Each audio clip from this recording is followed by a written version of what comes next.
Leave it on with Sean and RJ right here on The Fan. Good morning, Metroplex. It's a Tolo Tuesday here on DFW Sports Station, 105.3 The Fan. Sean Sharif, RJ Choppy, Troy Hughes running things as always. We are live on the tennis courts here in Oxnard, California. I'm judging by that seizure, gyration you just had. Feel a little bit better this morning than 24 hours ago? Yeah, I was able to get some sleep finally. No clam chowder revenge, if you will. I said it wouldn't be Montezuma's revenge. What would clam chowder be? It'd be UK revenge. It's Boston, right? Clam chowder, New England, Nantucket. Nantucket revenge. Yeah, they were getting back at me. So I had I went to bed before 9 o'clock. I was in bed. Yeah, Makes you feel a little different now. You look refreshed. I do. I was in bed early the night before. I just was up on the toilet the whole night. But then you made the curious decision, following the clam chowder debacle, to eat where you did last night. I was blown away. I guess you guys were paying. Yesterday, I guess, was all about Ted Nichols paying the ghost of TMP, knocking us off the air for 90 minutes, having to do the show over our cell phones. So thank you for that, TMP. And then I guess you guys decided to honor him at night by going to a place guaranteed to make you ill. Yeah, I went to Poke Ramen, which is next door to the hotel. Yeah, when you said poke, I was like, okay, California, good, refreshing, Chiafalo, Zach, clean eating. And then I guess you got surprised when Broada said, all right, y'all ready to walk over? Yeah, because we all meet downstairs. I'm like, okay, 6:30. You're going to go meet at 6:30. And Did your girl, semi-dress up for, dinner? No. Oh, no. She's kind of like... Oh, she's mailed it in? She's going through the motions right now. No. So we get out there, and we get downstairs, and all of a sudden it's like, let's go. Let's get in the car. And we're ready to go. I had the car pulled up. They're going to go on the water somewhere. Yeah, the car pulled up and everything, and then brought us is like, no, we're walking. I'm like, walking? What do you mean we're walking? Farz's place. And it's literally across the street. I'm like, oh, we're in there? Troy, this is like, some people, I'm fine with it. Some people think we're already in a little bit of a sketchy area. We're in a sketchy area. We are? Yeah. I haven't seen any homeless people. This isn't. It's not like we were in San Francisco or any drug activity. Oh no. There's the homeless population is not terrible here. I bet you there's some drug activity, but I mean, look, we're right next to a military base. Yeah. They don't put military bases in the middle of Highland Park. They put them kind of in an off-beaten path a little bit. But this is definitely it's definitely a little bit of a weird shopping center that this was in. I mean, literally across the street. You go there to get your liquor. That's a liquor store over there. So there's not like a Home Goods or no. There's what you got in here is you got a Subway, you got a liquor store, you got a smoke shop, and then you get the Poke Ramen place. Okay. All right.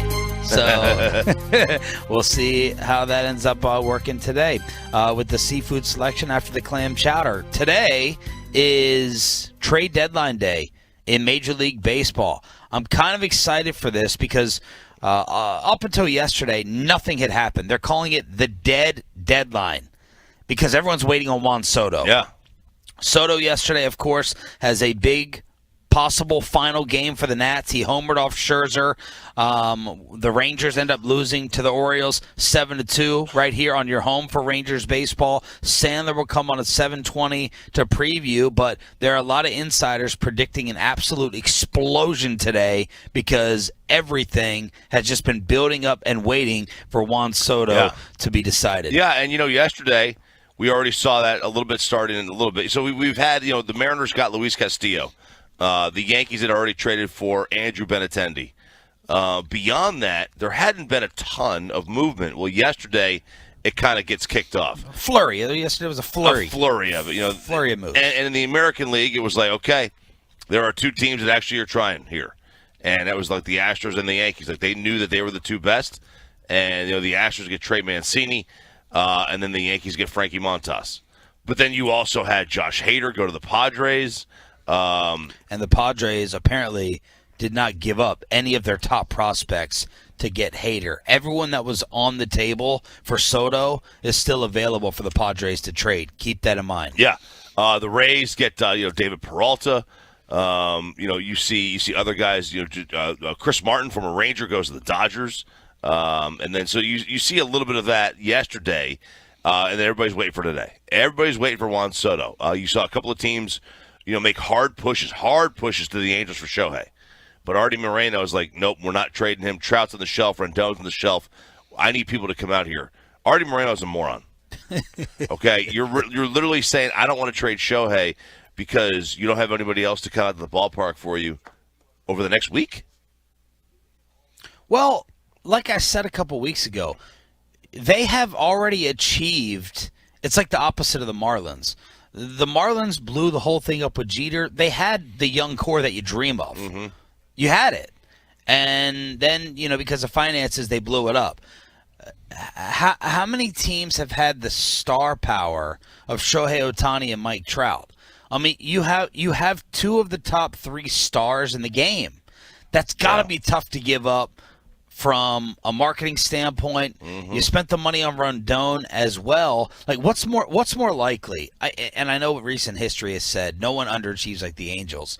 That you're going to achieve this again and get these two on your team, or you build around these two in order to finally win. I think the easy answer is you keep the star power. Right.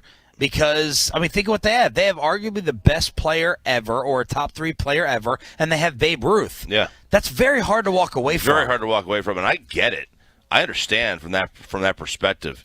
The thought, though, is, look, you've tried it this way. You've got to rebuild the system. Well, there's two thoughts. Yeah. One, what you're saying. Two, Trout's breaking down. And three, how long is Ohtani going to be able to keep this up? Well, Trout's breaking down, and Ohtani's a free agent after next season. So it's like you got one more year of this? Okay, you better re-sign him then. Otherwise, you're going to lose him for nothing. Nothing. And you're going to re-sign him at the age of 30 for $60 million a year? With Trout getting ready to decline. I agree with you. It would be the smart thing to do. But, you're that celebrity owner. He's always gone for it. Oh, yeah. He never – it's kind of like, I want to say Jerry and Steven, but they don't seem to go for the kill. But it's kind of that LA feel the Rams. Yeah. You have to put star power on the field. They've done it. They've definitely succeeded in that. Because he goes for it. Hamilton. C.J. Wilson, Hamilton, Albert Pujols. Yeah. Trout, Rendon, Ohtani. he has definitely gone for it. Joe Madden. By the way, since we are talking baseball and we're in that, time of the show where we can hash everything out on the air, what time am I playing the Matt Bush montage? Because I'm still working on it. The Matt Bush montage? Yeah. When am I doing that? What time? I guess right after we play. I can't believe you put the cut on here. Solak homer makes it 7-2. Don't even 2-2 pitch, and Solak cranks one to deep left field. Back goes Vavra to the wall. It's history. A pinch hit home run for Nick Solak. Over the 72 side. Yeah. Baltimore's lead is cut to 7-2 to start the bottom of the eighth. Oh, man. Why did you waste your time going to get that audio like we had a reason to ever play that? I don't know. Eighth inning, 7-2. God. Home run cuts it, and the Rangers are out. Don't even waste your time anymore. Okay, I'm just wondering. I'm just pulling that audio, and like I said, I'm working on my Matt Bush montage now that he's on his way to Milwaukee. Oh, he's on his way to Milwaukee? Yeah, Matt Bush, he was traded last night he was traded to Milwaukee last night. The Rangers get back Antoine Kelly and, of course, Mark Mathis, who everyone knows nothing about. Oh, okay. Oh, Antoine Kelly, man. just like a super stud. Hey, good for Matt Bush. He is surviving around this long. Heck yeah. Heck yeah. After his story. And now he gets to go replace Josh Hader, who was traded, and the Brewers had to put out statements about that because they're basically giving up their entire roster now, and even though they're in first place. 3.34 ERA for Matt Bush, over 180 appearances. 36 years old, pitched in 40 games this season, 5 of which were starts. So, hey, man, nice job turning it around. Storybook turnaround. Totally storybook. From throwing bullpen sessions in parking lots to to being 36 years old still in the show. Yeah, that's pretty cool. If your MLB story includes the words Golden Corral, that's awesome. Yep, absolutely. 877-881-1053 is the truckwreck.com text line to hit us up. So we're going to have a lot of baseball this morning with Jared Sandler joining us at 7:20. Got a weird DM from Bobby Belt. I don't know why he DM'd me this instead of you ever have that friend who DMs you stuff? If it's a news story, I get it, but this was like a message, and this was at 12:47 a.m. Wanted to make sure you got it. You got to get the red receipt. I mean, I would get it on my text. Yeah, but he wouldn't know that you got it. Bobby, okay. Bobby. Yeah. It said Monday night was a success. Did Bobby eat with you last night? Yes, he did. Monday night was a success. We've got a legit prospect for Wolchuk. We're going out for dinner Tuesday night. Oh, okay. They went to the Rudder Room last night after dinner. And by the way, You didn't go. no, it was hard to say no. Excellent discipline. Yeah, it was hard to say no. Well, I had to make a stop after dinner. We had to make a stop. You had to go to the drugstore, get some stuff. I'm feeling well, so I had to get some stuff, and I decided can't go tonight, not tonight, tomorrow or today. I might be talked into it, I but thought she had FOMO. She can battle through anything to go party. yeah, she could battle through anything. But she's not a little under the weather. Maybe we have more information from Bobby, considering 3 hours ago he tweeted the following. Zoe Marshall is probably my favorite Grey's Anatomy character. What the hell does that mean? Dude, I think they May have been influenced. We'll Possibly. Find out. Bobby. We'll find out about 7:45 when Bobby straggles on in here to talk about. Look, there's a lot of cowboy panic after what happened yesterday. We'll get to it at 6:00. We may need to go shopping. We may need to go wide receiver shopping because of what happened yesterday out here at practice. But the Knicks are being investigated because of Jaylen Brunson and the Tiger offer that he rejected that would have put $800 million more in his bank account. Plus, how much are you worrying about the Cowboys at receiver now? The Tuesday edition of Sean and RJ coming up on The Fan. Coming up in the next G-Bag.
Coming at you live here from the tennis courts in Oxnard, California. It's Cowboys training camp on your home of America's team, brought to you by Metter Dodge, Chrysler, Jeep, Ram, Twin Peaks, Bobcat of North Texas, and the on-time experts, air conditioning, heating, and plumbing.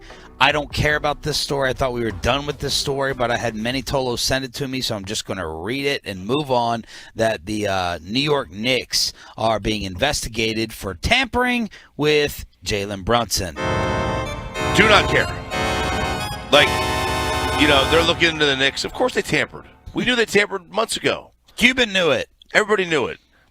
And Cuban wasn't mad about it, at least publicly. Look, if your child plays in the league, you're allowed to have conversations with them. Even if the league rules say you're not, I'm sorry, you are. You're not going to tell me I'm not going to talk to my kid in the off season. What are you, morons? Are you serious? I'm not going to talk to my child. What kind of league rule is that? It's the dumbest rule in the world. This is one of those, just kind of use some common sense. I just assume everybody tampers. So yeah, they do. Whatever. I don't care. Recruit. Now, teams shouldn't be, illegally contacting you during the season, but we all know the way it goes. So I guess there's been some punishments, like Philadelphia is investigating the free agency class of James Harden, PJ Tucker. How did they tamper with Harden? Daryl Morey is already talking to league attorneys. How did they tamper with Harden? But I guess, second round picks have been taken as of whatever. I don't care. Yeah. Jaylen Brunson's dad is a member of the coaching staff. They were going to go ahead and get him. His godfather's the GM. It's very rare when the NCAA does something better than professional sports in terms of their rules. This is my son plays on a baseball team. One of the kids' dads is the lead recruiter for a local college baseball team, and he's like, and I'm like, how does this work? If they're 17 years old, he goes, if my kid's playing, I can go to the games and I can talk to all the players because it's my kid's team. He goes, if it's not his team, even when in the dead period, I can't do it. It's okay, it makes sense. It's your child's team, you should be able to go. Even the NCAA, which is the dumbest run organization in the world, knows this. How does the NBA not?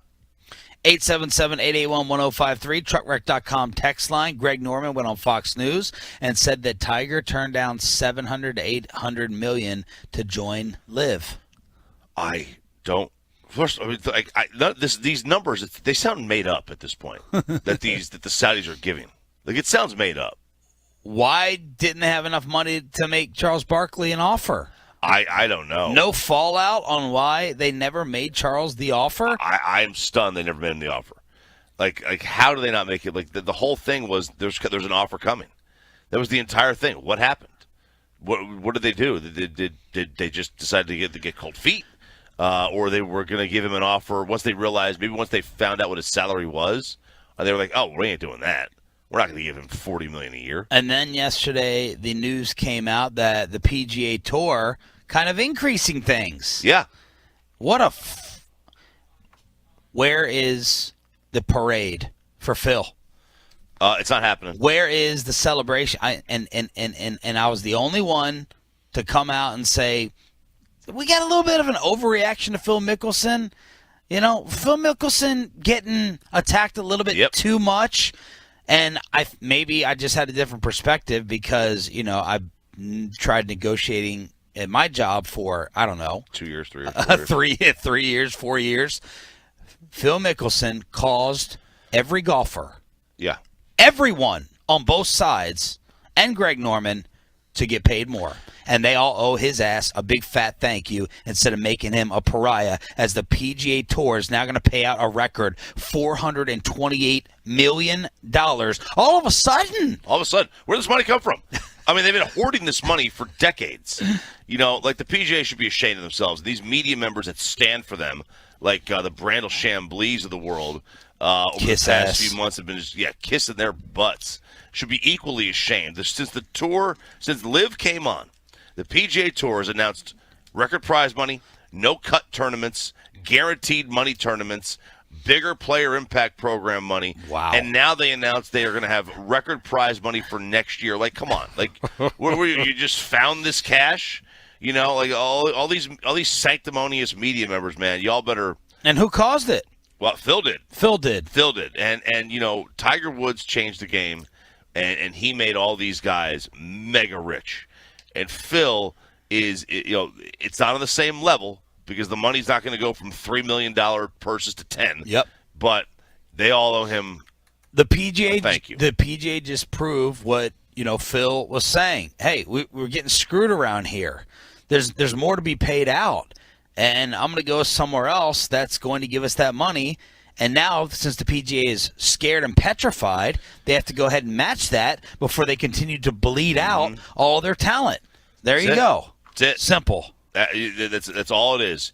They are paying out before they find out that Will Zalatoris and Colin Morikawa and Jordan Spieth are all bolting. That's what they're doing. They're making sure that they keep their guys, their young guys. Because without the young guys, the tour's nothing. Moving forward.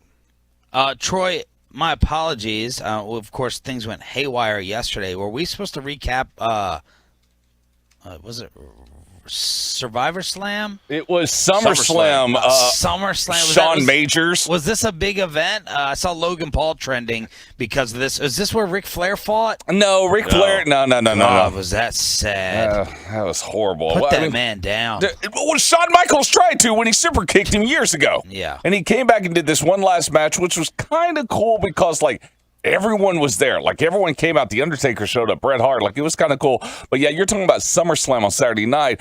I was watching UFC 277. Whoa. So remember, our little boy is all grown up. He's all grown up, going to the real fighting. I don't know if I'm totally grown up because last night I watched Raw, which was, truly last night was the first full Raw without the Vince McMahon chokehold. Yeah. And so I watched it last night, which was really good. But yeah, Saturday night was SummerSlam. Everyone's telling me it was amazing. And yes, I did actually watch the match between Logan Paul and The Miz.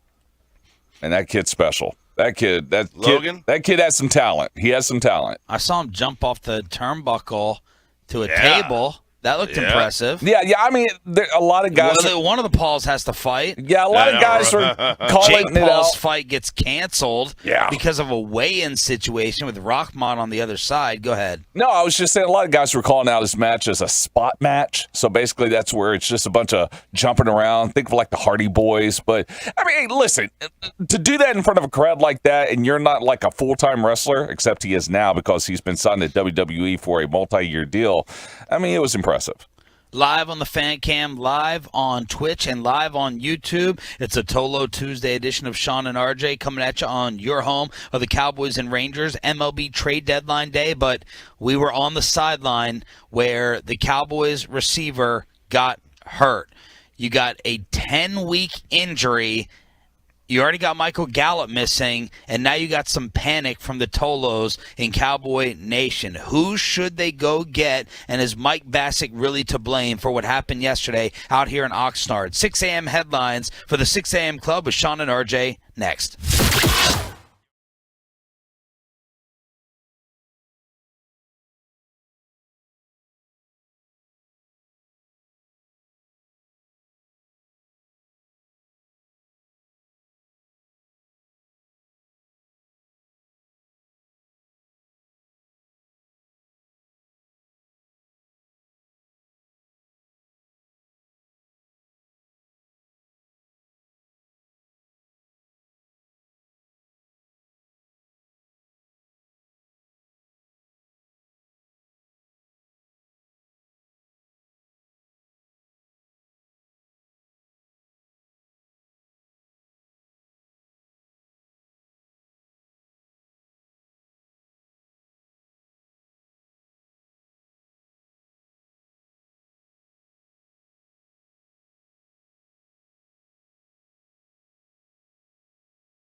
Turn it on, leave it on with Sean and RJ right here on The Fan. Good morning, Metroplex. Shout out to the 6 a.m. club. Let's get you the headlines that you need to know while we are broadcasting out here for the week at Cowboys training camp in Oxnard, California. We were at practice yesterday. The star of the show, and it's not even close, was CeeDee Lamb. That was a Des Bryant-like performance with Lamb yesterday, hooking up the majority of the time with Dak Prescott, but he was doing everything imaginable. He was catching balls in traffic. He was going down the field. CeeDee looked spectacular. And then, unfortunately, the story of the day became James Washington. Fractured his right foot on a play right in front of us down the left sideline. He was tangled up with Trayvon Diggs, who joined us on the show yesterday. And I thought that Diggs just fell on James's ankle. I thought it was just going to be a right ankle twist. But you and some other people were saying, no, that's a break. And now he's expected to be out 6 to 10 weeks to hurt the Cowboys receiving core. Yeah, we were. Bobby had a video of it, and I was able to zoom in because he was like, we can't figure out where this thing is. And we see it, and it's his foot goes flat and it gets caught up underneath Diggs' leg. Diggs, they both went up for the ball. They both left their feet, and this was just this is part of the compete period. I don't remember if Dak threw that ball or not. I didn't think he did. I thought it was Cooper Rush, but this was this was terrible. A terrible injury for the Cowboys and for James to suffer because you don't want to lose depth. Yep. You just don't want to lose depth this time of year or any time of year, but especially before the season even gets going. Jones fracture, similar to what DeMarcus Lawrence suffered last year, causing him to miss 10 games. We've talked about this with Des Bryant as well. Bobby overheard Jerry Jones saying that he was concerned after practice, and this is the reason why. So, look, I'm not freaking out that James Washington is not going to be on this team throughout the majority of the year, but just start to really, really worry about what you said, the depth. No Michael Gallup and no James Washington, and that had some Cowboy Twitter freak out and panic from the Tolos saying, man, you think we can trade our fifth back for Amari? You like missing Amari Cooper now? And then the Tolos sent me the news that Amari Cooper got hurt at Browns practice. It wasn't to the extent of Washington. I think Amari was walking around afterwards without a limp, but then you had the Tolos pour in and say, shocker, Amari Cooper is not going to be practicing. He injured his ankle at Browns camp. So a lot of wide receiver injuries connected to the Cowboys yesterday. Yeah, there were. Look, I mean, he is going to be missing some time at Browns camp, but the one good thing is that they can... And I don't know if he's missing time, but he injured his ankle. The one good thing is that, they can, plug in Tolbert. And, James Washington, regardless of what was going to happen this year, he was more of a progress stopper than anything. The progress is is Tolbert. That's the progress. It's not James Washington. He's not the future at that position. So the good news is that you get to start the future now. The bad news is that Tolbert's going to be put in a spot as the 2 receiver that he really shouldn't belong in just yet. A lot of pressure on your quarterback.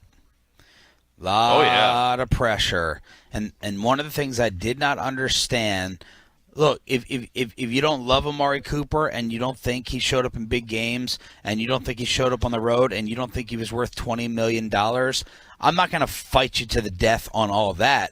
The thing I don't understand is if the Cowboys front office doesn't 1,000,000% believe in the greatness of Dak Prescott, and I still hear that there is some hesitancy, then why did you get rid of his number 1?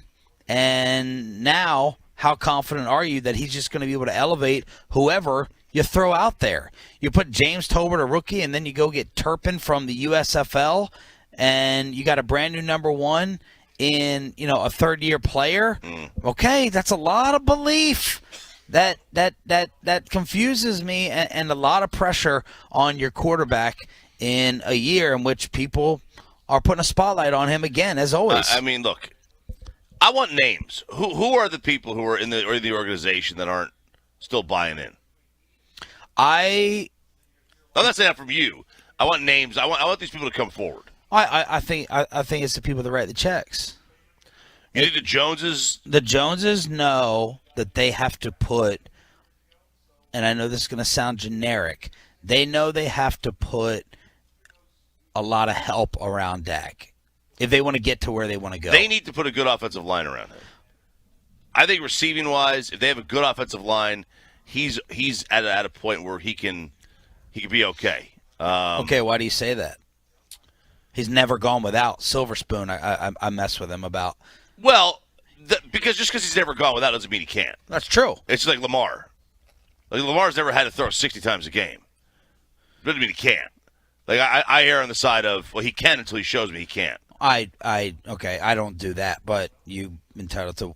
Yeah, it's just I mean, it doesn't make any sense. The Ravens coaching staff see Lamar Jackson every day in practice, and we're not going to let him throw the football. That tells me that they don't believe in him throwing the football as much as running the ball. Yeah, that just tells me that their philosophy is they like to run, like that no matter who the guy would be. Okay. But maybe look, maybe I'm wrong. With Dak, I mean, look, if you give him time, you give most NFL quarterbacks time, they're going to pick you apart. Yep. Most of them, if you give them time, and that's the key. He's still got a number one out there in CeeDee Lamb. We think. But this is look. This is what he's paid for. If I don't want to hear it from Jerry. If Jerry didn't want him to be the quarterback, then don't pay him. Well, I think you have to. I think you still pay him, but you have your. You tell me the Cardinals don't have doubt and hesitation right now. They had to pay him. You can still have the doubt and hesitation. Yeah. I mean, just because I give you the contract doesn't mean like I totally think you can win us a Super Bowl. Yeah. It's I can't find a better option or alternative. Right. No, and if the Joneses are cool with it, I don't want to hear from the quality control coach what his take is. You're not a decision maker, man. Keep your mouth shut and know your role. Well, who said it was the quality control coach? Well, it did. I know. I'm just throwing names out there. Yeah. As long as the Joneses are cool with them, I don't want to hear from Mike Zimmer about Kirk Cousins. Your job is not to pick the quarterback. That's your GM's job. Your job is to shut your mouth and coach the football team. Kevin Gray tweeted this: Cowboys could be in the market for a veteran receiver. Here are the ones available. Will Fuller seemed to be the choice of many. Will Fuller always gets hurt, but down the field burner. We've seen him do some damage throughout the league. T.Y. Hilton banged up a lot of his time in Indianapolis. Cole Beasley, we've had a conversation about. Apparently this coaching staff does not love the smaller receivers. Manny Sanders, one of our favorite one-time guests on the show. SMU, right? Alan Hearns is still playing.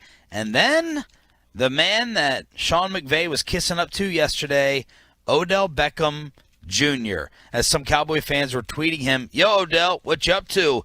And he responded online saying, "Ha, ha, ha, just working out. Don't even start this yet." So Will Fuller, T.Y., Odell Beckham, Cole Beasley, Manny Sanders are out there. Man, Odell, if Gallup can't play in maybe September, Odell will be around till Thanksgiving. Remember, is that his timeline? He tore that ACL in early February. Mid-February, right? It was on Valentine's Day is when he tore that thing up. Here's Will Fuller's games played in his career. Ready? Yep. 14, 10, 7, 11, 11, 2. Oh, my. Okay, he's been in the league for just 5 years? 2016. What's the yards per catch? It made me feel a little better. Very high. 13.5, 15-1, 15-7, 13-7, 16-6. Last year, just 6.5. We only had 8 targets. Look. You got the second most cap space available in the league. Yeah. Go and get one of them. Yep. Amen. Yeah, if Odell Beckham was ready day one, go and get him. 100%. But how long is he going to be out? You get Gallup back and then you lose. I mean, right now you need an instant replacement. Right now you need someone for today and week one. That's Cole Beasley, man. He's been here. He understands. He understands the system. the scene. Well, maybe not the system. Well, I guess he would understand. It's the same system basically. He understands that. He's been with Dak. I mean, I'm in. I don't like Cole Beasley personally. I think he's an annoying punk. oh man, he's got great. He flows. Yeah, he's in his feelings. Sometimes I'm in my feelings. Other times I'm known. Man, it'll be a small receiving core. Tolbert's listed at 6'1". CeeDee Lamb, the tallest one out there. Yeah. What's CD?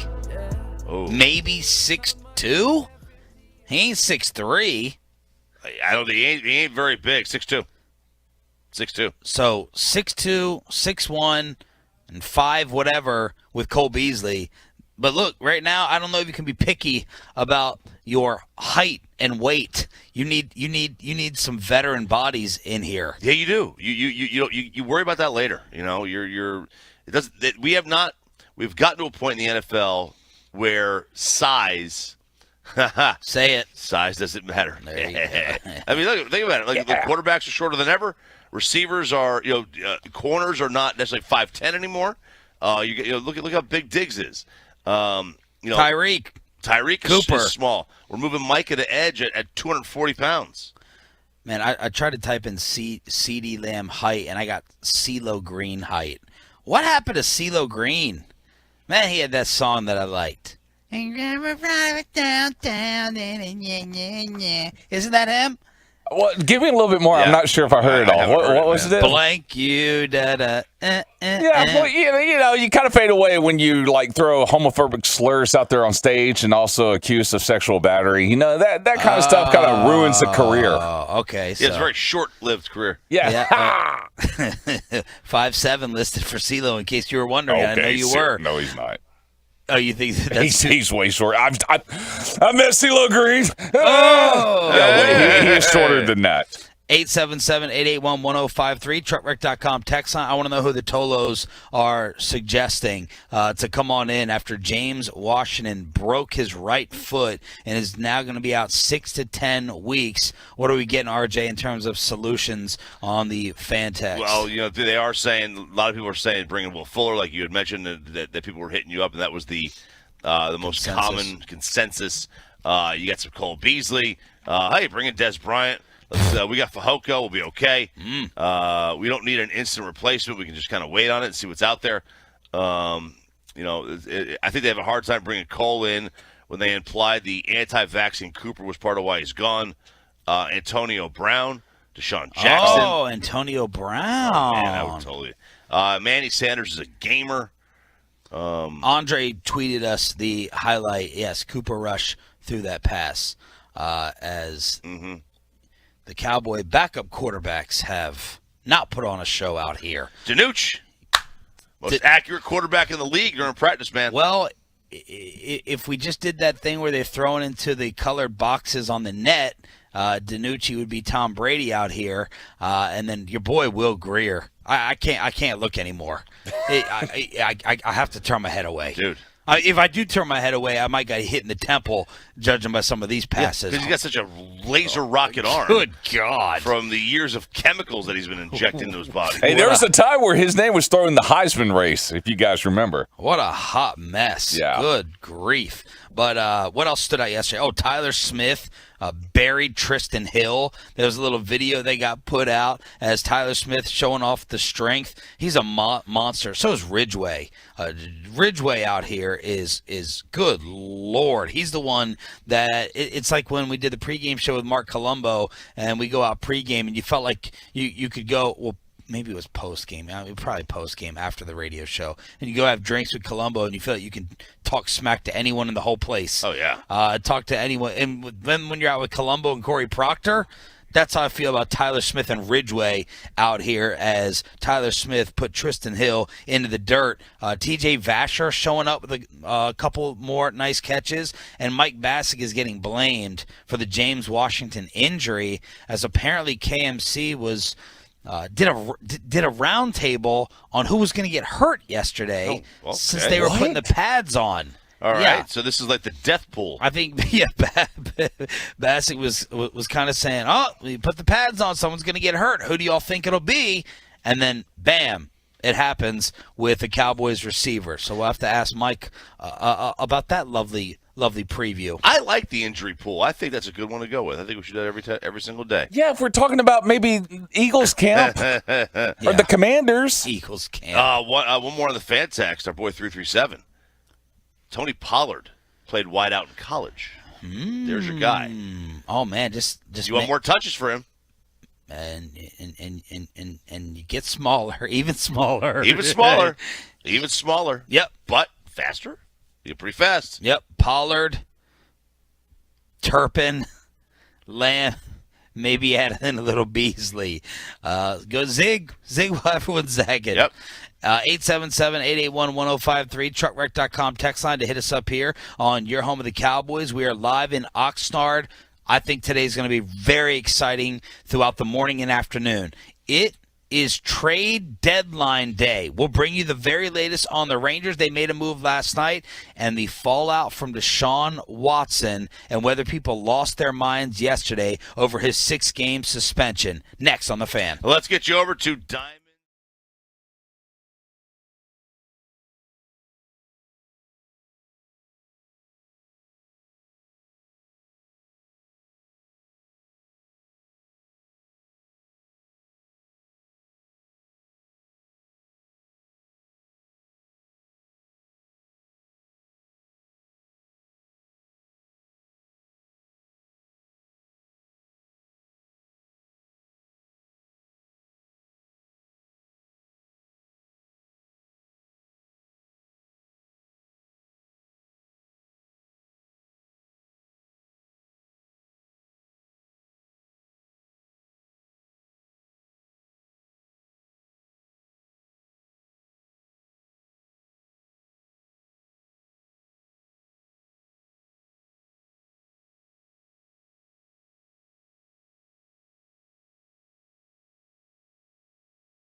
Minnesota, also Frankel and Frankel. You think there'll be less big company trucks on the road this summer? Because of gas prices, think again. And those big trucks have insurance companies to protect them, so find someone to protect you. It's Frankel and Frankel at truckwreck.com. What did you notice about the Deshaun Watson fallout yesterday when the news broke during our show that he was getting a 6-game suspension? I noticed that, let's see. I mean, basically everyone seems to be up in arms over this. I noticed that the NFL has a very fluid way of dealing with their punishments, even though they didn't technically give this punishment out. It was done by an independent party. But I also noticed that this is a massive loss for the league, perception-wise, PR-wise, regardless of what happens. And I also noticed that the Browns are absolute geniuses for making his salary $1 million, because he is not even going to lose $400,000 in salary this year for his suspension. The fake outrage from the NFL, I think it's hilarious. Why is the National Football League so up in arms over this? The NFL doesn't give a crap They don't care about any of these issues deep down. They give a crap to cover their own ass from a PR perspective. So I think it's hilarious that the story is the NFL, they're outraged and they want him suspended for a full year. This is a win for the NFL the shorter it is. They didn't make the decision. He's only going to miss 6 games, and they're going to get a star quarterback back on the field. But they have to pretend like they're so furious and upset and angry over it. And do you know why it's only 6 games? Because according to the judge in the case, she had to go by precedent. And because the National Football League had this level of suspension for similar type cases in the past, she couldn't go rogue and rule off of something, that she couldn't be inconsistent in her ruling. Right. She had to follow precedent. The NCAA has always done this, right? They don't believe in precedent when they give out their rulings. But here's the thing, there is no precedent for this. No one has ever been accused of 22 sexual assaults, right? Or whatever you want to call it. But she's using the precedent of personal conduct, and not personal conduct. I guess we're separating sexual assault. We're going nonviolent sexual assault versus violent sexual assault, which I guess would be rape. So the judge said that Deshaun, when do we turn the legal system into the salary cap in terms of the difficulty of understanding all this stuff? Like, it's amazingly overcomplicated. That's why lawyers get $500 an hour. It is insanely stupid. $750. I just wish we could sit there and go back to the days of just like common sense. This judge said that Deshaun Watson sexually assaulted 4 women. That to me sounds like a major crime. But because it was nonviolent sexual assault, the most severe punishment, try to follow along. These are like the actual facts of the case. Maybe I'm just stupid. I know that that's probably confirmed. That's why I love the law, though. It's so you could find loopholes in everything. I love a good loophole. Yes, you do. Most severe punishment the NFL has handed down for a nonviolent sexual situation was 3 games. Watson's a first-time, and that was to a player that had been warned. Watson is a first-time offender. He had a great reputation heading into this, but because precedent was 3 games, she wasn't going to go a full season. So I just find it rich. I find it hilarious. I find it fake, most important, that the NFL is so furious and they wanted Deshaun Watson gone for an entire year. And we're going to see whether Roger Goodell challenges this. And then Deshaun got a little bit of an ovation. I thought that video was exaggerated. The headline was Deshaun gets standing ovation at Browns practice. There were a couple cheers, mild to medium clapping when he was running out there on the field.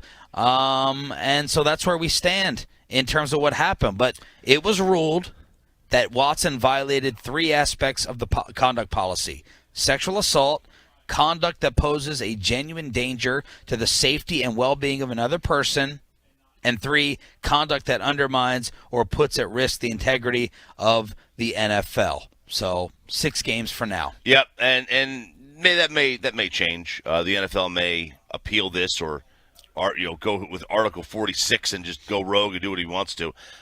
She also, by the way, ruled, RJ, that he had predatory conduct. Yeah. According to the judge, the following are factual. This is factual information. Deshaun Watson was a predator, and he committed sexual assault against 4 therapists. Those 2 things sound pretty damn scary and pretty damn illegal to me. That Watson is a predator or was a predator, and he sexually assaulted 4 women in a non-violent way. I mean, that's pretty bad. It's pretty bad. It's pretty damning. And if I'm Deshaun's attorney, I'm saying, yeah, maybe. Prove it. Like the 2 grand juries said no, he didn't do anything. That's what I'm doing if I'm Deshaun's attorney. You mentioned the Browns fans cheering. The amount of people on social media that were disgusted at Browns fans for cheering. Like, are you even sports fans? Like, do you even understand? Like, you always cheering for your player is not a disgusting act. People cheer for their player all the time. They look past all the ills of their own players. Yeah. They look past that, right or wrong. It doesn't. Your player could be a murderer, and he's getting an ovation if he throws a touchdown pass. If O.J. Simpson walks this sideline today at practice, he'll get 98% cheers. Yeah. I thought you said victims. Sorry. Go ahead. If he was still a player and he rolls out here, they're cheering for him. That may not be the right thing to do, but that's how sports fans are. You cheer for your player. Yeah, the in-person reaction is usually 99% positive. Oh, and what a coincidence. OJ did talk. Holy crap. You talk about I didn't hear it. I read it. But apparently OJ wanted to chime in on Watson's illegal proceedings. This morning, they keep talking about the Deshaun Watson situation. They hired this federal retired judge. They obviously respect her, both sides. She looked at it. She came out with a decision. Hey, man, that's it. That should be it. People are saying, why would he settle if he was innocent? Hey, look, guys, he's not going to change anybody's mind no matter what he does. He can't change my mind. I think he probably was out of line with some of the girls, and I think some of the girls jumped on board because there was a chance of making money. Plus the fact that fighting it is going to cost a fortune.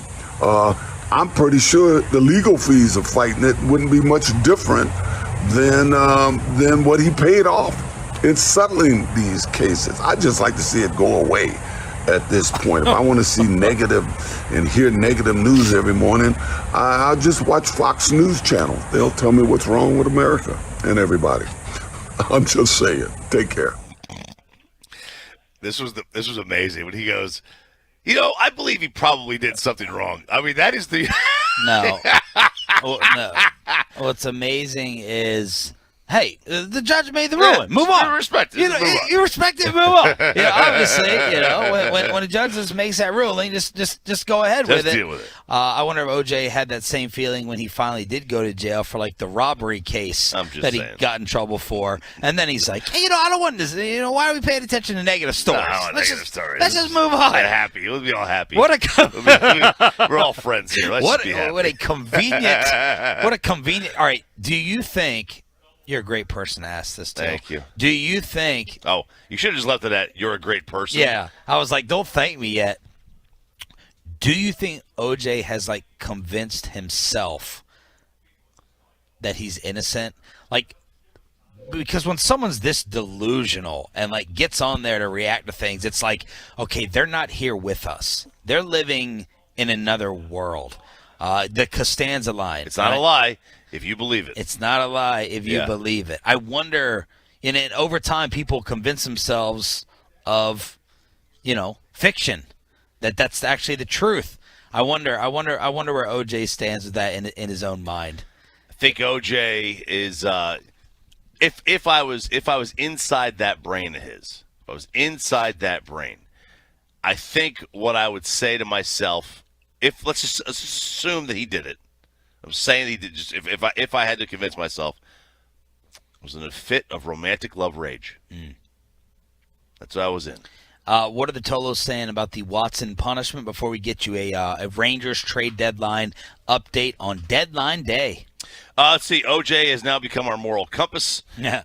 Grand jury did not find him innocent. They determined they didn't have enough evidence at the time. True. Yeah, but that's kind of the same thing. Not the same thing, but if you don't have enough to go to trial, I have to believe that you're innocent. Not guilty. Yeah. Cowboy fans all welcome. What? They wrote Michael Irvin. Ray Lewis, he got cheered by the Ravens. Oh, yeah. I mean, like crazy. Let's see. Cowboy fans cheered Greg Hardy when he was here. Yep. There you go. All right. Rangers lose to the Orioles 7-2 yesterday right here on the Fan. But it's trade deadline day. And it sounds like the Rangers are out. Jared Sandler saying they were involved in Soto discussions, but the price got too high. Are we the only American League team left being mentioned? I think the Yankees, according to Jeff Passan, are a long shot at best. John Heyman kept writing about the Rangers nonstop. I think Jared said that was, a little bit of overreactionary reporting by Heyman. He never should have taken it that far. But I keep seeing the Padres and the Cardinals. The Padres just traded for a reliever without giving up like their top 5 or 6 prospects. So where do you think we stand with this as the Nationals continue to put out the message? If you don't give us what we want, we're just going to keep him for the rest of the year. Buster Olney reporting 60-40 executives feeling that Soto will be moved. And as of yesterday morning, rival executives perceive the Padres to be the front runner. Look, the Rangers are right now kind of out of it. They have bowed out. Which, and I do wonder, is there a chance because they're the only AL team that's really being talked about? Mainly it's Dodgers, Padres, little Cardinals. Yep. The Nats' preference is not to send him to the National League. They want to send him to the AL. I think you can be an AL team and get a bit of a bargain. So if the Padres are paying, dollar for dollar on the value, you might be able to get him for 95 cents on the dollar. It's not great, right? But it's a little bit of a discount. Yeah. That to me, that'd be the thought process. But they appear that they don't want to go down the road of giving up the Jack Leiters and the Durans and Tavares. They don't want to give up all that to get him, and it's going to take a lot of that to do it. The Rangers did make a little minor deal. They traded Matt Bush to the Brewers, so that's where we stand. You seeing any other headlines? We did get a little flurry of moves yesterday. Yeah, the Astros got Trey Mancini from Baltimore. Baltimore's in the thick of a wild card race, by the way, and they're unloading Trey Mancini. That's a future move. They understand that they're not going to win the World Series this year. And then the Yankees get Frankie Montas from the A's. It's really kind of shaping up that the Astros and the Yankees are the only 2 teams in the AL that think they have a chance, and they're going for it. And this was an arms race against each other. So that's where both teams sit in the American League. RJ has a new obsession out here at Cowboys camp. The one player he was glued to throughout the entire afternoon. And he caught up with him afterwards. See if you can guess who it is and figure out why as we continue in Oxnard with Sean and RJ right here on The Fan. But look,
something really important to know when you're looking for your next new vehicle.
Or special event, no matter the size, from start to finish. The Texas Authority and Barricade Rental.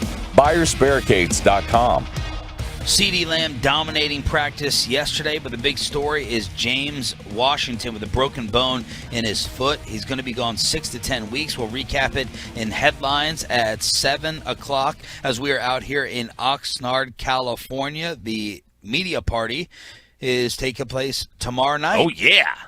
Bobby Belt trying to say he's not going to go. My last text message to Bobby yesterday was, you are going on Wednesday. And I did not get a response back until about 1 in the morning, as apparently they were at the bar. So we'll see how Bobby looks in about 1 hour from now. But the Jerry party is tomorrow night. I am afraid that I cannot comment on Bobby Belt and his whereabouts on Wednesday night because, Troy, I have been hired as Bobby's lead counsel for coming up with an excuse to get him out of going to the Jerry party. What, did he have to talk with you about it at dinner? He did. He had to talk. Well, over the last couple of days, it's really. I mean, look, I can't. What's the problem? Well, as lead counsel, I can't talk about client privilege, attorney, whatever the hell it is. Client privilege. I don't even know. How is his anxiety going to be different inside a restaurant? But he can come out here every day, be at practice, go to dinners, and go to bars. What's the difference? He does not want his first interaction with Jerry and Steven to be in an alcohol-induced setting. Okay. He doesn't have to talk to him. There's a good chance he won't say one word to Jerry Jones. He doesn't have to speak to him whatsoever. He doesn't have to. And wasn't he with us the other night when we were all drinking and Steven was out? He already had his interaction with him. Did he go up to Steven, though? What does it matter? Why doesn't he want that to be his first interaction? I don't know. It's maybe he's taking himself a little seriously here, and he just doesn't want any part of it. His anxiety appears to be off the charts. I mean, he's talked about the some of his issues that he goes through, I guess.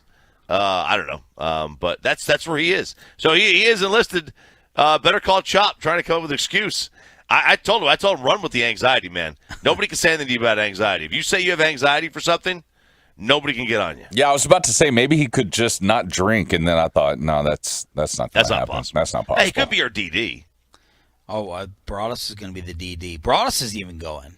I know. First time in 14 years. Wow. 14. All right, so yesterday out of practice, it's me, Bobby, and RJ, and I think Wolchuk was there. And all of a sudden, RJ's like, who is that? And we're like, whoa, who made a play? What are you talking about? No. Some highlight reel catch? No play. They put the pads on? Yeah, there was no play. It was what? It was a man's butt. What? Yep. I had to go to the roster. I said, Bobby, give me your roster real quick. I said, who's that 47? And he goes, what? What are you talking about? I said, look at that dude.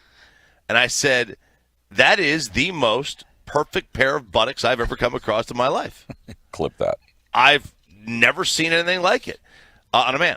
And this was 40 yards away. This was 40 yards away. It looked like, okay, you know the TikTok leggings? The TikTok leggings? Oh, yeah. Yeah, they're known as the TikTok booty shorts. Oh, yeah. Okay. Booty pants. Okay, the girls wear. They've got like the seam going up the butt crack, kind of tightens everything in there. Yeah. Doesn't matter who your girl is, she will look like a fitness model by putting these things on. That's what this dude looked like in his regular football pants. Now, if you notice, he wore different pants than everybody else. Everybody else was wearing the silver ones. He had the white ones on. Oh, I did not notice that. Yeah, he did. I guess he liked the way they fit. But I mean, this was a bubble butt. It was like just right there, like right in front of you. Like all this guy does is work out. That's all he does. And I had to go look at his bio. And this guy, I was like, with every single line of text on his bio, I became more in love with this man, Troy. Yes. All right? And he's the only one. Zeke doesn't even wear his jersey like that anymore, the crop top. Yeah, he rocks the crop. Yep. Okay, so he's got a crop top working. I have the interview right here. He's a local kid. Yeah. Local kid. Here are some of the Q&As he did in college.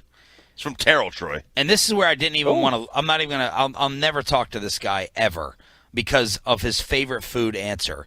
No one in the history of the world has answered this as their favorite food. You are an RJ level, worse than RJ level if you answer it this way. Baked chicken. Baked chicken is Story Jackson's favorite food. Story. Story. What do you like to do outside of your sport? Work out. If I could be a fictional character, I'd be the Hulk. If I weren't a football player, I'd be a baseball player. All RJ Choppy answers for Cowboy linebacker Story Jackson, who Choppy waited for and ran up to right after practice. All right, here's Story Jackson. I have I noticed this, and I needed some help here. In the 11 years I've been coming to camp, I have not seen glutes quite like yours. I need help. What is your glute routine? Those are the most pristine buttocks I've ever come across. You definitely got to get that band work in, but the key is you got to lift heavy. So, get under that bar, do some hip thrusts. You can't go wrong with the Bulgarian split squats. Oh. And then hit that, the Instagram model girls, but they be hitting the bands. So that's how I get mine. Okay, because you got that dimple on the side. I noticed the dimple. I think that's a natural type thing. Yeah? I think you're born with that, but I don't know. You could try for it. All right, now in the kitchen, I saw baked chicken was your favorite meal. Is that true? Yeah, I eat 90% chicken. I mean, you can ask my whole family. If I ask them what I'm eating, they're gonna say he's probably eating chicken. Is there a cheat? Is there a pizza in there? Ice cream? Cookies? I'm a sweets guy, so I might sneak in some gummy bears every now and then. But when it comes to food, I'm pretty straightforward with that chicken. Have you had any other guy ask you about your butt? No, I've had some girls ask me, but never a guy. Okay, that's cool. We're cool with that. Yeah. All right, thank you, man. Thank you. I like big butts and I cannot lie. You didn't even ask him what his name is Story. You go, hey, Jackson, what are you, coach out here? There's when you're obviously doing a one-on-one, could the other people just leave you alone for a minute? Who's trying to step on your interview? No idea who this other clown was. Some dude and a cameraman were coming in. Some spare TV person. The San Antonio, whatever. Lesser than. It's a CW. Like, if you see someone doing a one-on-one, like stay the hell away. Yeah. It's like this other guy was about to ask something. I was like, no, hey. I'm talking here. Yeah. I'm talking here. I've got my butt brother right here. Okay. What? What did you say? My butt brother. We were talking butts. We were talking about booties. And I'm just trying to get some tips on how to how to get the dimple on the side of my butt. That's all I wanted to do. 877-881-1053, truckwreck.com text line to hit us up here on Sean and RJ. So his new favorite player, the linebacker, Story Jackson. Yeah. Everyone's saying pull that man's man card. Stories? No, mine. Oh. I think it's about mine. You either have some tendencies or you are 1,000,000% secure. It's one of the two. There's no in between. It's. I mean, I'm secure. I'm just trying to get that juicy bottom, man. I want that peach. I want that juicy peach. Did you see that line that you crossed about 12 yards back? 12 Because that's exactly what happened. Yeah. It's not a juicy peach. You're just being appreciative. Like, hey, man, you're a good-looking dude. I like what you're working down there. It's great. But, you just go past that line, don't you? Jerry Jones set off the internet yesterday when he autographed this baby out here at Cowboys camp. There was a woman who asked Jerry to sign the back of the baby's jersey, little T-shirt jersey, and Jerry went and did it, and that set everyone off. May even be his. Is this one Stop his? Might be his. Is he the father? All the Jerry baby jokes came pouring in. After nice little actor side of this. Appreciate your tenderness. I appreciate your tenderness. No. Yeah. So that's what happened out here as well. And then the Metroplex lighting up over this story. Dude Perfect is being brought in to broadcast NFL games on Amazon. Yep, so they're going to do like an alternate broadcast for a couple of Amazon games. I think it's a fantastic idea. Like the Nickelodeon thing. Yeah, absolutely. So even if it doesn't work, try. Yep. This is great. It is. I think it is a brilliant idea. Right? They have the #1 following on YouTube. It's either them or Mr. Beast. Like they're like always, the Paul brothers. They're all PewDiePie, like those guys. Yeah, they're in that like we have over 50 million subscriber category. Why would you not try to go ahead and bring in even more new NFL fans with Dude Perfect's with their base? Like you want to get people who are 10 to 16 years old, in love with your product. Bring Dude Perfect in. Like my kids. Do they know anything? I've never watched Dude Perfect. Do they know about sports, or they just do like sports stunts? Yeah, they're all like college baseball players, I think. Yeah, and they they constantly will have athletes that will be in their videos. Oh yeah, trust me. Yeah, these guys are definitely into sports. They're definitely athletic guys, and one of them's about to be quote unquote an astronaut. Kobe Cotton, who's part of Dude Perfect. Thursday, he's going up into space with the Blue Origin team. What do you think about this move, Troy?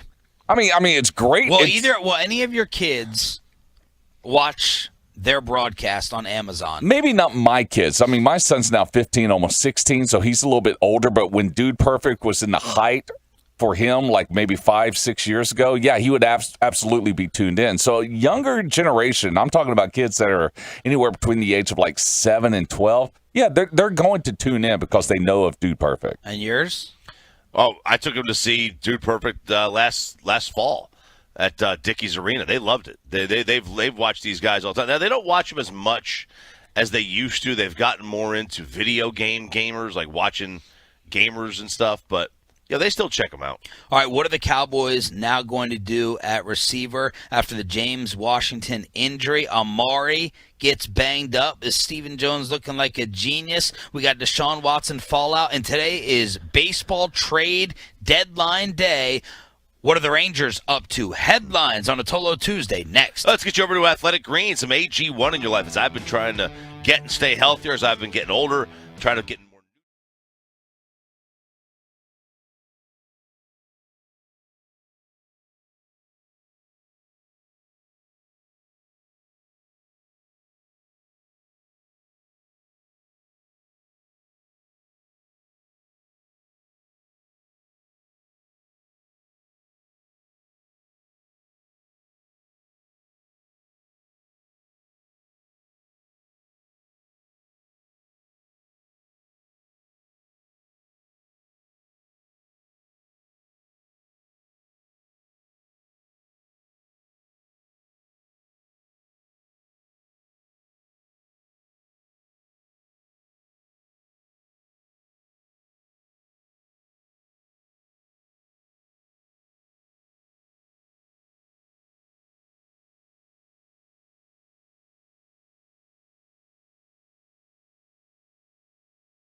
Turn it on, leave it on with Sean and RJ right here on The Fan.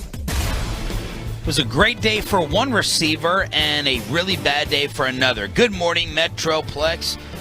Number one rated segment of the show, Headlines, here on Sean and RJ, live from Oxnard, California, on your home of the Cowboys and Rangers. CeeDee Lamb dominated the entire day, but the number one story is James Washington breaking a bone in his foot. It was a play against Trayvon Diggs. I thought Diggs, it was an amazing slow-mo that Bobby Belt tweeted out with the zoom in, and I thought it was just going to be a twisted ankle, but they brought out the cart. That's never a good sign, and now the Cowboys have lost James Washington for 6 to 10 weeks.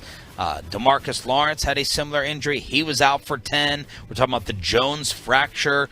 Des Bryant's name gets brought up in that conversation. So now the Cowboys, after bringing in a receiver from the USFL, may be looking for more help since Michael Gallup and James Washington won't be anywhere close to starting game one for this team. No, it is definitely going to be an interesting training camp the rest of the way to see how they approach the wide receiving core, see how they approach this injury, because are they going to go get more people? Are they going to just kind of promote from within? If there is promoting from within, that was a tough day for the Cowboys out there yesterday. I mean, you obviously have Jaylen Tolbert, the third-round pick. Now, the player, I think, depth-wise, who has performed the best out here is T.J. Vasher. You have Simi Fehoko, which really hasn't done anything, the fifth-rounder from a couple of years ago. But then you have Kevin Gray and others tweeting out the free agent list. Odell Beckham, of course, is the big name. I haven't heard anything about Antonio Brown playing again all of a sudden. Do you consider that a lot more seriously? Manny Sanders, T.Y. Hilton, a lot of the Tolos seem to be favoring Will Fuller if you're going to go out and get someone. He's always banged up and hurt, but he's a big play guy. Those are the best of the options right now. Man, Will Fuller barely plays games. I don't know if I can go after Will Fuller. Yeah, he's got a burner aspect to him. He was when he's healthy, he's a good player. Yeah, he's never healthy, man. Yep. I would rather go after somebody who's more reliable. This whole team, Cole Beasley, which they won't, because the same reason they got rid of Amari. Well, he's not vaccinated. It's one of the reasons they got rid of Amari. The availability. Vaccination's still a story. I don't think. I don't think. Who knows? Who knows if it is anymore? But apparently, it is for your ability to play if you test positive. Well, for Beasley, it sounds like, according to Bobby Bell, it would be more about his size. This staff wants bigger receivers. I don't know. Maybe it is. How much? That's a question for tomorrow night at the Jerry party. Does vaccine status play any role whatsoever anymore in signability? Oh, you got our beat reporter to ask that question. Bobby Belt. Yeah. 8 o'clock. Absolutely. All right. If he's there. So Bobby will join us at 8. You want to get Bobby to ask that question at the media party. To Jerry, even though Bobby is threatening not to go. Meanwhile, Amari Cooper injured his ankle during a scramble drill late at Browns practice. Deshaun Watson rolled out. Cooper changed directions and then went down. Stayed on the ground and was treated by the training staff. Amari walked around behind the team afterwards with no noticeable limp.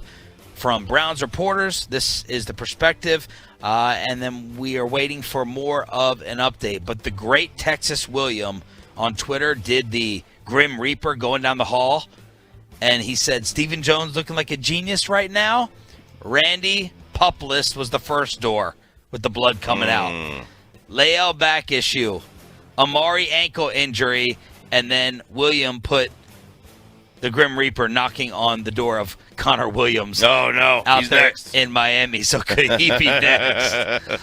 He's next. Yeah, it has worked out so far. But those were that was the 50-50 reaction from Tolos yesterday. Way to go. Way to get rid of Amari, Steven. Thanks a lot. Now we have no receivers left. And then the other 50% were, see, Amari Cooper's already hurt. He's unavailable at practice. This justified the Cowboys getting rid of him. Yeah, but is he unavailable for 6 to 10 weeks? Probably not. That's the problem. But there's no way of knowing. And they didn't replace Amari Cooper with James Washington. It did hit their depth a little bit. Yep.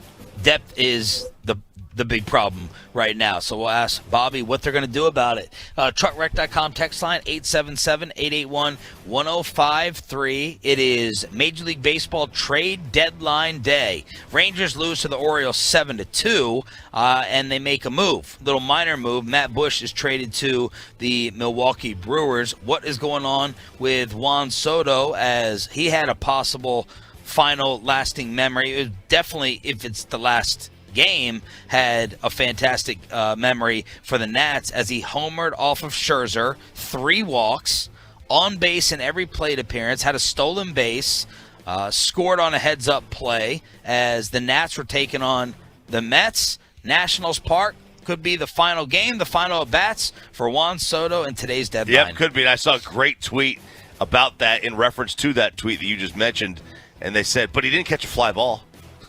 So he did all these things, but he didn't catch a fly ball, just joking around. But Juan Soto, they're down to about 3 teams, Dodgers, Padres, Cardinals, in the Soto sweepstakes, and we'll see where he winds up going if he goes at all today. But basically the Nats and Mike Rizzo, the GM, have taken the, you meet our number approach, and if you don't, we're moving on. That's the approach they've been taking for about a week now, maybe 10 days. The Rangers appear to have bowed out. But I do believe that there is a chance here, because the Nats do not want to send him to the NL. They want to send him to the American League if they can. I do think you could get an AL discount. It may be 2 cents on the dollar.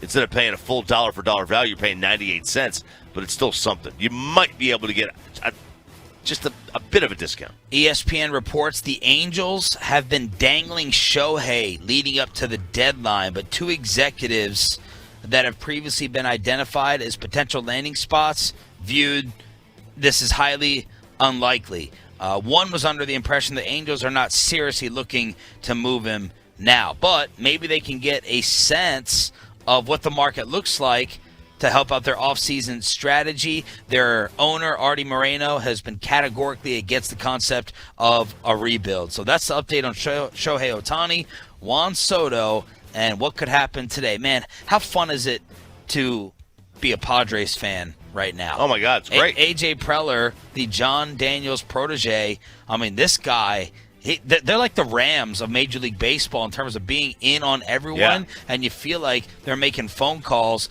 to put together an all-star team. Yeah, look, it may not work, but it's fun. It may not work. But look, I mean, you have to be a fan of the Padres if you're a baseball fan who wants, let's just say you want your team to spend. Like, that's the organization. They got a good farm system, and they are not afraid to spend money. They're trying to win. They're trying to go for it. I got to credit them on that one. And that's great. And they've got themselves a good GM who we're familiar with. Maybe they get them. Maybe they do. All right, so Jared Sandler is going to join us at 7:20 this morning. Our Rangers insider, the boss, Gavin Spittle, texted us and said there was also another little funny development yesterday. The Astros traded with the Red Sox. They got a catcher named Christian Vasquez. The Red Sox are in the armpit. He packed the stuff and went to the other side after batting practice. Yeah, that's what Spittle texted us. Yeah, it happens every now and then. Not all the time, but he was in the middle of his interview. You could tell he was getting a little choked up, kind of like like confused.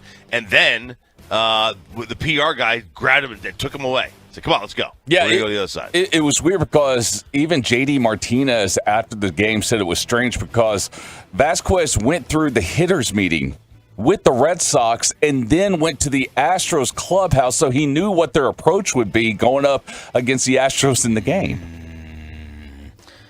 Man, it's funny how many people I hear don't attend these hitting meetings. Don't attend, including some prominent Rangers, present and past. More on that a little bit later on. Deshaun Watson fallout. The NFL is not happy. They're really angry that Deshaun Watson's punishment is only 6 games, and Roger Goodell is trying to challenge it. They wanted him gone for a year. The judge in the case said, well, because of your light punishments, I had to follow precedent. in this case. So yesterday, every player, like in the history of the league, who's gotten in trouble and been suspended was trending. Calvin Ridley was trending. Ray Rice was trending. Zeke Elliott was trending. All these comparisons were out there because of Watson and the 6-game suspension. Yeah, so you get all these comparisons. You get a 6-game suspension from him, and now the NFL is going to try to increase that because their initial offer to him was a 12-game suspension and an $8 million fine. That's what they wanted to give him. And now they're going to give him half that with no fine. I mean, that's not going to sit well with the National Football League. Why is it publicly? Why wouldn't it sit well? Why would they really be upset about it? They don't care about they don't care. They care about their public perception. Right. That's it. I mean, I had a Vegas website send me the odds about Watson's suspension increasing. Will Watson's 6-game suspension be increased? Yes is minus 140. No is plus 100. So Vegas has the line favoring yes for this thing to be increased from 6 games. Positive impact on the Browns' futures odds for sure. Super Bowl odds went from 33-1 to 18-1 while he's missing 6. AFC odds went from 18-1 to 10-1. AFC North went 4-1 to 2-1, with the Ravens still favored to win the division. Yeah, so they're moving up. They're moving up. They see this as a positive development. But let's be fair. If it doesn't matter if you miss 6 games, you're screwed. No, you're not. We went through the schedule yesterday. He's not going to go. They're not going to go. They would have to go basically. They would probably have to win 9 games without with him. They would have to win basically 8 of 11 or 9 of 11. Okay. I think. Tell me who's going to be favored in their games. Ready? At Carolina. Carolina will be favored. I think or pick 'em. I think you're totally wrong. The Browns will be favored. Jets in Cleveland. I would think Cleveland will be favored by 1 or 2. The Browns will be favored. Cleveland hosting Pittsburgh. Now, it could be a pick-em, but remember, they got Trubisky. They may have Kenny Pickett. Who knows? Browns at Atlanta. Could be a pick-em. Could be a pick-em. And then Chargers, Patriots. Those other 2 will be favored. And then you're done with the suspension. You got Carolina, the Jets, Pittsburgh, Atlanta to start your year?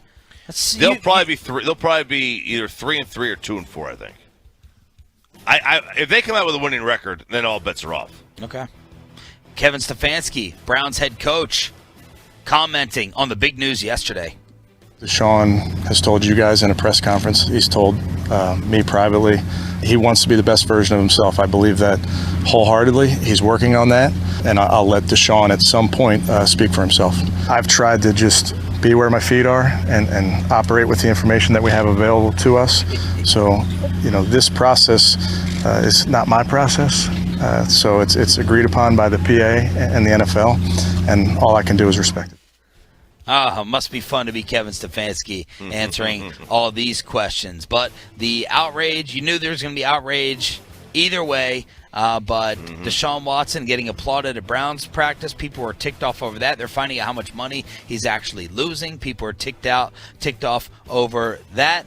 So we'll see if it actually gets increased. Truckwreck.com text line is open at 877-881-1053. We're live on the Fan Cam, live on Twitch, and live on YouTube as well. Thank you for being a Tolo. That stands for Turn It On, Leave It On. We're going to have Bobby Belt, our Cowboys insider, at 8 o'clock. And, of course, we got to talk a little baseball trading with Jared Sandler. Rangers lose, whatever. What's the plan now? What about Martin Perez? Have you heard? I haven't heard much about Martin Perez with the rumors. Been very quiet on the Martin Perez front. I have not heard a thing, which leads me to believe that either the offers are very, very sparse or they are not even accepting them. And they're in no position to buy unless you have a chance to buy Juan Soto. Then you buy. You buy from wherever in his case. But they're not going to be sitting here buying relievers and starting pitchers right now. At least I don't think they are. This is an opportunity for them to sell and maybe buy him back in the offseason. All right, let's ask Jared what's going on with your Rangers. Martin Perez, Juan Soto, Matt Bush, anybody else? Our Rangers insider Jared Sandler joins us next on The Fan.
The Love of the Star podcast keeps getting bigger and bigger and bigger with Brian Broaddus, Bobby Belt. If you want to check out all the Cowboys information you're not really going to find anywhere else, check it out. Love of the Star podcast. It's on the Odyssey app and also wherever you get your podcasts. But this segment of The Fan brought to you by Frankel & Frankel. 214-333-3333 or truckwreck.com in case you've been involved in an accident and it's not your fault. Principal office, Dallas, Texas. Sean and RJ in Oxnard, California for the rest of the week. Brought to you by Metter, Dodge, Chrysler, Jeep, Ram, Twin Peaks, Bobcat of North Texas, and On Time Experts, air conditioning, heating, and plumbing. Our Rangers insider is Jared Sandler joining us, and he was the victim of an amazing prank pulled off by Brian Broaddus and Zach Wolchuk. They went to the Angels game where the Rangers got the W, and in the post game, when Sandler was taking calls, Broaddus and Zach decided to call in with the voice disguise. Steve in Weatherford has been waiting patiently. Steve, thanks for your patience. You're with us here on Rangers Extra Innings.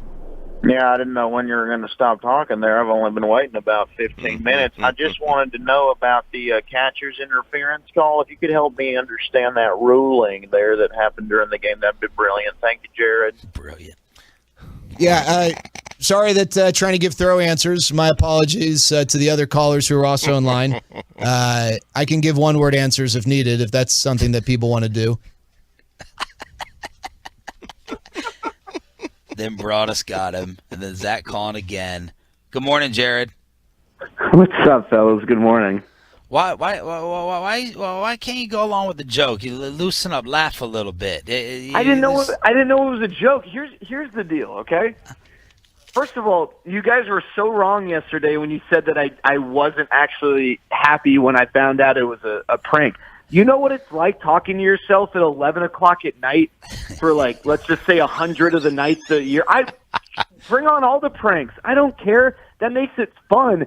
I was frustrated because Zach is right. I do talk a little too long sometimes, but I'm trying in this trade deadline season to give the most thorough answers possible and cover every base and get every detail. And we have people calling in with like 4 different questions, which is totally cool. But I want to make sure that if you've got 4 questions, I'm going to answer all 4 of your questions. So I was like frustrated that, you know what, you're probably right, Steve from Weatherford, but gosh, I'm just trying to like help out here. And then, you know, I think the reason when I was so like, I guess calm or I don't know, lacking, you know, positive emotion when I found out it was Zach or whatever.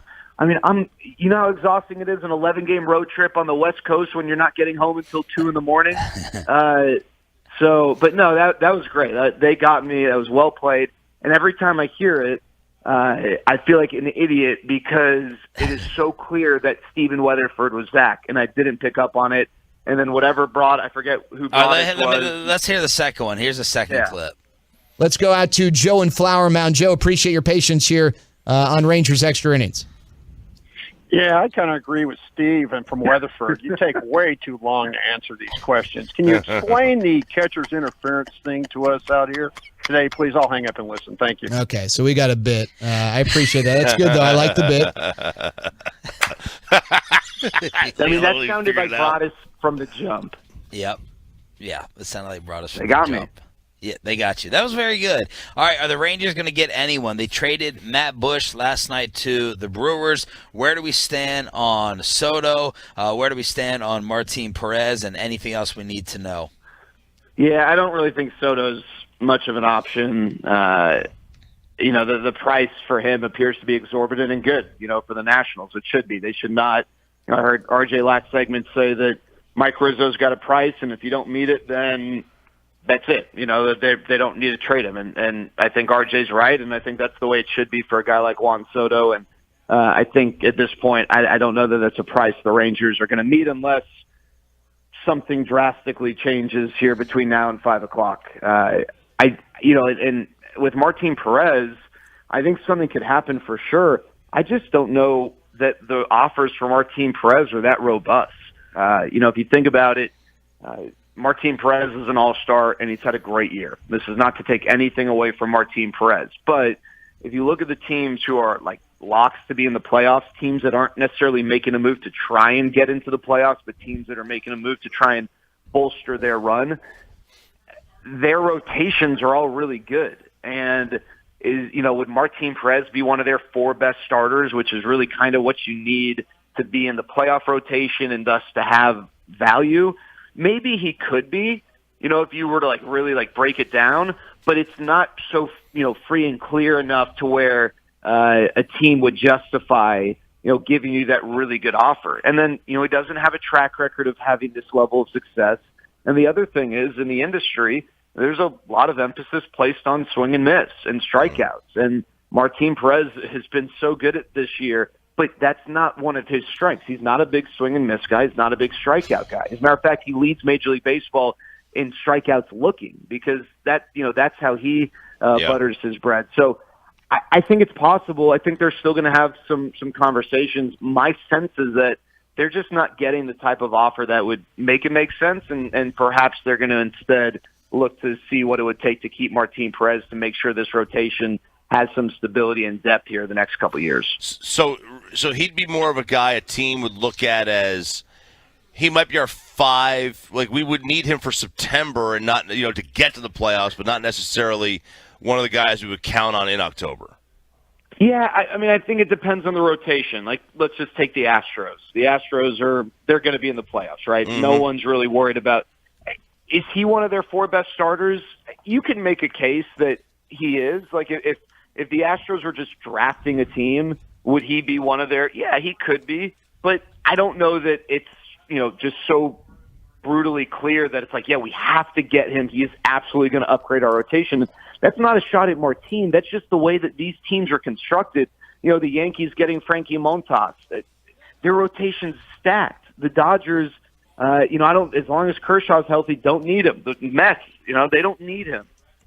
So then you look at the teams that are trying to make the playoffs, and those teams for a rental are usually a little less inclined to give you that great offer, because they're kind of, I don't want to say 1 foot in, 1 foot out, but they don't want to give up a prospect of note for a rental if they're just going to come up short in the playoffs. And I don't know that they would look at Martin Perez as that Justin Verlander type difference maker, the Frankie Montas type, this year perhaps Luis Castillo, who's going to, really lift them over the top. So it could happen, but my guess is one reason why you're not hearing a lot is that there just isn't a ton out there right now. Maybe they needed Luis Castillo and Frankie Montas to fall. Maybe they needed those dominoes to fall.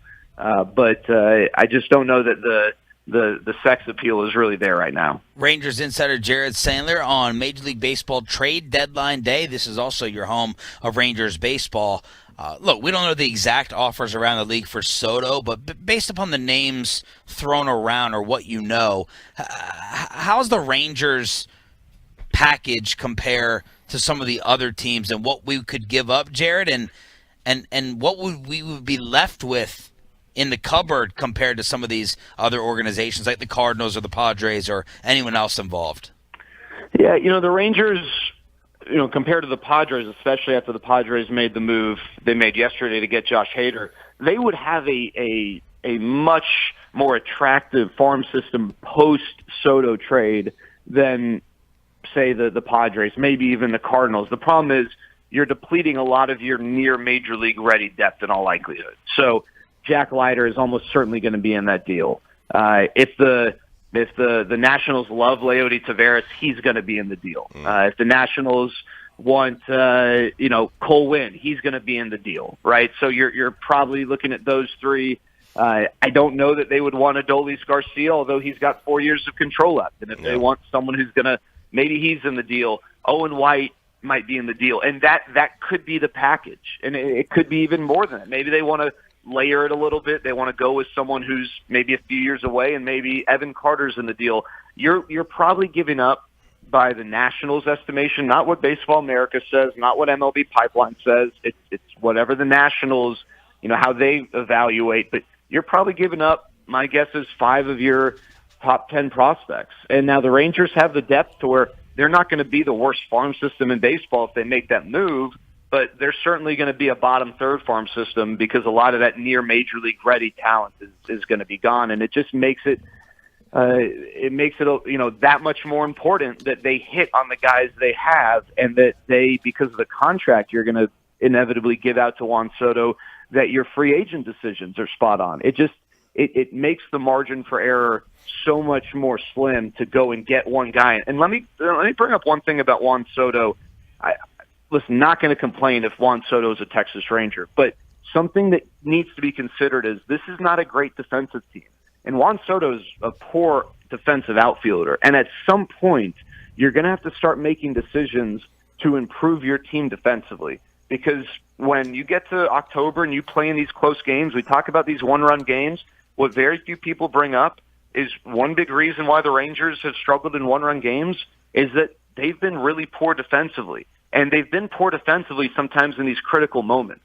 And they've got to get better defensively. And Juan Soto is not going to allow you to do that. That doesn't mean you don't get Juan Soto for that reason, but it does mean that you've got to, at some point, start making decisions to improve your team defensively.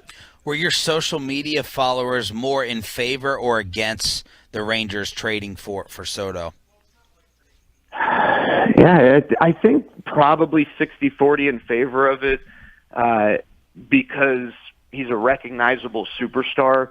But I think the 40% who don't, they're not in favor or they're not begging for it or are not begging for it for the right reasons. It's not like they're denying the greatness of Juan Soto. It's just that they're scared of the price that it would take. And now, at some point, the Rangers are going to have to make a trade where they give up a haul, right? That's going to be a part of this process. They did it in 2015 with Cole Hamels, and trading 5 prospects. And, at the end of the day, more often than not, these prospects don't pan out. But in the moment, it hurts. It hurt to give up Jorge Alfaro and Jake Thompson and Jared Eichhoff and all these guys, Nick Williams. But none of those guys ended up being worth it. I mean, Jorge Alfaro, I guess, has been okay, but like 8 years later. So, you're going to have to do it at some point, but I do think the price tag for Juan Soto, plus with the fact you're going to have to pay him $30, $35 million a year, whatever it might be, that's a really big ask. So that number that they threw out there that the Nats gave him, the 440 over 15, is he going to be getting more like in the 7 to 10 range and just 35 a year? Well, not many 23, 24-year-olds sign extensions, right? So I guess he's got a few different options here. He can try and do this and then re-enter free agency in 6 years where, who knows what guys are getting paid then, or maybe there's an opt-out. My guess is if he doesn't go that route, then, a 12-year deal is what you're looking at, but it's not going to be less than $30 million per year, and it might not even be less than $35 million per year. I don't want to say it's unprecedented, but again, you just don't see many 23, 24-year-olds sign extensions. Guys at 23, 24 just barely breaking into the big leagues. I mean, Ezekiel Duran, we're waiting on Josh Young. He's 24 years old. So I think you're probably looking at a 12-year deal, and it's definitely going to be north of $30 million, and I wouldn't be surprised if the total value of the deal touches $400 million. How would you, if you were the Angels, would you have moved Shohei, or would you move Shohei? That's a tough one because, the baseball answer is yes, because he's not going to come back and his value's at an all-time high. Yes, absolutely. I think it's tough for them because they have an awful owner who doesn't necessarily know. I think he wants to make good baseball decisions, but I don't think he has a clue on how to do that. And I think their roster building the last few years that has been heavily influenced by him. Artie Moreno is an indication of that. But the other thing is Shohei Ohtani is way more valuable to the organization than Mike Trout. He brings in, I think I saw, like $10 million a year in advertising dollars from Japan that are specifically tied to him. Wow. Mike Trout doesn't do that. Plus merchandise, ticket sales. I mean, it's a phenomenon. And you don't want to be the owner. You don't want to be the GM who trades away Shohei Ohtani. You're going to be vilified. And here's the difference between the Nationals and the Angels. The Nationals won the World Series in 2019. So there's a degree of grace, a degree of, maybe equity that Mike Rizzo's built up to make a move like this.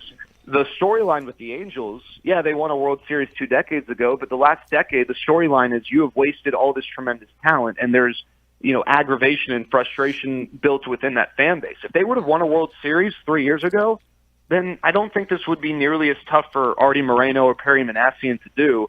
But I don't think they want to be the guys who trade away Shohei Ohtani and signal that, they have for sure wasted having two of the top 5 players in Major League Baseball. But if you eliminate the emotion, absolutely it's the right thing to do, because you're going to get a haul comparable in prospects to what Juan Soto could bring back, maybe even steeper, because Shohei Ohtani's got that two-way ability, and he's kind of a unique phenomenon. You're always doing great work with your Sandlot Children's Charity. What have you had going on this week? Yeah, we got our happy hour tomorrow at Suzy at 5:30, and we're going to make a big announcement about our 2022 Swinging for a Cause event that you guys always go to, and I know several of the Tolos have been to, and I always appreciate the Tolo support. The Tolo community really steps up. And so we're not going to have our normal 200-item auction for this happy hour, but we got 13 items, including a signed Luka jersey, just a little teaser, a little taster.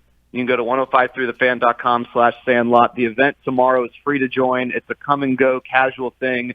We'll be giving out around $60,000 worth of grants to 9 amazing organizations, so we'll be doing that. We've got our big announcement, but for the most part, it's just going to be coming and hanging with your friends. Some great Suzy pizza, drinks, just getting together after the Rangers game. So appreciate if people could stop by, but even if you can't, 1053thefan.com/Sandlot, check out the auction. You can even get, Troy can talk about this, Babe Laufenberg has donated a quarterback lesson, training session. Nice. So if you want to learn from Babe Laufenberg, who is a tremendous instructor and loves doing this sort of thing, you can bid on that. All sorts of different things you can bid on. Time's up. Thank you. Time is up. Thank you, brother. Appreciate it. Jared Sandler, Rangers Insider, on your home of Rangers baseball with the trade deadline today at 5 p.m. Central, 5 p.m. our time. Let's try to fix baseball a little bit and college football, the future of college football. RJ will tell you what's in store next. Hey, what's going on, Tolos? It is Troy Hughes. Yeah, I can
RJ coming at you live from Cowboys training camp in Oxnard, California. Our insider Bobby Belt will talk about the injury to James Washington and who, if anyone, are they going to try to sign to replace him with this wide receiver depth looking very thin for America's team. First, RJ Choppy with a little college football kegger. All right, so there is a couple of things going on here, and we'll start with local, Big 12.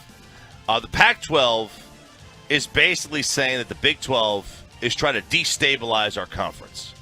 That the commissioner of the Pac-12, said that he is not pulling any punches. That literally the Big 12 is trying to destabilize the Pac-12 by going after their teams. He told Brett McMurphy this: "I've spent 4 weeks trying to defend against grenades being thrown from every corner of the Big 12, trying to destabilize our conference. When you look at the media value, I get why they're scared."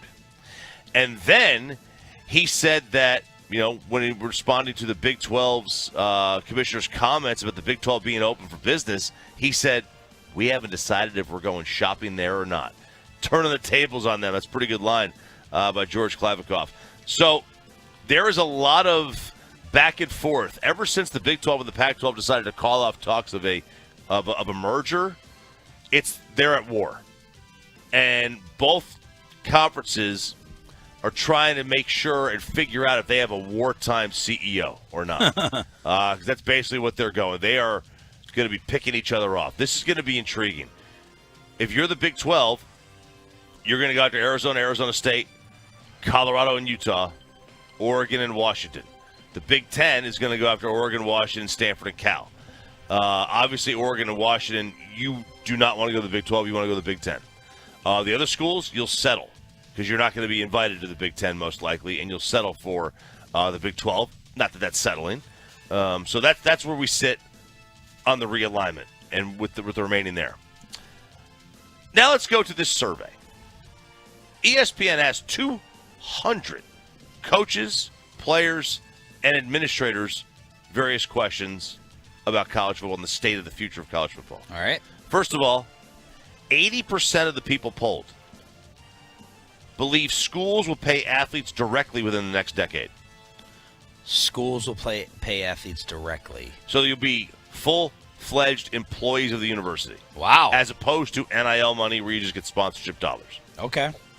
75% think the sport will follow some sort of professional model.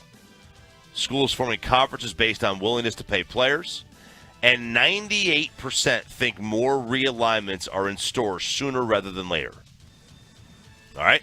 So that's a couple things just to keep an eye on and just to kind of get you caught up on. And what was Harbaugh's NIL suggestion? So Harbaugh is basically saying the same thing.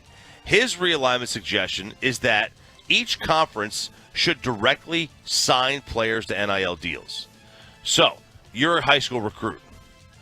You get signed by the Big Ten. You go to a Big Ten school you want. We're signing you. Why is the Big Ten signing you?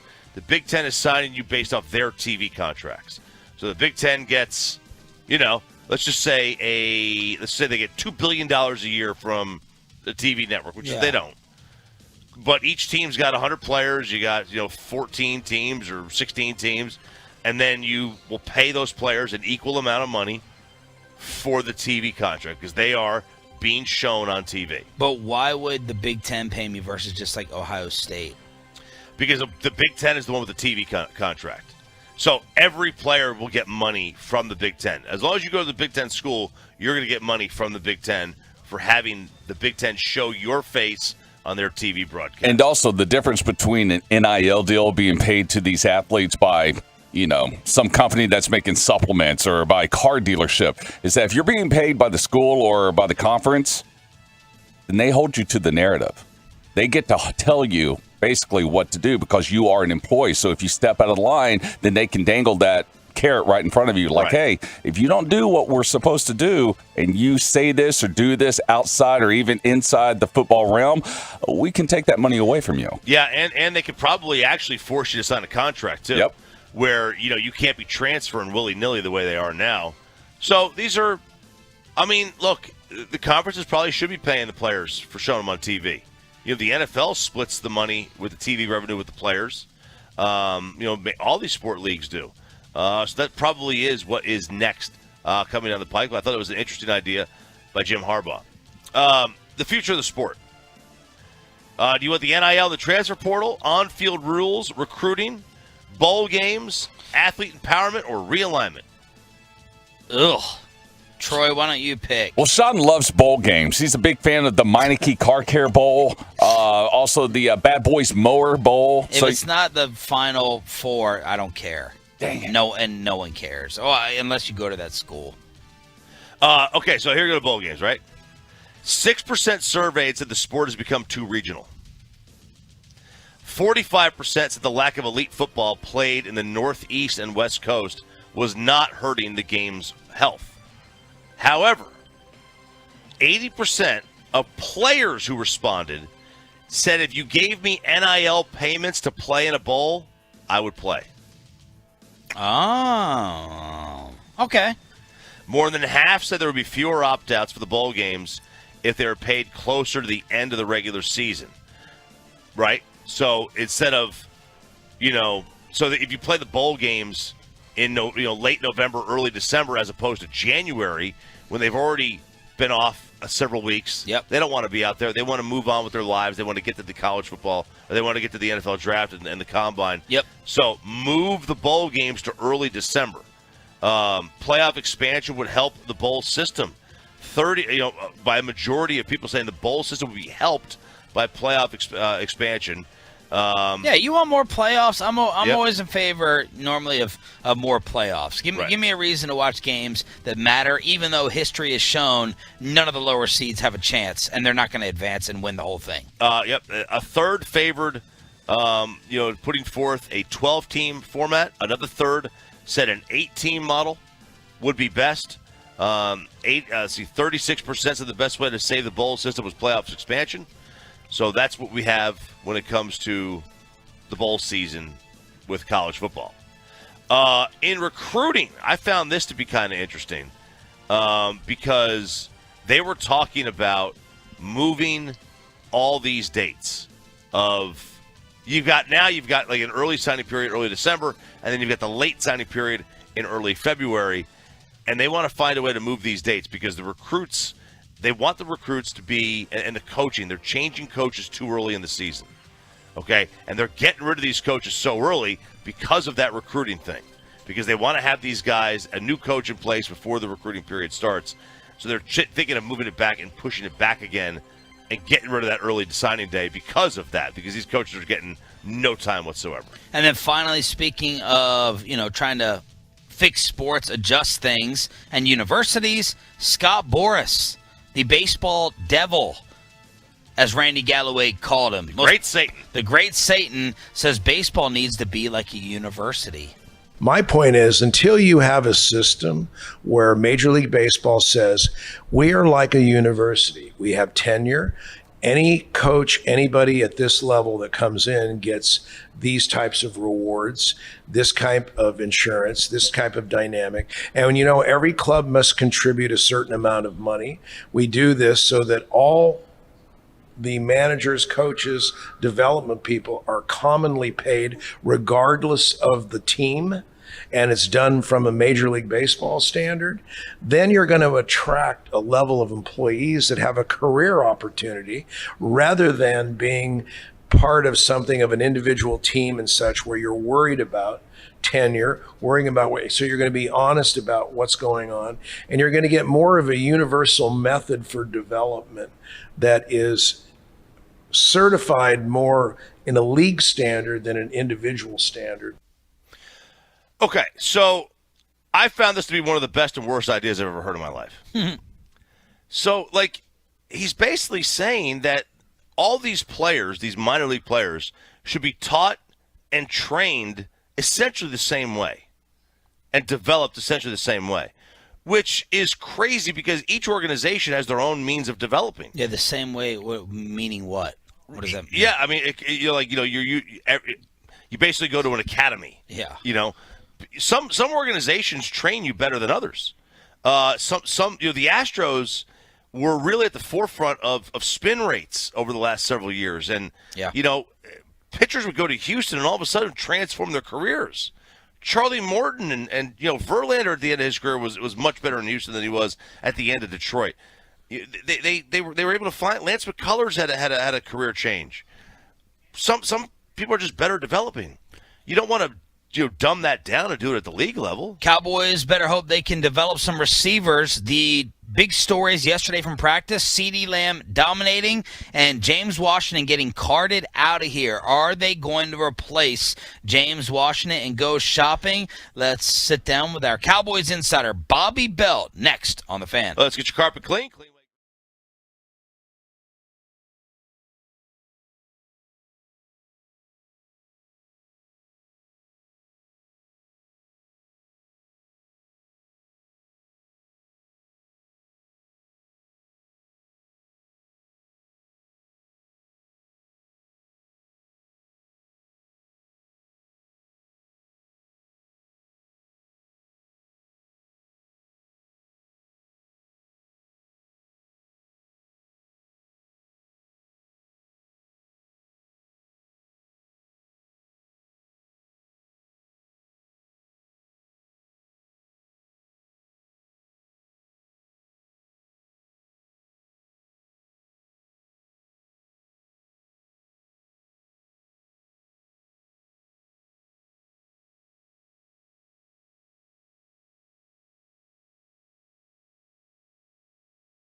Fan. He's always fist pumping at the wrong time. He's our Cowboys insider sitting down with us here in Oxnard on Sean and RJ. Bobby Belt on DFW Sports Station 105.3 The Fan. Thank y'all for being Tolos. That stands for Turn It On, Leave It On. Bobby's sitting down in the On-Time Experts hot seat here on Sean and RJ On-Time Experts, air conditioning, heating, and plumbing. All right, let's get to James Washington. Yeah, Jones fracture him, and he's out 6 to 10 weeks. That's kind of been established at this point. This one, this hurts them for sure because, I mean, they were already at a point where even before James Washington got hurt, Steven had been talking to Corey, Mike, and Kevin at the beginning of the week and said, like, hey, we could probably stand to get another receiver in here. So you're talking about that already being a need. Now your third guy, potentially, even when Michael Gallup comes back, is out for 6 to 10 weeks. And so they're in a tough spot now. They're going to have to go find somebody. I don't know who there is on the free agent market. We were looking at this yesterday. You can throw out a name to me. It's either going to be a hurt guy or a guy who's not very good. And that's Cole Beasley. Okay, so here's the problem. Mike McCarthy does not like slots under 5'10". Like, that's just that's a threshold for him. It's similar to like when Chris Richard didn't like corners that had, were under 6 feet or didn't have arms that were 32 inches. McCarthy doesn't like it. Robert Prince is not a big fan of smaller receivers. They got to be really great route runners for that. Well, I don't like fives, but at 2 a.m. 2 a.m. That's what come in the building. You kind of got to adjust your options. Yep. That's true. Would they adjust their options off of this size requirement? If Robert Prince is okay with him, I think they might. But, they just brought in Kevontae Turpin, who's a smaller guy, but that was with McCarthy being very clear up there saying his offense is secondary, he's a returner. And so maybe they adjust it because, they are going to have to get somebody with warts at this point. Either they're going to have to get somebody who's got injury issues or this or that. But here's Kevin Gray's list. Will Fuller, T.Y. Hilton, Odell, Beasley, Manny Sanders, Allen Hurns. Allen Hurns has been out of the league too long. I don't think that's happening. Emmanuel Sanders burned them when he went to New Orleans. I think they have hurt feelings there, and they're not. He's also 70. What do you mean 35. burned him? So he had basically there was the Cowboys had some interest, and then they thought they had him, and he really was just leveraging it to get more money from New Orleans, and I think they were not thrilled with that. Okay. And so that was bad business. Cole Beasley. He's slot exclusive. That's all he's going to play. Is there any part of this organization that is up to date and forward thinking? We have seen a trend and a shift in the NFL. Size doesn't matter. You don't have to be 6'4" to be a quarterback. You don't have to be 6'4" to be a number one wide receiver. You don't have to be a good blocker to be a great tight end. You don't have to be 285 pounds to be an edge rusher. Fine. That's fair. But would you also agree Cole Beasley's not playing outside? Yeah, that's fine. They want everybody to play. They want all their receivers to play across. That is what Tolbert does. That is what Gallup does. That is what Lamb does. They do want all their guys to be able to play X, Y, or Z. That's what they want, and Beasley's not going to do that. So they would feel limited, like, hey, we can only have him do this. If we want to change up our alignments and do anything creative, he's just got to come off the field entirely. And I think that would be something that Kellen wouldn't necessarily be thrilled with. I don't think Kellen would actually be opposed to Cole Beasley coming back. What about Will Fuller? Will Fuller's hurt guy. He is always hurt. And that's the thing is that what's the line Jerry was up here giving during his press conference was availability. And I mean, with them already being in a tough spot because of an injury, I don't think they want to bring somebody in here, potentially have them get hurt again, and then go, all right, well, we're back to square one. So I think their options at this point, they're either going to have to take somebody with warts or they're going to have to look to the trade market. They're going to have to trade for somebody. All I keep hearing around here, Bobby Belt here on the Fan, is develop. Draft and develop. That's why Randy Gregory and LC and Amari are gone. So what about Vasher? What about Fehoko? What about these guys that you are supposed to be developing? And I think Fehoko has stepped up, and he's been better this offseason. He's been better in this camp. OTAs, he was a little inconsistent. I think minicamp, it started to click for him. Then into these practices, I think he's been good. He made a really good catch in 7-on-7 over Kelvin Joseph yesterday. So, yeah, Fehoko, I'd love that. I think they want to see him be more consistent. That's one of the things that, that's just a common line with young players a lot of times for them, is that, like, we saw the flashes. That's why we brought him in here. They need to be consistent. And so I think that's where they're at with Fehoko. They may not have much of a choice, but, I mean, they're in a tough spot because they need somebody to get them by till Gallup gets here. And then even when Gallup gets here, they need a reliable Cedric Wilson type to be the 4 who can step in and be the 3 if anything opens up. And I don't know that guy's on the roster. It may be, but I don't think they want to head into the season with that being well, I guess we'll find out. CeeDee Lamb, absolutely dominant in practice yesterday. Yeah, it's funny. I was talking about this with Brian. I think Jaylen Tolbert had been the better receiver through the first 4 practices when they were in T-shirt and shorts. As soon as the pads came on yesterday, it was kind of disappointing to see Tolbert didn't really do much. He was pretty anonymous yesterday. That was disappointing. But Lamb popped as soon as the pads come on. That's why it's important to see these guys once the pads go on, because you'll see the differences when they're playing real football. Yesterday, I think he flashed at times, but Rico Dowdle, who flashed through some of the first practices, you then see him in pads, and you see oh, that's football speed. Yeah. He's faster than everybody else when he gets in those pads. He's got good contact balance. He looks like a pinball bouncing off of people. I think Lamb's one of those guys. Lamb comes out here, he's in pads and able to show what he's able to do and show a lot of consistency, I think, in that you weren't seeing last year. He was winning yesterday in all sorts of different ways. He was catching, he was high pointing a ball in double coverage in traffic, something that he struggled with last year. He was, the toe drag sideline catches. He was, getting catches on pretty much the entire route tree, going over the middle, going to the sideline. So I think it was a really encouraging practice from CeeDee Lamb, but we also got to remember last year, CeeDee Lamb was the star of training camp. Is the state of and had a nice year. Had a nice year, but did not have a year that lived up to what they were talking about in training camp. Is the state of the receiver position right now an Amari indictment, which it makes Steven and them look worse, or with Amari hurting his ankle yesterday at Brown's practice, does that offset that? So Amari was always hurt when he was here. Monday through Saturday, he was hurt. And so I don't know that it's so much of an indictment. It's just oh, yeah, that just means it's, an August practice. Amari's hurt. That's just the way he is. But he's always going to play on Sunday. He's going to play, he's going to contribute, and he's going to be good. So what's your answer to the question, is Amari Cooper tough? Amari Cooper's incredibly tough. Okay. Amari Cooper's one of the toughest players I've ever covered. Wow. If he plays, I mean, that's he plays. He would play through anything. I mean, flat but the out. anything was legit. Yeah. They're and that's I think Steven and them are validated if Amari is missing 3-4 weeks with an ankle sprain or something, or Amari's got some sort of hamstring issue and he's missing a game in the middle of the season. That's where they're validated. If he's toughing through things and he's putting up numbers and he's contributing, then no. Because I mean, right now all this says is, well, yeah, this is exactly what he's done in Oakland / Las Vegas, and then now, although I don't think he ever reached Vegas. Where was the disconnect then? There were a lot of problems for them and Amari. I mean, it was, as much as they say it wasn't, it was vaccine status. There were people who thought he was passive-aggressive. They thought he could be difficult in the locker room. They were frustrated he wasn't available during the practice week. They thought that made it tough to kind of get on the same page for game day. But game day Sunday, he was out there, and he could easily put up, 6 catches, 120 yards, and 2 touchdowns for you if you needed it. What role do you think vaccine status would play in signability today with this team? None.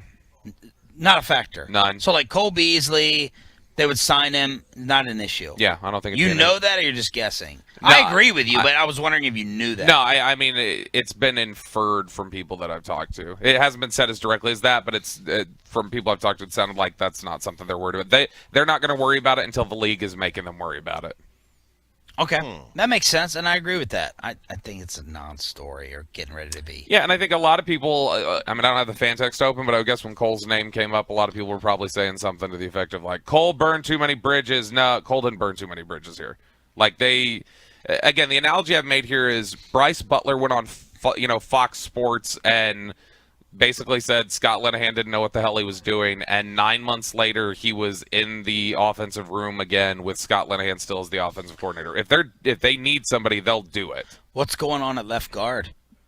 Every day that we walk out of practice, Bobby's going or brought us, look at left guard. They're still doing this at left guard. And Choppy's always going, what's left guard? The game of football is 7-on-7. That's all that matters. Is the quarterback over there? That's all that matters. There's no quarterback. Is there a skill position player? I'm not watching. What are you watching that for? I don't even want the skill position. I was at the quarterback. Yeah, exactly. That's all you Mike care McCarthy. about. Let's go watch QB school. That's it. Yeah, there you go. No, I mean, I don't know why we're even calling it a competition still. Tyler Smith is so far ahead of Connor McGovern to me, and so much more dominant in these. And again, you want to talk about when the pads come on, how different does it look? Tyler Smith's strength showed up yesterday when the pads came on. Quentin Bohanna, who's the biggest interior defensive lineman that they have, he blew him off the ball on a run play. He forklifted Tristan Hill into the ground. He pulled to the right tackle side and sealed off DeMarcus Lawrence on a run and, sprung Tony Pollard. And so he looked great yesterday. I mean, there were a couple of reps where, he's still trying to figure out his hand placement and things like that. But McGovern on the other side is, consistently. Carlos Watkins had one move yesterday where he just shot right by McGovern, blew up a run play, and, got the defense all hyped up. But I don't know why they're wasting reps on this still. How good does he have to be a guard for them to never move him to left tackle when the time is right? I mean, I don't think we have a good answer to that for this coaching staff. If this was Jason Garrett, we could say, well, he's got to probably be as good as Lyle Collins, where they just refused to take him out to right tackle until they were absolutely desperate. Because you remember they got rid of a really good, borderline Pro Bowl guard in Ron Leary just because they wanted to play Lyle Collins there instead of moving him to right tackle when Doug Free retired. Mm-hmm. So, they have that was more a Garrett thing. I think their plans are, that's our left tackle of the future. Today he needs to be our guard, but as soon as Tyron's out of here, you're protecting Dak's blind side. And so I think that's the thought about what he's going to be in the future. How are we feeling about the kicking situation? Not great, Bob. It's not. No, honestly, I mean, Liram Hajrullahu, been good out here. He kicked for them for one game last year when Zerline had COVID, I think it was. Is that what he missed that game for, was COVID? And he kicked against Atlanta, had a bunch of touchbacks, took Cordero Patterson out of the game, made all his extra points. He was good. But they moved on from him. They cut him as soon as Zerline was back. And then, they signed him this offseason just basically as competition for the guy that Bones really likes, which is Jonathan Garibay. He's been better than Garibay. Garibay was 4 of 8, I think, the other day, and then yesterday he was 6 of 8.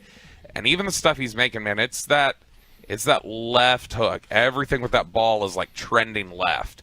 Whereas Hajrullahu, pretty much every time, down the middle. He does not have the booming leg that Garibay has. There's a lot more, leg strength with Garibay than Hajrullahu, but Hajrulahu's just steady down the center. He missed one kick yesterday, and it's when his plant foot he slipped, and he kind of knuckleballed it and missed. But otherwise, he's been completely steady, and I mean, I think if we're just going off of results, who's better and not necessarily who does the special teams coach like, then I think it'd be Hajrullahu at this point. Anything else from practice? Yeah, I mean, I think Dak looked as good as he's looked this entire time. He was really, really sharp. I think that we're still missing the deep ball. All these deep ball shots that they've taken have fallen short. Yeah. He took Tua's out there. He took one. Stop it. Or he's overshot. He overshot James Washington on the first day. He overshot Dennis Houston yesterday. That was the problem on that one. And Tua completed a 65-yarder the other day. Yes, he did. It rolled 14 yards, apparently. It was a good throw. In an era of deep fakes, I don't know that I buy that Tua can actually throw the ball 65 yards. But did you look at the throw? Huh? Did you measure the throw? Did you look at the highlight? I saw it on a video, but again, they can make videos look like anything these days. It was from the stands. No. I killed Tua. No. He made one good throw. No, throw it to him. No. Hashtag fake news. No, but he threw the ball down the field to Dennis Houston yesterday.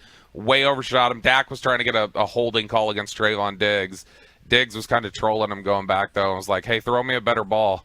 And so, started getting that trash talk going. But, no, I thought Dak looked great yesterday because the corners weren't bad yesterday. There was a lot of tight coverage on a lot of those throws that Dak was making. The receivers were just making strong catches, and Dak was threading the needle on a lot of those. All right, let's get to the juicy stuff. Oh, baby. Bobby Belt DMing me at 1 in the morning. I'm very tired. The pimp Bobby Belt. Getting ready. It sounds like we got a prospect. We got a prospect for one of our fan teammates tonight. And Bobby may be doing this while not wearing his wedding ring. We'll explain Bobby. what could be going down. You're married? With one of the fan members tonight. Next on Sean and RJ.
yesterday. He's Yep. going to join us at 8:40. Bobby set us up with that interview months ago, and after he got going, he was absolutely fantastic.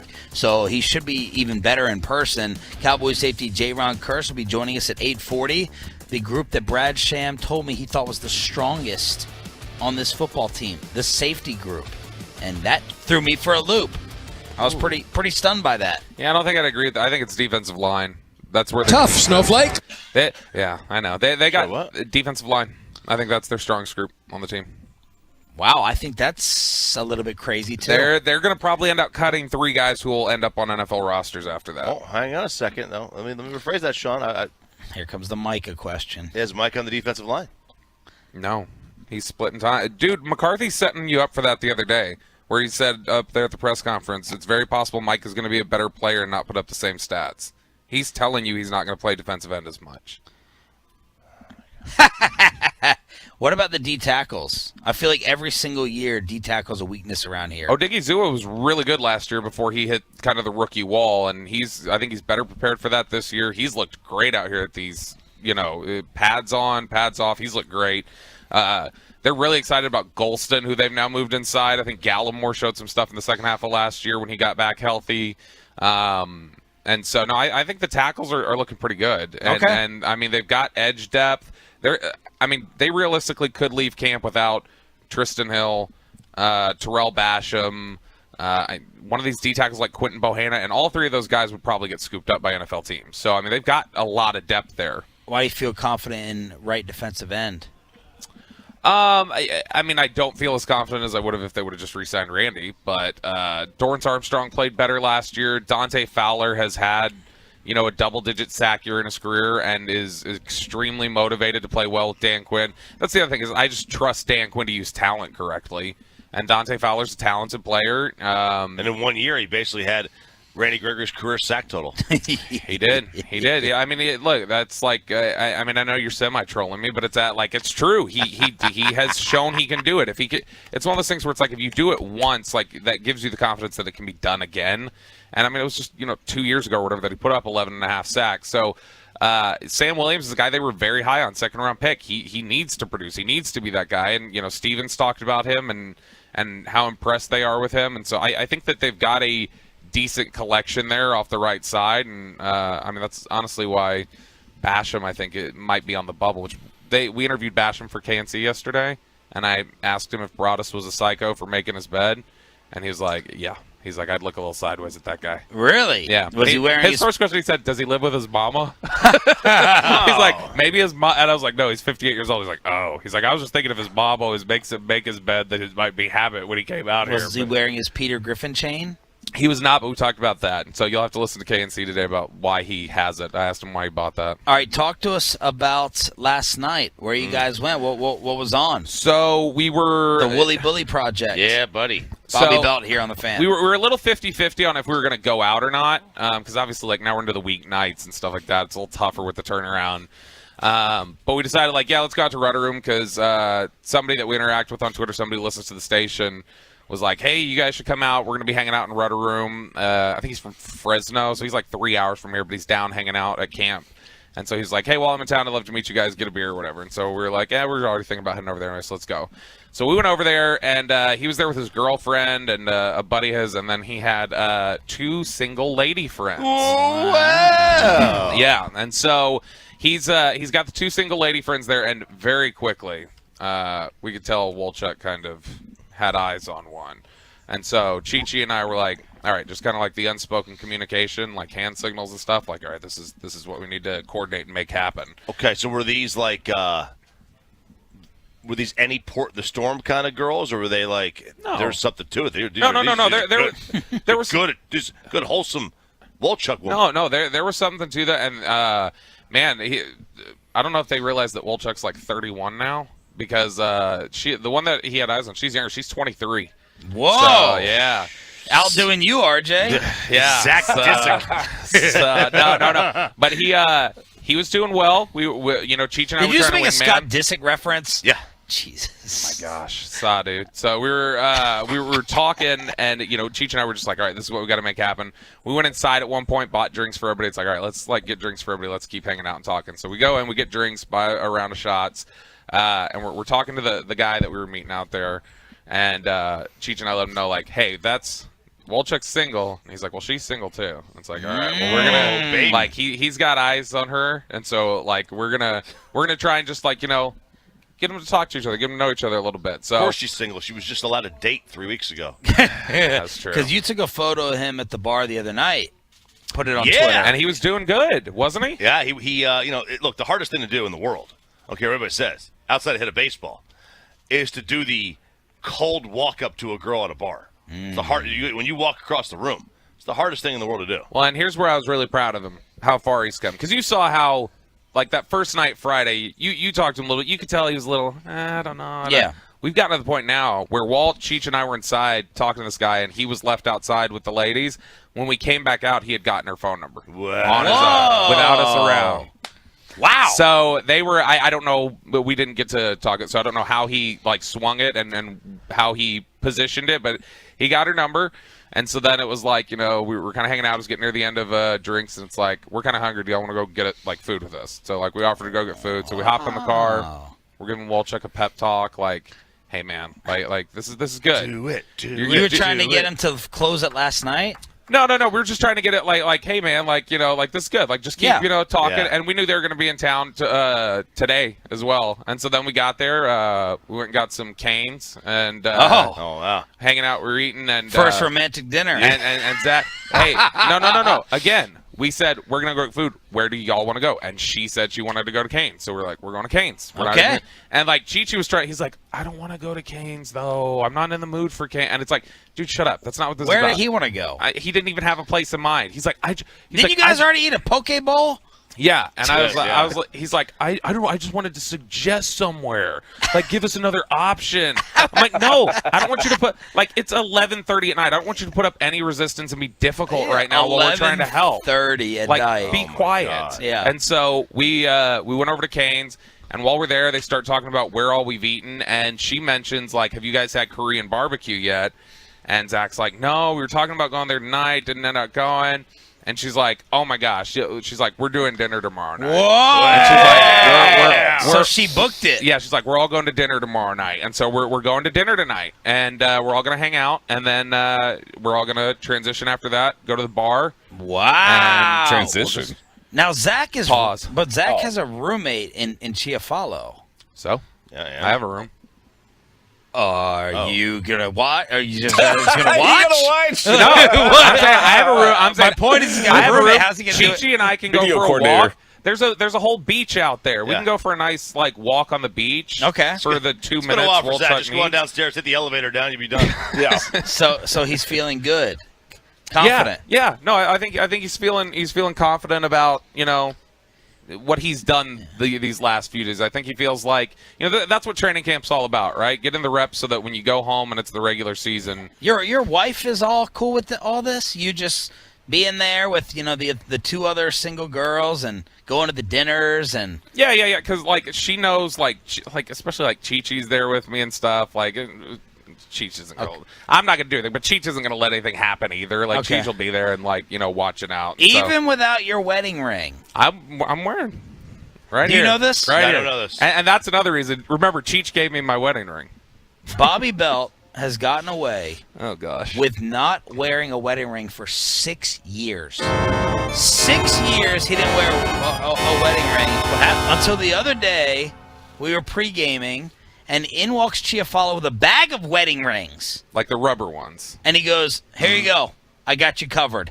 And Bobby now has a wedding ring thanks to Chiafalo. How did you get away with it? Yeah, so he came in and he's like, here, bro, like, here's the wedding rings. And then I, like, put them on. But like, explain Sean's why just, like, you didn't staring, wear 'em. And so what happened is, like, I get the wedding ring, and then, we get married. And as tends to happen, start going out places, eating, stuff like that. Put on the weight, and then it didn't fit anymore. Oh, and so beefy. Kristen, my wife, has said the whole time, she's like, just get it resized. Like, get it resized. And I was like, I don't want to get it resized because that's like admitting defeat. Right. Yeah. I'd rather just be able to say like, it'll fit again. It's like not going to buy a new wardrobe. You're like, I'm gonna get that's back into these. Exactly it. I don't like if I were to resize it, because then if I like do get back down, then it's too loose and I would have to resize it. So I've honestly, and that's where Sean thought I was like super psycho. Was like, I literally put my wedding ring around my key ring, so it's like it's with me at all times, it's just not on. And so she was like hassling me to get the rubber rings, and we went on couples date, me and Eric and his wife and my wife. And the topic came up, and Eric was like, I got extra ones. I'll bring them He's soon. got a bag of like 4. What? Yeah, but he said they were like $6. Yeah. So he's like, here, it's nothing. So he brought it up, and gave it to me the other night, and Sean was massively confused. Like, are you married to Chiafalo? And so, like, now I'm set. I was wearing it, so I was out wearing it and hanging out last night. I was wearing it the whole time. 6 years without a ring. Congratulations. If I could get away with that, I mean, I hate wearing this thing. It's awful. It's just because. Do you notice it still? I stopped noticing mine after like a year. I take it off every day as soon as I get back to the hotel room. I always take it off. Have you ever lost it? No, not yet. But I'm always playing. I'm spinning it. I'm flicking it. Maybe I should just try not to take it off, and I'll get used to it. But I just fidget. All my pens are broken. You see, I'm a finger fidgeter. Yeah, so sounds like you could use some Adderall. I snap. I think Adderall it would make it worse. No, Adderall's supposed to bring you into center if you're fidgety and ADHD like. Oh, that's the whole idea. You should as a test see if you can get away with it. You should should come back from California not wearing your wedding ring and see what she says. I don't think so. No, I don't think so. 877-881-1053 truckwreck.com text line. Well, I was doubting your ability as a wingman. And still am. You sound like you're still am. They got the follow-up dinner, a nice sit-down dinner, this is and the girl. It was an actor on Grey's Anatomy, Troy. Yeah, and you saw the Snapchat. Yeah. Like we were out there. So like, whoa! What? Yeah. Whoa! You're a married man with Snapchat. Snapchat. Who's got Snapchat? I do. What do you have Snapchat for? I've had Snapchat since it came out. Whose DMs are you sliding? God, this kid is. What do you want to disappear? This kid has no wedding ring for 6 years and a Snapchat. My Lord, grimy. Yeah. Sean Bobby Notch on the belt over here. Sean is just like thinking massively differently than me ever since. Like, I don't wear wedding rings. I have Snapchat. I rage at Papacitos. Like, he's any girl. He's thinking incredibly different of me lately. Dude, Bobby's street cred on this trip has gone up like 4,000%. It's amazing. I'm looking at the stock market. This is you. All green. Just all the way green up. candles. Green candles everywhere. Go ahead, Troy. Wait, Looking like a sluggo. I want to know more about Grey's Anatomy. Like she played like a sick girl. I think she said it was season 4, episode 14, and we told her, like, all right, well, we're going back. I just happen to know. I mean, it's the only one she's in, but I was like, yeah, we're going back, and like we're gonna watch that tomorrow then. So we're gonna watch her episode of Grey's Anatomy. All right, so that's what Zach has to do. That has to be how to get her to the room. To be like, hey, I pulled up the episode. Exactly. And I can pull up something else, too. Sean and RJ here. Bobby Belt bringing it strong. Our Cowboys Insider. Brought to you by Metter Dodge, Chrysler, Jeep, Ram. Bobby got us this guest months ago. He was fantastic. Let's sit down with Cowboys safety J-Ron Curse next on The Fan.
ready to sit down with Cowboys safety. One of the most interesting interviews, probably the most interesting interview we had the entire offseason was with Jaylen Kearse. He's going to be sitting down in the On-Time Experts hot seat. On-Time Experts, air conditioning, heating, and plumbing. As we are out here in Oxnard, California, Choppy and our engineer Tim have become infatuated with a duck. Nice old duck back here that's running around. The little duck over here. I almost went and grabbed it.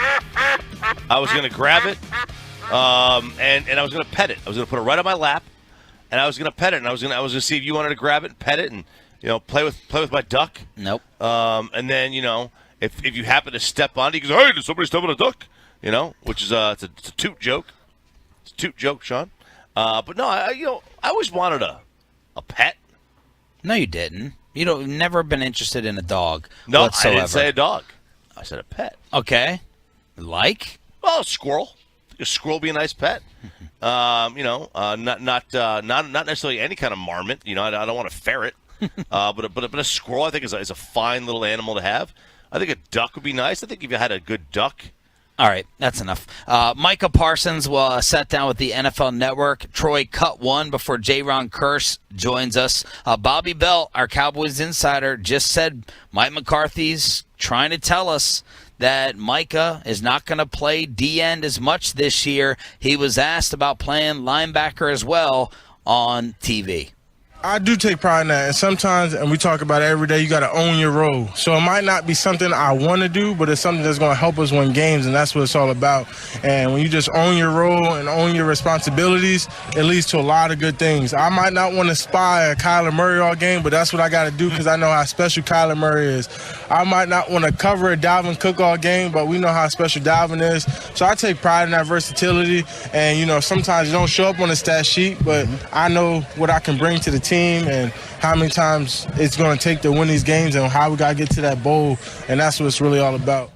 All right, so there he is talking about doing the different things. Chasing Kyler, covering Dalvin. Jerry Jones was on the NFL Network, and he was asked about Micah already being a star after year one. It's what's inside that excites you so much. This guy's really inside rare. He's rare with his drive. For instance, financially, he'll sit in coach class rather than sit in the front class to save $50. Now you say, what in the world has that got to do with the football field? He's aware at every part of it. He knows his role as far as what he can do to lead this team. He won a contest recently. I'm going to call it a contest, but he came upon a aerobatic exercise in a common schoolyard where people were jumping from ring to ring up in the air, flipping, jumping, grabbing rings and everything else.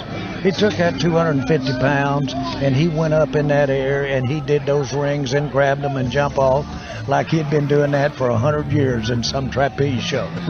He's got the athletic ability, but he's got it inside as well. Was he at Cowboys training camp or Concrete Cowboy? It sounded pretty lit. Right. That was on Saturday. I haven't heard the music playing as much this year.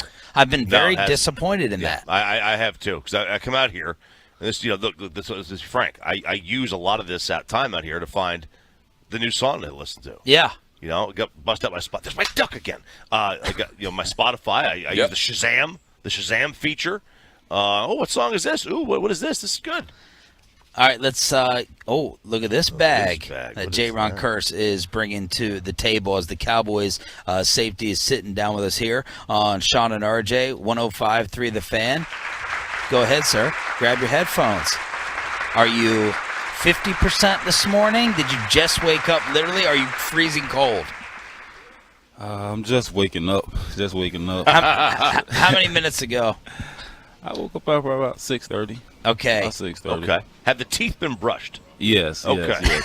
I had to. I was coming to talk to people. I had to. So. Yeah. Okay. Are you a gum guy or a breast strip guy, or you just feel confident that you'll know when it's time to go and get some candy or a refresher?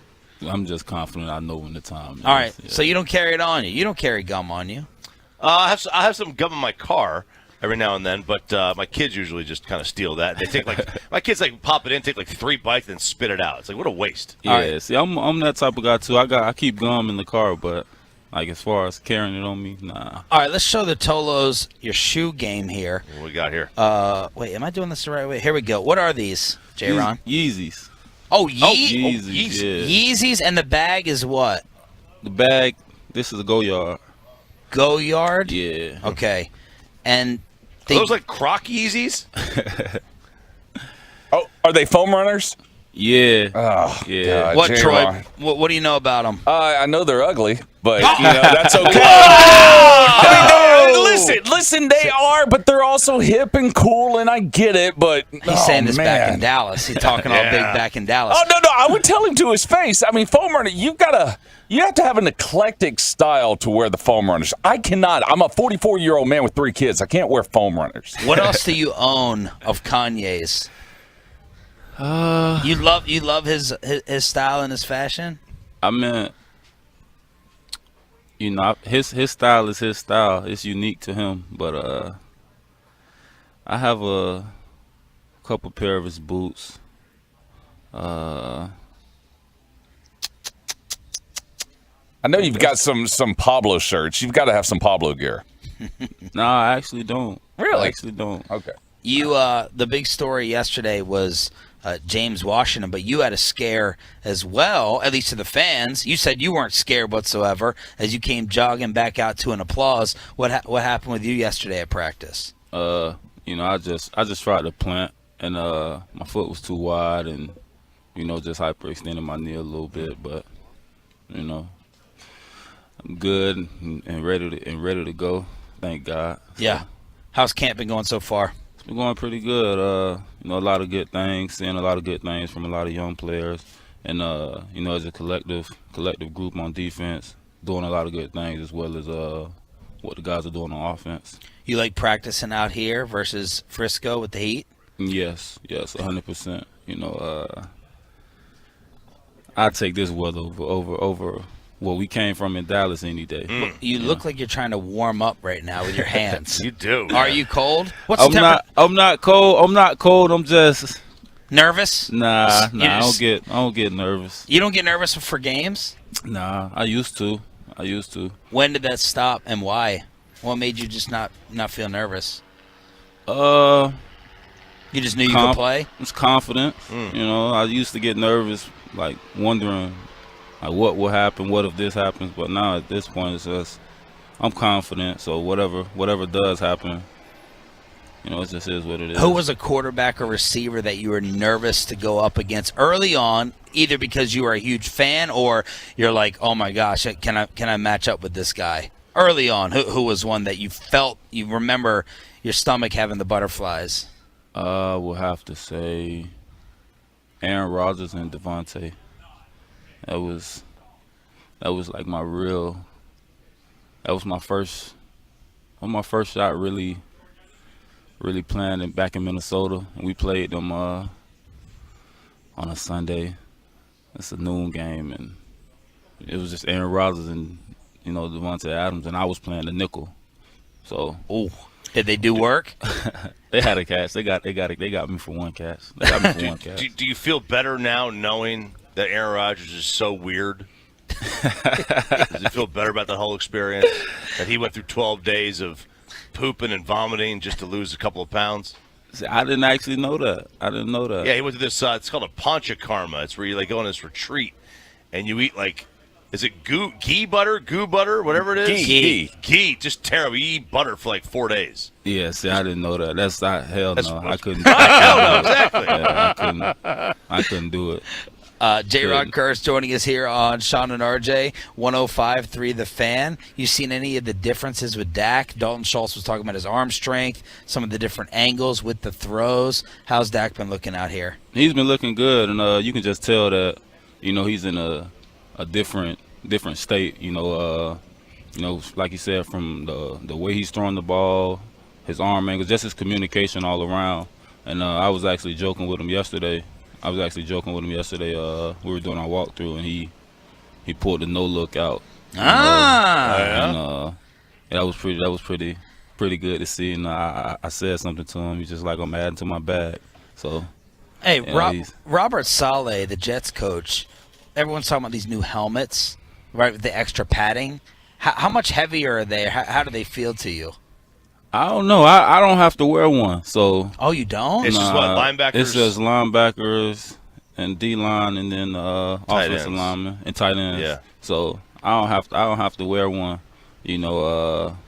Contrary to belief of everybody thinking I'm a linebacker. So. Right. I don't have they to look wear hideous. one. Those helmets. They look terrible. They're terrible. They're terrible. I wore them. I actually did. I wore them my last year in college. We had to wear them for training camp. Okay, Saleh's theory is that while we think we're protecting the guys more, it's going to work opposite, because he's saying our linemen are making more head contact because they know they have protection. But when the first game starts and you don't have it, they're going to be hitting each other in the helmets like they were at camp. What do you think about that? I thought that was pretty interesting. That's a good point. Good point, actually, right? That's a good point. So, I know the guys can't wait to take them off. Right. And, it takes your style points down a whole lot. So I know they're ready to get those things taken off. All right, I got a couple of random questions I want to throw your way. Okay, let's go. Let's go. So, you get to keep your human body, but you have to put the head of an animal on top. What animal are you putting on top of your body? You trading your head out for? Damn. I wasn't expecting that. Let's see. I got another one you definitely ain't expecting.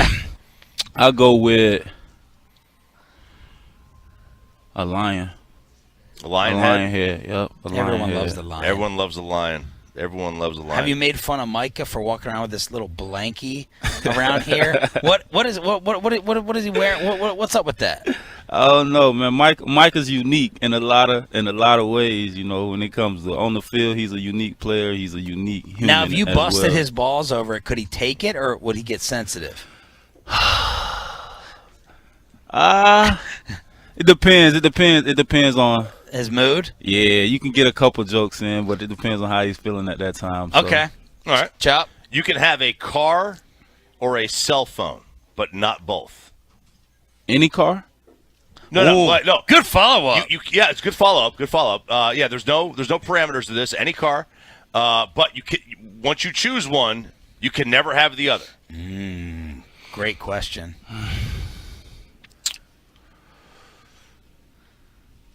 Does my fiance get a car? What? He's outsmarting this little game. Yeah, you got. I don't know the answer to this one. I don't know how to say that. It's just you. You're alone. You You're can a single man. You can never drive a car. Okay. You can never drive a car. I gotta take a car. You could give up the cell phone? If I'm a single man and I need a car, I just have to have a car. Are you single? Nah. Fiance. Oh, I'm sorry. My bad. All right. When's the date? Haven't set one yet. Newly engaged. Congratulations. Newly How did engaged. you propose? Flew a couple of her friends in. Well. Little surprise dinner. She thinks it's just a dinner. In DFW? Yeah. At I don't even know how to pronounce it. Salt Bay's restaurant. Oh, Nurse Set. Yeah. Was Salt Bay there? Nah, he wasn't. He wasn't there. What's the point of going if he's not there? What's the point? Did you get the gold steak? Yeah. Okay. Yeah. Did size matter on the ring? Was the steak blingier than the ring? It did. How long had y'all? Are you blushing? You getting a little nervous? All right, Chop, finish it off. All right, okay. Let's see. What's the name of your pirate ship? I don't know if I don't. Oh man. I love the thought you're putting into it, though. Way too much thought for his dumb questions. I don't know. Never gave that a thought. What's yours, Choppy? Name my pirate ship? I don't know. Great one to end on. I don't know. What a walk-off. What a walk-off. Oh, there's the music for it. J-Ron Kurtz, Cowboys safety, not a linebacker, whatever you want him to be here on Sean and RJ 105.3 The Fan. Thank you for waking up with us, man. We'll see you out at practice. Appreciate it. Thank you. Appreciate you guys. We had him on in the offseason. He was fascinating, so we had to get him back here as he's freezing. Don't look at him on the fan cam. It's going to tick you off back home in Texas as he's freezing, and it's 104 back there in DFW. Major League Baseball trade deadline. And wait till you see these comments from a former Ranger who can't wait to get out of New York. Plus, the Deshaun Watson fallout. Final hour on a Tolo Tuesday. Next. Let's get you over to Athletic Greens.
Turn it on, leave it on with Sean and RJ right here on The Fan.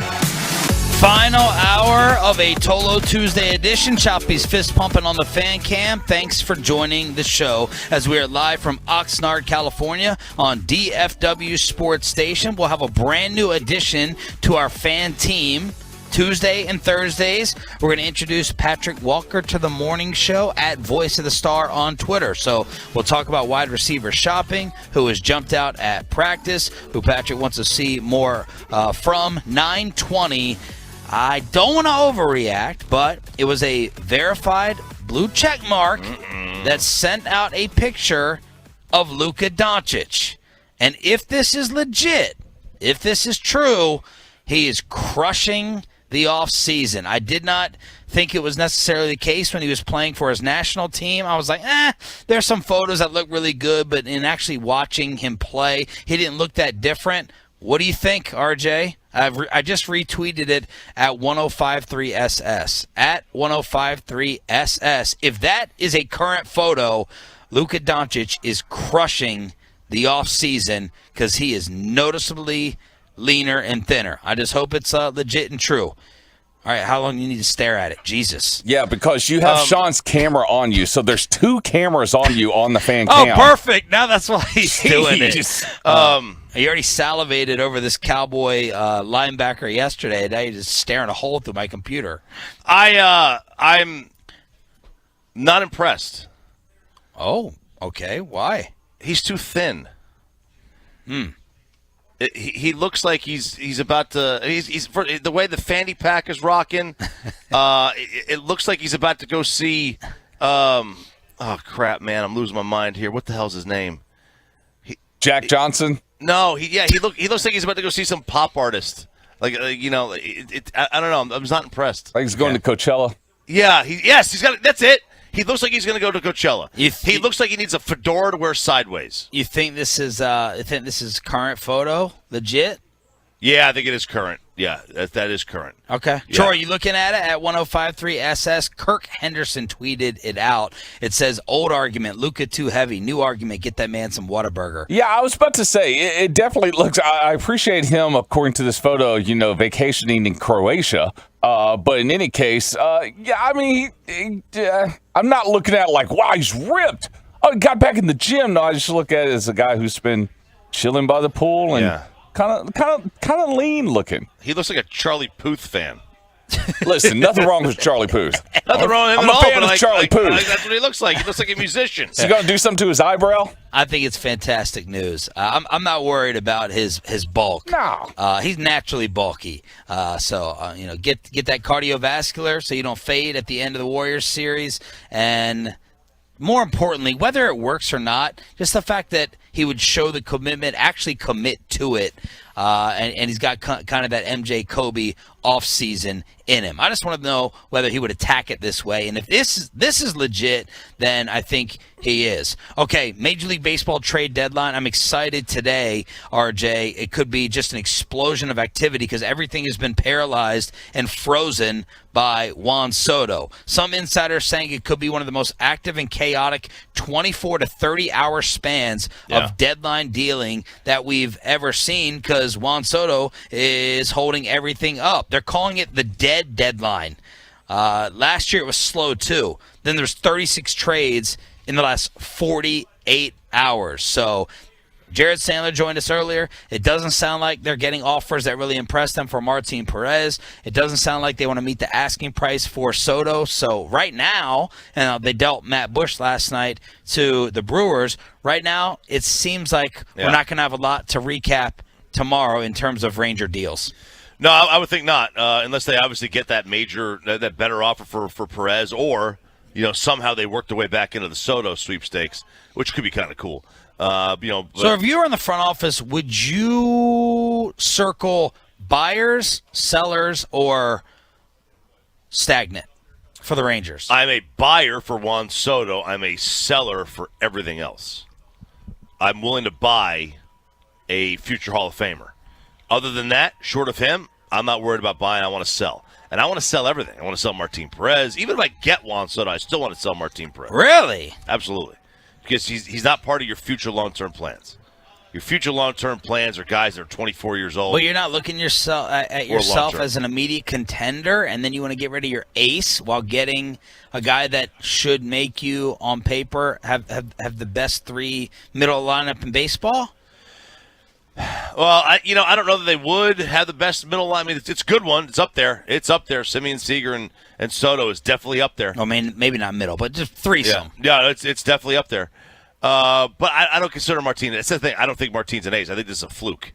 So I want to get what I can for him and move on. You've got to. I agree. Sooner or later, you got to okay, this cute little story has gone on long enough. I agree. I wouldn't bet on it happening again. But if you're going to get 30 cents on the dollar, maybe you keep them and see if this is some amazing career transformation. Maybe it is, and we've seen it happen. It's not crazy. You could trade, you could sign him back in the offseason, I suppose. All right, it sounds like the Padres and the Cardinals are attached to Soto the most. The Yankees have this prospect that apparently the Nats are not in love with, Anthony Volpe. Yeah, they're not in love with? This is John Heyman says the Nationals are not as high on Volpe as the Yankees and many other clubs are. That's complicating things in the talks. Now, look. I can imagine so. John Heyman also said the Rangers were the leaders in the clubhouse for the last 2 weeks. And everyone is – I haven't seen one other person report that.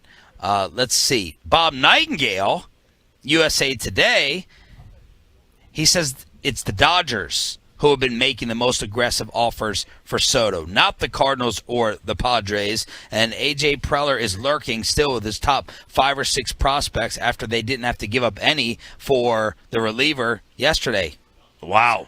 So, it's funny that nobody really has any idea what the story on who the leader is. No. Nobody really has any clue. Yeah, the only thing that I've seen recently regarding Juan Soto is that, according to the Washington Post, there's a growing sense that the Padres will land Juan Soto and could also be targeting Dallas Jesuits' own Josh Bell. Wow.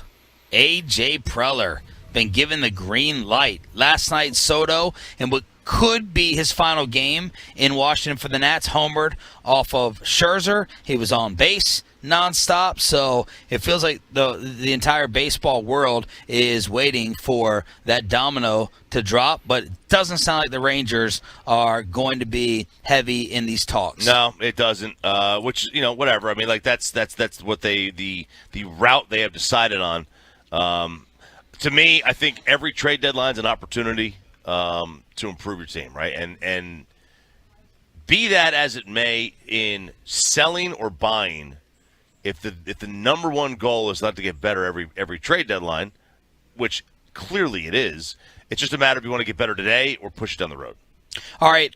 We got Deshaun Watson fallout from the 6-game suspension that was announced yesterday. The National Football League is reportedly furious. They wanted a year-long suspension. Vegas thinks that Roger Goodell is going to challenge this and try to appeal it, and that this 6-game suspension could be increased. Cleveland's Super Bowl odds obviously improved yesterday because I think we thought a few weeks ago Watson was going to be gone for at least 8, at least 10, maybe even the full season. The Browns Super Bowl odds went from 33-1 to 18-1. AFC odds 18-1 to 10-1.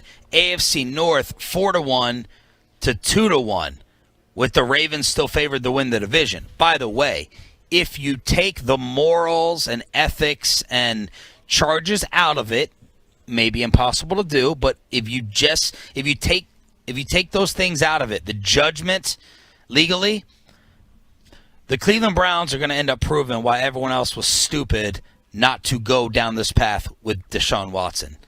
In my opinion, unless Watson... Now, look, I believe that Deshaun Watson was a predator.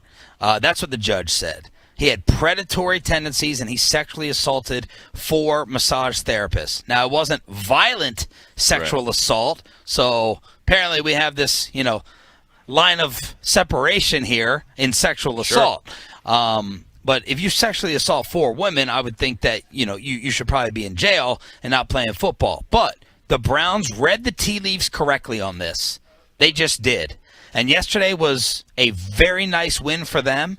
And if Deshaun Watson can stay out of trouble, they're going to end up hitting an absolute home run in a grand slam, in my opinion, and this is what we said from day one. You go out and get him, and you guarantee the money if you feel good that he is not going to continue to be a predator. You absolutely go and get him if you could. If you knew it was only going to be 6 games. Like Matt Rule's going to be unemployed because Carolina didn't want to sign up for the money. I mean, you can have your morals and your severance package if you're Matt Rule. Yeah. In the National Football League, the hierarchy goes like this: quarterback, morals, ethics.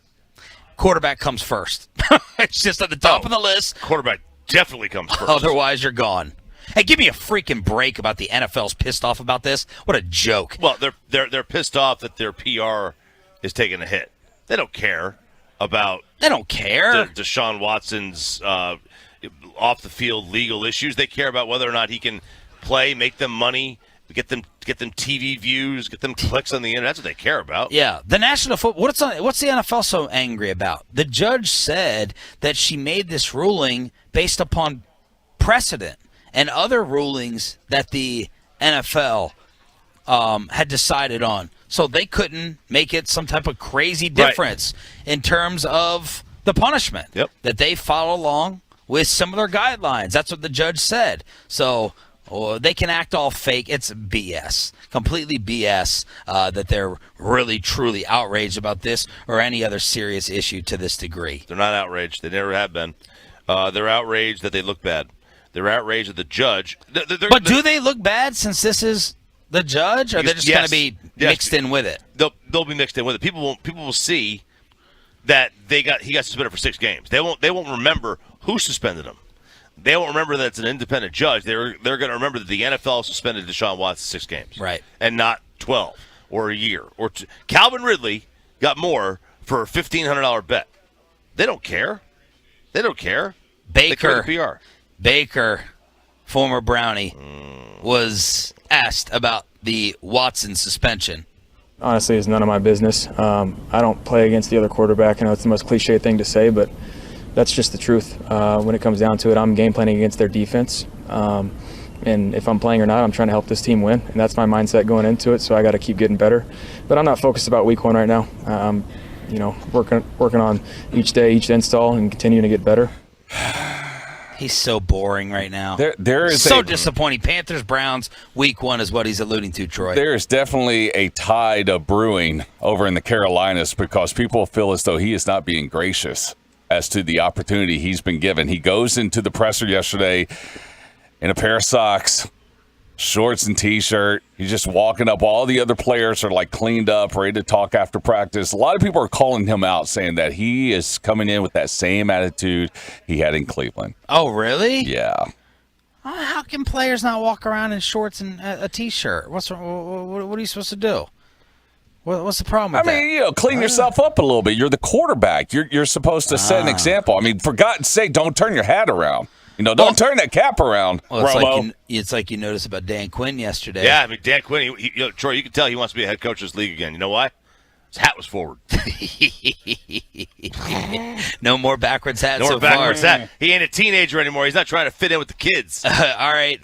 When we return, we're going to introduce a brand new member to the Sean and RJ family, Patrick Walker, voice of the star on Twitter, from DallasCowboys.com. Are they going to go wide receiver shopping after the James Washington injury yesterday? Patrick Walker joins us next on The Fan. But first, do you have questions about the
Tickets to give away right now to caller number 10, 877-881-1053, a brand new music venue in Tarrant County. I'm talking about Tana Hills Tavern and Music Hall in Fort Worth. And coming up on November 27th, Pat Green will be performing. You can buy tickets to go see Pat Green at livenation.com or win a pair of tickets right now. Caller number 10, 877-881-1053. And this segment of the fan is brought to you by Frankel and Frankel, 214-333-3333 or truckwreck.com in case you've been involved in an accident and it's not your fault. Principal office, Dallas, Texas. All right, joining us for the first time, you can check him out on the fan cam as well. Here, a new addition to the Sean and RJ show from DallasCowboys.com. Patrick Walker, you've been on the station at Voice of the Star. Good morning and welcome. Thank you guys for having me. Give our listeners who aren't familiar with your work, I got the text message here from the boss man, Gavin Spittle, saying, let's see, that was about something else. But he goes, huge fan of Patrick. He's very good. You're going to like him a lot. Always been on my radar. Happy he landed with the Cowboys. Just give us a little background. Well, first of all, shouts out to Gavin. Love Gav to death. Have known Gav for years now. For those that don't know, Patrick, no C Walker. So, no C. Patrik. Please do not put the C in my name. What bothers you so much about that? It bothers my mother, apparently, because she's the one who took it out. She took it out? She took the C out. So okay. Yeah. Other than that, formerly of CBS Sports and CBSSports.com, CBS Sports HQ, CBS Sports Radio. Coming over was with them for about 5 or 6 years. Prior to that, 24/7 Sports, covering the Dallas Cowboys for 24/7 Sports, helping out on the recruiting side as well. Been a Cowboys fan my whole life. Got it tattooed right here on the arm as proof. Let's see. Proof. Okay, who's the player? Or is it just that's generic player? Yeah, no. Take a closer look at that's the original logo superimposed over the 5-point star. Oh. Legacy fan. Very nice. Fan. So, all-time favorite player was? Ooh. I'm going to go with Michael Irvin. Okay. I'm going to go with the playmaker. I don't think you can go wrong with the playmaker. Now, obviously, as an 80s kid, I could have gone Tony Dorsett or something of that nature, but it really jumped off for me during the Michael Irvin days. So from 89 forward, you got me. Well, yesterday, the day was about 2 receivers. CeeDee Lamb was dominating practice. Thank you. And then James Washington with the injury, with the broken bone in the foot. He's gone 6 to 10 weeks. What do you think they do now? Do you think they go shopping? I think they could go shopping eventually, but I think they play it conservatively up front.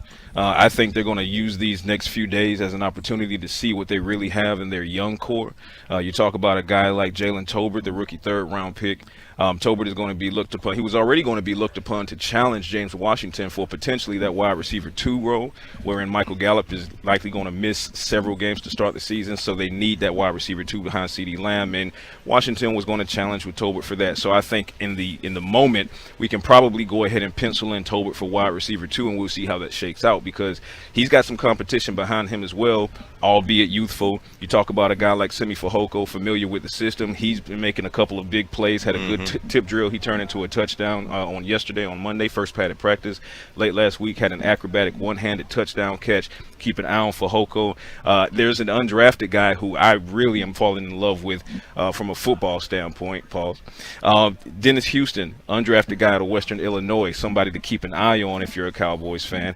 He's been coming on here strong. And then you look at the fact that they brought in Kevontae Turpin. Now, they brought in Turpin as a special teams guy. He's supposed to be the return ace, but you lose Washington, guess what Turpin gains? The opportunity to get reps on an offensive standpoint. Got a couple of end rounds late last week in practice in one of his first couple of practices. That lets you know that Kellen Moore and Mike McCarthy, they're at least entertaining possibly getting him some reps on the offensive standpoint. But then you look at, guess who? TJ Vasher. Mad 2 more catches yesterday. Absolutely. Stole the show on Friday. To this point, still has the highlight of camp with what he did to Kelvin Joseph. And no shade to Kelvin Joseph. That ball from Will Grier was perfectly placed in a position that only Vasher could come down with it. And just how Vasher elevated and was able to do that. Nothing that's unfamiliar to Texas Tech fans. Yes. very good point, as I'm a Red Raider myself. There you Yes.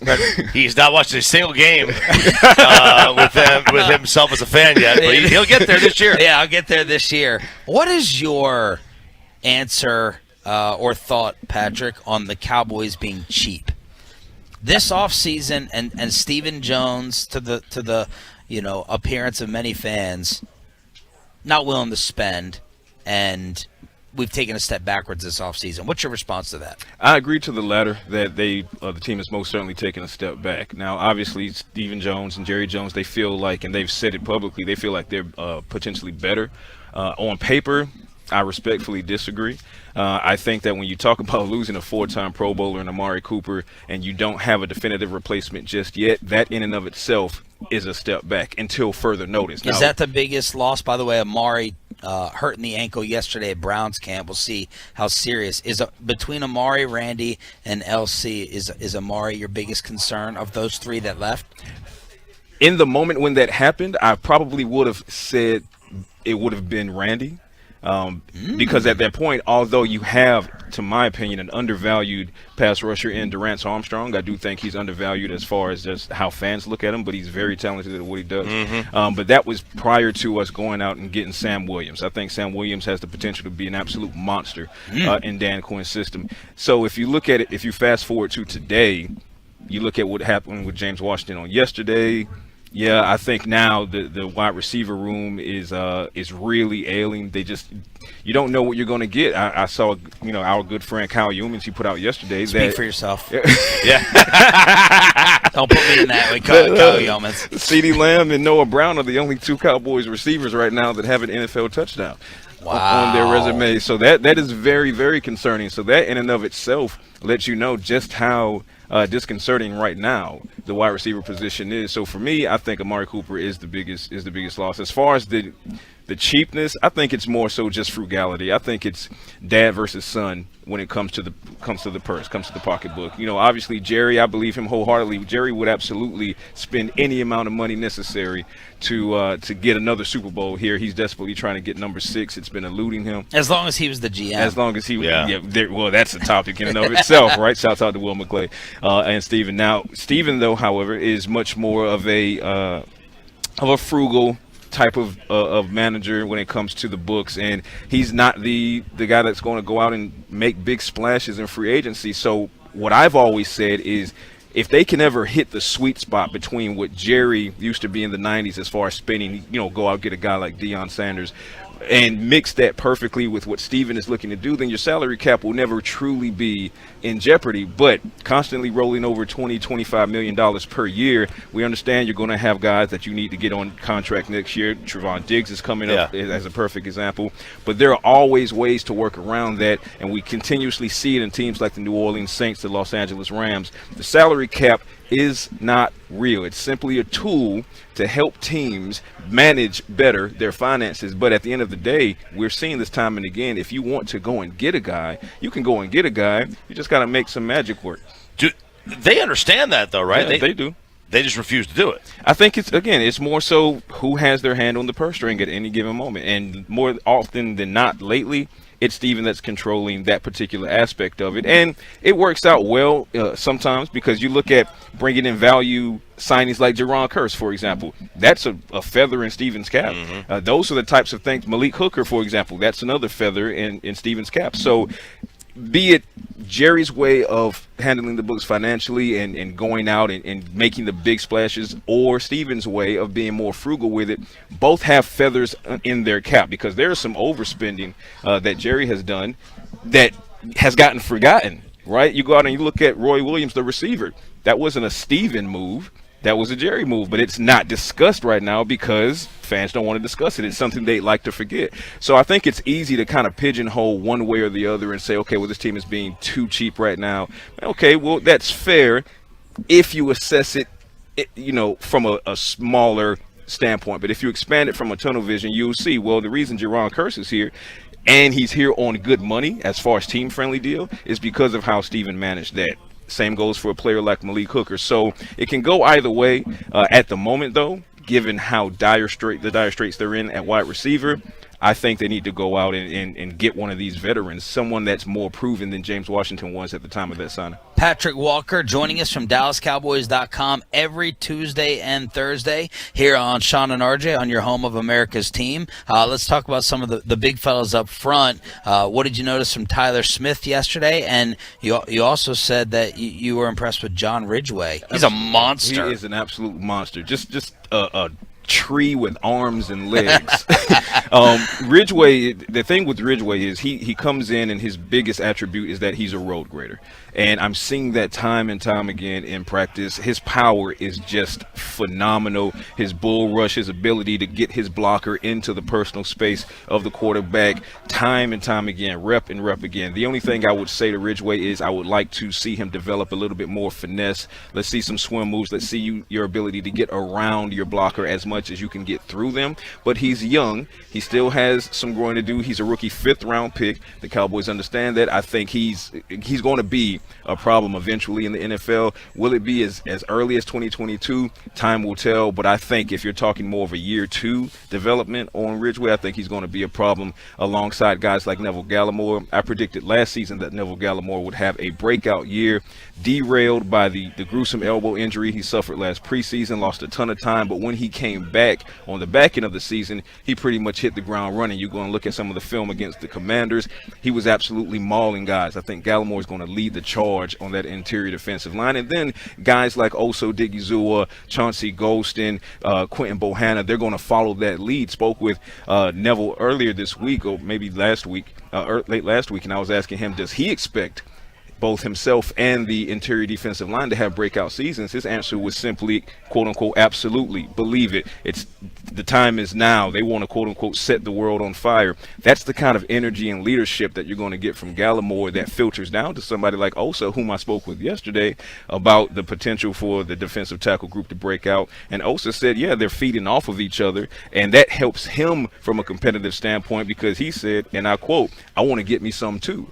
So when you have that kind of vibe, that kind of energy within the interior, and then on the bookends, you have a guy like DeMarcus Lawrence still leading the charge as the guy there. Micah Parsons roaming around, just decapitating guys in the best way possible. I think that the defensive tackle group does take a step forward this season, which will be huge for the Cowboys. You finally proved Gavin Spittle correct. Great debut. Well done. Patrick Walker, just kidding, boss. Every Tuesday and Thursday, you can check him out on the Fan Cam and DallasCowboys.com. We're looking forward to it, man. Thank you for stopping by. It's fun as always, guys. And, of course, Tyler Smith bearing Tristan Hill yesterday with that little video highlight. Let's see how excited KMC is for trade deadline day in Major League Baseball. That's next on your home of the Rangers, 105.3 The Fan.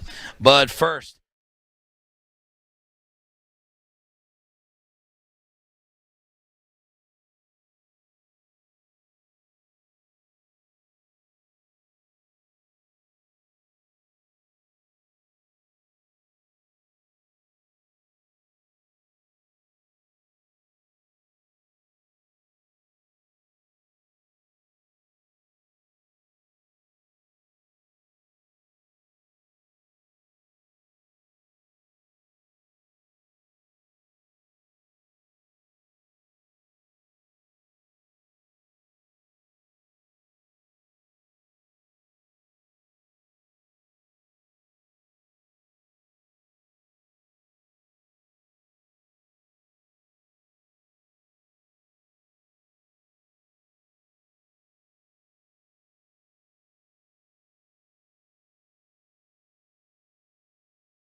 you. Also, Buyers Barricades, a full-service provider taking care of your project or special event. No matter the size, from start to finish, the Texas Authority and Barricade Rental, buyersbarricades.com.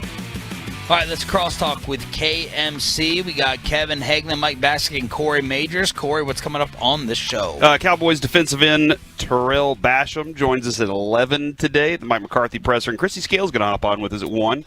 And all sorts of other stuff. The Sandman talks trade deadline For Nuggets. Hop on with us too. And I may have a bone to pick with you guys. Oh dear. Oh, no. Yeah. All right. Regarding?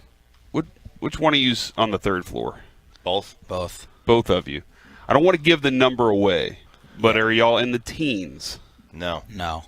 Okay. This is weird because at 2:45 in the morning, the last 2 mornings, somebody's been getting up and stomping around above me, and I could not go back to sleep this morning. Stomping? It sounds like they're walking and they're heavy-footed, and I could not go back to sleep this morning. And until 5 o'clock, and my alarm went off at 6. I am low energy today, and I was just trying to figure out if you guys were the guys. This is your life. This is your life, all right? I'm on the end of the aisle. I'm on the end. Okay. We requested an end room, if you know what I mean. Yeah, we don't get paid morning show money. I could be very close to you. There is a possibility because I know the gym is over there too. So I'm not stomping. Sounds like they're like shutting drawers, walking around right above my bed. Which bed are you sleeping on? The one? Do you have 1 or 2 beds? I have a king size bed. Oh my gosh! fancy. I have 2 beds. I put them together to make Did it you? bigger than You your moved them bed. together? Yeah, so they'd be bigger There than you my go, king Diva. size. You could have just pushed your beds together. Well, Or slept I'm Lucy glad and you Ricky. switched. Thank you. Yeah, you're welcome. Mike. Oh, you guys switched. Yeah. How was the college visit or baseball deadline? I want to talk about the baseball deadline, but I know you guys are doing it soon. But you went to Pepperdine yesterday? Yeah, it was good song. beautiful school. My son asked, do all colleges have gates where you have to enter? And I said, no. I said, this is the first. Do all colleges have an ocean? This is the first. This is the first gate. This is the first college where there's a gate with a security guard where you have to pass through and tell them who you are to get into the college. They check the list and everything. They're like, yeah. Was it overlooking the water? Just like, oh man. Yeah, you can see it up on. If you take the 1, you can see it up on the hill there, and it's the part where there's green grass. Because when it's like, and I'm like, I guess they have a sprinkler system up there, Jake, and they're Did your daughter watering. say, "I want to live where the green grass grows"? No, that's Tim McGraw, but I do like that song. Good song. Watch my corn pop up in rows. Is she in love with it? She liked it. She didn't love it. Okay. Are you secretly happy about that? I won't say secretly happy, but I'm glad that she is getting to kind of look at schools and say, I like this, or maybe this isn't my favorite. What didn't she love about it? A little bit of the Christian part of it. Oh, which it's a religious school. Yeah, it's a. I want to say it's Catholic, but I'm not 100% sure. It is a Christian school though. But you're super religious. I am, but that doesn't mean my daughter is. Oh, so you weren't able to impart that. Yeah, you'll find out as a dad. You're not going to be able to just turn him into you or what you want him to be. RJ has. They're going to be their own person. Church of Christ. Church of Christ. There you go. Not even close. Yeah. So okay, interesting. Well, it's Christian. Yeah, right? yeah. So they, talked about kind of, they have small groups and they'll have Bible studies here and there, and she was like a little bit turned off by that. Out, Kevin. Wow. Who's to blame for the James Washington injury? When it happened, yeah. Oh no, I'm not. The Tolos were lighting up my Twitter blaming Bassick, but Bassick in the commercial break is blaming Gavin Dawson. Yeah. So what's the official ruling, Hagelin, on which one of y'all put the curse out on James Washington? I feel like, to be a good teammate, I should not say the person on my show. You can say me if you want. Mike's if you the one that believe was it. like, let's talk about this today. How did this come up? I was right. And I guess the other thing, just real quick, is, oh no, how could the team possibly survive without somebody who had 26 catches last year? Wow. Oh my God. I think that's a good point. And he had almost 300 yards total for the whole year. How are we supposed to possibly field a football team? Oh my God. I agree. I think there's been a massive overreaction to it. Doubt. Well, Kevin, Yeah, but you guys are all wrong. The answer is it's Diggs' fault. the one person he decides to finally cover. Well, and he was an underthrow too. Like, Yeah, it was a Cooper very Ru- poor yeah. underthrow. Also, Cooper Rush's fault. Yeah. But Kevin, to your point, last week when we were trying to tell people that they were saying James Washington is a top 50 receiver in the game, Oh right? my The Cowboy God. fans, right? The Cowboy fans start coming strong on the text line and they start saying, "Hey, we got James Washington. He's a Cowboy now, so he has to be one of the greatest players in the history of the NFL." And we're like, "Hey guys, I'm just looking at his stats here, and in Pittsburgh, he never had what you'd consider a good year. His second year was at best average. Like, if we want to really be optimistic, and like his second year was like an average third receiver year." But they're like, no, he's going to be the greatest receiver in the history of football because he has a Dallas Cowboy helmet on now. And Kevin, so I think that's why there's a little bit of panic, because your Cowboys homers think that we did sign Michael Irvin from the Pittsburgh Steelers. It sucks for the person. Like, I'm sad the person got hurt. I was not in favor of that whatsoever. But it is weird that people are acting like the greatest wide receiver of all time got hurt, and there's no way you can field a team now. So what did Dawson do to be thrown into the possible blame game? Because when I asked, I said, take a guess on who gets hurt at the first padded practice. Because we've been to these. You've been to even more than I have, Sean and RJ. Every camp is different, but every camp is the same. First padded practice, somebody's going to get hurt. Now, is it going to be for 3 weeks? Is it going to be for the season? Every year that I've been here, the storylines are the same, but they're different. I didn't know it was going to be James Washington, but it's going to be somebody. Somebody was going to get hurt and probably miss the rest of training camp, if not the first 2 weeks or more of the season. And guess what happened again? For the 7,000th year in a row, somebody got hurt at the first padded practice. You just have to guess who it is, and Dawson guessed it. Oh, Dawson guessed it. Yeah, Dawson said, I'm going to take James Washington. He's already been hurt some in training camp already, so I'm going to take him. That was the second most accurate thing he said yesterday during crosstalk. Ooh, what was the first one was about Choppy's relationship lifestyle and how. What was that? And so he Very told. incorrect. He said this in the car. Very correct. Sean, you can let me know if this is correct or not. He said this in the car, and then I brought it up on air, and he was like, "Ooh, I didn't know we were going to do this, but all right, here we go." Now you're doing it again. Yeah, now we're doing it again in front of Chop. And he said, it seems like with Choppy's relationships, he always is like on the cusp of needing them to be disappointed in him. And I was like, man, that's pretty accurate. Like, he's always on that moment of but he loves it. He loves that kind of feel. Like Joe Trahan loves chaos, right? He loves the environment The of chaos. PR guy out here? Yes. And Chop kind of loves the, you know what? I kind of like this. I'm okay with it. I'm not following the disappointment part. It's because it makes no sense. That's why. I'm not following what there they're was trying a to time. say. There was a time where I was, I didn't crave it, but absent of anything else, I was, just give me drama. Drama. Okay. I don't want drama anymore. I'm too old for that. Man. And thankfully, she didn't give me any drama. No drama. Well, that's good. At It's all? drama-free. No, man, Not she's really. she's really cool, dude. She's a she gives woman. other There's thi- something. She gives other things. She's a but, woman, not isn't drama. she? All right, Mike. The second most interesting storyline for deadline day. You saying besides Juan Soto? Yes. Well, I mean, I'm looking at the Rangers, and I'm hoping this. I'm hoping they pull off and it's too high to say Cole Hamels trade, right? They're not 500. At that point, I know that they weren't thinking they were going to make the playoffs, but they were like, hey, let's try to make maybe one last run here type of deal from our 2010 through 2012 situation. I would love to be surprised today or this afternoon that the Rangers traded for a guy like Tyler Mahle of the Cincinnati Reds, like Irvin of the Oakland Athletics. I don't even know if he's available or not, but I would love to get a dude who's controllable for the next 2 years or so that can help out your rotation. Because I honestly, guys, I know that I'm optimistic about the Rangers in 2024 being a contender in the playoffs. Yeah. What are we going to do in 2023 with right now John Gray being our rotation?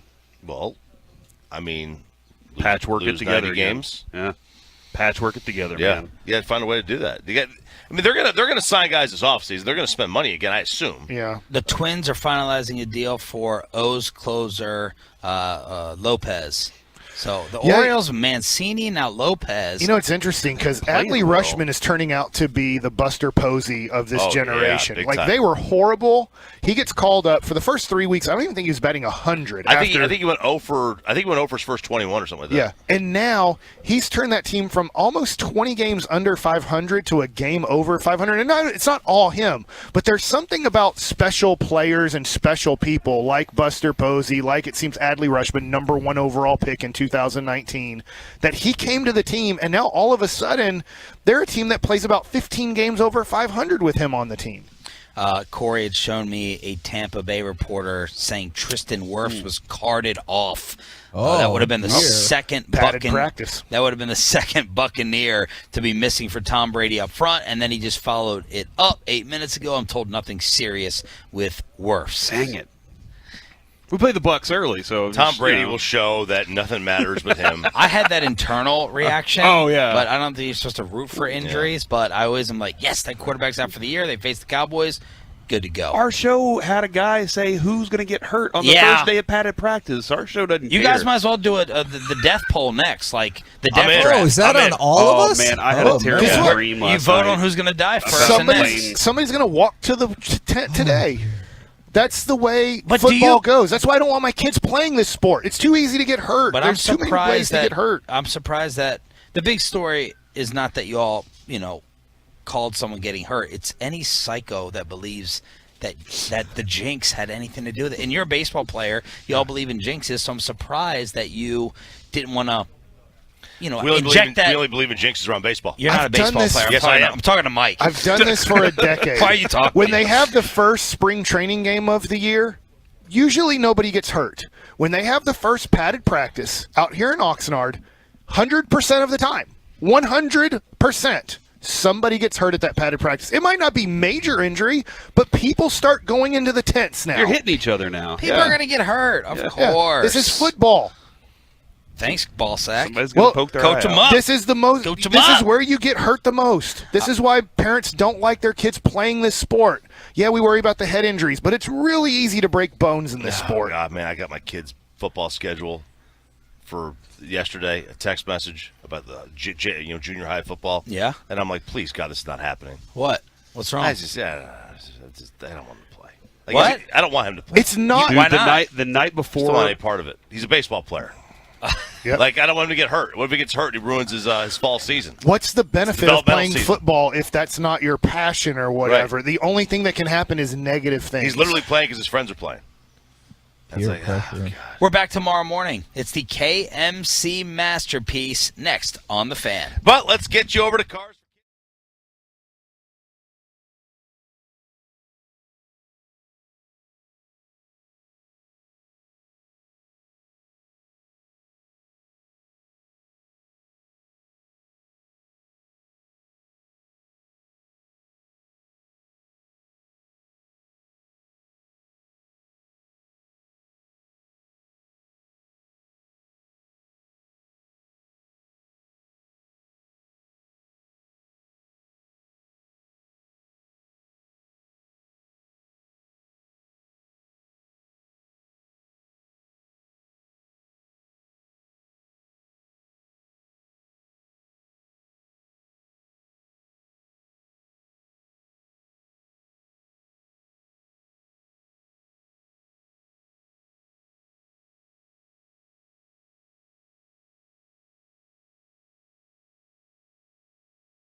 you're about to be masterpieced, KNC style, right here on 105.3 The Fan.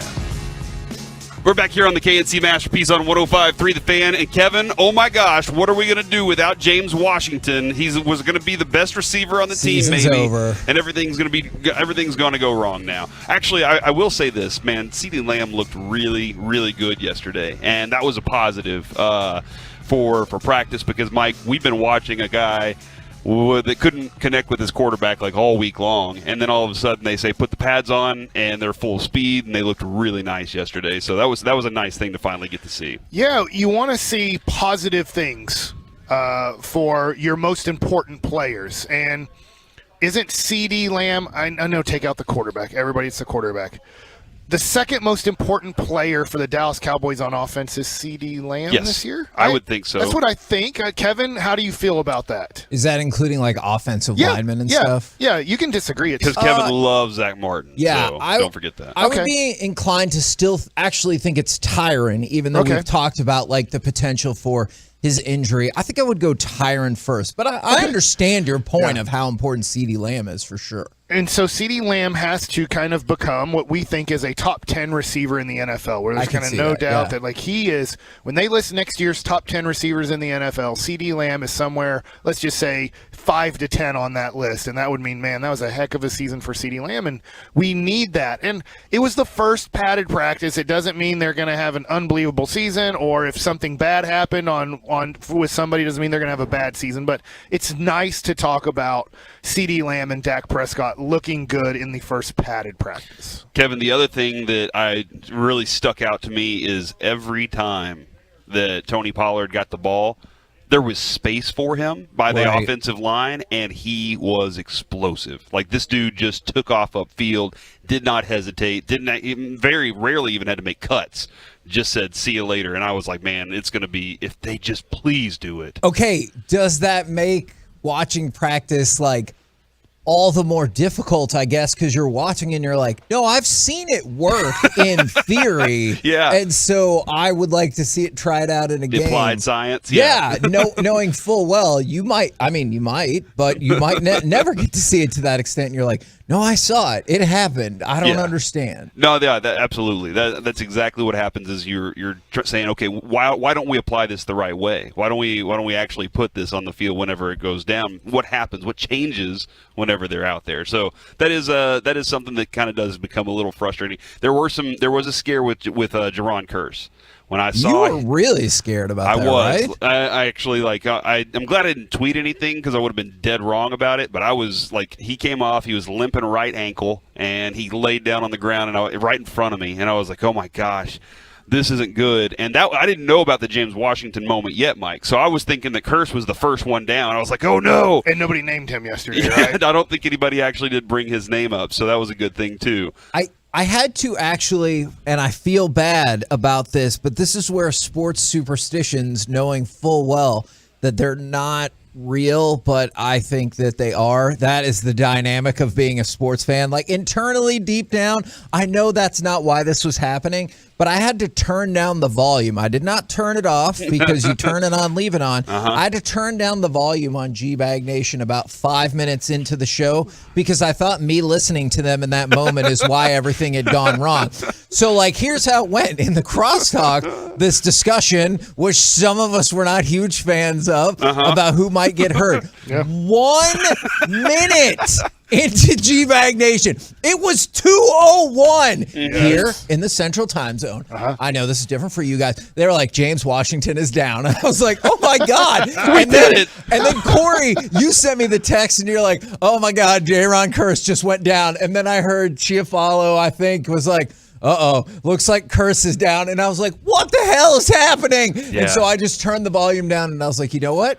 If I just don't listen, then nobody got hurt. Again, I realized that's not how it works. They decided to play football. And what happens in football? You get hurt. And and to that point, the night before, okay, so my mom was telling me in high school, Corey, I just don't want you to get hurt. I was playing my first ever season, and I'd played 4 games, and I was feeling pretty good. Even though I had that moment where I poured the ice in my back and it went down my butt crack, and I had an offsides as the center, or a false start. But there was that it was about my 5th game. My mom tells me the night before the game, Corey, I just don't want you to get hurt. And I looked her dead in the eyes and I said, Mom, when I have my pads on, I am superhuman and invincible. Oh, my gosh. The next night, then he broke his leg. Third play of the game, my teammate throws his defender on my left knee, and it bends in half, and I dislocate my kneecap for the entire season out. Oh, so, man. I can't believe that happened. Usually nobody gets hurt in football. I totally get what you're saying, Mike. And you're right about every year this happens. It was just the expediency in which it happened. 1 minute. It was not expected I to was be like, that fast. what? Yeah. That is. By the time I got down to the car, got into the car, turned it on, and they're like, the first thing I literally heard Gavin Dawson say was, and James Washington is down. I was like, and oh my God. We're going to ask him today during crosstalk. Let's see if he's 2 for 2. Oh, no, we're not going to No, do that. my God. Because I don't want to be the one that they're like, oh, you know what? We can't have them Can talk you anymore. imagine if it's pure luck. I mean, somebody's It's not luck, Mike. It's not luck. Somebody's going to get hurt today. But if Dawson picks another player today, I have no clue who he's going to pick. I'm not even going to throw out a name. I like the but idea if he goes 2 for 2, then he really does. He knows he's Nostradamus. I like the idea that he would say, you know what, today's going to be a clean practice. Everybody's going to come through healthy. I like thinking that would happen, Mike, instead of, oh my God. I've seen too many practices. People get hurt all the time out here. The one thing I will say, though, as good as Dak looked with CD, and CD had one play, man, where he caught the ball, tiptoed down the sidelines, and took off, and it was awesome. That footwork is something that I think everybody's going to be like, okay, he is wide receiver 1. There's still just a little – everybody kind of has to lunge a little bit to catch the football for him. And so that's just something that you have to deal with Dak. All the other qualities are really great, but there is always going to be this – it's never going to be right there, right in the breadbasket. And sometimes – maybe it is sometimes, but it's not consistently right there. So those things still matter. And he hasn't connected on a deep ball yet. He hasn't – they've had a lot of good routes. But he hasn't hit somebody big strike downfield. How many times did they try yesterday to throw a ball? He tried once yesterday and overthrew Houston pretty badly. And then I think it was Cooper Rush tried to throw to T.J. Vasher, and Deshawn Wright got a big interception. So that was nice to see him. And even Al Harris told him when he came to the sideline, it was about time. And Deshawn Wright was like, yeah, but everybody was really, really happy for him to get that pick. So I know, Kevin, we're teasing about James Washington, and it stinks for him. It stinks for the Cowboys that they did lose what was going to be their third receiver to start the year. What they are probably hoping is the fourth receiver on the team when everybody's healthy, when Gallup and Tolbert are both there.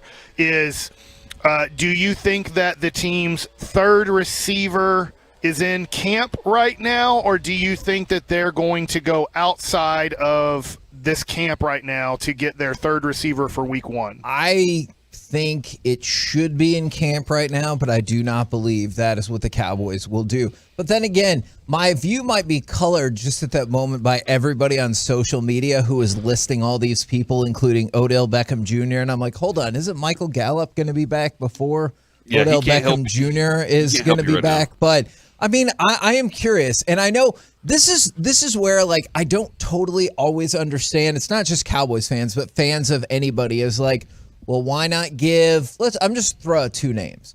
Noah Brown and Semi Fehoko. All right, so I know Noah Brown, by the way, Kevin, is having an exceptional camp. Last year, and I go back to this. I know numbers don't always tell the story. James Washington had 24 catches. The year before that, he had 30 catches. He's been in the league 4 years. That's the second highest number he's ever had. You're telling me we don't have enough? If you don't have enough faith in Noah Brown that he could catch 30 passes in a season, then you need to purge him off the roster right now, because that is not a level of production that I think we should be like, I don't know what to do. So I would love to see some of these internal candidates get a closer look. Yeah, no, I'm dead on with that. And the out route for Noah, like nobody can stop it. Like every time he runs it here in camp, They know he's going to do it, but they can't stop him from getting the completion every time. That's 10 yards right there for you almost every time, and Greater people know. cornerbacks. But what are you talking about? Well, he did it against our cornerbacks. No, our quarterbacks are fine. You know what? This is interesting because you did bring up yesterday that if Tyler Smith was good, who's then bad? that means Tristan Hill's bad. Yep. And if Tristan Hill is good, then Tyler Smith is bad. Yep. Yesterday, Tyler Smith absolutely forklifted Tristan Hill, picked him up, and we're going to talk. We talk about it with Terrell Basham too, and he made an interesting comment about that. So, but yeah, man, he picked him up and threw him on the ground.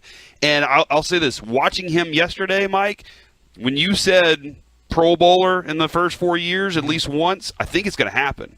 Like, I think that, like, he just watching how quickly he's gone from, a very big, strong, raw guy to he looks like he knows what he's doing. I think that's a possibility. I think a real distinct one. The Cowboys do have a good history over the last 10 years of picking offensive linemen in the first round. I mean, usually when they decided he's a first-round guy, even when Frederick was considered more of a third-round guy, at least on kind of your public boards. And what I mean by that is Dane Bruglers and Brian Broaddus, the people that we know. We don't know the Cowboys board or the Giants board or anything like that, but the stuff that we do get to read and follow going into a draft, and they're like, no, we think that Travis Frederick is a into the first round guy, and they were right. And so they thought Tyler Smith was a guy who fit into that 20 range in the draft, and so I'm going to trust that they took a really good offensive lineman who's probably going to play guard this year and then move to tackle next year or 2 years from now. But he's probably going to be a tackle for the majority of his career. Fingers crossed he doesn't have to play tackle this year, because that would be awesome if Tyrone was healthy enough to make it through the season. But, Kevin, to go along with that, I think that's one of the reasons that you hear Jerry Jones and you hear some of these guys talking about wanting to use Zeke for production, because they know they can run to the left. Last year they were like, man, we're going to get a holding penalty on Connor if we try to run this way. Or sometimes backside holding penalty. Why'd that happen? And I think they feel more confident that he can fulfill that role this year. So that's another reason I think that they feel like they can be a strong running team, and that could be the identity of what they want to do. Is the backside holding penalty the most agitating penalty because you feel like frequently it did not have a direct impact on the success of the play? Yes. And I know that, like, the referee can be like, well, I mean, he could have caught him, but no, come on. Also, when your defensive end tries to ride a guard like a burro, you're like, no, burro. I feel like that is a Randy Gregory reference right there. Joe Burrow. You can't ride him like a donkey and expect to get away with it. But I still like that he threw his hands up. Like, what was that penalty for? What do you mean? Why would that be a penalty? How did you guys see that? There was also Terrence Steele. I don't know if you saw the moment where he punched DeMarcus Lawrence down to the ground. That's kind of see, that's terrifying too. Is that how Mike is taking this? Is any positive? He instantly outweighs it with the negative that goes alongside it. There's two sides to every story. Yeah, man. And I'll add this. Like, there have been a couple of moments with Anthony Brown that I've just been like, man, he is definitely. He's definitely going to be like, he could live up to what Broaddus' prediction was. Like, he is playing with a lot of confidence right now. Who's he covering? Just say James Washington. Lots of receivers. Just say James Washington. James Washington. No, that was Diggs. No, that was Diggs. We saw that. But I was thinking that's the only way this can work, is because then Mike will be like, well, he's hurt anyway, so that's fine. It doesn't matter if he was good or not. Would that be the worst if we tell Diggs against Philadelphia, hey, this Jalen Hurts guy stinks. He's probably going to throw like Cooper Rush. So if there's a deep ball, just fall on A.J. Brown's feet or Devontae Smith's feet, and hopefully you'll break their foot too, and then they're out for the year. I don't think that will be the strategy, Dude, Mike. You know what was a crazy moment yesterday in practice? This is my last little note here is Diggs chased a guy all the way down to like the 10-yard line. And everybody gets back to the line of scrimmage. The offense gets up to the line of scrimmage real fast, and Diggs is kind of trotting back. And they're like, you good? And he just kind of gives them the thumbs up. Still not there. As soon as they snap the ball, he gets set, and then he breaks back and makes a stop on a play. I'm like, good God. He wasn't even ready, but he was still – that's just how good that guy is. We're the KNC Masterpiece right here on 105 through the Fan, live from Oxnard. Coming up next, we will talk with our Cowboys insider, Mickey Spagnola, right here on 105 through the Fan.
This segment of the KNC Masterpiece is also brought to you by State of the Art Weight Loss, that's soda, and it's brought to you by Frankel & Frankel.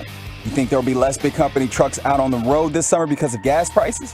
Think again. And those big trucks have insurance companies to protect them. So get the representation that won't settle for less, Frankel & Frankel. Visit truckwreck.com. That's truckwreck.com. Hey, don't forget to go to 1053thefan.com and check out all the videos that we're posting up. Mike posted, I know it's going to be put up on 1053thefan.com, a video of him on the beach near Pepperdine.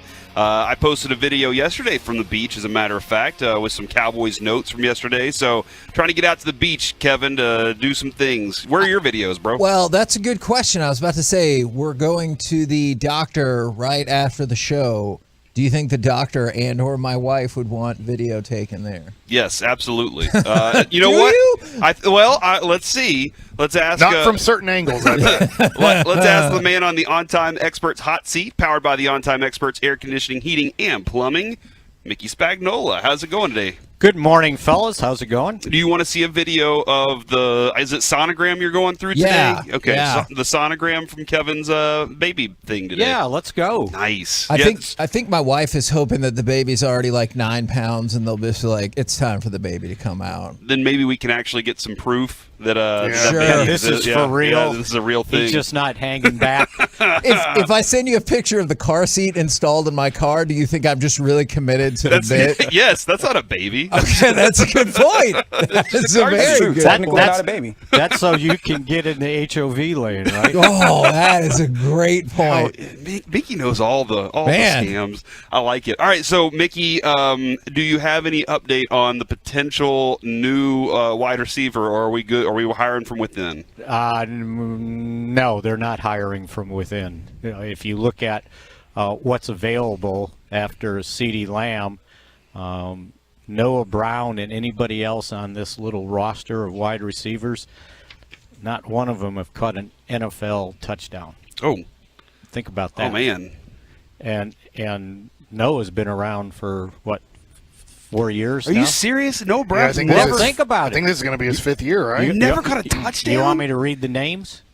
Yes. Cavante Turpin, Dennis Houston, Ja'Quari Roberson, Ty Frigel, TJ Vasher, Jaylen Tolbert, Dontari Drummond, Brandon Smith, Simi Fihoko, and even Noah Brown. Wow, he's never caught a touchdown. For some reason, that's a surprise to me. Yeah. He seems like a reliable He's a receiver. nice guy. I think the last 3 years he's had catches in the teens. Yeah. And they've gotten better each year when he's gotten more opportunities. But I don't know that you want to rely him as your third receiver when your second receiver is a raw rookie. And your first receiver is just going to be a first-time number one receiver, who, by the way, was kind of showing yesterday that he's capable of being number one receiver. Had a really good practice. Yeah, but after that, they're going to have to do what I know they didn't want to do and sign some veteran free agent. And most of the guys at the top of the list are at least 30 years old. So you're signing age, which you hate to do. But, the list gets pretty thin when I called it up, and a lot of guys coming back from injuries or didn't play a full season. Yeah, it's not a pretty outlook. I wonder if it was a week ago. I know it's just timing on everything. If Julio Jones was still available, if that would have been their number one guy, but he got signed by Tampa, so he's obviously off the list. Yeah, and if I remember correctly, he got a pretty good deal. So they're out of their money they're range. probably looking for somebody, 1 year. Can we give you $3 million in incentives, playing time incentives, thing like that? But if it doesn't work out, release him when Michael Gallup gets healthy. Yeah, and I would imagine those guys, knowing the situation, their agent's going to say, no, we're not falling for that. I want a 2-year deal. I want some signing bonus, and I found a list of available guys, and I don't know if they listed them as maybe quality first. Will Fuller was at the top of the list, but he's had so many injuries. He's 29. T.Y. Hilton, 32, and he's just a slot guy. A lot of these guys are just slot guys, and the beauty of James Washington, you could move him around. He can play inside, and they had him playing outside. Third on the list, if you can believe it, is Cole Beasley. I don't know if either side want to swallow. That would be fascinating. After COVID talk. I mean, after Beasley kind of blew up the place when he left, and now would he? Yeah, and by the way, availability, right? Yeah. Are you going to take that chance? Emmanuel Sanders, 35. Alan Hearns is 30. Deshawn Jackson's got to be 50, right? He's been around so long. Mickey, Danny Amendola retired. Odell Beckham will be available after Gallup gets back. So the next guy on the list, Adam Humphries, is kind of interesting. He's kind of a guy that is reliable. Mm-hmm. He's healthy. He has touchdown catches in the NFL. And I'm kind of surprised he is still out there. But that would be, I would think, he couldn't command. I don't know how anybody would command a big price, right? It's August 2nd, and you don't have a job. You might think, okay, well, let's go to work. Yeah, maybe that is an option for you there. Kevin, did I cut you off? No. I was just going to ask you a question, and I'm hoping you can kind of elaborate a little bit more. I was going to say for the audience, and maybe quite frankly for me, is I totally understand your point about lack of touchdowns. I am curious, like if you just look at last year's production for Noah Brown and James Washington, like it's not that much different. I get that the touchdowns and the experience matter, but James Washington was not somebody who had lit up the NFL. What is to prevent the Cowboys from saying, okay, it is your time, Noah Brown? Well, he's always, I think, impressed us in training camp, and then during the season, he's like the fifth option. He's a good, Kevin. He's a good third, fourth option. Okay, probably fourth, because he can probably back up at a lot of different spots. But he's one of those guys, I think. Now, I could be wrong. I think, and Mike's heard me give this, kind of analogy before. You got a second baseman that hits 280 with 200 at bats, and you give him 400 at bats, and he hits 235. Right. You get overexposed. They may have to rely on it, but I think they can find somebody with a little bit more experience just to help out. Because we're talking, not now we're assuming, that Jaylen Tolbert, the raw rookie, okay, if he can be the third guy. Now you're saying, can he be the second guy? Yeah. For a month. And you had him, what I was seeing out there was Washington was an outside deep threat, and Tolbert was playing more in slot stuff. And he could do both. Yeah. And so, you hate to, sign a guy that's just a slot guy. Yeah. So, they got to get busy, the pro personnel department, and let's go. Man, that was something that we noticed was Will McClay was up in the tower, and after I think it was after Curse went down, he immediately was hauling butt over to the room to see what was going on there. Yeah, that was scary. It was very scary. And then with the fifth metatarsal, it's such a small bone, and I can give you personal history on that. That's right. Yeah. I did fracture mine, and they told me, if you were a professional athlete, we would have done surgery right away, put a pin in it, and you probably could have got back 6 to 8 weeks. But since it's just you and this is not your living, just walk it off. You're out for three months basically. And I went to training camp in San Antonio on crutches. Oh, really? Yeah. Well, everybody else was riding bikes around there, if I remember correctly. Oh, we used to have upstairs at the Alamo Dome, we'd have the Alamo 500. Because you can go all the way around the top floor. Oh yeah, I remember this. Without anybody getting in your way, and we'd see who could go around the fastest. Sounds safe. Yeah.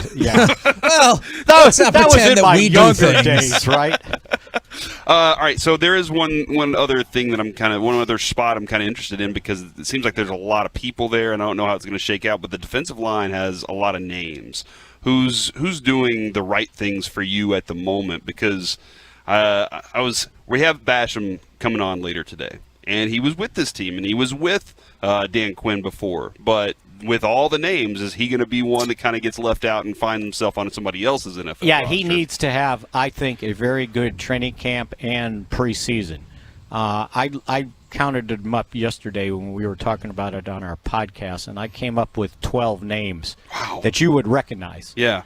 They usually keep 9 or 10, right? So, yeah, somebody's not going to make it. They got kind of an overload at defensive tackle. Yep. So yeah, this is why this camp's going to be very competitive, especially now that the pads are on, because that's when these guys should shine, right? Same thing with the offensive linemen. The pads are on, the defensive tackles. Okay, let's see what you can do, because if I look at it real quickly, Sam Williams, Dante Fowler, Tristan Hill, DeMarcus Lawrence, Carlos Watkins, Dorrance Armstrong, Terrell Basham, John Ridgway, Neville Gallimore, Osa Digizua, Quentin Bohanna, and Chauncey Golston. Everybody can't make it. Right. And they've moved Golston inside, so he's kind of a defensive tackle now. He's put on weight. He's 277. Oh. And they're looking at him inside. And then the other thing they've been doing, did it last year, and will do it again this year, it appears, is that when they get into nickel situations, they're moving some of their bigger defensive ends into defensive tackles to get more pass rushers on the line of scrimmage. But the key thing in all this is who's going to play the run, because they've got to play the run better than they did last year. If you look at the postseason game, the loss to San Francisco, I think they ran for like 165 yards, and that's been the Cowboys' MO the last couple times they've got in playoffs. They haven't been able to stop the run. Yeah, especially the Rams are still gaining yards. They had the guy. What was the guy? Came off the couch and ran for over 100 yards against them. Because they obviously Gurley was hurt in that playoff. Yeah, did but he played. He did. He played. He only had like 9 carries for 80 yards, so we held him. Yeah, as the other guy. The other like guy 12 carries for 160 had about yards, 200 yards or something. I think it was 265 they ran for. That's sarcasm from Mike Bassick. Right Except I was close to the numbers. And the fact they only lost by 6 or 8 points at the end was rather remarkable. I think that was the game I was sitting next to Mike, and the first play was like a 9-yard run, and he looked at me and he goes, "We're gonna lose." The first play, I was like, "Oh, okay, great, thanks, Mike." Mike's always optimistic, though. You've worked with him for a while. There's constant optimism with Mike. So it was CJ. Oh, it was an acronym. I want to say Henderson, but that feels Anderson, maybe something like that. I'm gonna have to go look. He just came off the couch, and I remember specifically in that game, the Cowboys couldn't stop the Rams, and they finally stopped them on 3rd down, and they were going to force them to punt. And they went for it and got it, right? No, they got called for a holding call away from the play that the guy basically just chucked him in the chest, and they called it. And then 2 plays later, they ran. I think it was Gurley ran for like a 40-yard touchdown. Gurley had 16 carries for 115 yards. So we a held touchdown. him. And CJ Anderson had 23 for 123 and 2 touchdowns. Off the couch. Off the couch. So anyway, great, guys.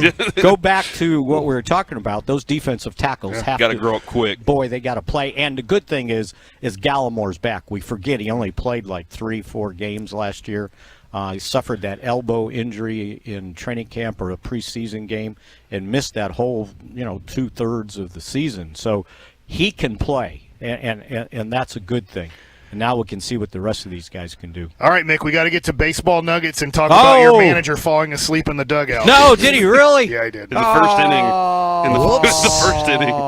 He's either tired or hungover, one or the other. Oh, my gosh. And there's still a game over 500, right? Yep. We'll talk. That's the White Sox. But we're going to talk with Jared Sandler, right? Yes, baseball nuggets with Mike Bassick and Jared Sandler next, right here on The Fan. Coming up in the next G-Bag Nation. It's here.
On the KNC Masterpiece on 105.3 The Fan. We're at Cowboys Camp out here in Oxnard, California. Brought to you by Metter Dodge Chrysler, Jeep, Ram, and Twin Peaks. And don't forget to go check out 105.3thefan.com. All the videos up there, man, they're killing it. They are killing it with the content on 105.3thefan.com. And that's all thanks to Carter for making sure those pop up on there. It's time to turn things over to Mike Bassick, where he has a guest on the On Time Experts hot seat, powered by the On Time Experts air conditioning, heating, and plumbing. Well, we bring on pre and post game 105.3 The Fan radio host Jared Sandler. Sandler, my first question to you. What happened with that catcher's interference call? Yeah, the catcher's interference situation. Did you explain that well or what? I thought I explained that really, really well. And then 5 minutes later, I was still explaining it, and obviously Steve and White Settlement had a problem with it. Well, that was great yesterday, getting to listen to the replay of that audio. I know we'll start off real quick with the Rangers. Actually, Mickey Spagnola just asked me, and you can explain this better to the audience. What did you hear the Rangers got for Matt Bush? Yeah, so I think Mark Mathias is I think he actually turns 28 today, 28-year-old infielder. My guess, and Mike, you can speak to this, sometimes teams will make moves in anticipation of other moves, and if the Rangers were to pull off one of these big trades today to get a controllable starter, there's a decent chance that they're going to not only have to give up a pitching prospect or two, but perhaps an infield prospect or two. And so adding Mark Mathias gives them a little depth, if they were to do that in AAA, and maybe they like him, I don't know. But the real get here is the left-handed pitcher, Antoine Kelly, 22 years old. He's 6'5". He actually has an interesting, I tweeted a video last night. His delivery is interesting. He's kind of a dip and drive guy. So even though he's 6'5", I think his release point is like 5'2" off the ground, a little bit of a low arm slot, but he throws 98. If you look at his numbers with high A in Milwaukee's system, way more than a strikeout per inning, way less than a hit per inning, but he walks a guy basically every other inning. So, he's not perfect, and that's a part of why he's available. But and he's going to start with Double-A Frisco. You didn't give up a whole lot to get him, right? It's not like Matt Bush was supposed to bring back a huge haul. And so when you trade a guy like Matt Bush, you're either going to get someone who's got low upside, maybe throws 91 miles an hour, but he's got great control or something cool like that probably isn't going to play well as he ascends through the minors, or you're going to get a guy with a high ceiling who's got lots of warts. And we'll figure out what Antoine Kelly's warts are besides what we see, in the box score on the stat pages. But what we know is that he's got, a really good fastball, 3-pitch guy. He is a starter. He'll start in Double-A. And so if it works out, great. If it doesn't, not a big deal. But it does seem like there's some upside here. All right, let's go with a little bit of breaking rumor news. It sounds like the Padres are close to landing Juan Soto. Is this going to be like how they were close to landing Max Scherzer? Because you're a friend with A.J. Preller. I know he's been close on whether it was Joey Gallo last year, whether it was Max Scherzer last year. Do you believe this one's going to go through? Well, it would be funny, I don't know is the right word from the Padres' perspective, but if the Dodgers then just came in and they got Soto and Josh Bell and Josiah Gray back or something. But yeah, I do. I think the Padres, they're kind of like the Rams of Major League Baseball. They just don't really have any regard for traditional team building philosophies, and they just go for it. And they've kept going for it, and you kind of wonder how they're still able to keep going for it, but they're kind of at a point now where they can't take any half measures. Otherwise, it's just going to be totally futile what they've done. And I don't know, someone asked me earlier today, how do the Padres have all this money? It's a great question. Ron Fowler, is clearly willing to just pay a ton in the luxury tax or the tax penalties, but they've still got it's amazing. They still have the pieces to make a trade like this. I think the Cardinals could probably put together a better Major League ready package, but I think the Padres can put together a better package of prospects. And, with what they did yesterday, getting Josh Hader, to me, it makes sense. They're totally going for it, and it's going to make that NL West really interesting. and certainly make the playoffs interesting as well. Hey, Jared, real quick, the National League is really interesting to me as Jacob deGrom comes back tonight. Hopefully he can stay healthy the rest of the way for the Mets. I look at the American League, and yesterday Frankie Montas, Lou Trevino go to the Yankees. The Houston Astros make quite a few trades, and you can briefly mention the guys that they just got. But it looks like to me, as we talk about the competition, I know upsets happen in the playoffs, but it looks like to me nobody can really compete with what the Astros and Yankees are going to put onto the playoff field. When the playoffs start in the American League, I can see how Dodgers, possibly now Padres, you have the Mets, you have multiple teams over there, the Braves, who are the defending champs. To me, I just can't see anything other in the American League than Yankees versus Astros in the ALCS.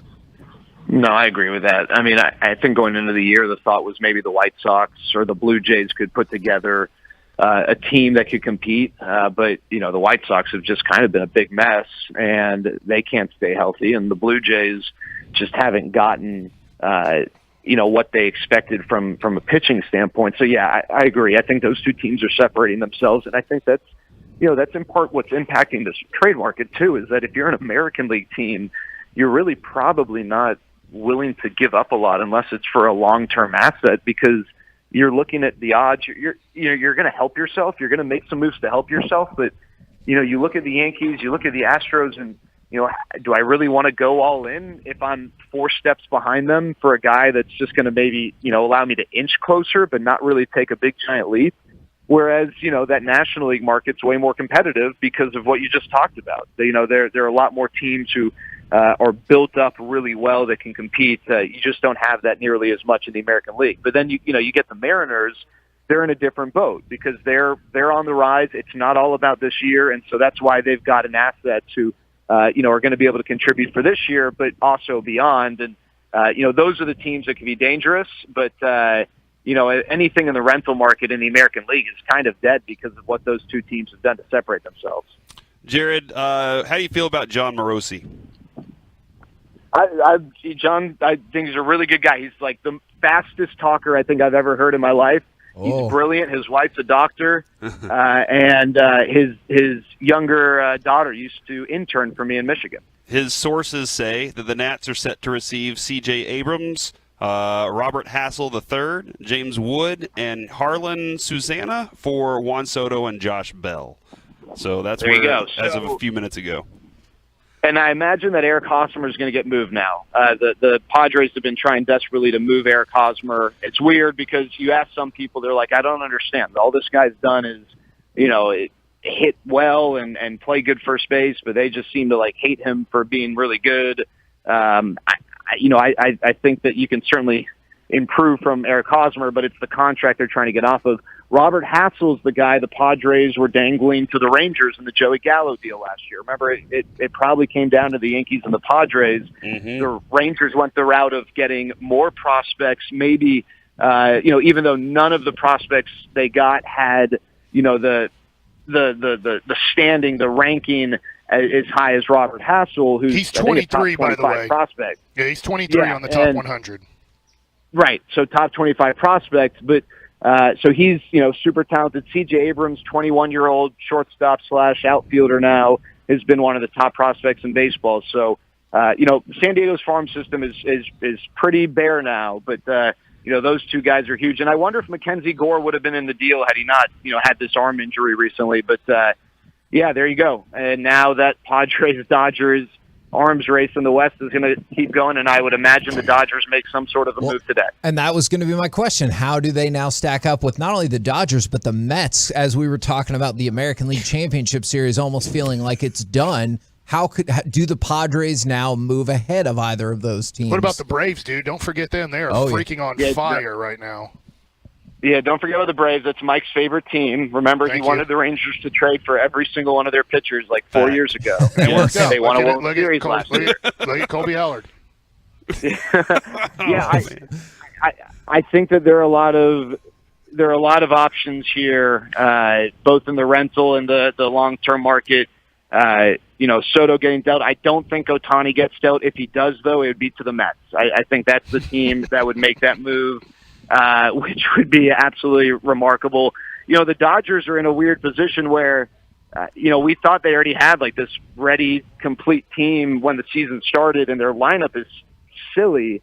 But they probably could use some help in their rotation, as crazy as that is. I don't know. Do you trust Tyler Anderson in the playoffs? He's had a great year for them, and is Clayton Kershaw going to be healthy? So, if there are starters like Pablo Lopez or maybe Sandy Alcantara who get moved, I think that the Dodgers could be players for some of those guys. Well, Jared, the real reason we brought you on was to talk about the Sandlot Swinging for a Cause, the charity. What y'all are doing right now, man? Can you lay it all out for us? Yeah, so happy hour tomorrow, and it starts at 5:30 at Swoozie. We are going to have a little mini auction. It's going on right now. You can go to 1053thefan.com/Sandlot. It's awesome. I checked it out. Yeah, we got just a few items there, including a Lucas signed jersey. The happy hour tomorrow, come and go, casual, free to show up. We got a huge announcement, some big changes for our big event coming in December. Excited to finally share tomorrow, and we're going to be giving away about $60,000 in grants, including a grant to My Possibilities, which I know is near and dear to the KNC Masterpieces heart, and we're really excited to support My Possibilities, which, as your listeners and as all of you know already are aware, is such a great organization. So excited for that tomorrow, but whether you can make it or not, you can go online, bid on the auction. You don't have to be present to win, or if your bid wins, you don't have to be present to pick it up. And I've even been asked a lot, do you have to be in Texas or in DFW? No, you can be anywhere in the country. We'll ship it to you if you win, whatever item, and certainly appreciate the support we get from you guys, the station, and all the Tolos as well. Or you could just go to one of his events, buy your autograph Undertaker hat, and wear it home. Not saying that definitely happened, but trust me, we appreciate that, because that's less that we have to schlep back to the home office after the event, and then we don't have to worry about shipping or anything. But we are open to that as well. What a Sandler word. Hey, one quick thing, guys. One quick thing before we go. Just one last Rangers note. Two bad developments yesterday for the Rangers. One, Joe Musgrove signing his extension. I think that he was going to be a big-time target for the Rangers in free agency. The free agent starting pitching market really isn't going to be that great, depending on how you view Jacob deGrom's health. Clayton Kershaw will likely be an option as well. But Tarek Skubal yesterday, leaving his start after 5 scoreless innings, really complicates things. I don't know that the Rangers were the favorites to get him or what. He was going to be expensive, but I think I think the Rangers were aggressively pursuing Tarek Skubal, and it's now tough to really know what to do here, because you don't want to give up 4 really good prospects for a guy who's going to have Tommy John in a week, and he might be just fine. But leaving yesterday's start with arm fatigue is, definitely puts a road bump in things. All right, Jared. Hey, man, thanks, brother. Let's just go get Malley and let's go get Irvin. I just got you 2 pitchers right there. Michael Irvin. All right, sounds good. There you guys. go. Jared Sandler right here on 105.3 The Fan. For people just weighing in on the fan text, this is why I always got a Tolo. We broke the news about 12 minutes ago. Let's recap some of the breaking news, because not only is Juan Soto getting traded to the Padres, but the NFL, they decided, you're damn right the Dolphins tried to lose on purpose, because they have dropped the hammer on them as well. We'll do it all next right here on The Fan. Oh, man, I can't wait to hear what happens there.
You're about to be masterpieced, KNC style, right here on 105.3 The Fan.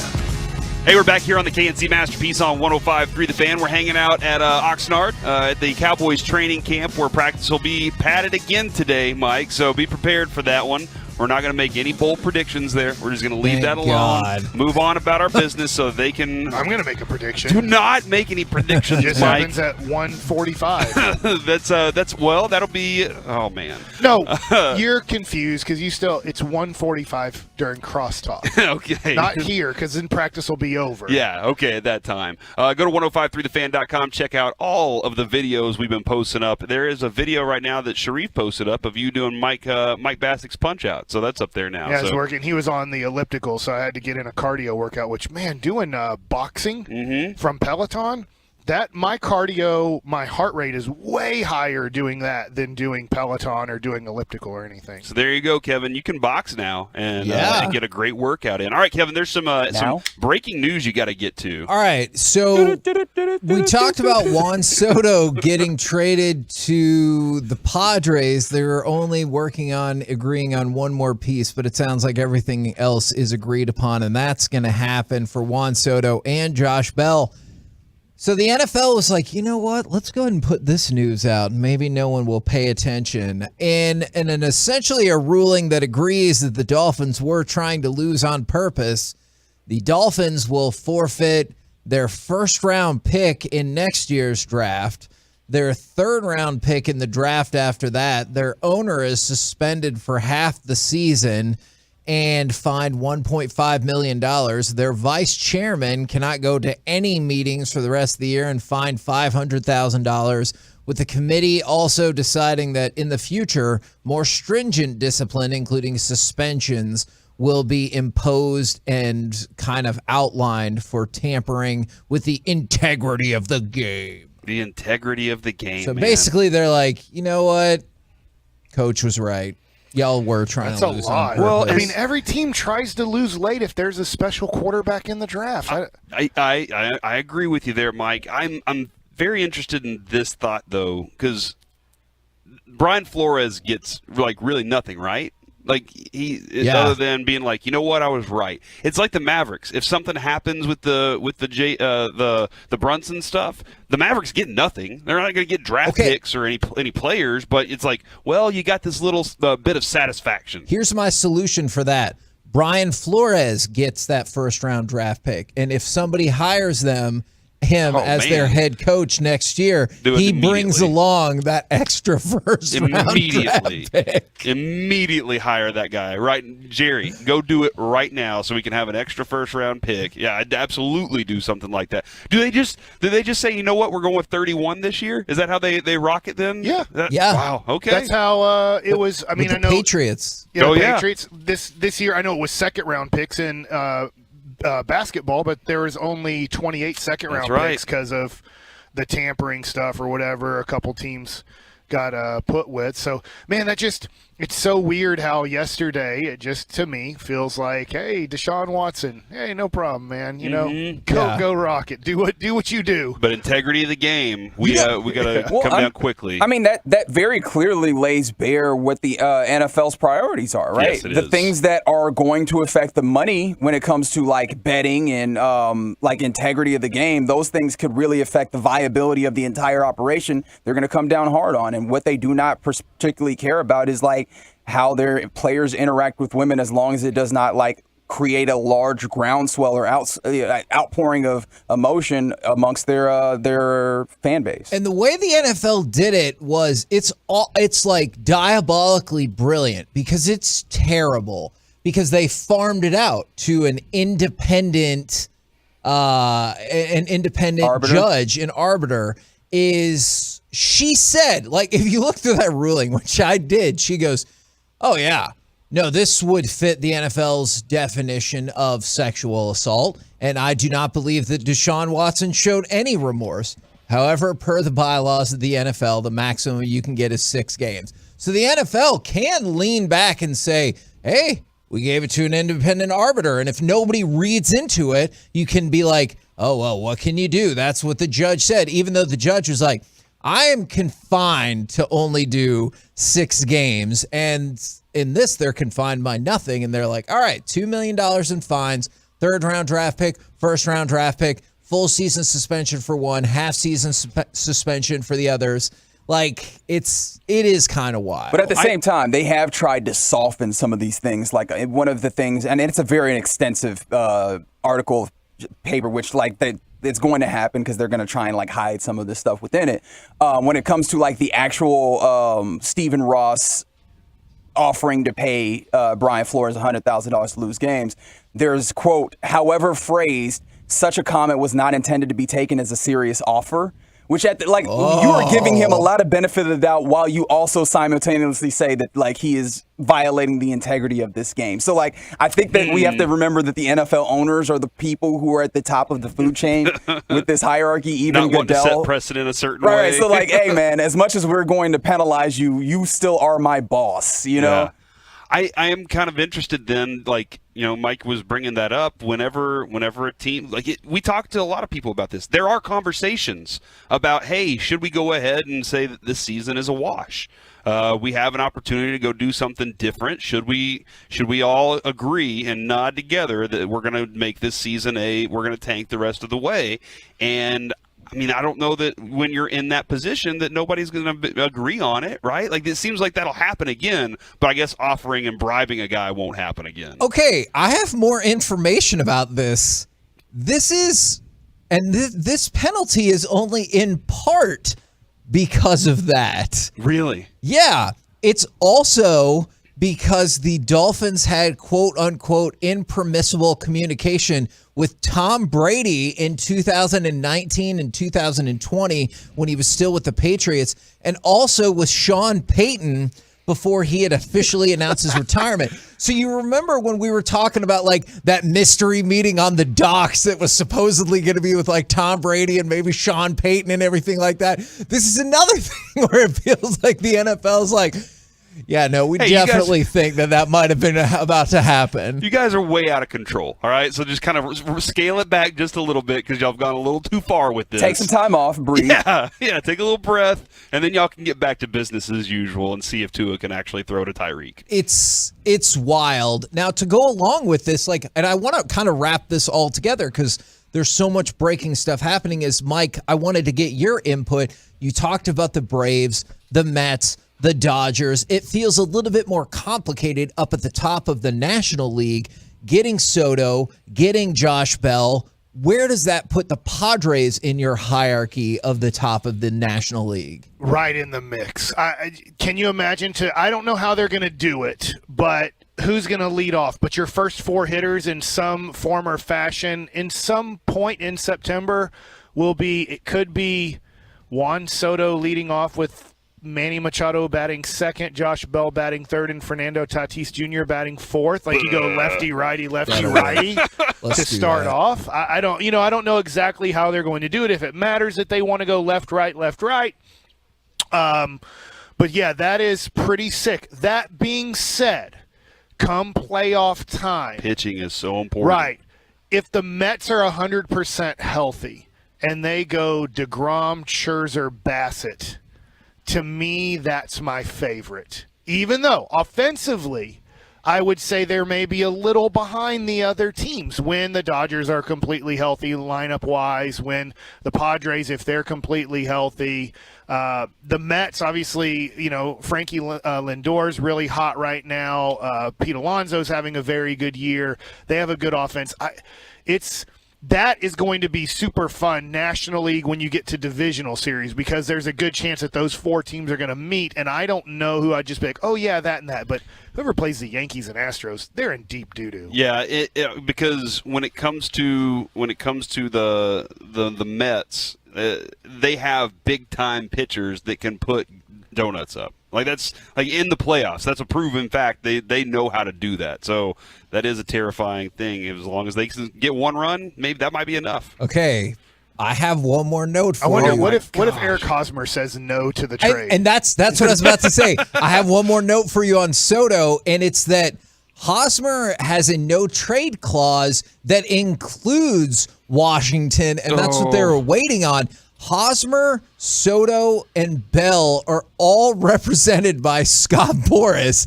And so supposedly the pressure is being dropped on him. And I think this is probably smart by him. He might be sitting there and saying, hey, that's cool. What does Eric Hosmer get out of this? Because this feels like a third person moment. He gets to get out of the place where they don't want him and he don't want to be there. They've tried to get rid of him for a whole year now. So I would say this. He's probably not excited about going to Washington at the end of his career. He is a champ with the Kansas City Royals. I just wonder if maybe Boras and the Nationals are saying, hey, stick it out the rest of this year. I don't know how much longer his contract is. I don't know his contract details. But we'll make sure we get you to a team that, wants you and that they are good at baseball, because the Washington Nationals are now in the start of a 3 to 4 year rebuild. I think Eric Hosmer has like 3 years after this one. It's 3 for 39, yeah. I'm kind of curious y'all's feeling now, like the Rangers officially away from the Soto thing. I know I felt like that a couple days ago, but what is their pursuit at this point? Is the Matt Bush deal it, or is there something else that they would like to collect Scouts here? were looking at their lefty relievers, but that being said, you're going to get a little bit better than a Matt Bush bring back. But, I mean, most likely, I'm going to be honest, most likely what you got for Matt Bush, those guys never even play a day in the major leagues. But they become, so then the idea is their currency for another trade, like kind of like Jared was saying, is that you're looking somewhere else, but nothing big like that is going to happen with the only Rangers thing right that now. could happen big is, I did like what Sandler said. You traded for a 28-year-old middle infielder who's never going to play in the major leagues for you. But he's batting 178 right now. If you're going to trade 3 of your middle infielders, if you're going to trade Justin Foscue, I'm just throwing this out here. I have no clue about this. I'm just saying, you trade your 14th overall pick. You trade maybe Wenzel, the Baylor kid who you gave a couple $1 million to a few years ago in the draft. And you trade a starting pitcher, and you go get a guy that I know that probably wouldn't be enough for Tyler Malley, the kid I like. Mm-hmm. I say kid, 26, 27-year-old pitcher from Cincinnati. But if you're about to trade 2 or 3 of your middle infielders to then go get this guy who's going to be a major league pitcher for you, well, you need somebody in AA and AAA to play second base or shortstop the rest of the year. Mm-hmm. So I'm hoping that happens, because I'm scared to death. I thought Sandler did a great job. I'm scared to death of, if this team wants to play 500 or better in 2023, you're going to have a better starting rotation. And if you don't trade for it, where is it going to come from? I love that conversation and that idea, but I'm also like, part of my headspace is also kind of obsessed with like a secret meeting on the docks that ended up with Tom Brady and Sean Payton all being with the Dolphins. So that didn't happen, but I'm just imagining how that would have played out, and why Brian Flores is like, well, no freaking wonder y'all were trying to get me to lose, is because y'all were already doing all these other things. And then at the same time, Juan Soto is going to the Padres, and good Lord, there's a lot of stuff happening. The last thing is, now that Juan Soto's been traded, expect a lot more trades. Absolutely. Now, because there was 3 or 4 teams that were competing for Juan Soto that go, okay, we lost. We didn't get him. Now the Dodgers, the Cardinals, a couple other teams are like, all right, we didn't get him. Even the Rangers were probably outside of the Juan Soto trades, but saying, hey, well, let's just make sure that we get him or don't get him first, and then we'll move hard on all the other things. So expect now for the floodgates to be open on the trade front. Corey, do you need to get Bobby Belt to talk about all these baseball trades? Because I know he has thoughts. He's, we'll hear from Bobby later today during the Terrell Basham interview. So, all right, coming up next, we've had breaking news for the last 40 minutes. So let's have a little bit of fun. What laws, traffic or otherwise, do you perpetually break, and do you feel bad about it? 877-881-1053. Looking at you, loitering. We'll talk about it next right here on The Fan. Grinding away in Oxnard.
segment of the KNC Masterpiece is also brought to you by Frankel & Frankel.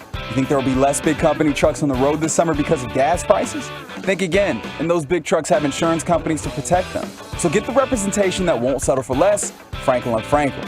Visit truckwreck.com. That's truckwreck.com.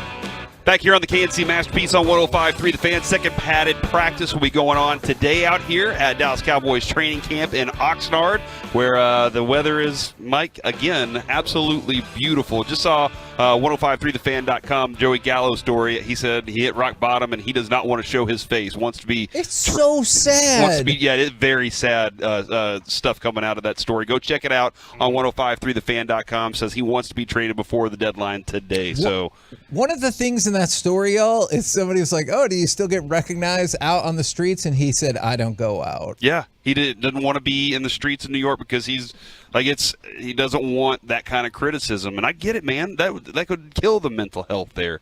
But I did want to kind of get into this. We love Bobby Belt and what he does. And again, Kevin, he's going to help us out with the Terrell Basham interview here in just a little while.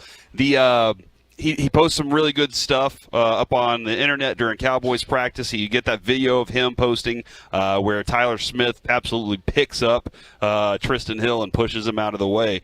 But one thing I think Mike has noticed as well as me is that dude never stops at a stop sign. I don't think every time. Who's this, Bobby? Yeah, when we ride with him, if you get a stop sign, this dude rolls through it, and then he looks at you and goes, "That's why they call it a California stop." And I don't agree with that at all. I think you need to stop at the sign for the safety of all people in your car. Go ahead, Kevin. I was just going to say that sets up the segment. What traffic or law or traffic or otherwise do you just genuinely ignore or perpetually break? I might not completely stop at all stop signs. Oh, Mike, that's not good. Oh, the rolling stop? That's nice. Stop signs are just suggestions in Latin America if you've ever been there. So, I mean, do you operate all things as if you're in Latin America? Try to, you know. Okay. It's a good state of being. But I will say, I mean, there's times where there is, I forget, what's the name of that bridge? Is it Susan B. Hunt or something? Or it's the one that I have to take to go home. Sometimes late at night after doing the Rangers post-game show. Can't be right. Margaret Hunt Hill Bridge. Susan B. I don't know. It's something.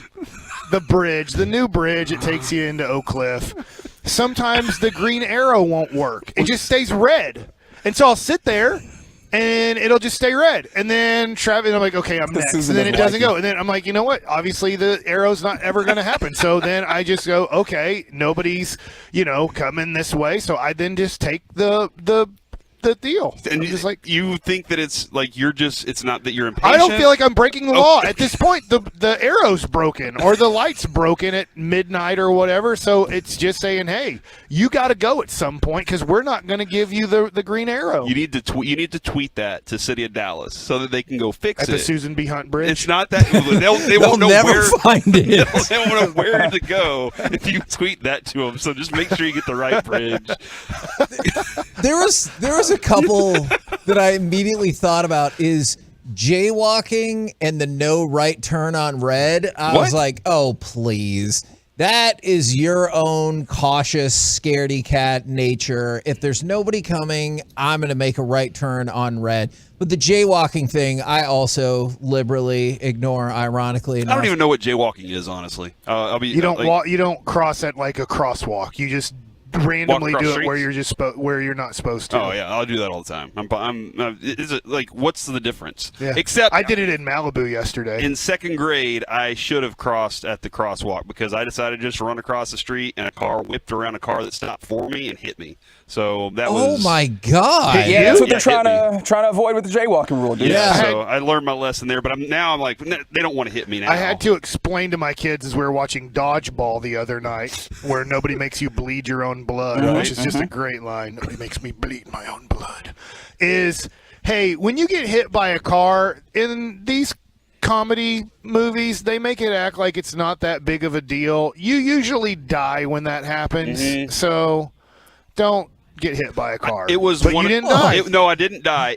And I will say it was one of those where I was able to get my legs back enough, but my arms skidded all the way up the hood of the car. Okay. So I was able to oh God! You should have just Kobe'd it and jumped over. I could. There's no way that was going to happen. I could not jump like that was Kobe. an optical illusion. Kevin, for me, it was aside from jaywalking clearly in the second grade, I never use my blinker.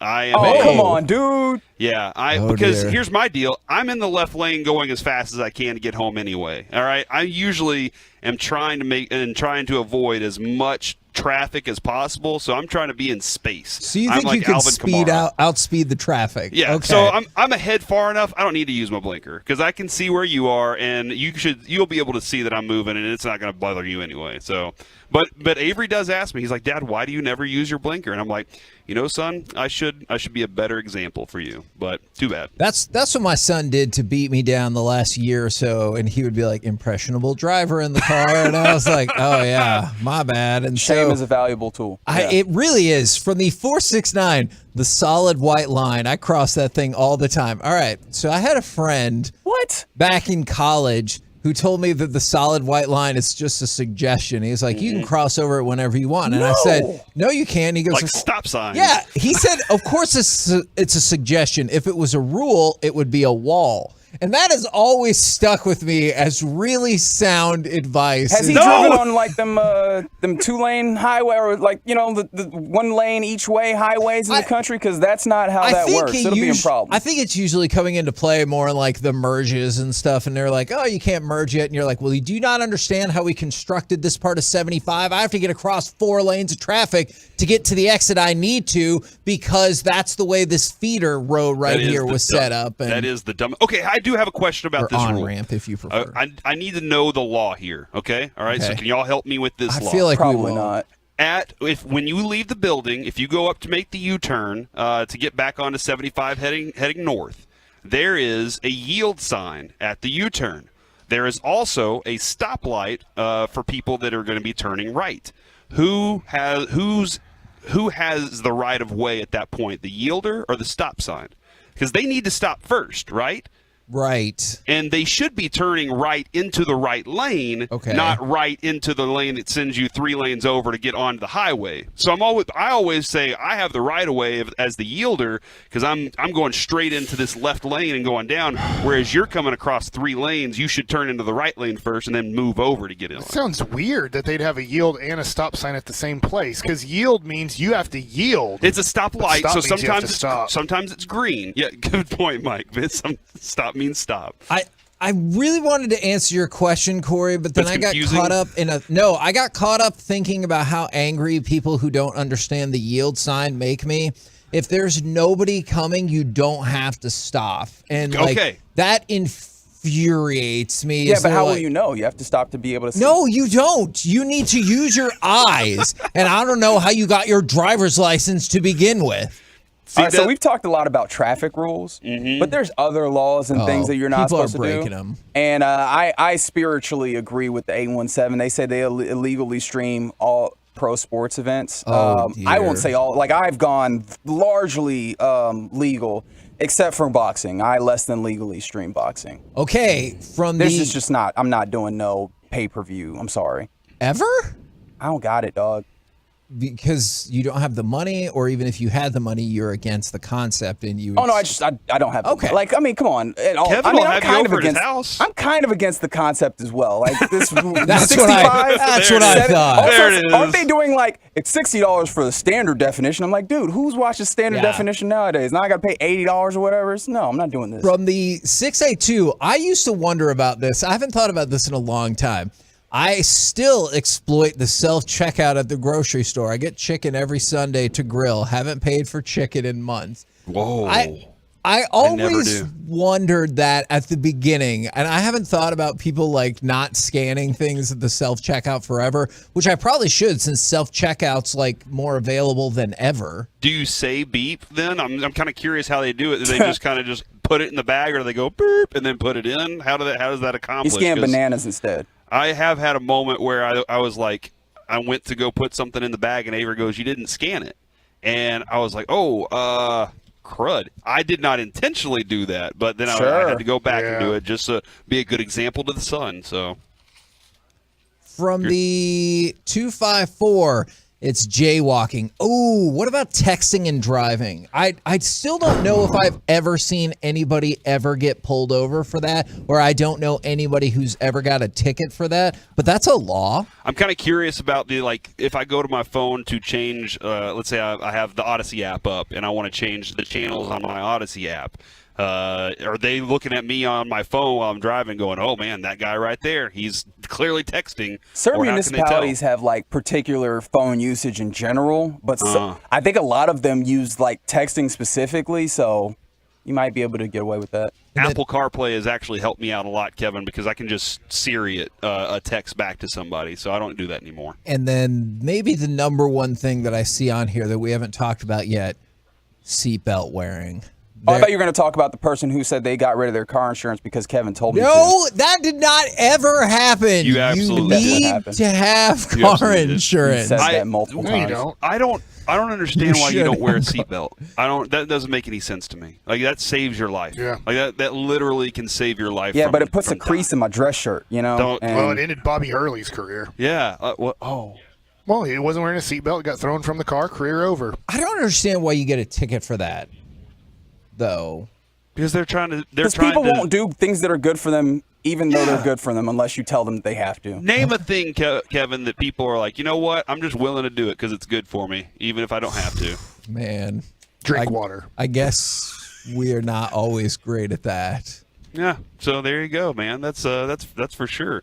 School zones is where we get the textures. Is that from a cop? I feel like there's definitely some cops listening who are like, oh, I'll be waiting for you, Corey, once you leave. And they're going to follow you out and stuff like that. So. Yeah, they're probably going to try and catch up to us at some point. Oh, I don't know. From the 940, moved to New Hampshire. There's no seatbelt law. I don't know about that, but what I do know is I was in Montana. And congratulations. Or Wyoming. I don't know. One of the big box-ish states where there's not a lot of people. And the speed limits up there were like 85, which I thought was amazing. But I was in one of those little mom and pop restaurants, and somebody was complaining. They're like, oh, your speed limit's 85. And they're like, well, we used to have no speed limits, but now we have speed. And they sounded like that 85 speed limit was really oppressive on them.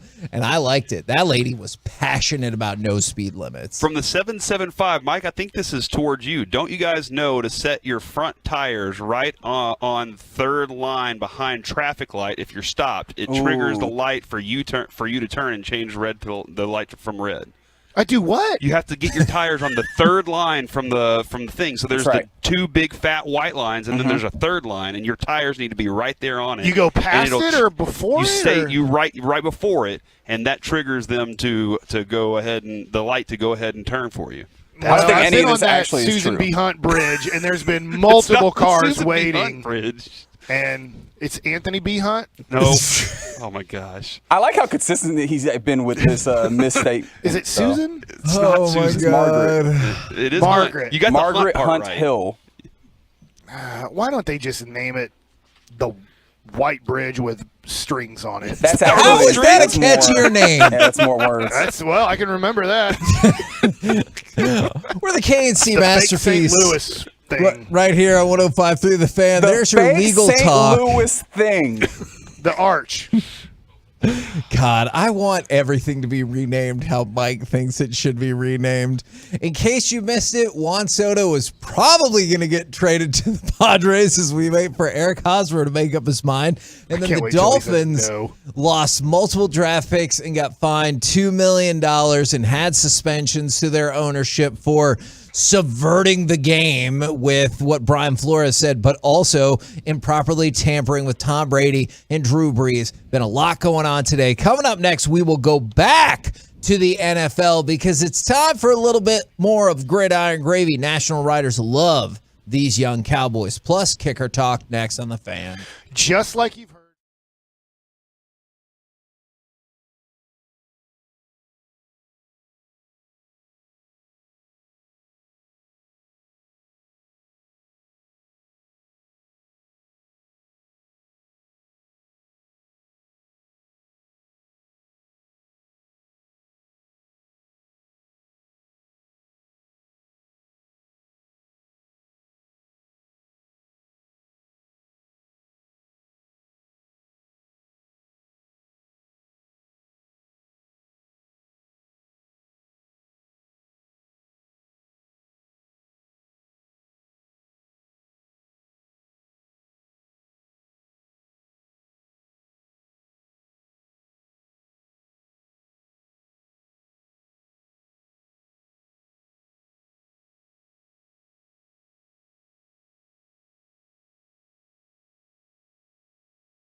This segment of the KNC Masterpiece on 105.3 The Fan is brought to you by Buyers Barricade.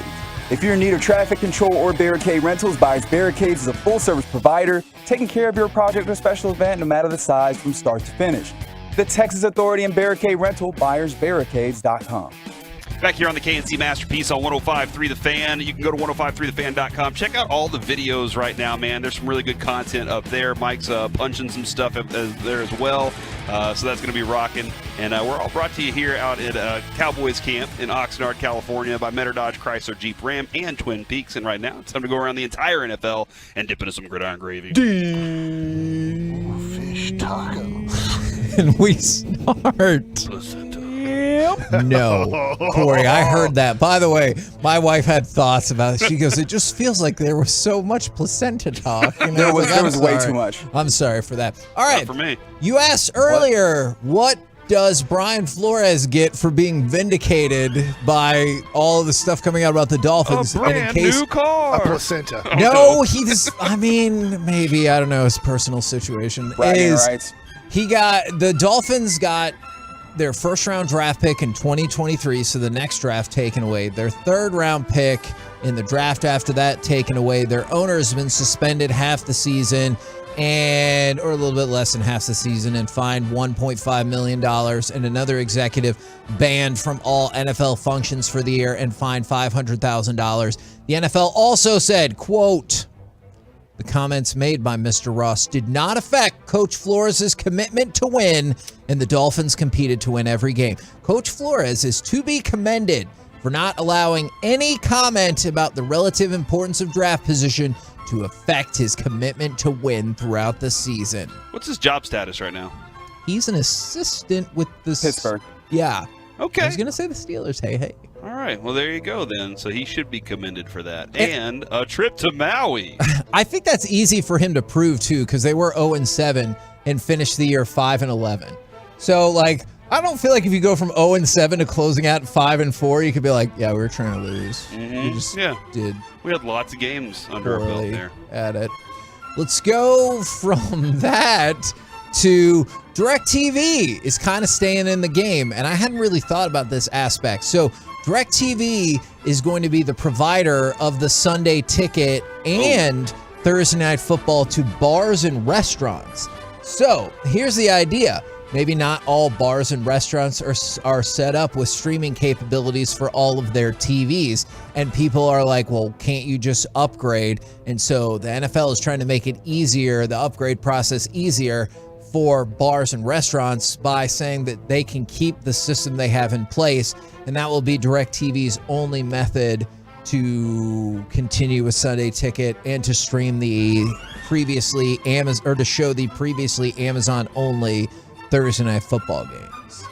Does that mean can I still get Red Zone on YouTube though? Like if that's the approach I want to rock with, they're separate. I think it's going to end up with probably Disney or Apple. Oh, okay. I think so. It'll be available. Oh man, I can just get rid of YouTube then, and I'll be fine. I got those other ones. I don't need YouTube anymore. Don't watch Red Zone. Watch the full game where you have to watch the 3 plays that take a minute and a half, and then they punt the ball, and then they take a 3-minute commercial. Then the other team has 7 plays. We kick a field goal. They take a 3-minute commercial. They kick the ball off. They take a 3-minute commercial after they kicked it out of the end zone, and then you're back to regular action. That's how I rock it. Okay. Mm-hmm. And then just real quick, I'm sorry, Corey, NFL Red Zone will remain the same. I was thinking about the Sunday ticket. So I think Red Zone, like the NFL Network. Okay, but what about NFL Plus? Mm-hmm. I don't. He doesn't know. What about catcher's interference? Yeah. Ooh. What are your thoughts on Red Zone and where it'll be, though? I want to give you a succinct answer so future callers don't get angry at me. That's the major key for I appreciate all of that. this. That's what I like. All right, let's go to this, and you tell me what John Harbaugh is talking about. I do have a lot of opinions about it. I'm just not at liberty to share them at this time. That's for the league to decide. His khakis. His brother? Wrong Harbaugh. I'm going to give you more information and see if you can figure it out. He's not talking about Ron Harbaugh. I respect what Steve Biscotti and Dick Cass have created here for almost 10 years. Those are like executives with the team. Okay. Base and owners. Basically, we've created a zero tolerance. You have to know the truth. You have to understand the circumstances, but we've stayed away from that particular situation. When we draft players, we sign them as free agents. What's he talking about? Lamar Jackson. Lamar No, Jackson. He's talking about Deshaun Watson. Oh, Deshaun Watson. What's he trying to explain there? He's trying to say that we don't have those type of people with We our don't want players organization, like- and that's Okay. why we like the front office and ownership group here. Because he wasn't coaching with Ray Lewis, so Man, but even if he was, don't you think he would find a new tactic? He was like, look, that didn't even happen. Where did the suit? Nobody cares. Don't worry about it. I don't know where this went. yeah. But There was don't no worry evidence. about it. Yeah, it's all gone. No, hey, I hope that's your approach, man, and I hope more teams kind of take that kind of approach. But typically, as long as somebody can help you win, most teams are saying we'll take them on. It probably doesn't surprise you to know that several activist groups have come out in the wake of the Deshaun Watson 6-game suspension. We start with RAIN, which is the Rape, Abuse, and Incest National Network. They do a lot of really great stuff for people. They are urging the NFL to appeal the Deshaun Watson ruling, which they have 3 days to do so. So they still have a couple more days. I don't know if they're going to do that. And then the National Organization of Women said that this suspension was unacceptable, insulting, and dangerous. And it shows that money talks and women are unheard. I would be willing to bet you'd get a lot more of this. And what I'm curious with you guys is, do you think when Deshaun Watson does start to play, there are going to be protests and stuff surrounding these games? Yes. Or is it going to be far enough removed that that won't happen? I think there will be, and I don't think it matters what stadium. I think it'll be Cleveland. It'll be wherever they are. I don't think so. Nobody cared about Deshaun Watson before this. If they would have cared enough, it would have been a 1 or 2 year suspension. All these groups that are coming out now, if you would have been loud and proud and everything months ago, before the case, it would have been a 1 year suspension. But the NFL looked at you, the people who are running those organizations, and said, "Man, they don't seem to give two craps about this. We can do just 6 games." Fascinating point of view. Kevin, you mind if I throw a little football nugget in here? Yeah. Somebody did text earlier and asked, "Hey, would the Cowboys be willing to go trade for Laviska Shenault?" And I just wanted to know, Mike, how much would his cards go up in value then if he became a They Cowboy? probably would. They would go up in value, but it's really weird. Kevin knows this. For some reason, the Cowboys are the most popular, yet their cards are not the most expensive. Like Yankees cards are the most expensive. Yeah. Lakers cards are the most expensive. Cowboys are on that, level of popularity. But yet Cowboys cards are not expensive cards. Super Bowls matter there, I guess. That is fair, and it is interesting. All right, good news for you. I know normally you might not care about the Broncos ownership group, but did you see that F1's Lewis Hamilton has Sir Lewis Hamilton to you. Sir, I'm sorry. Do I have The to driver, he drives fast. Do right? I have to abide by that if I Yes. don't live in England? Mm-hmm. Okay, well, I'll trust Reggie on this. Waddle would have known for sure. Sir Lewis Hamilton has been added to the Broncos ownership group, said Rob Walton, who, remember, is part of the Walmart empire. So I don't think he needed it from a monetary standpoint, but probably a good idea to add He's also him the to head baseball coach at Oral Roberts. I don't think that's the same guy, though. To be fair, I do not know that for a fact, and I feel like Mike probably knows that, but otherwise, I'm not sure.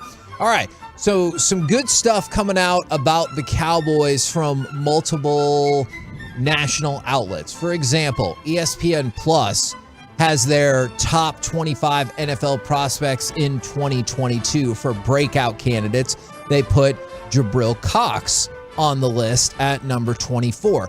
Bucky Brooks with NFL.com listed the rookies he can't wait to see, and he's got 2 Cowboys on the list. Tyler Smith, obviously, on the offensive line, and Sam Williams off of the edge. So Sam Williams, Tyler Smith, Jabril Cox, who I know not technically a rookie, but seeing his first full-fledged football action there, all getting lauded by national people right there. Sam Williams he got a little into a little scuffle yesterday in practice. I think it was Terrence Steele he got into it with. And they had helmets off. That's what's even crazier is they had helmets off and they're going back and forth at each other. And then after practice, he's walking off because he's a rookie, carrying all the veterans' helmets. Do you like to see that kind of fire? I do, man. I really do. And that was something I forgot to ask Basham about because I like seeing that, what he's capable of. And I think that this guy's physical skill set is really going to impress a lot of people. I hope this Dawson year. said this on the air and wasn't just private conversation, but he said Sam Williams seems to be at times distracted, as in not paying attention to drills and stuff. Okay, all right. He's more interested in what the music is, supposedly, than actually learning the drills. Yeah, I did hear that. Yeah, I did hear that. We'll see how that goes. I'm just surprised Jaylen Tolbert. I guess I'm not surprised just because he was, the 15th, 16th wide receiver taken in the draft. But he has a lot of responsibility now on his hands, it looks like, in week 1. He does. No, you're right about that.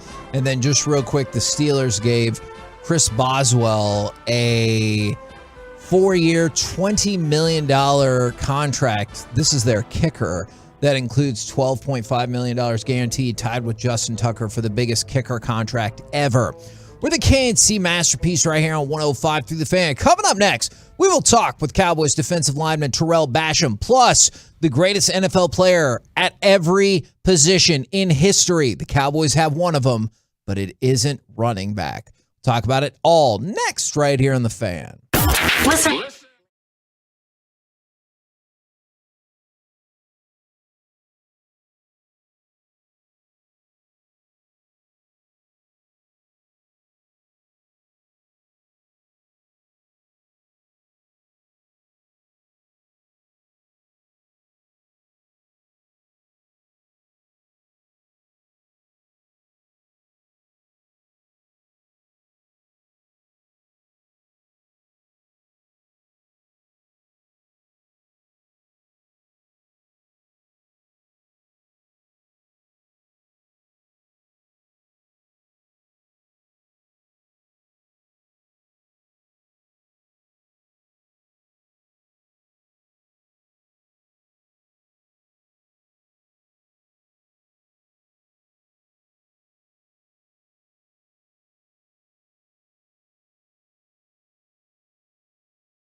And we're back here on the KNC Masterpiece on 105.3 The Fan and on the On Time Experts Hot Seat, powered by the On Time Experts Air Conditioning, Heating, and Plumbing.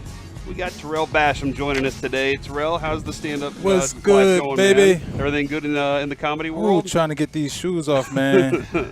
Cliques. All right, so when you get done with practice, is it one of those like the legs got to rest, or what's the schedule like? As soon as I get done with practice, I get to the locker room. Before I even take a shower, I order Chipotle. Oh yeah, yeah. Is it delivered here? You gonna pick it up on the way? I get it delivered here. I go pick it up at the front. I get it. I get to my room. I kick my feet up. I cut. So I either I probably pull up like some film from practice, start watching the practice and stuff like that, or a TV show while I eat, and then after I'm done eating, get right back to work. What's the order? Is it the same every time or different every time? Every time it's gonna be brown rice, black beans, chicken, fajita veggies, corn, red salsa, lettuce, cheese, large chips and large queso. Man, that's a he's on top of it. All right, Terrell. Last year we got to talking to the D line a little bit. I remember Micah had talked about how he was going in and out between the linebacker room and the defensive line room, and that we discovered he was getting some fines in there. And, and still haven't paid him. I was going to say, has he not paid him off? He hasn't paid him. So Micah, if you're listening to this, you still owe us, and you can't even come on the trip with us until you pay your fines. Now, when we talked to a couple of guys, they said, yeah, everybody's got like one D-line rule that they tend to break pretty often. So what's your D-line room rule that you're usually most in violation of? My D-line room rule that I'm probably most in violation of is, it'll probably be, that's hard. I'm not really a rule breaker. There you go. Yeah, he's good. He's a good guy. He's got all that going on. I try to stay within the confinements of the room. Every now and then I might rip a fart. Yeah, you get fined kind of hefty for them farts. Yeah, that can be one of those moments where you're like, hey, it's like fart and offsides are like the same. Really? Whoa. I got some delicate. We do not tolerate two no-goes. Delicate senses there in the D-line room. I got to ask you, too, because obviously you're fresh off practice, so I wouldn't see it here. But I know you went viral a couple years ago because you had the Peter Griffin diamond chain. Do you still have that? I still got the Peter Griffin. Is that like your number one? I'm a family guy. Is that it? There we go. Yeah, that's it. I'm a family guy, so my family means so much to me, and my family's the reason why I do what I do today. From where we come from and the ability to take care of my family at such a high level now it's amazing, and that chain is just and plus I'm a funny guy too, so it just all went together. It's like I'm funny, I'm a family guy. Let me get the big Peter Griffin head. There you go. Now the rookie offensive guard / tackle Tyler Smith. Tyler, you had a chance to knock heads with him yet? Have you had that opportunity? He was looking pretty good out there today. I give him a little sauce. You know what I'm saying? You can go watch the film. I got a sack on him today, but he's good though. He's good. He's a smart guy. He has great hands. He's strong. He has a great punch. And he's getting better every day. Like I really can't. Like I see why we got him first round. I see why. There's so many high expectations for the guy because he's definitely pretty good. Bobby tweeted out a video of him forklifting Tristan. So if you see that during the film, just don't say that out loud. Yeah. Tristan don't like. Okay. All right. Yeah. Tristan do not like stuff like that. I'm trying to tell you. You really trying to start something? I'm not trying to. You want Tristan to really not like you? That was Bobby. I'll definitely take. Yeah, you can throw it on me. Bash, we heard a lot of people last year talking about just. How great it was to play for Dan Quinn. A lot of guys who either had been here or came here as free agents. I know you were one of those that came here as a free agent last year and got a chance to work with him. Yeah.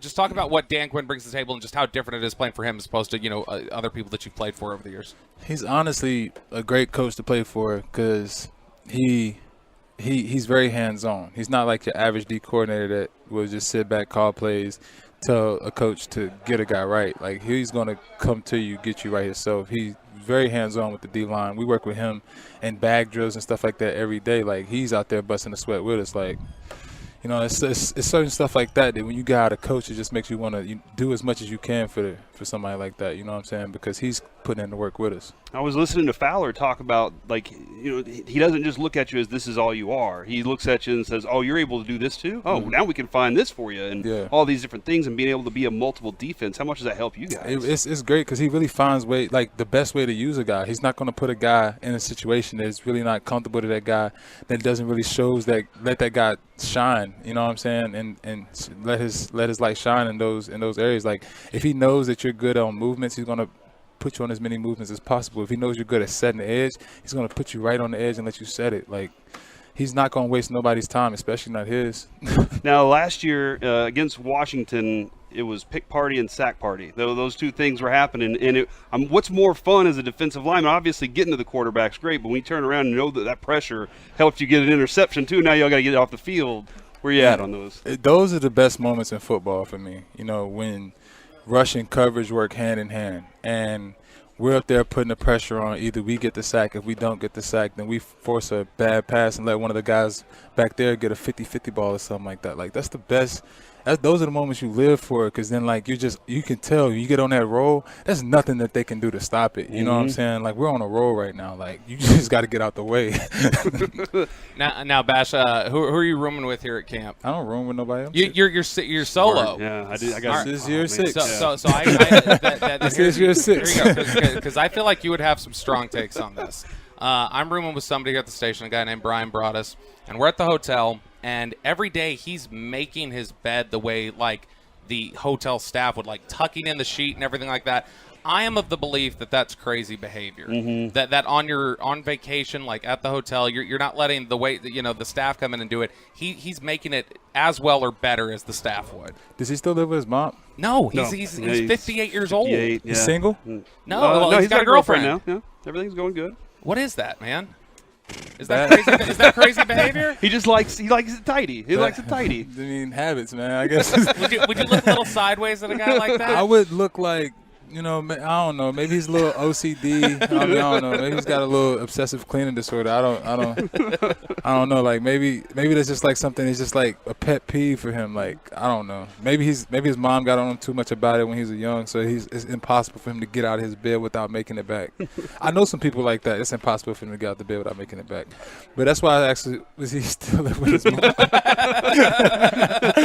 No, but he loves his mom for sure, like we all do. Now, I saw Jaron Kearse limp off today, and I think everybody on the sideline was holding their breath collectively, like, oh, man. And then he came back out. And I was kind of curious, you're up front and everything, but how important is he to what y'all do as a defense? He's very important because J.K., like, he plays on the back end, but he also comes up and helps us a lot in the front end, too. And he loves to be up there in the trenches, setting the edge, shooting the gaps, and getting TFLs. Like, he's a dog. Like, we going to need that guy. So I would have held my breath, too. Yeah. And then the defensive mentality of toughness. Last year in the playoffs kind of got pushed around a little bit by San Francisco. How do y'all feel about that?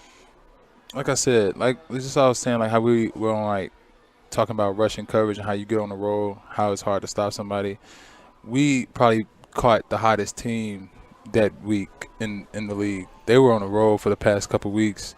We prepared as much as we could for them, and they were still on that road when they came to show up against us, and they definitely did push us around a little bit more than we expected. And you know what I'm saying, you got to give it to those guys. They came prepared.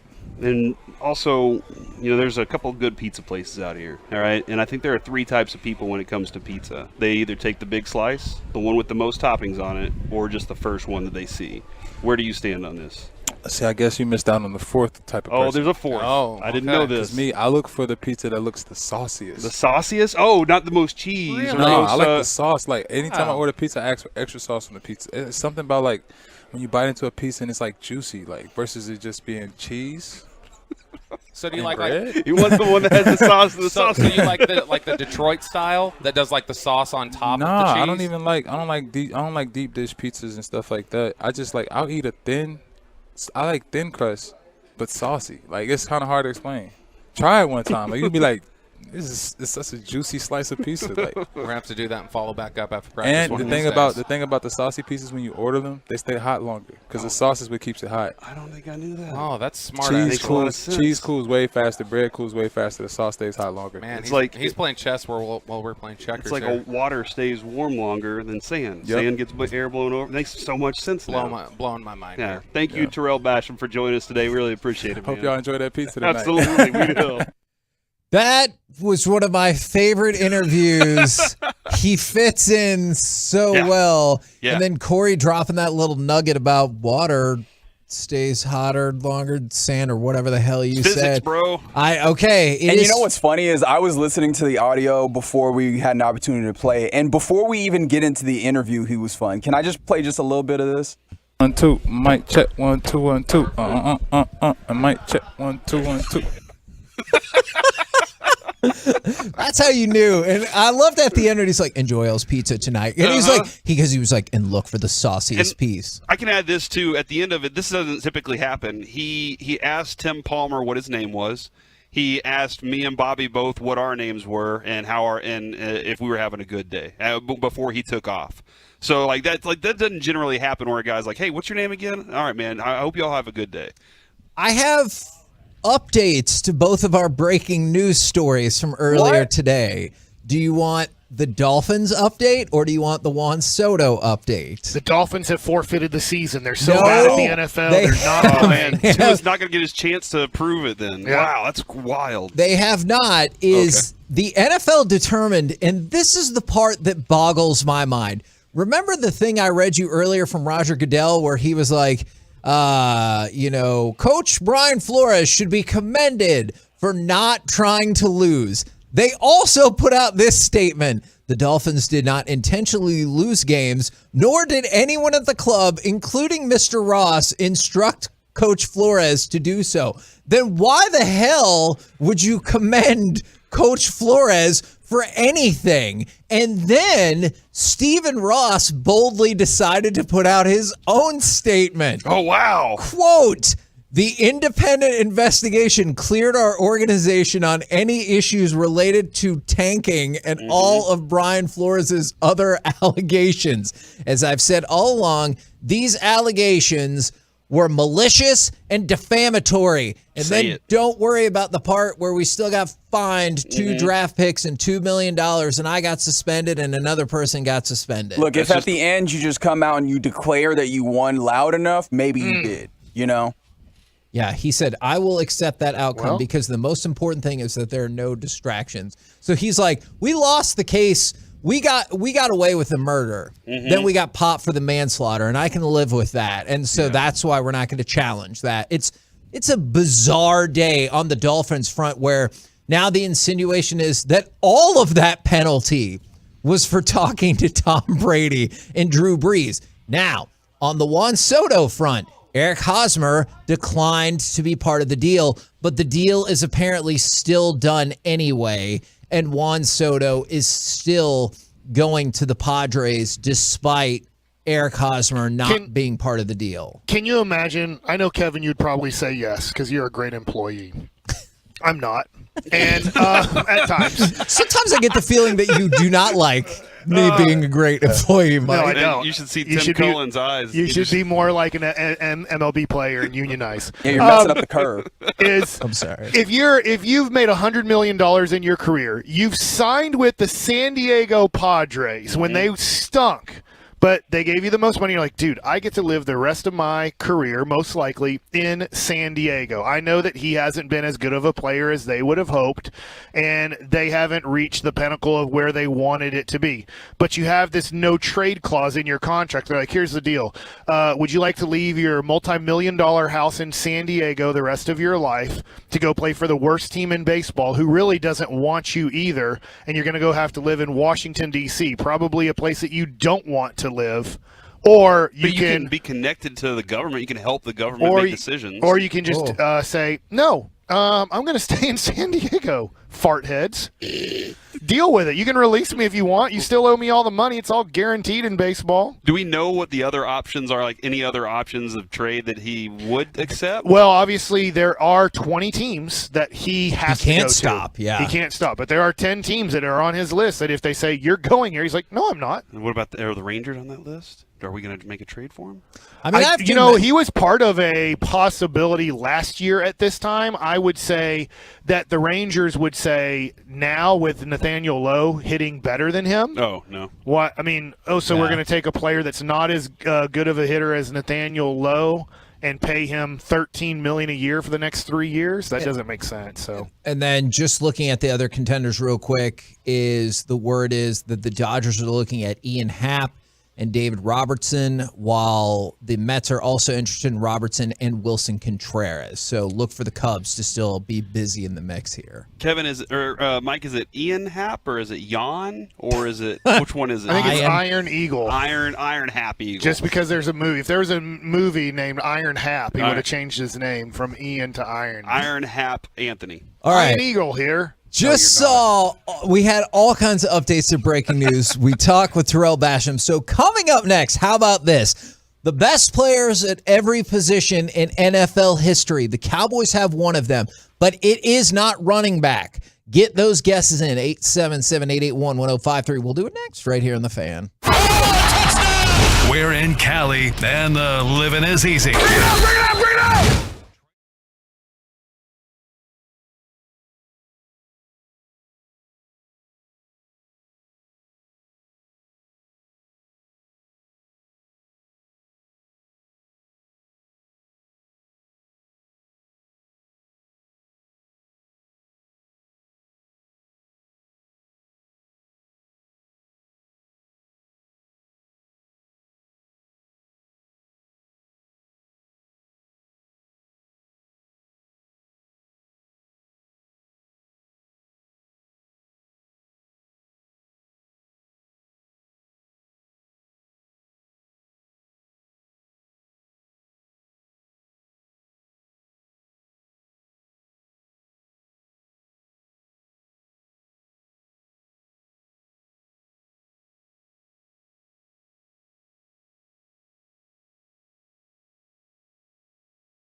This segment of the KNC Masterpiece is also brought to you by Frankel & Frankel. You think there will be less big company trucks on the road this summer because of gas prices?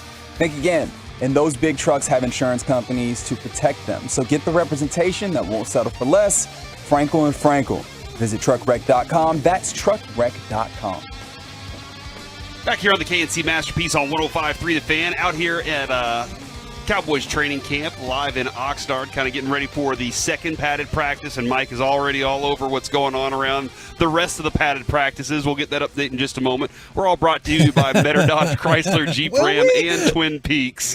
Maybe I think he really wants to talk about this. Yeah, you won't believe this, but the Broncos are having padded practices. What happened at their padded practice? Oh, Tim Patrick is getting carted off the field at Broncos camp after twisting his leg coming down from a crazy leaping catch. The entire team is huddled around him as he gets loaded onto the cart. Just brutal. See, it's not just the Cowboys. It happens everywhere. It's football. Quick question for you guys about that. Like, depending on what did happen with Tristan Wirfs with the Bucs, is how concerning does that become? Is Tristan Wirfs is awesome, and then they lost their center the other day. Is like that's a lot of injuries piling up really quickly for them. You say concerning.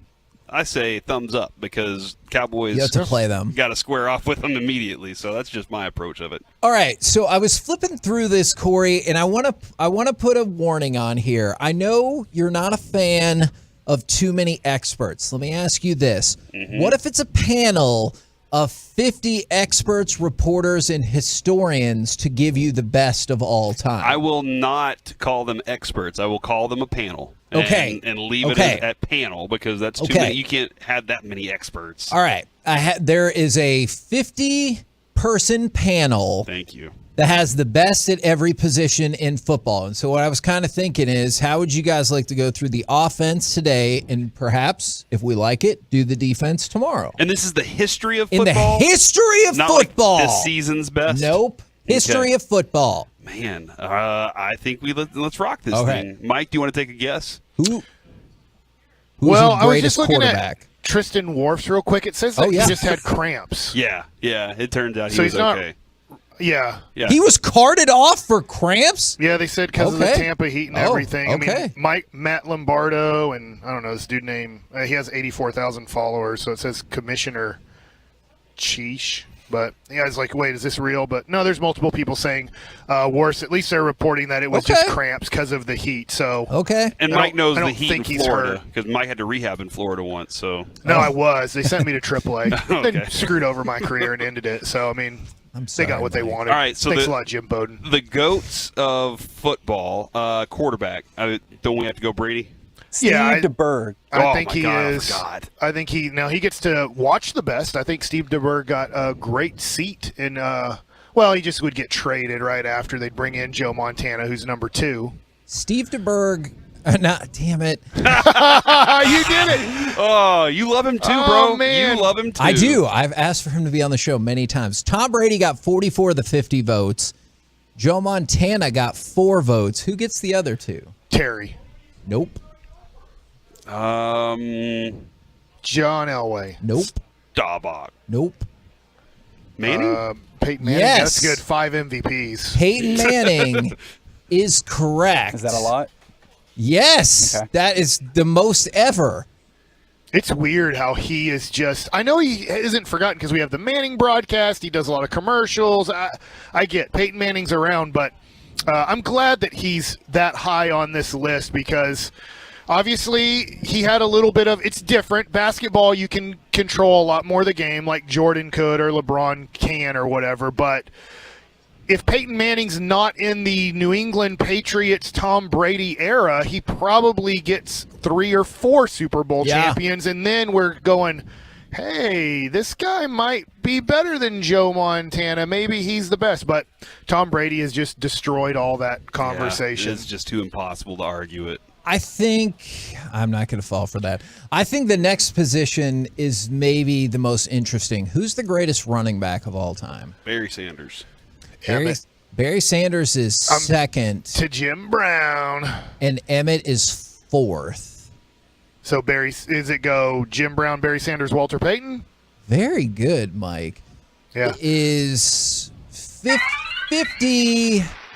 50 voters from the panel. 23 of them go to Jim Brown. Then 14 went to Barry Sanders, 6 to Walter Payton, 3 to Emmitt Smith, and then 2 to Marshall Faulk, 1 to Eric Dickerson, and 1 to LaDainian Tomlinson. Look, I like LaDainian Tomlinson a lot, but the greatest running back of all time? Mike, were you in the car with us the other day when Broadus was talking about the offensive line and Barry Sanders and like what they thought about that argument and that discussion with Emmitt Smith and like how that would go? Yeah. Do you remember what he said? Yeah, he said, because I said, hey, is there anything to the point of is Emmitt was great at picking up blitzes, so there were times where there was an unblocked guy and Emmitt would pick it up and give Troy that extra second to throw that perfect pass that he usually did. That, like, dumb people like my man Jeff Kavanaugh, don't understand because he never watched football when Troy Aikman was the best in football. I love him, but just taking a little bit of a shot there at him. I heard. Is that he said with Barry Sanders, pretty much Brian Broadus said that we were always scared that when Barry touched the ball, it was going to be the 80-yard touchdown. And if Barry would have been on that Dallas Cowboys team, so what? He kind of couldn't block. Emmitt didn't have to pick up tons of blitzes all of the time. Is that if you put Barry Sanders behind that offensive line, they probably would have won, 4 or 5 in a row? Yeah. I don't know. Jerry probably would have fired all the coaches and just coached himself at that point. So I don't know if that would have been true or not. But All right, who is the greatest wide receiver of all time? Come on. Rice. Yeah. Fact. Yeah, I'm sure there's one Everybody- person who's yeah. going to say Randy Moss on our show. Don't even but try, Reggie. Don't even try. It has to be 100% of the votes. It is Steve not Largent. 100% of the votes. 45 of 50 people voted for Jerry Rice. Those 5 people need to be fired. Hold on just a second. No longer on the panel. 4 of them voted for Randy Moss, which leaves one outstanding vote that went to Michael Irvin. T.O. Nope. Chris Collinsworth. You'll probably not get it. Raymond Berry. Nope. Lynn Swan. Nope.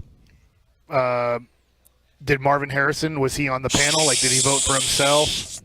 You're not supposed maybe to say that person name. knows Marvin Harrison is like, I better vote for Marvin Harrison. Y.A. Tittle. I take you. Well, finally, you're in the right era. Eugene Hilton. I take you back to the 1935 Green Bay Packers and Don Hudson from 1935 to 1945. Now, Sounds like a card. Wait, no dealership. Calvin Johnson votes? This is no crazy. Calvin Johnson votes. I will tell you this. I realize it's at a time when nobody really threw the football, but listen to this resume. It is quite impressive.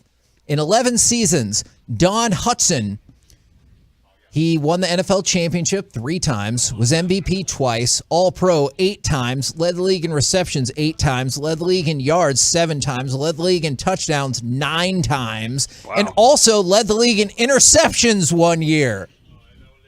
Interceptions? Yes. Wow. Iron so Man he was football. he was prior to Dion, just better. Yeah. Wow. Well, I guess. Now, the closest vote is at tight end. Who's the greatest tight end of all time? Tony G. I would lean that way. Second with 21 votes. Gronk. First with 23 votes. So Gronk is first? Yeah. Yeah, man. The touchdowns and the champions, his touchdowns numbers are huge. His championships are pretty impressive. I guess too. I wished he was healthier to make him number 1. Yeah.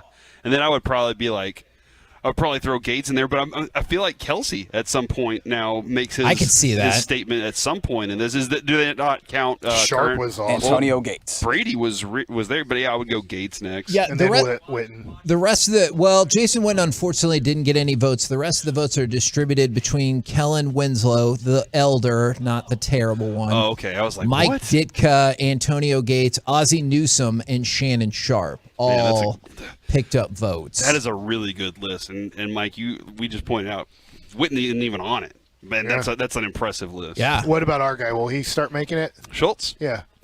We'll see. I feel like I can say no. I'm going to go ahead and say no. We'll find out. You're so pessimistic about this team. You know what? I'm sorry. Were You're you right. here, Kevin? Were you here? Yeah, know you what? didn't see what he did yesterday. I saw him drop a pass. What?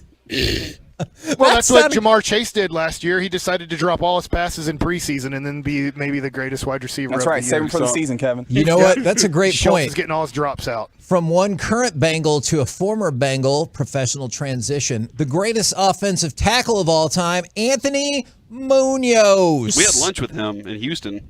And his hands.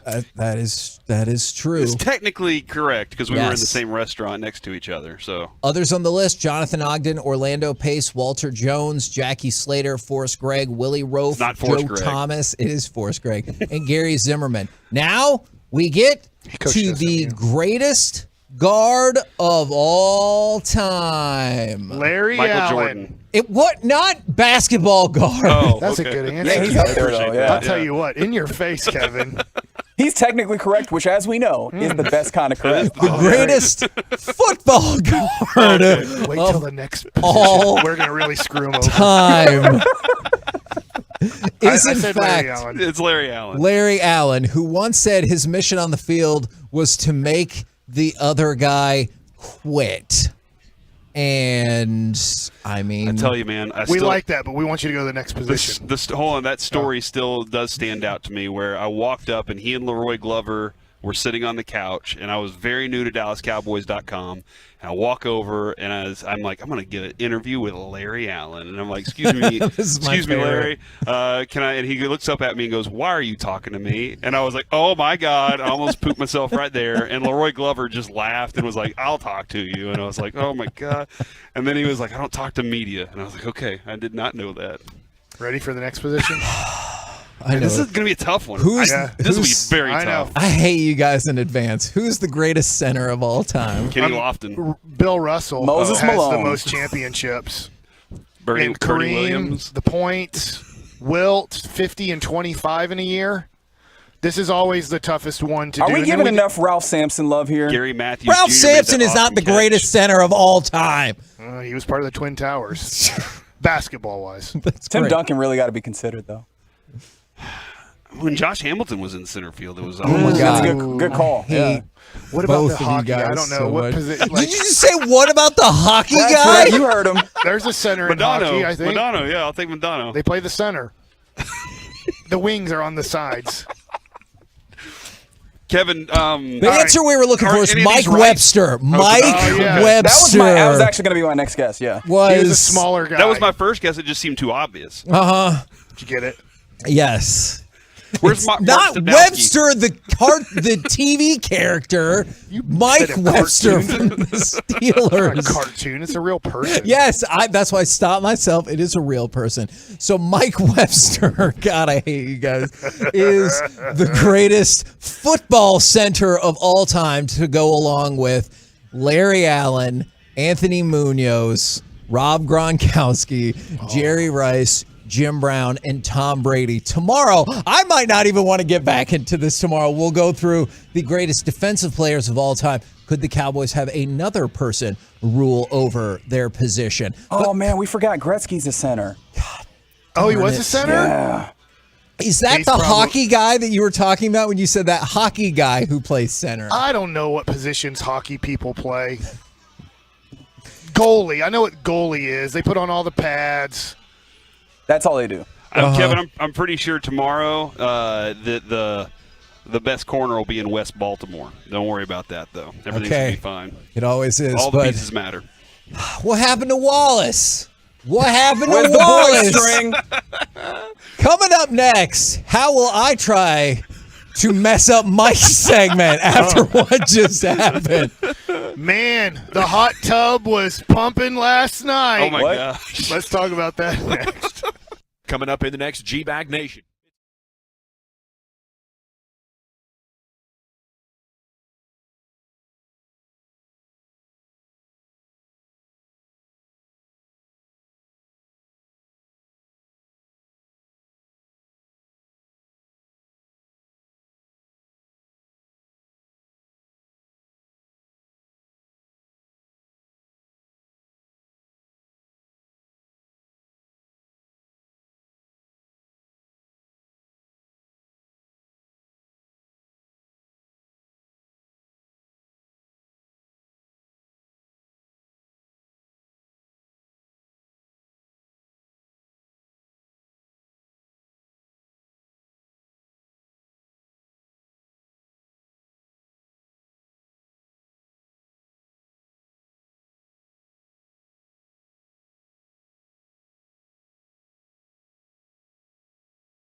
Fan.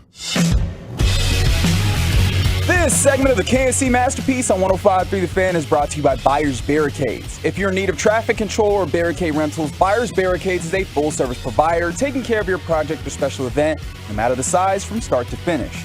The Texas Authority in Barricade Rental, buyersbarricades.com.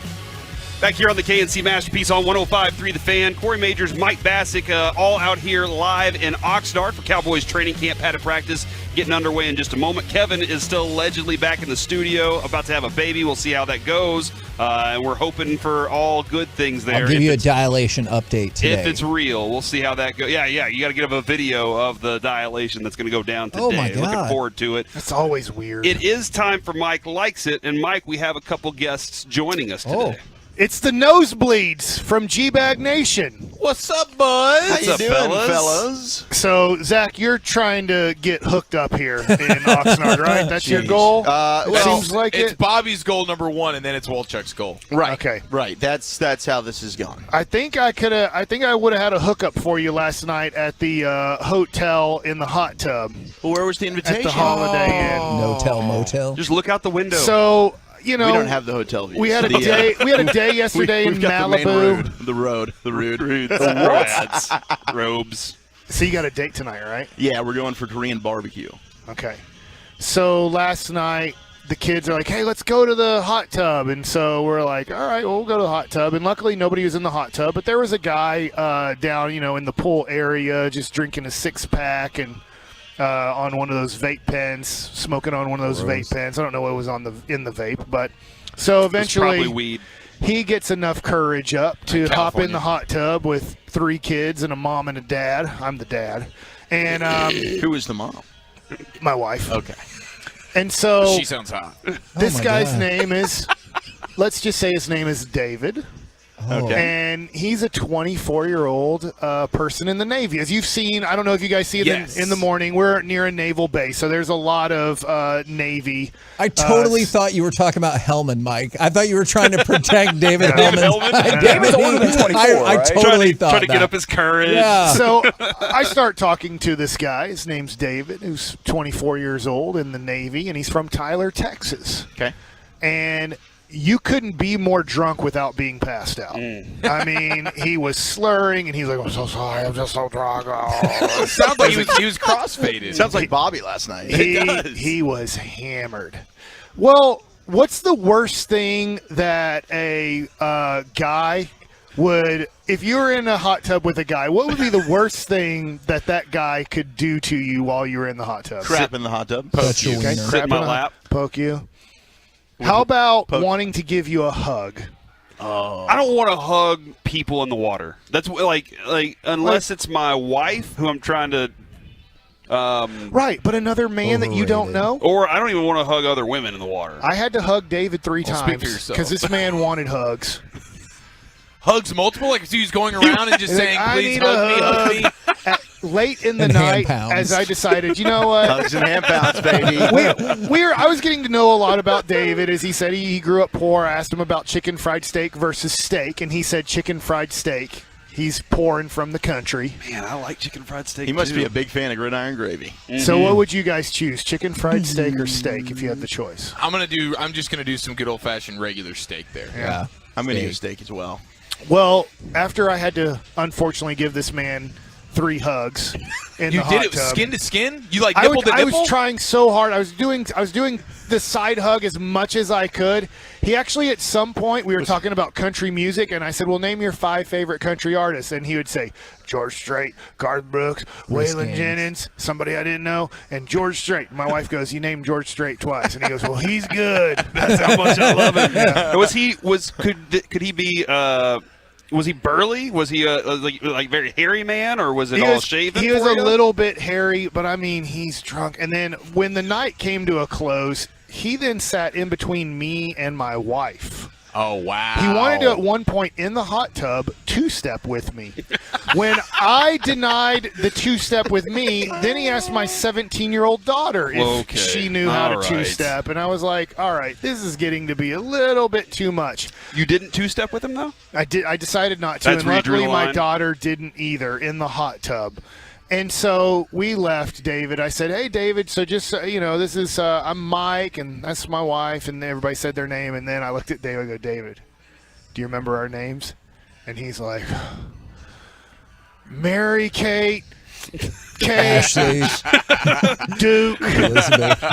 And he just ignored my other child. Oh, you skipped over one? He's like, I'm drunk. The Navy sucks. 2 minutes later, the Navy's the best. To your point, though, both of your sons kind of look the same, so maybe he was just thinking he was seeing two, a little As bit we were there. leaving, he was yelling, Duke! Duke. Like, Callie's calling. This reminds me of the time that you got yelled at. What was it, an Indians camp or Guardians camp? Yeah. And Well, they it were wasn't like, camp. "He's It talking was to me." in the September 11th when we had the shutdown for a week, and I parked next to Kenny Lofton's car, and he called me Steve and was yelling at me to not park in where the nice cars are at. It's like, I don't know, I'm a rookie, man. He I'm just- parked his Explorer I'm next just to him. And he was like, hey, Steve! Steve! Mike was stretching, not knowing what was going just on. parking my car where I'm parking. I don't know any Go better. park next to the nice cars. So, anyways, then I'm getting the kids a couple waters at the front desk, and David's called it a night, and it's like 8:45, so not that late, and he falls. Oh. And he just stared at me. Oh, no. And the lady at the front desk. He's like, Duke, help me. And he just stared at us for a second, kind of picked his stuff up, and kept walking. Was it a tripping situation? Was he I going didn't up the see- stairs? No, was he no, coming no. down? He just was walking. He's first floor. Maybe a little wet, All right. too, because of the hot. Did he stare It at might you have as been he a little. walked off? No, he just Slippage. stared at us as he fell, and then was like, maybe nobody saw that. As me and the front desk lady are both looking at him, and I go, he's really drunk. Yeah. And then I have to get up. We get up at what, 6:30 to go eat breakfast. I get here, up at 'cause- 6 and take but a shower. You and get stuff, down there yeah. about 6:40 for breakfast. I get down there at 6:30, and there he was, already ate his breakfast and in his fatigues and ready to go. Oh, that's a guy that can rally right there. Yeah. That was not David's first rodeo last Yeah. night. No, not at all. In fact, if we won, I bet we could run last night back again later on this evening if we so choose. David- I could use a hug. Absolutely. We should go to buy the hot tub. My daughter goes to my wife, is he going to be okay, as we left the hot tub? And my wife goes, I think he does that every night. Yes. So does she want to go to school here now? No. To see if David's going to be around later She in went to the future. Pepperdine. She liked Pepperdine, didn't love Pepperdine. But I was going to also say another deal from my kids, which is fun, riding in the car with kids and what they say. So 17-year-old, 14-year-old, and 12-year-old, and they're talking about a vasectomy in the back. And my daughter goes, I need one. That's where they cut your balls off. Oh, I my said, "No, God." That's a castration. So he had to explain vasectomy versus castration in the car yesterday. They just clip them right off. That's not how it's done, though. Like it's a neuter. different procedure Yeah. that just kind of a slice. But that would they work don't too. take both If of you them. did that, I don't think you can have kids either. The vasectomy, they just take one of them, right? They don't take both. They don't take No, they them. just They're not snip a taking tube. No, they make an incision in the tubes, and then they cauterize it, and then it's done. I thought Bones did a great job of explaining it last year Yes, during Hard that's Knocks. right. All right, Yeah. so this is Oh, y'all's- yeah, you go back and watch. For the Watch nosebleeds the here, film. Zach and Eric, sorry I haven't involved you too much here, but I'm going to involve you now. When you saw Oxnard for the first time, if you could explain Oxnard in one word, what would your word be? Like this camp or the city? Just, Okay, in general, when you saw Oxnard for the first time, what was the word that came to mind? Kind of paradise for me. Wow. All right. There you go. Because all he talks about every time, just look at the palm trees. I'm like, how do we get mountains, water, and palm trees Yeah. all in the same snapshot? Yeah. I'm like, this is not fair. They bogarted all of the good things because if you go to Texas, I can't get the water, the mountain, or the palm tree. They have all three of them in one shot. Personally, I'm comfortable. I think it's very comfortable here. All right. We can walk across the street. We went to Poke Ramen yesterday. It was absolutely delicious. I Nice. loved it there. The weather is amazing. We walked down the street from our hotel. Boom, there's the beach. Just like a very comforting environment. Then my wife's different because she goes, this place is sad. And I go, The Pasic family. I go, we're going to go to Ventura. Yeah. You know? Yeah, okay, so they're wanting just a little bit more high pace, Because it is. I mean, Ventura is very different than where we are. It is just laid back. Yeah. It is very laid back here. It's slow. And they love Ventura. And I'm Okay. like, yes, Ventura is awesome. I took some pictures with you guys over by Dargan's and stuff while we were walking around the streets and everything and some of the buildings, and I sent it to my son, and he was just like, Dad, this place looks awesome. And I was like, yeah, we're not staying there. Yeah. But we are at another place, and I did shoot a little video at the beach yesterday and sent it out. It looks pretty awesome. I gave some beautiful scenery shots to go with them. And then the other Left out the smokestacks thing though. that my 12-year-old noticed, which was really funny, is, and this is a bad name for a restaurant, as we are driving by where we would never eat at. No. Wiener Schnitzel? No. Did you see the four-way meat market? It's called I tried to go to Wiener Schnitzel last night. Authentic Mexican Food, Nancy's number 2. Yeah, see, I wouldn't go eat at any Mexican restaurant here. Oh, I'm not going to go to a place that says number 2. Nancy's number 2. I always wondered that about the taqueria, though. It sounds too similar to diarrhea to me. Yeah, taqueria is the best, dude. You just got to know what to get. Al pastor, some lingua, some barbacoa. Everything's going to be fine. All right, so what are you two guys, real quick, I know I'm out of time, what are you looking at for second padded practice today? And maybe we'll wait till crosstalk, but do you guys have your injury? No! Your guess? 'Cause Dawson, No, I'm not Dawson doing nailed that it. again. You can go. You can bleep right off, Mike. I'm not jinxing anybody. I will come back with a player name for crosstalk. Oh, on my that. God. Yeah, Thank bleep you. this guy, too. I really want to see some one-on-ones today, like the pass rush stuff. I want to see All right. the D-line, O-line one-on-ones. I All want right. to see Micah Parsons just undress somebody. I was talking to Broadus last night about this. I'm going to try and make a conscious effort to watch Terrence Steele today. People are blowing up Terrence Steele. He makes one bad play. It's like, oh, my gosh, this guy stinks. And that's the problem out here. People will watch one clip that gets posted on Twitter, and I think Steele's been fine. Did you see him knock out DeMarcus Lawrence? I think Terrence Steele's been good, but he'll have that one bad play that gets posted, and fans are thinking, oh my gosh, Terrence Steele's horrible. So I'm going to make sure I watch Terrence Steele today so I can give a good assessment on his practice. I also need to see if number 47's ass is as nice as RJ Choppy alleges that it is. Yeah, Story Jackson.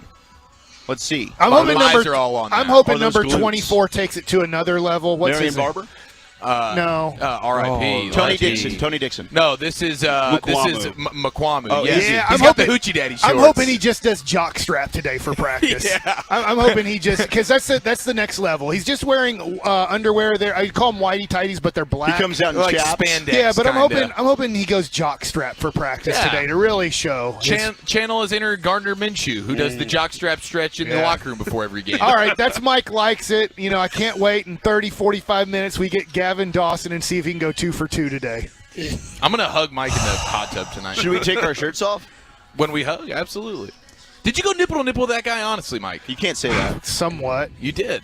I tried not to, but what do you do But to you a drunk did. guy who's trying to hug you? You just put your nipple on. All right, guys, You're you gonna guys like it. continue this conversation off air. Coming up next, the C Block with special guest Christy Scales. We'll do it next right here on The Fan. Keep the volume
See Masterpiece on 105.3 The Fan, brought to you by Metter Dodge Chrysler Jeep Ram in Twin Peaks. Right out here in Oxnard, California, live from Dallas Cowboys training camp, where the camp is getting underway. The padded practice number 2 is getting started right now. You can hear the music in the background rocking out over there. And it is time for the C Block, everybody, where we have lots of conversations about Cowboys things, and we happen to have Christy Scales joining us right now. Christy, how you doing today? I'm doing great. I'm excited. And second day in pads. First day didn't go so great. So what was go up from here? What wasn't so great for you? Well, just the Washington, with wide receiver being such a question mark coming in already.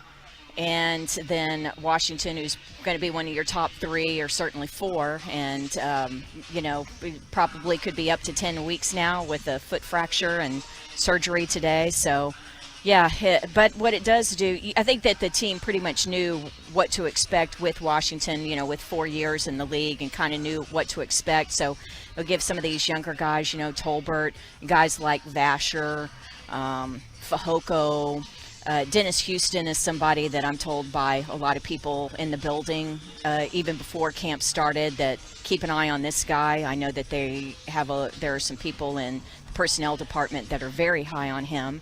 And so this will just be more opportunities for guys like that to go against first and second team defenders. It's interesting. This is from Mary Kay Cabot. I'm assuming she covers the Cleveland Browns. Because, if people are like going, hey, this is why you don't get rid of Amari Cooper, this and that. And the reason that they were struggling with keeping Amari Cooper was because of his availability. How about this 20 minutes ago? Amari Cooper won't practice today because he's having ankle issues. Interesting. So that's he just I mean, I'm not a Amari Cooper hater or anything. It just seems like he just struggles to be on the field. Christy, when I watched him walk last year, he was a guy that looked like he just walked older. But when he ran, it was like, oh, he's a football player. So it's always interesting to kind of see that his gait's a little different. But when he gets out there to play, he's on. The thing about Amari, when he first came in, I thought, oh, man, here we go. This is going to be a guy where there's always going to be something with him, right? And meaning issues with availability. But I have to say that over the last year and a half, it really kind of changed my mind on that. Yeah, there was always something with him, but when it was game time, he was ready to go. Yeah. Last year, it was more the thing of the COVID. There were just a couple of guys that did not elect to be vaccinated, and it ended up costing, of course, you can still get COVID while you're vaccinated, but but I don't think it sat well with a lot I'm just saying that the people who elected to not be vaccinated aren't here anymore, you know? And so, but Cooper had every right to make that decision, and there were players that were vaccinated that still missed time with COVID. So, but yeah, I was kind of on that Cooper when he first got here. I'm like, oh man, there's always something. And he's a bit of a mercurial guy anyway. I thought in a good way. I really liked him. But when it was game time, injury wise, he fought through a lot of things, and he gave a lot to this team, and he was a real gamer in that regard. So I do have to stick up for him in that way. The one person that I'm really excited about at wide receiver, it's really more return specialist. But this Kevontae Turpin, the kid from TCU, what a story. Let me open it up to you guys and ask you. Yeah, do you know where he was playing this time last year? I mean, this USFL? last fall. That's in the spring. Last fall, where was Turpin playing football? Nowhere. No clue. Oh no, he was playing somewhere. I don't know.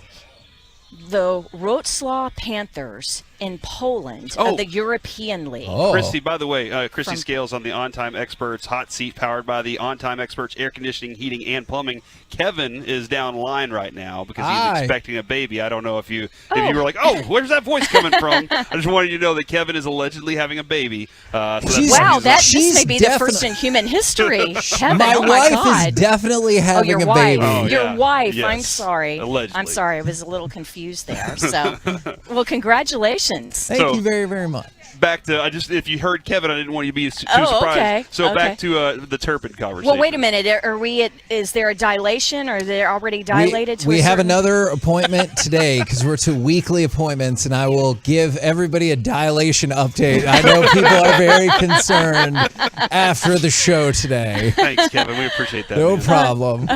Okay, so Kevontae Turpin, who's only slightly larger than Kevin's baby when it will be born in the next couple of days. No, Turpin. They list him at 5'9". I'm He looks 5'3". Yeah. Well, actually, it's interesting because he's 25 years old, but he's officially a rookie, right? Because this is his first NFL camp. He turns 26, actually, I think today. So by the time Turpin plays in his first NFL preseason game, he'll be 26 years old. At that, he's the same age as Noah Brown, and Noah's in his 6th year in the league. James Washington, 26 years old, 6th year in the league.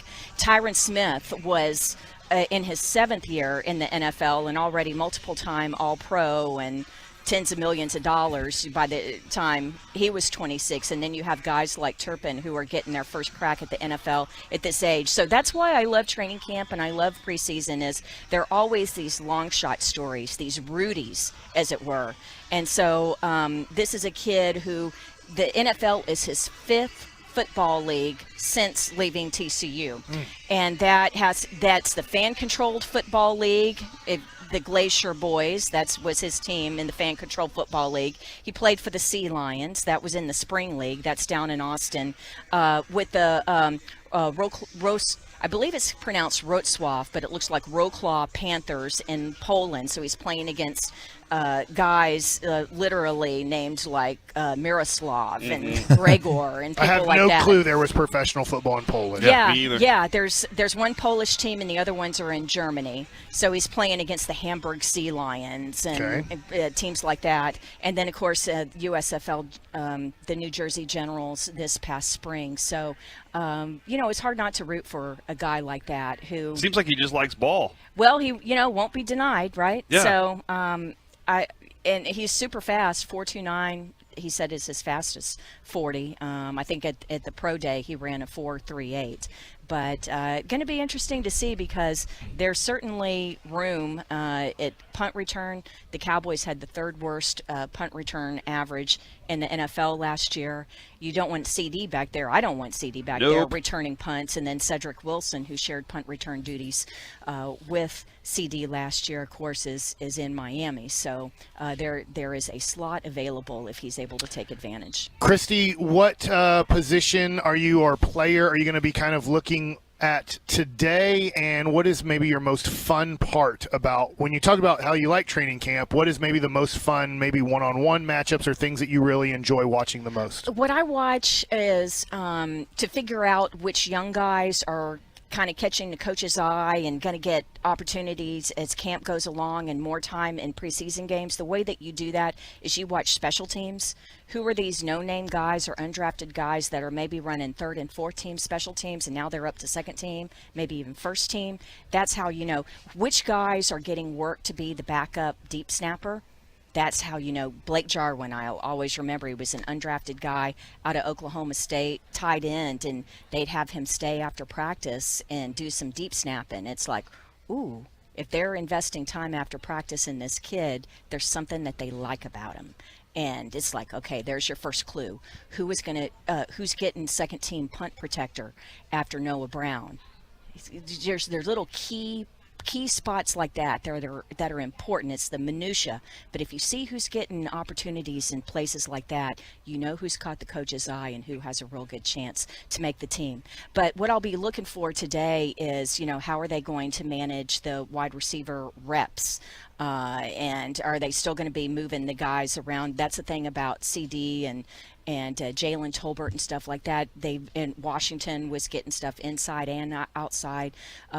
What's going to change, if any, for guys like Dennis Houston and Simi Fehoko, TJ Vasher, in terms of where they're going to be moved around today and how many more reps they'll get going against 1st and 2nd team guys. Are you watching the battle with McGovern and Smith as closely as everybody else is? Yeah.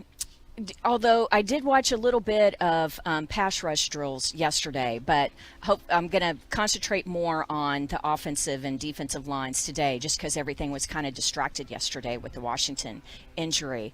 But yeah, I mean, McGovern is still getting the first team reps for the most part, but you know, Tyler's getting a lot of work as well. So yeah, they're rotating him in. He's had a couple of good plays. He looks man, ready. yeah. What he did, what was that? Tristan Hill yesterday. That was on the receiving end.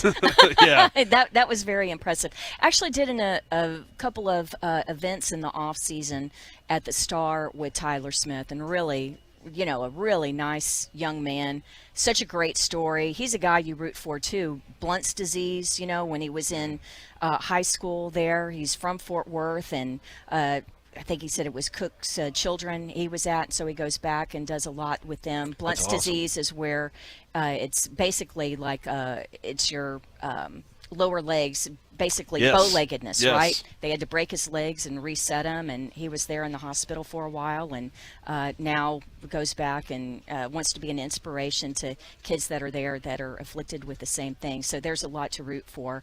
A guy like him, just kind of like Kevontae Turpin. There's, you know, that's why I love preseason.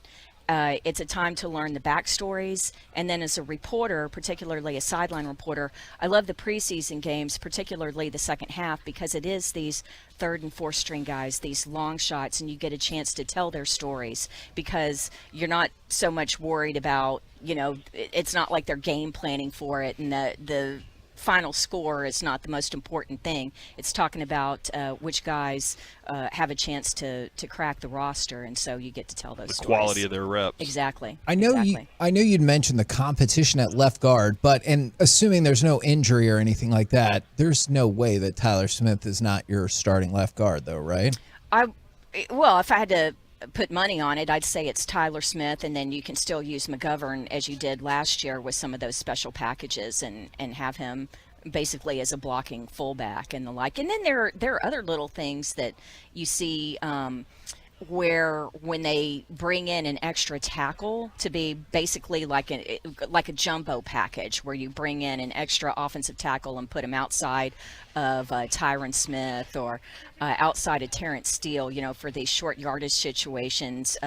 Seen Josh Ball do that, and so you know that shows you that he's kind of gotten a leg up on that as well. So yeah, again, it seems like real minutia, and I know some of the fans are like, why don't they talk about some of the players that we're going to see, you know, game 1 September? Well, that's the thing. You're just an injury away from seeing some of these guys, as we learned yesterday with the injury to Washington. But if you're asking me, that's what I'm looking for. That's what I'm looking for. Things like that. Last year, Jabril was that, you know, pet cat that I was rooting for, because I was like, man, there's so many different things that he can do this year. And I guess now it's been kind of thrust forward on that it's Vasher. Watching, you know, knowing his story and all the Texas Tech kid and everything, and then just seeing the size that he has to work with, he still has a lot to grow. But I'm very interested in how, you know, how he can develop along here. Yeah, and you know, like those fade routes, right? I mean, no one's going to be better at high pointing the ball than T.J. Vasher. But he's the kind of story. I had a great conversation with him after one of the OTA practices, just about the discipline mentally that it takes to overcome an injury, as he did last year. And you know, it's hard not to get down and to not only stay disciplined in your approach and rehab, and that's something Mike knows about, you know, have what professional athletes have to do physically to overcome injuries, but the mental challenge to that, and then also, you know, still in the meetings and still trying to take what are called visual reps, right?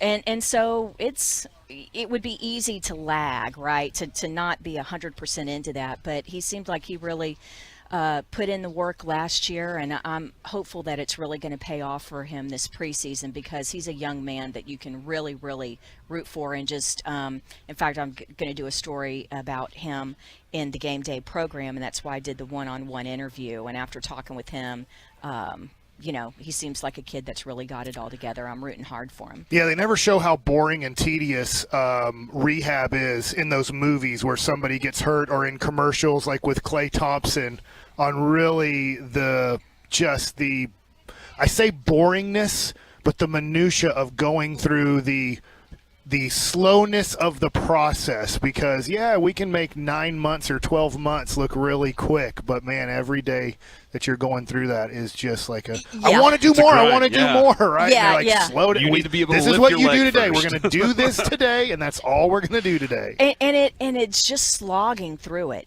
But Britt Brown and the Cowboys athletic training staff, Britt is the director of rehabilitation, and anybody who's worked with Britt, I mean, they're the first to tell you how important that he's been to not just getting them back on the field, but to their entire careers, right? And it takes a lot of patience, and the Cowboys organization overall is very patient in that, and trusts Britt and trusts the medical staff, and to not rush these guys back and to basically play the long game. I think that's the best way to put it, is understand that you've got to do what's best for the guys' careers, the long game, and not just try and get them back for the game the upcoming Sunday. Christy, we really appreciate you hopping in on the C block. Yes. Brad was offended that he had to be in the C block. He wanted the A block, but he totally understood by the end of it. I think maybe we'll see. Which hat are you sporting, Brad, today? FC Barcelona Dragons. There you go. See, we were talking about European League earlier with Cavante Turpin. So there you go. It comes full circle here with the Cowboys radio folks here on the C block. All right, go have fun out there at Thanks, practice. guys. We'll see you soon. There you go. There's Christy Scales right here on 105.3 The Fan. Might have just gave you a great plug for the future of the C block right there, talking about all those Cowboys things. That was excellent. Coming up next, what trade deadline options do the Rangers have remaining? 877-881-1053, and anything from practice thus far. We'll talk about it all next, live from Oxnard on 105.3 The Fan.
Back here on the KNC Masterpiece on 105.3 The Fan. I want you to go to 1053thefan.com right now. Check out all the videos from camp that are going out there, man. Walchuk, Giafalo, Dawson Broadus, myself, Mike, the morning show, all pumping videos right there onto the Fan website. And it's a fantastic place to go check that out. And on top of that, man, if you want to, check out the Fans' Twitter as well. And there are some amazing pictures going on from camp out there. I'm really enjoying it a lot. The coverage is phenomenal, Kevin. So really what we're seeing out here. Thank you very much. I appreciate that, buddy. And that's interesting because you are a host that is back at the studio, and you're like listening and seeing and hearing it, and you feel like you're at camp with us because you know we're bringing it all right there to your phone. Absolutely. And I watched somebody else's videos, including Corey getting pooped on. I'm sorry. I had to watch the video, though. Yeah, Dawson was there too. I will also say this. I know that Carter Freeman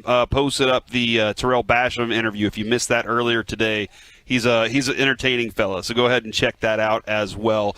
Kevin, you just said breaking news on a new trade, and it involves a former Ranger. It looks like Joey Gallo is going to be going to the Dodgers in a deal for AA pitcher Clayton Beeter, who I believe is from Texas Tech and was drafted in the second round in 2020. So wow, that's a good get for the Yankees then. If you got a second-round pick who really only has 1 year of minor league experience, I mean, it might not. I don't know what his numbers are. Might not be going well, but for a guy who's has 37 hits this year, and I don't know why the Dodgers are doing this. They already have Cody Bellinger, who won an MVP in the National League and stinks ever since he won that MVP. So it's weird. Like, how are they going to use him? You don't want to ever put him in a pinch hitting role. Yeah. It's based on, I was just going to say, they're still waiting on medical records, and Beeter has done poorly to start AA, but, you know, he is still 22, 23, and been moving up the system fairly quickly. Yeah, 5.75 ERA at AA Tulsa this season. So having a little bit of struggles there. And Ken Rosenthal of Fox Sports said that Gallo represents insurance for the Dodgers if one or more of their slumping hitters fails to revive, or if someone currently healthy gets injured. I'm sorry, slumping hitter. That's right, and a guy that is a slumping hitter. Mm-hmm. Like that's just kind of. So you could just have another one. Yeah, but maybe the West Coast is a better option, that it doesn't stress him out as much. It's weird because the Dodgers are covered nationally too. He needed to go to a team that nobody cares about. Like here, that's why we said. I just sound so happy when you said that. Man, you really did. You were all pumped up for that one. Well, by the way, Eric Hosmer did in fact get traded, just not to the Padres. He is instead going to go to Boston. So he is going to be headed. What do you mean to the Nationals? Yeah, he didn't go to Washington. Yes, excuse me. He's going to Boston. Yes, he did not stay with San Diego either, though, to be fair. But yes, you're right. He did not. Padres trade Eric Hosmer to the Padres. Cleveland has traded the city of Chicago. He did not get traded to Washington, but he's going to go to Boston. But yeah, whenever people ask, like, why would you want Joey Gallo back since he was doing so poorly in New York? That was the big thing that we said, is like, it seems like his struggle, outside of all the flaws we know he has in his game, are mental. And so he's going to go from New York to Los Angeles. That doesn't feel like it's going to ease up on those struggles. Yeah, I feel bad for Joey, knowing him a little bit. I don't know him a lot, but he is a good guy. He is a guy that, you know, he's not going to change his approach at the plate. He's going to swing as hard as he can. He's going to take strikes right down the middle at times because he just didn't like the pitch. And you're going to have to deal with 200 strikeouts, and maybe in great situations he does hit you 40 home runs. But he's going to be a free agent. I don't think he's going to stick with the Dodgers at all. So if the Rangers really like him, then they could sign him in the offseason. That being said, I was told over the weekend by people I trust, because Leody Taveras is doing so well, because Adolis Garcia is an okay, everyday outfielder who, in a perfect situation, Adolis Garcia is batting 7th or 8th in your lineup. That's where, you see him on a team competing for something. Adolis bats more 7th, 8th in your lineup. And Leody Taveras is a up-and-coming player that they really like what they've seen. Then they have Ezekiel Duran. Then they have Josh Smith. Then they have a couple other guys that they're trying to figure out, hey, where do they fit on the future Texas Rangers? We kind of like them. Well, left field is kind of open for the future of the Texas Rangers. And if you bring in Joey Gallo, you kind of can't play Ezekiel Duran or Josh Smith as much as maybe you'd like to see them the second half of this season. So you think that's going to be more of the plan than the second half is to get the younger guys their reps then? Leote's going to play every day in center Which field. I'm fine with. I want him Ezekiel to. Duran and Josh Smith will kind of play third base and left field. And then they know that as long as Josh Young is healthy, they gave the dude $4 million as the 8th overall pick. He gets a free pass. And when he's played, he's been good. But hey, we gave you $4 million as the 8th pick. You get to make the major leagues no matter what. As long as you're healthy, we got to see what you can do in the major leagues in 2023. But you are neither trying to win at this point. Like you're out of it. Right. You can try to win games, but you're not trying to win and be in the playoffs and win the World Series. Right. Nor are you necessarily trying to make your team better for next year, other than basically you're looking at it going, it's a developmental season again. And that's frustrating. The second half, you're going to see what can help in 2023. And as Jared Sandler put it earlier on Baseball Nuggets, the free agent class of starting pitchers does not look good. And so it means the Rangers most likely are going to have to trade for starting pitchers. And it looks like right now, if you're looking at Levi Weaver, Evan Grant, a couple other people that are covering locally for the Rangers, and then your national guys, it doesn't look like the Rangers are in too much on tradable starting pitchers right now. That can change. There's a few hours still left of the trade deadline. I think it's 5 p.m. our time when it ends. So things can change, but it just looks like the teams that are competing for playoff spots or for what they would consider a championship are just are more ready to add the premium prospects that are. This is happening this year for some reason. The trade market's different every year.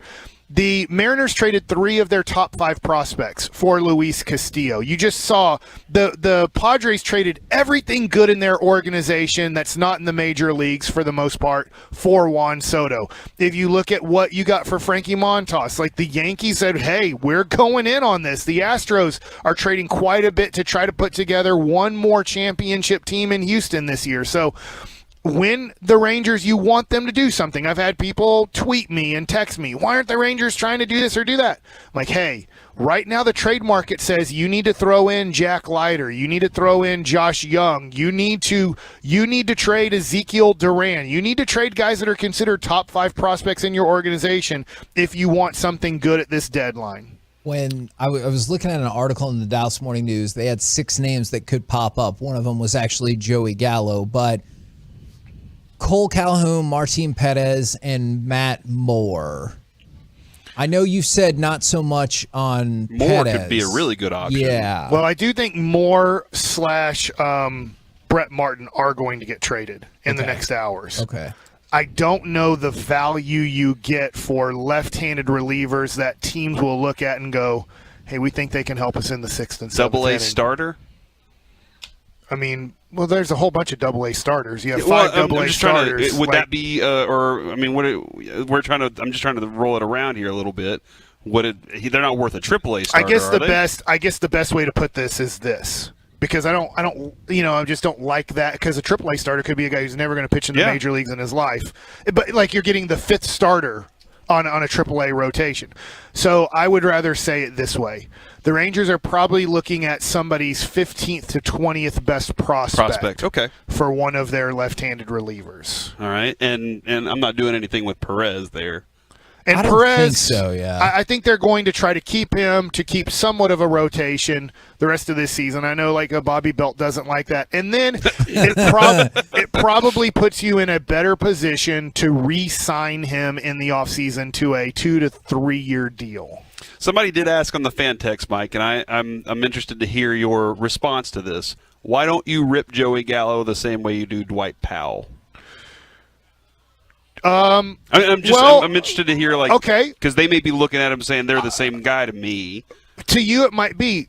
Joey Gallo made the All-Star team in 2019 and 2021. Now, obviously, he didn't come anywhere close to it. And I know that, look, he got super hot at the end of 2021, right before the break, to make the All-Star team. I mean, he wasn't a consideration if you looked at April and May. Has Dwight Powell ever been like, that MFer might be the best player in baseball this week or in basketball? No, Dwight Powell. Dwight Powell, look, think about this. Dwight Powell cannot dribble. He cannot shoot. He cannot pass. He cannot rebound. He literally can't do any of those things. Like, literally, he's pathetic at all those things. I'm a pathetic shooter. I'm a pathetic rebounder. I'm a pathetic dribbler. I'm a pathetic passer.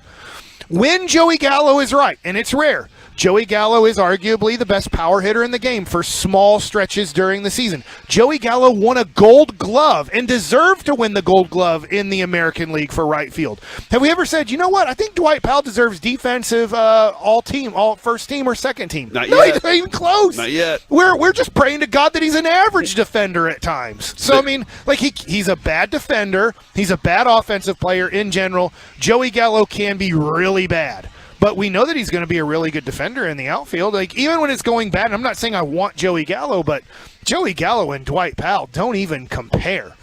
I was just thinking this. It's not even a comparison. From the 214. Corey did this on purpose. I was totally just thinking that while he was going off. I was like, man, Corey knew exactly what he was doing. I was looking at the clock. I was like, we got about 3 minutes left. I bet he could go on a rant for about 3 minutes. And Mike, you delivered, man. Let me ask you guys this for real. Am I wrong? Dwight Powell can't dribble, shoot, pass, or rebound. Like, he's horrible at all four of those things. Sometimes I don't know why he takes up so much space in your head, but yes, I do understand his... Because we chose him. We had 20 million. Gavin is sitting right here, Dawson. We were literally doing the show together. The Mavericks had approximately $20+ million to spend in the offseason. They said, you know what we need to do? We need to take at least half of that money and give it to Dwight Powell to keep him. So when you get ticked off that we don't have Jaylen Brunson, or you get ticked off that we don't have this or that, you know where that part of that money went to? Dwight freaking Powell. You know why? Because people are like, man, he's a good guy. He used to could jump. $11 million good guy. Mm-hmm. Remember when he was a real big threat with the... We didn't give Bill Winnington $11 million because, man, he's a good towel waver on the 1988 conference final. Dallas Mavericks. Even his, like, NIL or what, not NIL, whatever they call those... What do they call those stupid computer things they gave out at Maverick games? Computer thing. NFTs. Oh, the NFTs. NFTs, yeah. They even had a towel in his hand. They did the Bill Winnington one. They're running out of people like, make Bill Winnington, put 23 on there and give him a towel in his hand. I do want to point out that texter that texted that in. Everything's been so like easy going in California for Mike up until that text came in. I appreciate it. Part of the reason... I wish Dawson. Part of the reason, right? Oh my God! He's like, nope, not getting involved in this one. We're in a little bit of a lack of a talent situation with the Dallas Mavericks, and part of it goes back to 2018 and 19 when we were making dumbass decisions on people that were like, well, we like him because he's a nice person. Yeah, we can only hope that now that the front office is turned over, like whoever was responsible for those kind of decisions has been muted or is no longer here. Yeah, it was wasting money. Yeah. Sensational. We can't contend. Let's just give it to nice guys that we like. Wesley Matthews kind of wants to play here. You want to just throw in an extra $4 million because he said yes a week ago? What? He already said yes. We're giving $4 extra million. He already said yes, you dummies. We're the KNC Masterpiece right here on 105 Through the Fan. Coming up next, we will chit-chat with those fellas from the G-Bag Nation. Might also hear from Mike McCarthy. All of it next right here on 105 Through the Fan. The Sports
Back here on the KNC Masterpiece on 105.3 The Fan. We are brought to you by Metter Dodge, Chrysler, Jeep Ram, and Twin Peaks. And it is now time to talk to the G-Bag Nation. Brought to you by D&M Leasing, this crosstalk is. And, guys, I just saw they let Micah Parsons run the ball just a few minutes ago. They let him carry the ball, and evidently it did not turn well for an undrafted free agent out there. It didn't turn well? It didn't turn out okay. He dump trucked him, is what David Hellman said. Yeah. So did y'all get to see that out there? I didn't see that. I saw Micah Parsons running routes versus Anthony Brown and Trayvon Diggs and Al Harris, formerly of the Green Bay Packers, now the cornerbacks coach, I believe, for the Cowboys. So I saw him running routes. It's funny because during a lot of these like special teams stuff, you have the guys that's kind of beneath them, like Micah or Trayvon Diggs, and these guys just to they can kind of mosey around and just kind of play with each other, do whatever they want while the special teams and random things are going on. So you had Micah acting as a receiver because he thinks he could probably play any position. I know it would be a bad idea for health purposes, but if you gave Micah Parsons 3 plays that he could run out of the same package, so 3 different routes at like a tight end position, I wouldn't want him to be running back. That's maybe a little bit too violent, but maybe like a jet sweep. If we're lacking wide receivers, we put in a 2 tight end set with Schultz and Micah Parsons, but he only plays like 2 to 5 plays a game on offense. I want him to get like a pitch out. That's I could totally see a pitch out with him, and just a head of steam on that guy. I'm not trying to tackle him. Nothing he can't do. He was fielding punts during OTAs and mini camps. I mean, he literally gets bored out there and just decides I'm going to go hang out with this position group. I'm going to go hang out with that position group and just mess around and play football. Broadus, you're out at the field right now. Did you happen to see? Are you seeing some other Parsons packages going on right now? No, they're actually, it's funny because they're working with the defense right now, but the boys were absolutely right. Micah kind of floats from drill to drill, and the coaches kind of accept that he's going to be part of the drill. And so you do see him running routes. You do see him like they'll hand him the ball. I mean, it's kind of one of those things where it makes you wonder a little bit, to the point what Mike was talking about, where could you utilize him? I think the stuff you're talking about is a downhill like runner, that kind of thing where he gets ahead of steam and he's just going to maybe be a 3rd or a 4th down back, where you just hand him the ball and let him just attack the line of scrimmage. That kind of does speak to the other day. I was watching him do the sled, and he just stopped doing the sled and went over and picked up a football and started throwing it in the net like he was a quarterback, and nobody said anything to him. Nobody says anything to him at all. They just kind of, Dak will take a drop, Rush takes a drop, and then the other quarterbacks kind of figure out, let Micah throw the football here. So, I will say this, though. I don't think Micah Parsons' hands are particularly well enough to throw him the ball, because there have been some times where, like when you see in drops and stuff, he'll fight the ball a little bit. That's why you got him rushing that passer. Oh, there you go. You guys had your Trayvon Diggs, on the other hand. Yeah. We got to talk about this. It might be a little different of a conversation this year, considering how much they've lost at receiver. At some point, you look in the free agents, and I know we're going to talk about them again today, but nobody's really getting you excited. Just look internal. The options there are very limited to unless you don't talk about my Vasher guy like that. Texas Tech's going to come through for us. All right, all right. Y'all have watched him. Y'all been out there in practice. Eyeballs on Vasher. What is he missing? What does he still have to prove? Look, as a blocker, this guy is extremely skinny. I don't know that he's going to win in terms of that, but his height and his size. He brings something that a lot of other receivers on this team don't have. So it's fun when you get to see him and Deshawn Wright battle with each other. And yesterday we got to see that a little bit. He's made the play of camp so far, going up and making the one-handed snag. And I think that's what has him. His catch he made yesterday might even been better than that one, I felt like, though. He's done a pretty good job of getting out there. And, for a tall guy, you don't think he'd be very good in routes. But the special teams. The slants have been money for him. Yeah, the special teams is what's going to have to show up for him. And he was working as the gunner yesterday as well. So you can see him. He's doing everything he can to try and make this team. And I think that he has definitely taken strides. He couldn't even get lined up when we were going out there and watching him in mini camps and OTA. So he's getting better. Okay, that's great to hear. When it comes to what you saw from CD yesterday, that just shut down everything from the first week of camp where you were like, what's going on here? Yeah, man, it was really nice to see him getting open and making receptions in traffic. There was the one play where he's double covered and Hooker's coming downhill from the safety spot, and he's running like one of these in kind of like one of these dig routes, and Anthony Brown's trailing him. It's good coverage, and it's double coverage, and Dak ripped it right into the hole, and he grabs it, and that's kind of some of the stuff we saw from CeeDee Lamb, where in traffic and things, like you can see him dropping the ball and stuff like that, and that's not what you saw yesterday. He looked like, okay, this is what you want out of a bona fide number one monster, where even when the coverage is good, there was multiple occasions where, hey, there's solid coverage here, it's a better throw from Dak, and it's a better job from the route running standpoint of CD. Dawson, is it a wide receiver today that goes to the We can't afford that. We can't afford it. You are awesome. Pick a different position. Bring this up again. I mean, you said James Washington yesterday around this time, and you hit it. Within 5 minutes, by the way. It was prize So, worthy. I'm embarrassed to are you say feeling that. like wide There's no receiver? way I'm going to pick a player today, Luke Gifford. What the hell? Come on. Mike, we said not to bring it up. Dawson, Why did you do that? I thought he was going to go Ian Bunting there. I was wrong yesterday. I said Ridgeway. He was healthy yesterday. Oh my God, we should not play this game. I'm going to go with Armstrong. Oh my gosh. We'll see what happens. Mike. I did not turn y'all's show off, but I had to turn the volume down because I had a panic attack like 5 minutes into the show. Hop into my car. Wow. The very first thing I hear you say is, okay, and James Washington is down, and it looks serious. And then it was like, oh, it looks like Jaron Curse is hurt right after that. And then y'all were like, hey, I don't want to alarm you on the other side of the field. And I was like, I just can't. And I was like, maybe if I just turn the volume down, nothing bad will happen. Well, one of mine and Walchuk's favorite camp rituals to this point in our rookie years, waking up every morning and just praying to the football gods that we get no Cowboy injuries. And we were pretty safe for the Did y'all first few forget days. yesterday? Yesterday, I think we just kind of half-assed it yesterday, and we Eric, paid the you price said you for have it. somebody for this segment. No, Who's your guy? don't do it. Do not do that. If you're taking a guess. I refuse to say Ian Bunting's name. Okay. Shut up. Oh my Shut God, up, that's Eric. three. All right, three of y'all have done. This is not a good thing. Terrible. Now, and Broadus, you told me this morning that like when all that happened yesterday, Will McClay like almost jumped out of the tower and just straight onto the field running across. Yeah, I was down at the end of the field when Washington got hurt, and we were talking, and I saw Will McClay. As those injuries started to happen, Will was making a beeline from the tower into the locker room to find out what Dr. Cooper and Jim Maurer and those guys. So obviously he was sent down to go get the information and go back up the tower and tell Jerry and Steven what was happening. I'd have canceled practice right there, boys. I thought about the yes, same we're thing. Oh, you guys hear that? We got a mojo it moment comes. happening. Nice. That's Garibay better come through right It's now. probably, for it's probably us. He's DiNucci's losing, time to yeah. shine. Who do you think gets hurt more when DiNucci throws? The ball hitting the ground or the ground when the ball hits it? The ball. Man, that's a good question. That ball's getting beat up when Ben DiNucci is holding He should it, go to a touching team it. that wears green because he seems to find the ground almost every time. And then the victim of yesterday was because of an underthrow because James Washington had to turn back and everything and all that. All right, what do you guys got coming up on the showgram today? Pure Gold, as always, thanks for asking. It's a huge show today, actually. We're going to have Dak, Jerry Jones, Mike McCarthy. There's a lot of stuff happening at about 3:45. Going to have the McCarthy presser.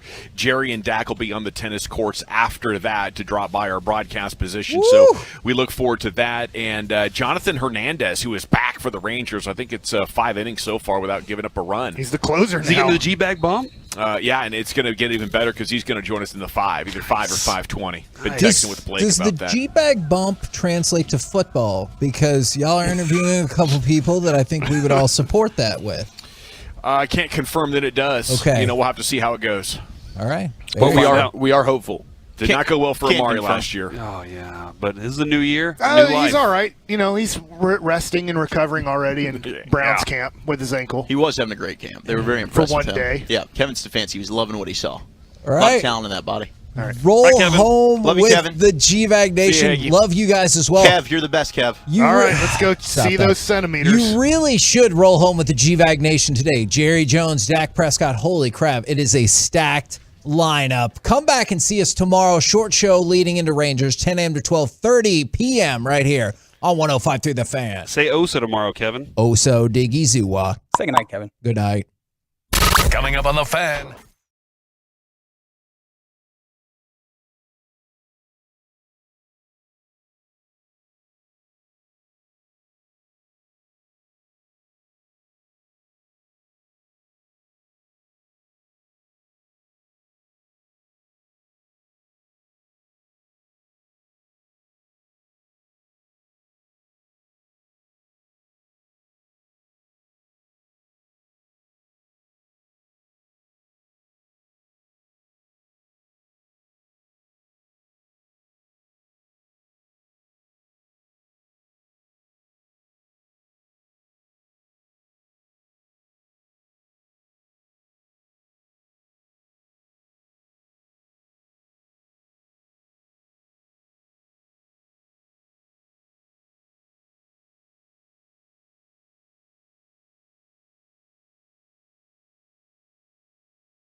You're rolling with the G-Bag Nation. Right here on 105.3 The Fan. Welcome to the Nation. Hour one of the G-Bag Nation here, live from Oxnard, California, home of Cowboys training camp, where action brought to you by Metter Dodge, Chrysler, Jeep, Ram, and Twin Peaks. General at your service. Broadus, Wolchuk, Chiafalo on the field. Lucius Alexander is back in the Pimp Cup, along with Carter Freeman, who coordinates your video for you. 105thefan.com, Twitch, and YouTube. We have a huge show planned today. Jerry Jones, Mike McCarthy, Dak Prescott, they'll all be out here as Brian Broadus and the boys are down there watching practice. Guys, what are you into, Brian? Well, Dak broke pocket going left and just tried to fit the ball to, looked like Ezekiel Elliott on the outside, and Jordan Lewis just picked him off. So it was one of those, it wasn't Zeke, it was Dennis Houston was running a route to the outside on the left side there. And Houston didn't even fight for the ball. Jordan Lewis with the pick on Dak Prescott. Prescott having a word with Dennis Houston right now. So 2 interceptions like in the last 2 minutes. Cooper Rush just got picked off as well. They did, absolutely. They were trying to do a red zone drill. The previous opportunity that Dak threw a touchdown to Dalton Schultz, and then the next time around, Cooper Rush throwing an interception to Thomas, the safety. Well, this is really fun to give you some sights and sounds. They're in pads again. You'll hear them popping. You'll hear the ref whistle blowing. And as interesting things happen, we will stop down and discuss them. Seems like Dak's been picked almost every day, hasn't he? Yeah, there's been times where this was an unusual one where they're running like they're 7-on-7, so there's no offensive or defensive lineman. So he simulated him being pressured, and then he rolled out. And again, the secondary has been very good in coverage. I mean, really, fantastic, really tight coverage. And so that's been, I think, a big, Dak made some really good throws yesterday that we talked about. But yeah, you're right. There's been 1 or 2 reps of practice where Dak is thrown in, and a defensive back has been able to come away with the ball. Wolchuk, Chiafalo, how the heck you guys doing today? Man, we're doing awesome. Watching we just had a fun matchup with Turpin, who I know a lot of people are excited about, the new signee, the USFL MVP out at TCU. He was working against Jordan Lewis, and Jordan Lewis was draped all over him, just nowhere to go with the football. Some really good tight coverage, but it's just always a blast being down here, man. We're just pinching ourselves every single day being able to be out here and cover Cowboys training camp. You know what I'm hoping to see today is continuation from stuff yesterday involving Tyler Smith and CeeDee Lamb. Yes. I think those are the 2 biggest things, because you have one good day and it's like, okay, cool, this is promising. If you can do it 2 in a row, though, it'll really make me think like, hey, we're getting this thing baked in. Also, I talked about this with KNC earlier during Mike Likes It when we joined them, is we see another check down to Dalton Schultz. I know you love that, Gavin, but I want to try and keep an effort to watch some Terrence Steele today as well. Terrence Steele, there's one play where he gets blown up that's tweeted, and the fans are thinking, oh my goodness, what are we doing with Terrence Steele here? But all in all, I think he's been pretty steady in camp. It's just when Terrence Steele has a bad play, it's one of those really bad plays. So today, especially watching the offensive lineman work, I'd like to try and keep an eye on 78.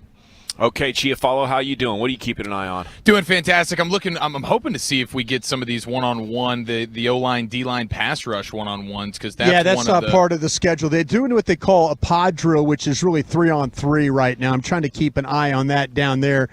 They just had Tyler Smith go, but you're not going to get any one-on-one today. Well, that's a little bit of a bummer, but otherwise, in regards to the Dak interception stuff, I think a lot of it is when it comes to like the Dennis Houstons of the world. It's receivers that he hasn't really worked with. A lot of these guys are young guys, so there's miscommunication stuff as well, where not every interception is always necessarily on the quarterback. And so I think when you're talking about playing with new wide receivers, a lot of these guys, young guys, you're still trying to figure things out. That's why Dak oftentimes is pulling these guys to the side and talking them through some of these routes. So just to provide a little bit of context around some of these Dak interceptions, I don't know that it's necessarily all on him. If you went down, sat down and said who kind of made the mistake here, I think oftentimes it is one of these young, undrafted rookie or second-year receivers that unfortunately are having to get a lot of the first and second team reps now. That is good context, Eric Chiafalo.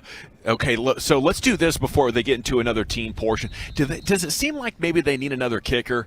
Like Hiralahu was bad today. Garibay keeps being like 6 of 8. He's Mr. 75 or 65% or something, and now Hiralahu had his worst day, maybe the worst day overall of either of these kickers. Can one of the two get the job done, guys? Confidence level in that?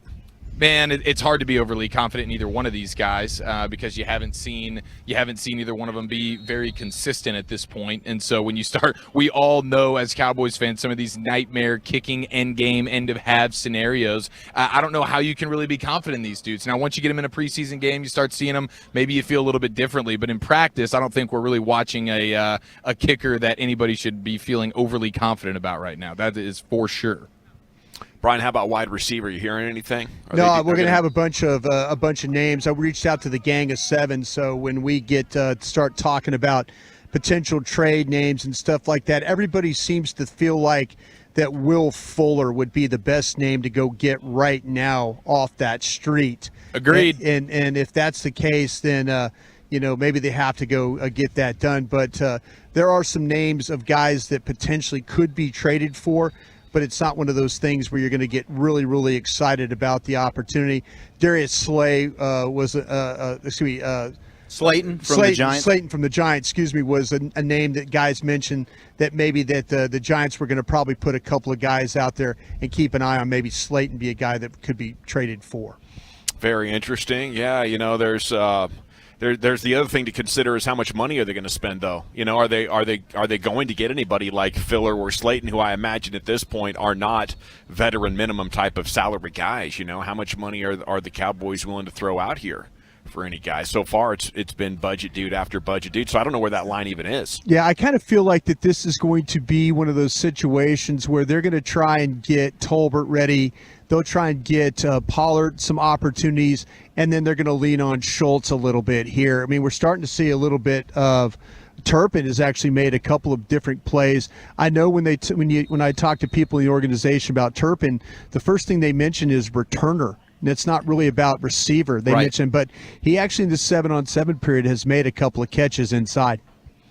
Well, yeah, and if it's the inside stuff, you don't have to really run a complicated route tree or understand the playbook in its entirety at that point, do you? I mean, just get that guy the football and maybe something exciting happens. You could do a lot worse than getting that guy the ball, considering how twitched up he is. What's going on now, boys? Are they transitioning? We got some good team activities going? Yeah, we're down to the last we're into a break. We've got 9 seconds left in the period, and then they'll have a break, and then will be the normal down and distance situations that we saw in practice to start the day yesterday. Okay, the NFL absolutely dropped the hammer on the Dolphins for offering Brian Flores money to throw games. That's one of the bigger stories, and for tampering with Brady and Peyton as well. It ends up being a first-round pick, and the owner, Stephen Ross, gets a $1.5 million fine. It's an MLB trade deadline day, and we'll have the news on that. The deadline's at 5, so in the expressway for certain there at 5:20, we will recap everything that's been happening. Plus, we're going to talk with Rangers closer Jonathan Hernandez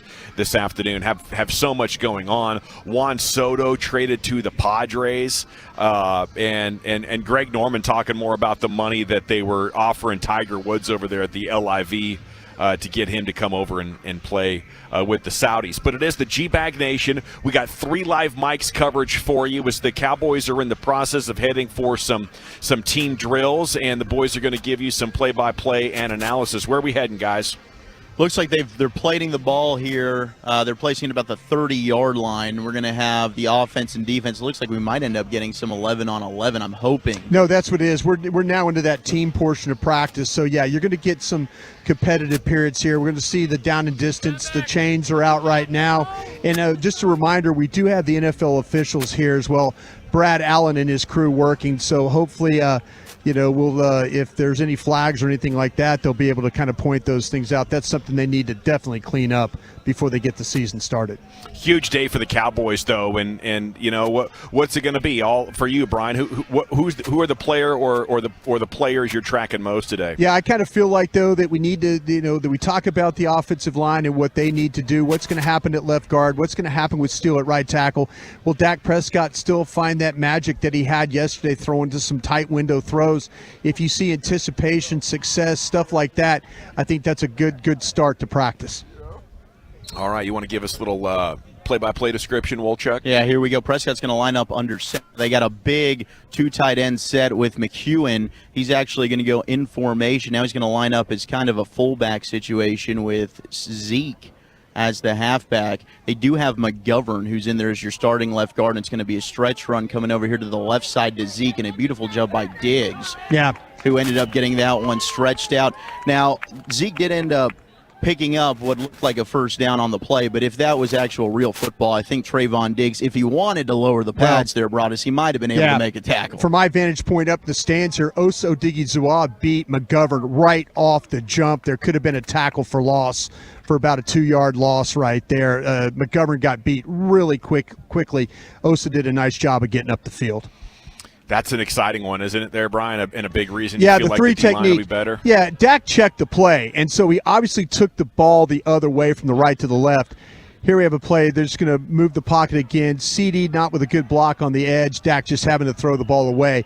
But, yeah, that play wasn't clean from the jump. But, yeah, it's a good sign that we've talked about Osa and that 3 technique. You know, he's a guy that has got the quickness. He's got the agility. You know, if he's a guy that can play the whole entire season at that 3 technique and be disruptive, be that up the field guy, boy, that's a great thing for this defense. But who he's picking on is a big part of the story as well, getting beat right off the snap. Right off the jump. McGovern. Yeah, I'm looking at Tyler Smith right now, and he is just chomping at the bit to get in there behind the drill. Ball's going to come to the left side now. Good job on that. Well, they're going to get Schultz for holding on here.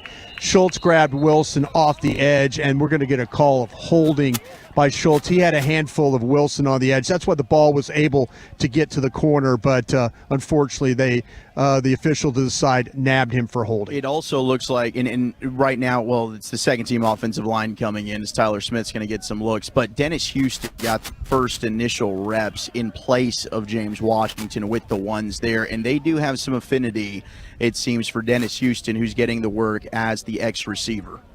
Yeah, we haven't talked much about him. Is that maybe part of their plan? Instead of looking for a replacement for James Washington, would they believe in Houston that much?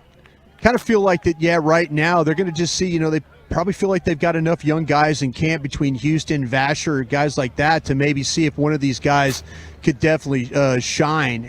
It's tough for these receivers. You got to stack the good days, as Jason Garrett would once say. But, I think that initially is going to be their plan. You mentioned Donovan Wilson, Brian. He's a strong safety. Does that mean Jayron Kearse is not with the ones right now? Well, that particular play that they had there, he was at a linebacker on the other side, so he was there.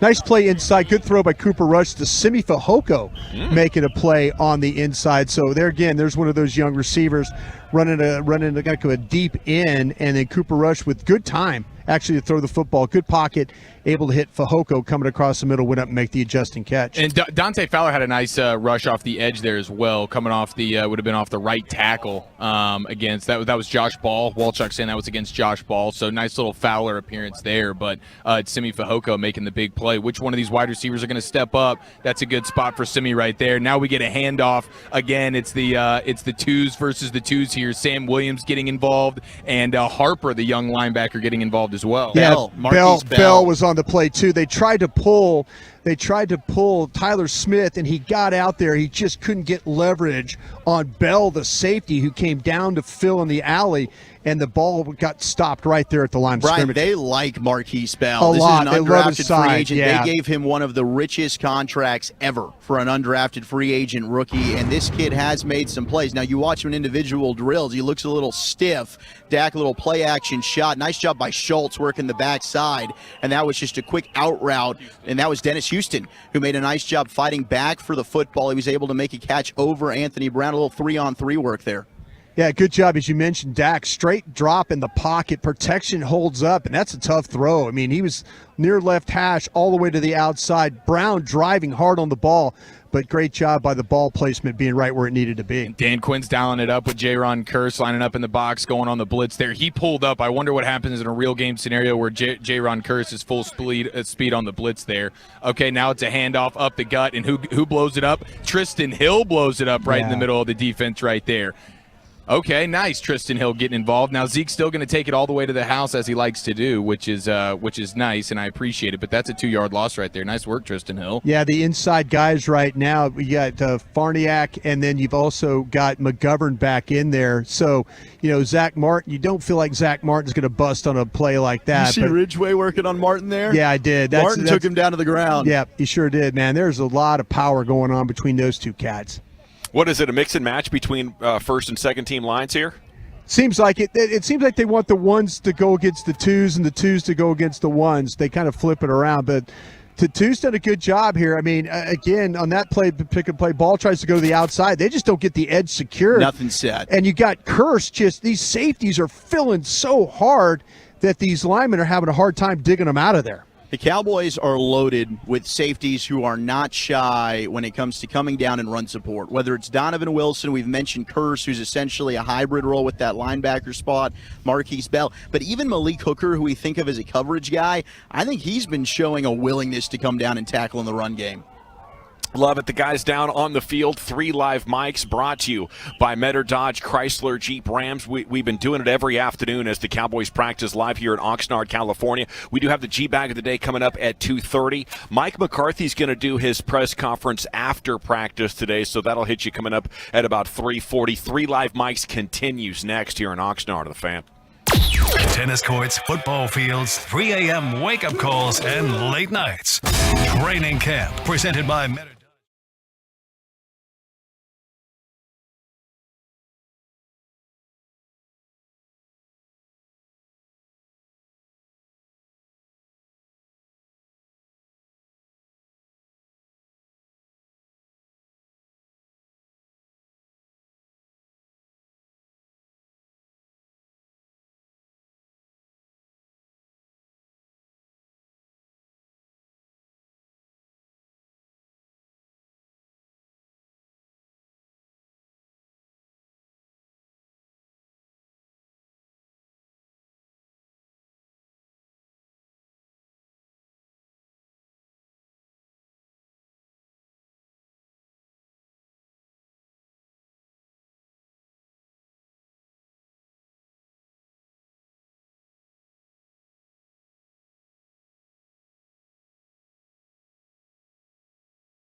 training camp segment's brought to you by the Frankels. If you're hurt in an accident and it's not your fault, call the Frankels.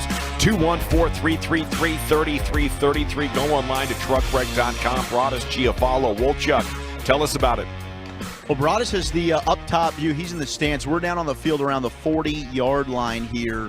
And a pretty cool play where they had all of the defensive linemen standing up, and then they just went with a quick draw in the shotgun formation to Tony Pollard, and Pollard with the best run of the day. But I'll tell you, Broadus, the interior defensive line is dominant so far in practice. Quentin Bohanna, Osa Digizua, these guys are really doing an excellent job. Dante Fowler's been getting into the mix. I think they are the inside the trench play. You got to give the nod to the defensive line so far here in today's practice. No, you're absolutely right about that. And we kind of felt like that the defensive line was where maybe one of the tough cuts were going to come from.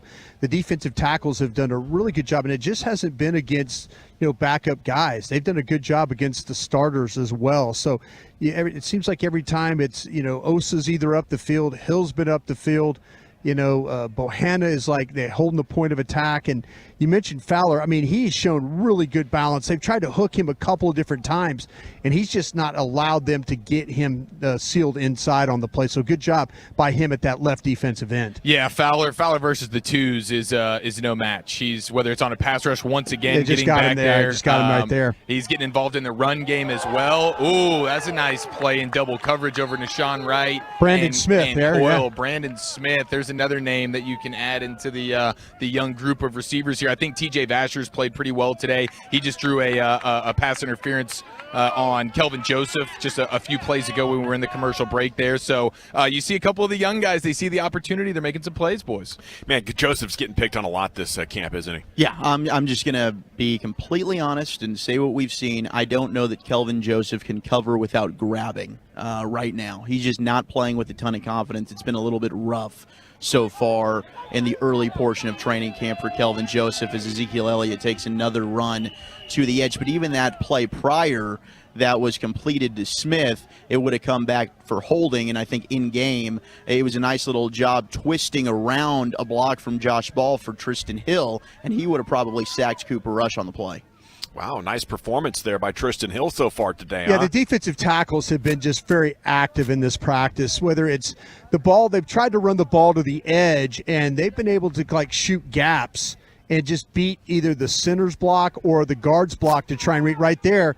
Your right guard there with the whiff. Bohanna had a chance to make the play, but he just was unable to keep the balance. Well, right Tyler Smith just absolutely dominated Carlos Watkins on that play. It opened it up. Tony he Pollard hurt him. He hurt Carlos Watkins. Yeah, Carlos Watkins is maybe got rolled up with the ankle there. He's kind of limping off the field a little bit. But my gosh, man, when Tyler Smith gets his bleeping big bear paws on you, even if you're a monster human like Carlos Watkins, you're going back to grass, baby. Gosh, that was beautiful. That's 2 days in a row. It's amazing because that's Tulsa on Clemson right there. Ooh. That's good. Call back to last week's fight of the week. That was fight of the week. It's gonna be a continued fight. Here's Dak scrolling out to his left.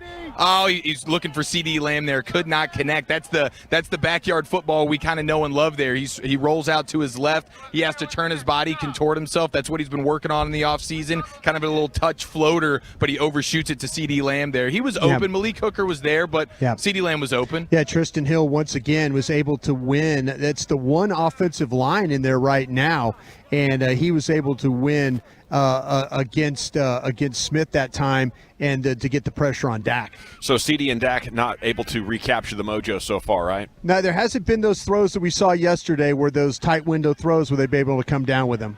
Speaking of mojo moments, the numbers are in from that mojo moment, and Jairo Lahu and Garibay were a combined 1 of 6. Yeah, but I will say this. They were trying to kick 50-yard field goals into the wind, and when they were doing it even in pre-practice, it was questionable the ball getting there. So Mike McCarthy kind of set his guys up to fail a little bit, if you want to be honest. I'm sitting in the stands. The breeze is pretty good here. You look at the ribbons on the top, and from 50 yards away, you're like, there's no way in hell that's getting home. I mean, they were a good 2 yards short. These guys are missing multiple kicks every day. Oh, no, there's no question. I'm just saying, though, today was a failure drill. Okay. All righty. Bad planning from the coach. I like would that. say, yeah. Never miss an opportunity. Okay, what else we got going on, boys? I would just say in general, I think the pass rush is doing a really, really nice job. Whether it's the ones or the twos, the pass rush is strong. And Dan Quinn's dialing it up. It's not just basic four-man rushes here. No, there's it's Micah Parsons on the edge, or it's Micah Parsons blitzing. Here's Jaron Kearse blitzing, or Donovan Wilson. And then Fowler and Tank just had a really nice rush a few minutes ago as well. And so I would just say the pass rush has been pretty dang on point. Also getting a lot of reps for Josh Ball. Ball's even getting in there and taking some of the reps for Tyron Smith, while Tyler Smith stays in at left guard. And another great job by Tyler Smith. They had Leighton Vander Esch coming in on a blitz, and he just goes low, picks him up, and it just looks painful every time Tyler Smith makes contact. There's Here's a big good run. play right there. Right up the middle, and that was a nice job. The twos on the offensive line, that's one of those where the defensive line, I think, got caught going up the field a little bit, and it was a little bit of a delayed draw on that play, and an excellent job by Rico Dowdle. And Broadus, we've talked about maybe trying to keep Ezekiel Elliott healthy, limiting maybe the amount of touches. Rico Dowdle, I think, is doing an impressive job so far in this camp. We saw him last year during training camp before he got hurt in the preseason, but Rico Dowdle, I think, is demanding maybe he should get some touches. No, he absolutely is, and you're absolutely right about that. They were able to get Ridgeway off balance there, and they go inside of him. So nice job up front, blocking and making the gap. There you go. There's a good throw inside. That's Brandon Smith again. Yeah, Will Greer with the nice throw inside. These routes that they've thrown over the middle seem to be finding some traction there. All right, terrific work, gentlemen. If you could continue to pepper us with details or highlights from practice as we roll into the best audio of the day. It's the G-Bag of the day, curated by Lucius Alexander in the Pimp Cup. Sir, good afternoon. Lucius. Hey, what's up, man? How you doing? Sorry, I just got off the telephone. Oh, no worries. I'm going to be sending you a text in just a second there, Dawson. Okay. Just to let you know what's going on in the show. I appreciate you. But yeah. I know there's a lot of moving parts. A lot of moving parts. Tremendous amount. One just got moved to interview. Okay. In about a few minutes here. Let's see. right. Let me get right to G-Bag of the day real fast. Sandler got pranked during the Rangers postgame show. Extra innings. Our Zach right here and Broadus did the pranking. Here is Zach up first. Steve in Weatherford has been waiting patiently. Steve, thanks for your patience. You're with us here on Rangers Extra Innings. Yeah, I didn't know when you were going to stop talking there. I've only been waiting about 15 minutes. I just wanted to know about the catcher's interference call. If you could help me understand that ruling there that happened during the game, that'd be brilliant. Thank you, Jared. Yeah, sorry that trying to give thorough answers. My apologies to the other callers who are also in line. I can give one-word answers if needed, if that's something that people want to do. I love So it. smarmy. Yeah. Testy Jared is my favorite. You just had great protection there on a Dak drop back, looking for CeeDee Lamb over the middle of the field, and I don't know, maybe the wind got under it or something. It looked like he was open. That's kind of an inexcusable incompletion right there. Our man Brian Broadus also did it as well with the first time, long time, I'll hang up and listen line. Let's go out to Joe in Flower Mound. Joe, appreciate your patience here on Rangers Extra Innings. Yeah, I kind of agree with Steve and from Weatherford. You take way too long to answer these questions. Can you explain the catcher's interference thing to us out here today, please? I'll hang up and listen. Thank you. Okay, so we got a bit. I appreciate that. That's good, though. I like the bit. First time, long time, I'll hang up and listen. Yeah. So obviously brought us. I mean, how could you listen to those voices? Yeah. Jared must have been distracted. He was so excited. He had so many calls. I mean, seriously, we were on hold for like a long time to make that happen. Well done, guys. That was terrific comedy. That was fun. Old school radio right there. There we go. Get my buttons I together. kind of agree with Steve. I kind of agree with Steve and Weatherford. I tried my best. I'm sure he understood it was me. Okay. He didn't. I'm sorry, He didn't. fellas. Yeah, he joined us last night. We talked to him about it. We got a post game breakdown. He said he didn't know until like the end of the third or fourth call. Genius. Sorry, Lucius. No, it's all good, brother. Cowboys Terrell Basham was on KNC. D-line room rules. There's one that he breaks a lot. Check this out. So what's your D-line room rule that you're usually most in violation of? My D-line room rule that I'm probably most in violation of is, oh man, it'll probably be. That's hard. I'm not really a rule breaker. There you go. Yeah, he's good. He's a good guy. He's got all that going on. I try to stay within the confinements of the room. Every now and then I might rip a fart. You get fined kind of hefty for them farts. Yeah, that's my guy. That can be one of those moments where you're like, hey, it's like fart and offsides are like the same. Really? Whoa. We do not tolerate 2 no-goes. Yeah, it's good right there. I like that, especially if it's one that really sticks around. Yeah. Those lingers. Yeah. Oh, yeah. Yeah. Speaking of linger joints, I got one for you. Zach Wolchuk, creeper last night during crosstalk. Unbelievable. Oh, no. Priority pursuit here is trying to land one of those guys to help bolster their rotation moving forward. Wow, Wolchuk. What just happened? He just let a.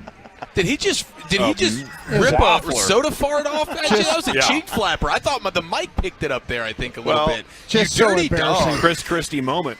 Gosh, dang it, Wolchuk, you bleeping animal. Jared, Disgusting. great explanation. That was a by the way. great explanation. Yeah, Very professional. Sorry we're unprofessional. I can't believe you let this guy in a booth. Man, it was incredible, too, because we got these hard plastic seats. I'm surprised the mic didn't pick it up better. Now, the reverb on those seats is no joke, man. Walchuk caught some air on that one. He really did. It lifted me up. It's hilarious. Let's see here. Minnesota Twins pitcher Jaylen Bundy. The broadcast caught him picking his nose in the dugout. Okay. Oh, Check no. this out. Foul back off to the right, and it's 1-1. Oh, yeah. Get in there. Oh, yeah. A couple knuckles. Wow. Yeah, there you go. Get it. It's extensive. Yeah. $50 says a kid's going to eat it. High drive, deep left field. Oh, man. Pretty embarrassing. He got excited about that. Oh, yeah. Oh, there he goes. Yeah. Oh, yeah. Get in there. Oh, yeah. How many knuckles deep was he? My dear God. That's like football announcer level meathead, not baseball. Oh, man. Let's see. What else? Do I have anything else for you fellas? Do you want to go? Oh, how about Bobby getting cooked? Oh, yeah. This is a winner for sure. Yeah, Kurt Warner cooking Bobby Belt over the slant and sluggo. Yeah. Bobby. Now, here's the thing. If you're going to cover a sport, you really need to know what you're talking about. Otherwise, it's just flat out embarrassing. It's embarrassing, Bobby. So, good thing that's what I'm here for. I'm here to help you get better at your job. So, here, little tutorial for you so you can go back on Monday and really sound knowledgeable about what you're talking about. So, first thing, look down here at the bottom. This is called a slant. Push up, slant to the inside. This is called a slant right here. Talking so okay, slow. so start with the basics. This is a slant. Wow, so good. The only reason I wouldn't vote for that is because I know it's traumatized Bobby. It's mean. Yeah, it really is. It's mean, but it's also hilarious. Very hilarious. Yes, and he's come a long way, wouldn't you say, in the confidence department brought us since he refused to throw footballs at Packers camp back in the day? Yeah, I think that's the if Bobby would like to rip Kurt Warner, I could remind him of a story about him in 2 days in a mini camp in an OTA where Steve Mariucci tried to put him in 2 different times. He's like, "Oh no, man, I can't go in. I can't go in." Yeah, give Bobby all that information, man. Bobby needs it right now, bro. No, I'm about to help Bobby on that. Let's do that at 5:30. Yeah. What do you say? Put Bobby back in the game. Belt's going to join us at 5:30. Okay, I just got word Jonathan Hernandez, Rangers closer, is going to join us next. Okay. So we'll get flexible with Krusty's Corner, either the back half of the segment or 3 o'clock, whatever way you want to do with that. But I know you have golden information on the receivers that are available. Let's vote, though. Jared Pranked, your one-time champ. Terrell Basham, D-line rules. Hefty fine for a fart, we found out. It's the same as a hold. Wolchuk caught some air. Pitcher Jaylen Bundy was picking his nose on camera. Kurt Warner got Bobby Belt. I'm going to go with the Jared prank still. Chief, how about you? It's so tough. Bobby last night at the Roto Room said, I was going to watch the American Underdog story this week and everything, but bleep that. Which, of course, is the Kurt Warner movie that came out He's hurt. months ago. I want to vote for it so bad, but I'm going to take the Sandler prank. There we go. Lucius, what do you say? Terrell Basham. Terrell, that was a good cut, too. Pun intended.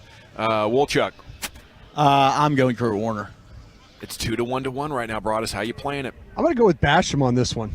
It's tied at 2. Is it Jared getting pranked or Terrell Basham with his D-line room rules? Jump onto @GBackNation Twitter account and vote. We'll announce the winner on the other side and then speak with Rangers closer Jonathan Hernandez here on 105.3 The Fan. I have to chat with you about my friends at Men's T Clinic. Before we do anything else, though, these guys are the best. You want to get your edge back, right?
Alrighty, Jared Sandler prank wins G-Bag of the day with 74% of the vote. It is time now for the Rangers Player Show. It is brought to you by the Texas Can Academies, right off the car, not the kid. As joining us now is a man the Rangers are very happy to have back in their bullpen. Tommy John surgery in April of 21. Made his return July 16th with a scoreless inning, and he has done that 4 more times since then. Jonathan Hernandez joining you here on 105.3 The Fan. And a good afternoon, sir. How you doing? Thank you, guys. I'm good. What about you? Oh, we're doing great, thanks, and I want to congratulate you. It must have felt like a long time coming and a big relief to go out there. So congrats on the success that you're having over the last couple weeks. Thank you so much, man. Really appreciate it. Yes, we are, working as usual, and we're just excited to see what the future holds. Shoot, yeah. Do you feel just as tough as you were in 2020? Kind of, yeah. I'm getting back to that consistency part, so I'm getting close. Jonathan, it's you came into the league and you just really burst on the scene, and there's just so much power and stuff to your game when you first came in.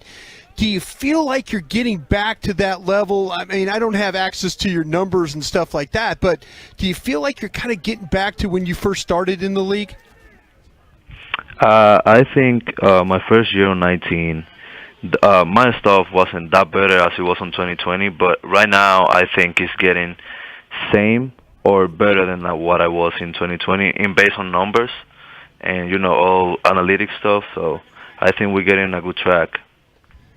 So when you go out there though, when you first came back, was it one of those things you had complete confidence, or did you have to get through that first couple of batters to kind of feel like, okay, I'm back, like you could take a breath as you're walking off the mound and feeling like you were fully back?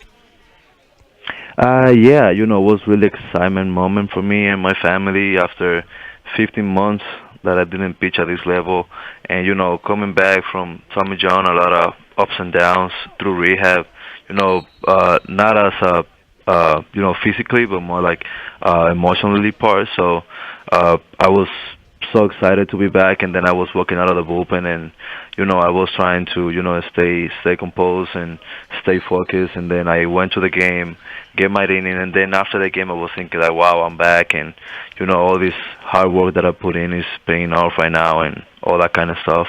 Did you sit in your locker and just kind of put your face in a towel and just kind of let it all out there? I mean, I'm not saying you're a guy that's going to cry or anything like that, but was the emotion had to be so strong for you at that moment? Yeah, well, I didn't do that, but it was kind of close. Yeah, when I talked to my father after the game, and I talked to my wife after the game too, it was a pretty emotional moment after, battling through rehab for a long time, and being back is such a blessing after, you have days that you say like, okay, I'm gonna be able to come back, and another day your mind just say like, oh yeah, you're gonna be able, and then next day it's another negative thought, and next day it's a positive. It's a lot of playing myself with my mind, so you just have to keep it strong and just keep it going. Do you miss the guys the most? Because that's a rehab where you and your physical therapist, the trainer, and all that. You're trying. Do you miss the guys the most? Is that the tough part of it? Yeah, because in 2020 I played with a group of guys, and then 2021 I was with a group of guys in a spring training, and then I never see them till basically a spring training 2022. You know what I mean? Right. So it was kind of tough to seeing the guys playing, and me in my house know that I can help, and seeing the last year coming through. But at the same time, I was, happy because I made the right decision to, make the surgery going instead of just keep waiting for it. Right. And, but now we're back, and I'm just happy to be around with these guys. It's Jonathan Hernandez here with you on 105.3 The Fan. Jonathan, I understand you're a big basketball fan. You're a big NBA fan. Is that correct? Yes, sir. Who's your team? I will say I don't have a team, but I'm rooting for the Mavs because I moved to Texas, and I was going to a lot of NBA games last year. So, yeah, I went to a lot of Mavericks games last year. Right on. Now, when did you start being a basketball fan? You were born in Memphis, weren't you? Are you a Grizzlies guy at all, or what started you as a basketball fan? It's just LeBron James started me as a basketball fan when I was a kid, like I will say like 13, 14 years old. My dad, every time before I go to school, my dad used to put like Sports Center or ESPN, and always I put the highlights. I always been watching LeBron since I've been growing up, so this has been my favorite player since that time. And about Memphis, I born there. My father was a player, so I never been back there after I born. So I don't know how really Memphis is. You know what I mean? I went to Dominican after I born, like 2-3 months later. So your dad was pitching for a Memphis minor league team at the time. That's how that happened? Sir. Okay. Yes, and sir. What's it like having a dad who's a big league player? Is that nice to be able to call him up and get advice on stuff? Yes, and more that he was a pitcher too. So we chat a lot. He sees all my games, and he just told me what he sees. And now he's been really, really happy with the success I'm having. And in AAA, it was a lot of in my rehab assignment. It was a lot of me and him one-on-one talking every night after I pitch. Watching videos, watching what I'm doing, and then next day I go to the field with an idea, talk to the pitching coach, and we just get together about it. But my dad has been a big influence on that part. He just teaching me how to play this game, and it's been a blessing. Did you get your competitiveness and your arm talent from your mom or from your dad? I think from my dad. I thought maybe you had that mom. Sometimes those moms are super competitive now. You know how that is, right? Yeah, my mom was super competitive. My dad too, but my dad was the one that threw harder in my house, so I just get that from him. Okay. Right on, Jonathan. Well, it's great to catch up with you. We're so happy to have you back in that bullpen, and we wish you nothing but the best. So give him hell. We'll be pulling for you. Thank you, guys. Thank you so much for, all the way for these 15 months. Everybody was sending prayers, sending, good messages. So I just appreciate everybody that send me a text message, send me whatever they send me on social media. So I'm just happy with, whatever is turning on right now. Right on, man. Congrats. Have a great week. We'll catch up with you later. Yeah, for being on the show. Oh, yeah. Hey, thank you, Jonathan. And for being on the show today, Jonathan gets a $100 gift certificate from Plucker, 7 DFW locations. So I want to get that in for him. Man, a huge return, and he has had 5 appearances since he returned July 16th, all with 0 runs allowed. It's such a short sample size, but his walks and hits per innings pitched are basically right where they were in 2020. I think his strikeouts could come up a little bit, but we'll see how this next 2 months develops. Could be, very exciting as the Rangers start to look towards the future. Obviously, dealt a bullpen piece last night in Matt Bush. The MLB trade deadline is now just over, 3 hours away? No, it's at 5 o'clock. Sorry, I'm doing math on the time. It's 2 hours away. It's just over 2 hours away. So we will, have a full recap for you on everything that's happened in the big leagues coming up at 5:20 there in the Expressway. We go down to the practice field where Wolchuk and Chiafalo are standing by. Boys, what are you observing? Still working on team drills right now. We got the second team unit out there as we got the second team defensive line. We've got Will Greer, who's right out there working out at quarterback. CeeDee Lamb did have a couple of nice catches at wide receiver during that Jonathan Hernandez interview, guys. And then I will say Dorrance Armstrong, who we had on the show yesterday, he's been giving Tyron Smith some fits today. I mean, Tyron does not get beat by a lot of people out here, but I think Dorrance Armstrong has had himself quite a nice day working against Big 77. There he is, Brian's guy. Yeah, and that's good to hear. I feel like, though, with the way he's developed, the way the coaching staff, the defensive line coach, this guy I think the light came on for him, and that's why I was willing to push those chips into his direction. Now, speaking of the light coming on, I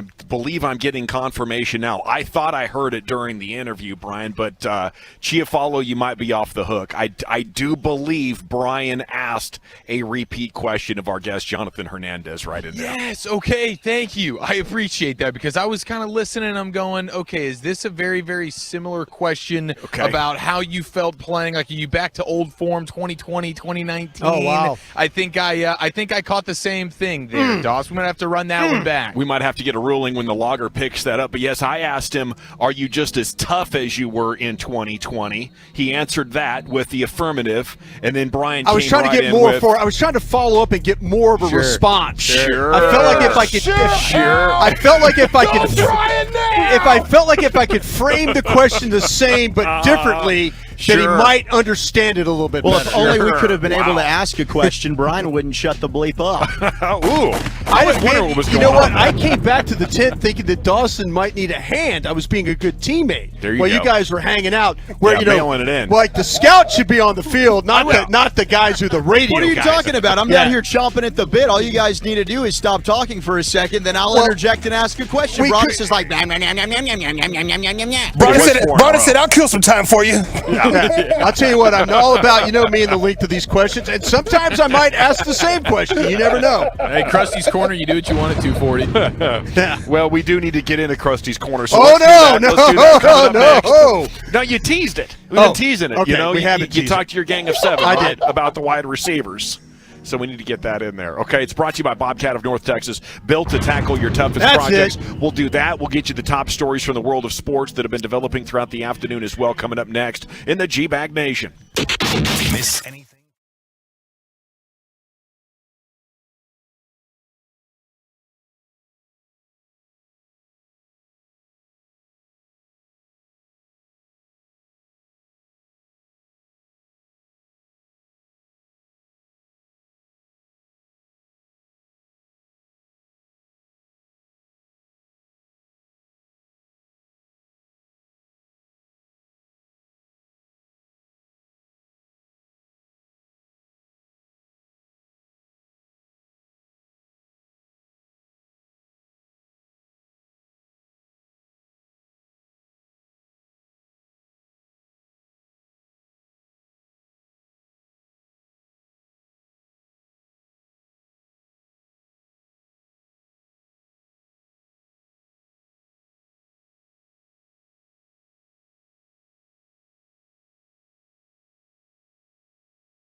You're rolling with the G-Bag Nation right here on 105.3 The Fan. Hour 2 of the Nation live, Oxnard, California, home of Cowboys training camp, brought to you by Metter Dodge Chrysler Jeep Ram. And it is brought to you by our friends at Twin Peaks. We had a Jonathan Hernandez interview in there. It was great to catch up with the Rangers closer, so we pushed back Krusty's Corner to this segment. If you jump in the car every afternoon at 3, try to get there by 2:40, because right here, former Cowboys scout, Super Bowl winning scout, Brian Broaddus is going to give you Krusty's Corner. It's brought to you by Bobcat of North Texas, built to tackle your toughest projects. Here he is, Broaddus. Thank you very much, General. Appreciate that. Appreciate the Bobcat folks being along with us as well. Okay, reached out to Gang of 7. We had the injury yesterday to James Washington, so I reached out to Gang of 7 and to try and get some names of potential guys that could be either signed or traded for. These guys and gals around the league keep emergency boards for these types of situations. So just they threw me a few names, and I'll run them down with you guys, see if there's any interest. We got Eric and Zach out on the field still. I think they're finishing up the team stuff right now as I speak. Yeah, they just kind of wrapped it up, so we're about to head back up to you boys. Okay, so that sounds good. All right, a couple different names need to be keep an eye on here. One of them was Darius Slayton, the wide receiver from the New York Giants, was a guy that maybe they felt like, a couple of my guys felt like that the Giants might be in a situation where they let some guys go at wide receiver or be interested in moving on from a Darius Slayton type of player.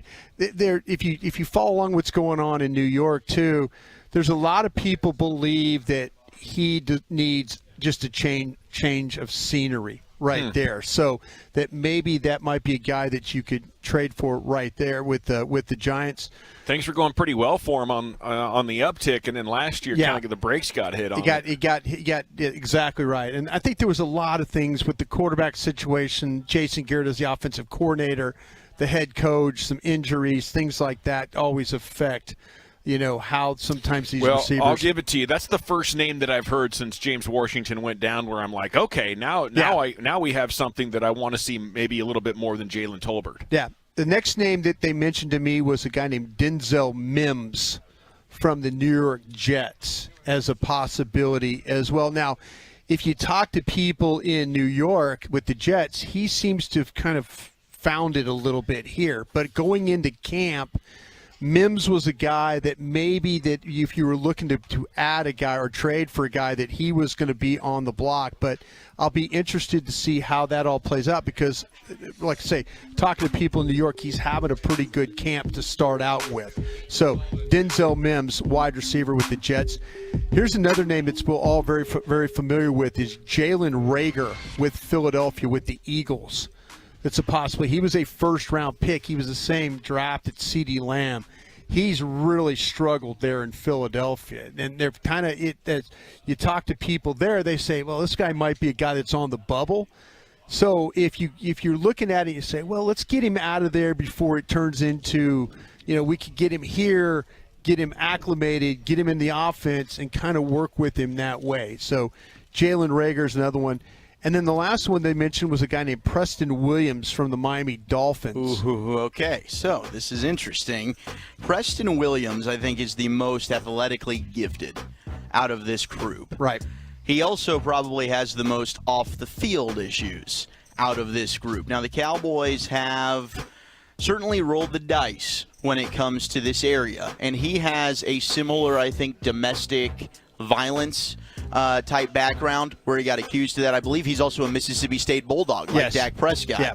So, I mean, is that an area that the Cowboys is that a road they want to go down again with a player like that? But Preston Williams, and I think we also need to keep in mind, right, who they lose in James Washington. That's an outside receiver. They want a bigger body, and that fits the mold right there of Preston Williams.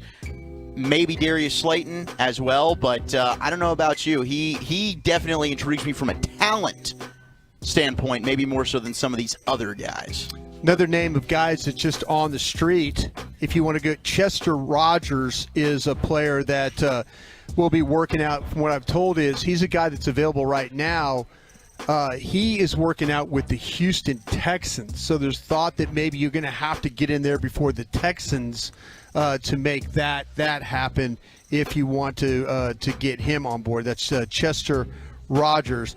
And then everybody's to a man was talking about Will Fuller.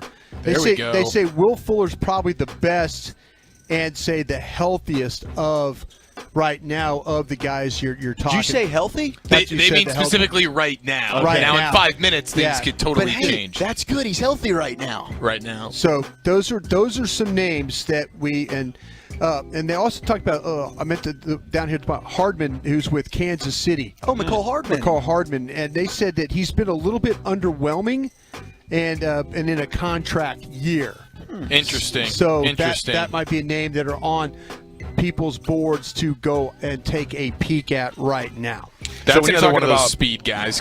Can we get these guys for like a 5th or a 6th mostly? I don't want to give up anything significant for any of the names you mentioned. Well, I think you have to look at it this way. The Cowboys are probably going to get 3 compensatory picks for guys that they lost here, right? When you're talking about Wilson, you're talking about Randy, and who else am I missing? I'm missing one more guy that they lost in free agency as well.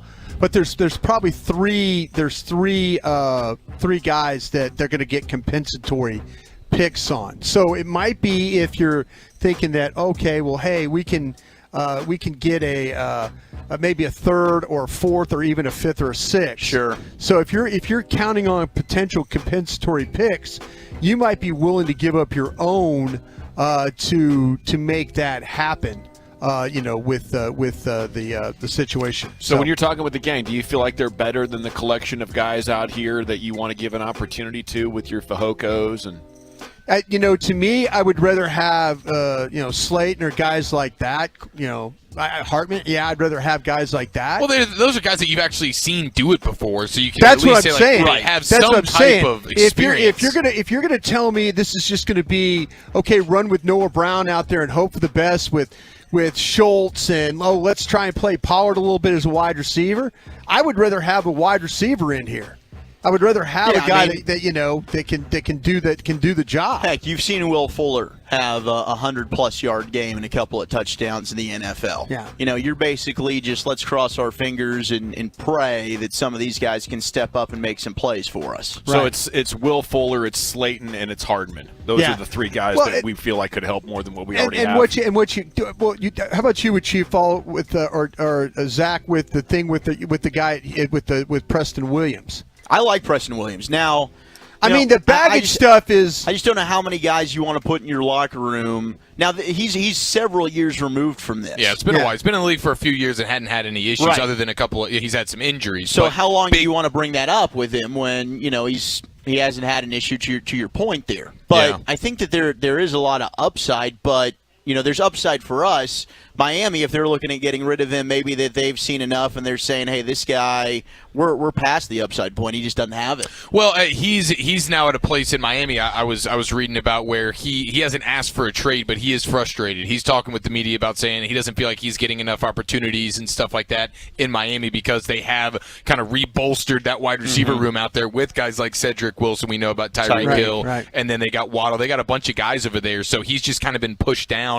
I think that's more of a credit to the guys they've brought in as opposed to an indictment on him because he has been a solid player. Like fantasy football players know, like he's on one of those daily fantasy things. Like he could be just a cheap guy to grab on a random Sunday. You're watching a lot of Dolphins football. Yeah, so he's a big guy. He's a big guy, and I think that would be a fun one. I still am a Will Fuller. In the Will Fuller train here, and I wonder how picky they're going to be when it comes to what this is specifically what we want. We want availability and all these different things, so maybe they would be willing to go trade for somebody. But Will Fuller, you can just bring in, sign him right off the street, and you know that, man, if this guy stays healthy, this is a guy that's actually a difference maker and might immediately, other than Turpin, who you're barely going to use offensively more than likely, as he's just going to be kind of a return guy. Will Fuller steps in and is probably the fastest guy on your entire offense. No question. I just think it's inevitable that dude plays a couple of games and then he's not available for you. That's just literally every single year of his career, that's what happens to him. And I don't think that'll just stop this year. Do you have an update on Gallup? I saw him working out on those umbilical cords again. He looked good, yeah. He looked good with the umbilical cords. He's doing the cones. He's doing the cones where he's actually having to plant and turn and stop and cut. And so that was something we saw yesterday. What kind of cones were those? Those were just the orange cones. Oh, the orange. Orange cones. The orange. Yeah. Not. Were not you like looking raw for a cones. specific answer? I on don't that? know. Maybe there was a fun answer of what kind of Lactating cones. Those were. cones. The lactate cones. Lactating cones. Yeah.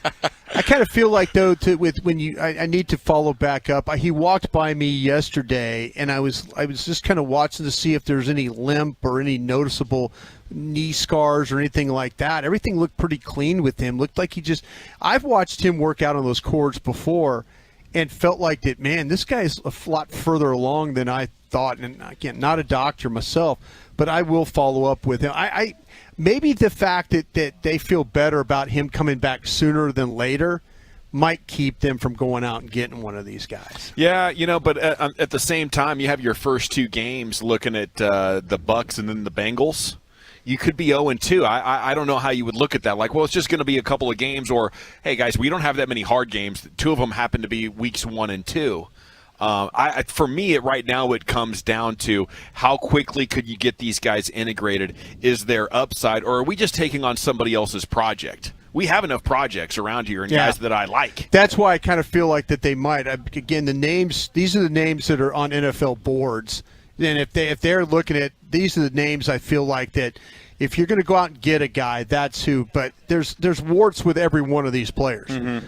Slayton seems the one to me that makes a lot of sense. Yep, and to Gavin's point earlier, he's Slayton got had a size good to rookie him. year, Yeah, he's got size. and he can run a little bit. He can run a little bit. He's good at catching the ball. I mean, that would be, but would the Giants do that? Man, the Giants might do that because they got a new general manager and a new head coach. Yeah, if you really want to just go move on for from guys. Kadarius Toney's another name that I've seen floated around there. Now, I mean, he's another guy that problem type player, and he might be too small. Right, he's a problem, for. right? For the defense. He's good. Yeah, he's incredible. No, he's good. Yeah. He tore up the Cowboys when they played at AT&T Stadium last year. So, I mean, if you're looking for maybe a higher upside type player, Kadarius Toney could be. But I think they want to Brian's point, and people are texting, what about Cole Beasley? What about Cole Beasley? I think they want a bigger body. They don't want a slot-only player. Yeah. If you talk to people in the front office, McCarthy does – now, maybe McCarthy's changed his mind. I mean, maybe there's going to be a day where they give him all these names, and they're going to go, hey, what about Cole Beasley?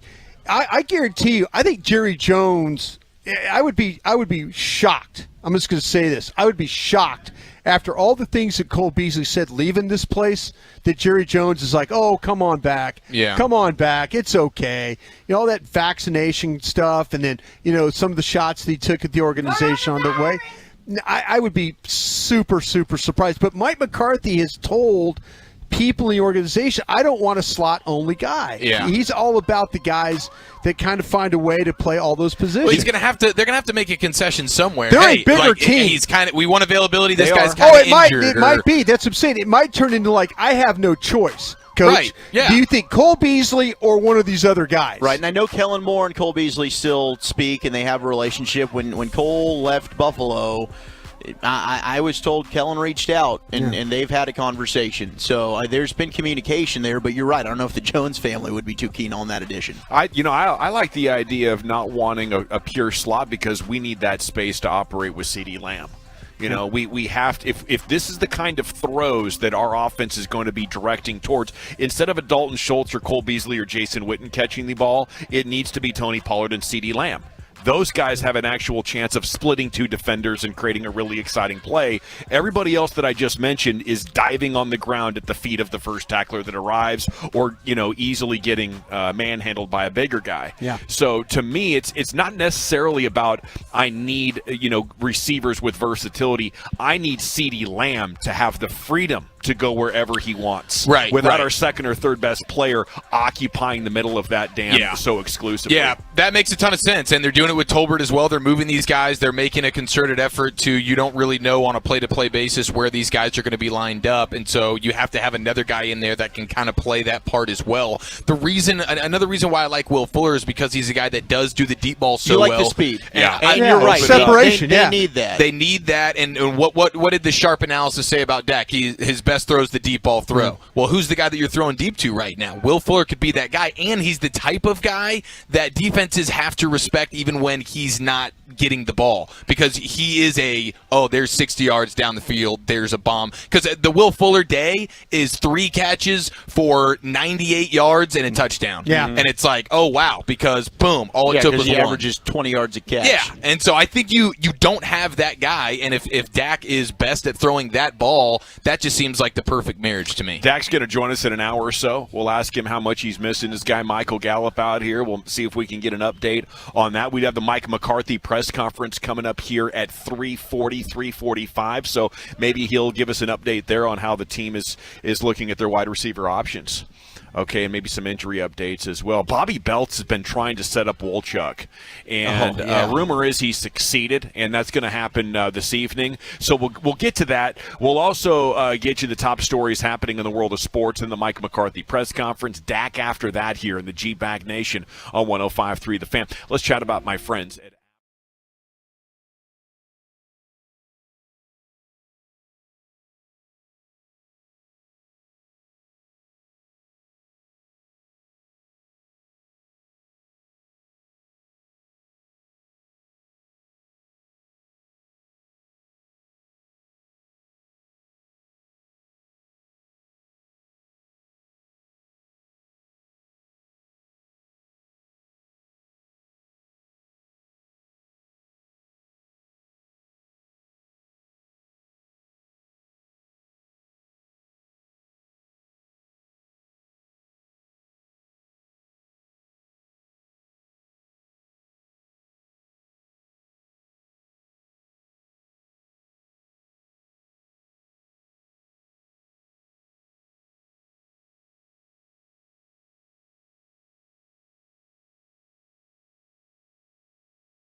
All righty, welcome back. It is the G-Back Nation. We just had some breaking Cowboys news segments brought to you by the Frankels. If you're hurt in an accident and it's not your fault, call the Frankels, 214-333-3333. Go online to truckwreck.com.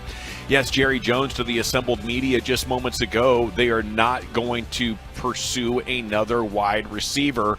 Brian Broaddus has more on the story. Yeah, this is coming from Jerry Jones, actually through the account of David Hellman. He says that there's no urgency at the wide receiver spot following the Washington injury. He notes that CeeDee Lamb, Dalton Schultz, and Tony Pollard as the big reasons why I say the team feels great about all the young wide receivers in camp.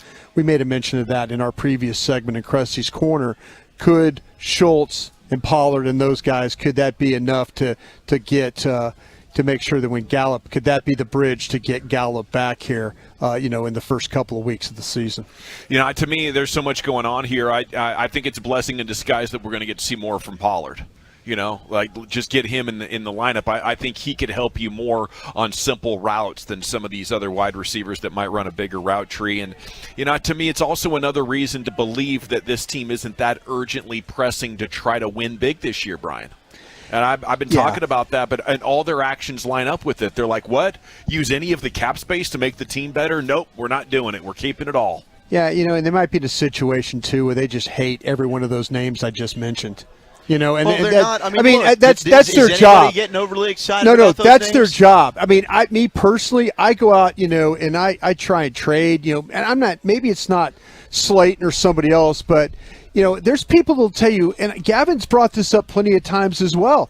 What did they do when they had three of the best receivers in football last year on the roster?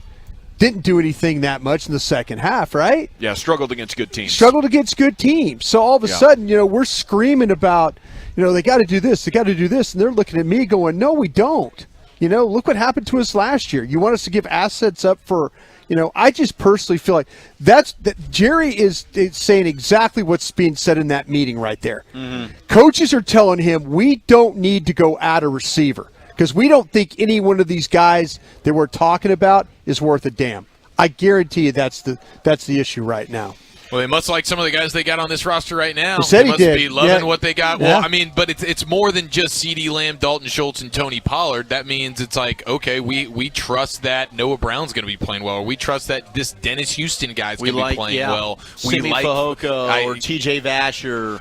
And maybe they're just really open to being patient because there are so many names that are out there that they could just pick up at any moment, and there's always going to be more names that filter out once teams have to start cutting down the rosters and stuff like that. We haven't even played a preseason game. Yeah. Right? This is an evolving situation. Things can change. That's where we're at right now. Let's wait until we get to Tampa week 1, and we'll see how that 53-man roster looks. They don't share our sense of urgency. Sure. That's where that's been very evident over the last 27 damn years. Sure Isn't it that has. true, Brian? Yeah, sure it has. Yeah. We're going to have Dak Prescott on here in the next 8 to 10 minutes. So we'll ask him, what he thinks of that. I think there is reason to believe, and I'm also looking forward to a Michael Gallup update. But I think there's reason to believe that the guys they have in-house, your Noah Browns and everything, can do about the same job. And without having to disrupt anything or bring something in, just lean on the next man up a little bit until Michael Gallup comes back. Okay, we do have a couple of minutes. I teased it, Wolchuk. Yeah. Bobby Belt has been making it his mission to not only give you great Cowboys content, but also set Wolchuk up. And he says he has done that for this evening. All right, so yeah, he's been on this. So I think you need to flip the way you said that. He's here to get Wolchuk whatever he can get, and then he's also going to bring some Cowboys coverage. Bobby's been fantastic. He's been wingmanning it like an absolute savage. We went to the Rudder Room last night, and things really fell into place. We were hanging out with a Tolo of ours, Chase. And he was super awesome, super great guy. His girlfriend went out there, and I guess a couple of lady friends of theirs showed up. And Bobby's doing his thing, and he's schmoozing, and it's working well. And somehow it ended up where me and this one girl. Wolchuk's almost falling out of the chair here. I just want to note you almost fell twice there back to back. There wasn't a falling. The chair is I don't know what's happening with this chair. I mean, I can't fall. I'm sitting down in this. But for as nice as the Porta-Johns are, maybe a couple of new chairs, Jerry. I mean, maybe for next year. That'd be nice. Yeah, so we just ended up talking in the back of the Rudder Room there, and I got her number, And Bobby then comes out. Now, Bobby had the big play of let's continue this and let's go eat with them. They wanted to go to Raising Cane's. Now, Eric was not a fan of this. Why would why are we doing Raising Cane's? Not here. Not romantic. Why not are we here. not even not here? Not I'm like, here. first of all, I didn't even know they did Raising Cane's out here. Why am I going to go to a place where they're going to pigeonhole me on what my options are? It's a chicken tender or a chicken tender sandwich. Right. Okay, like that. Those are the only options that we have. Yeah. Can we not switch this up a little bit? And Bobby was like, no, they want to go to Cane's. We're going to Cane's. We're not deviating from the plan.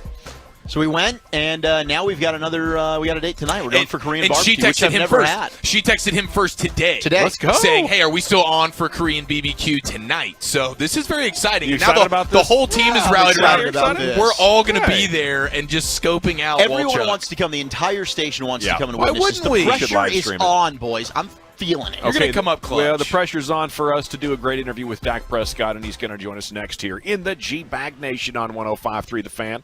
All day, every day, bringing you insights.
right, welcome back. It is the G-Bag Nation here on 105.3 The Fan. The Cowboys assembled media is gathering around the stage where there is going to be a press conference. Mike McCarthy talking about the day's events here in just a few minutes.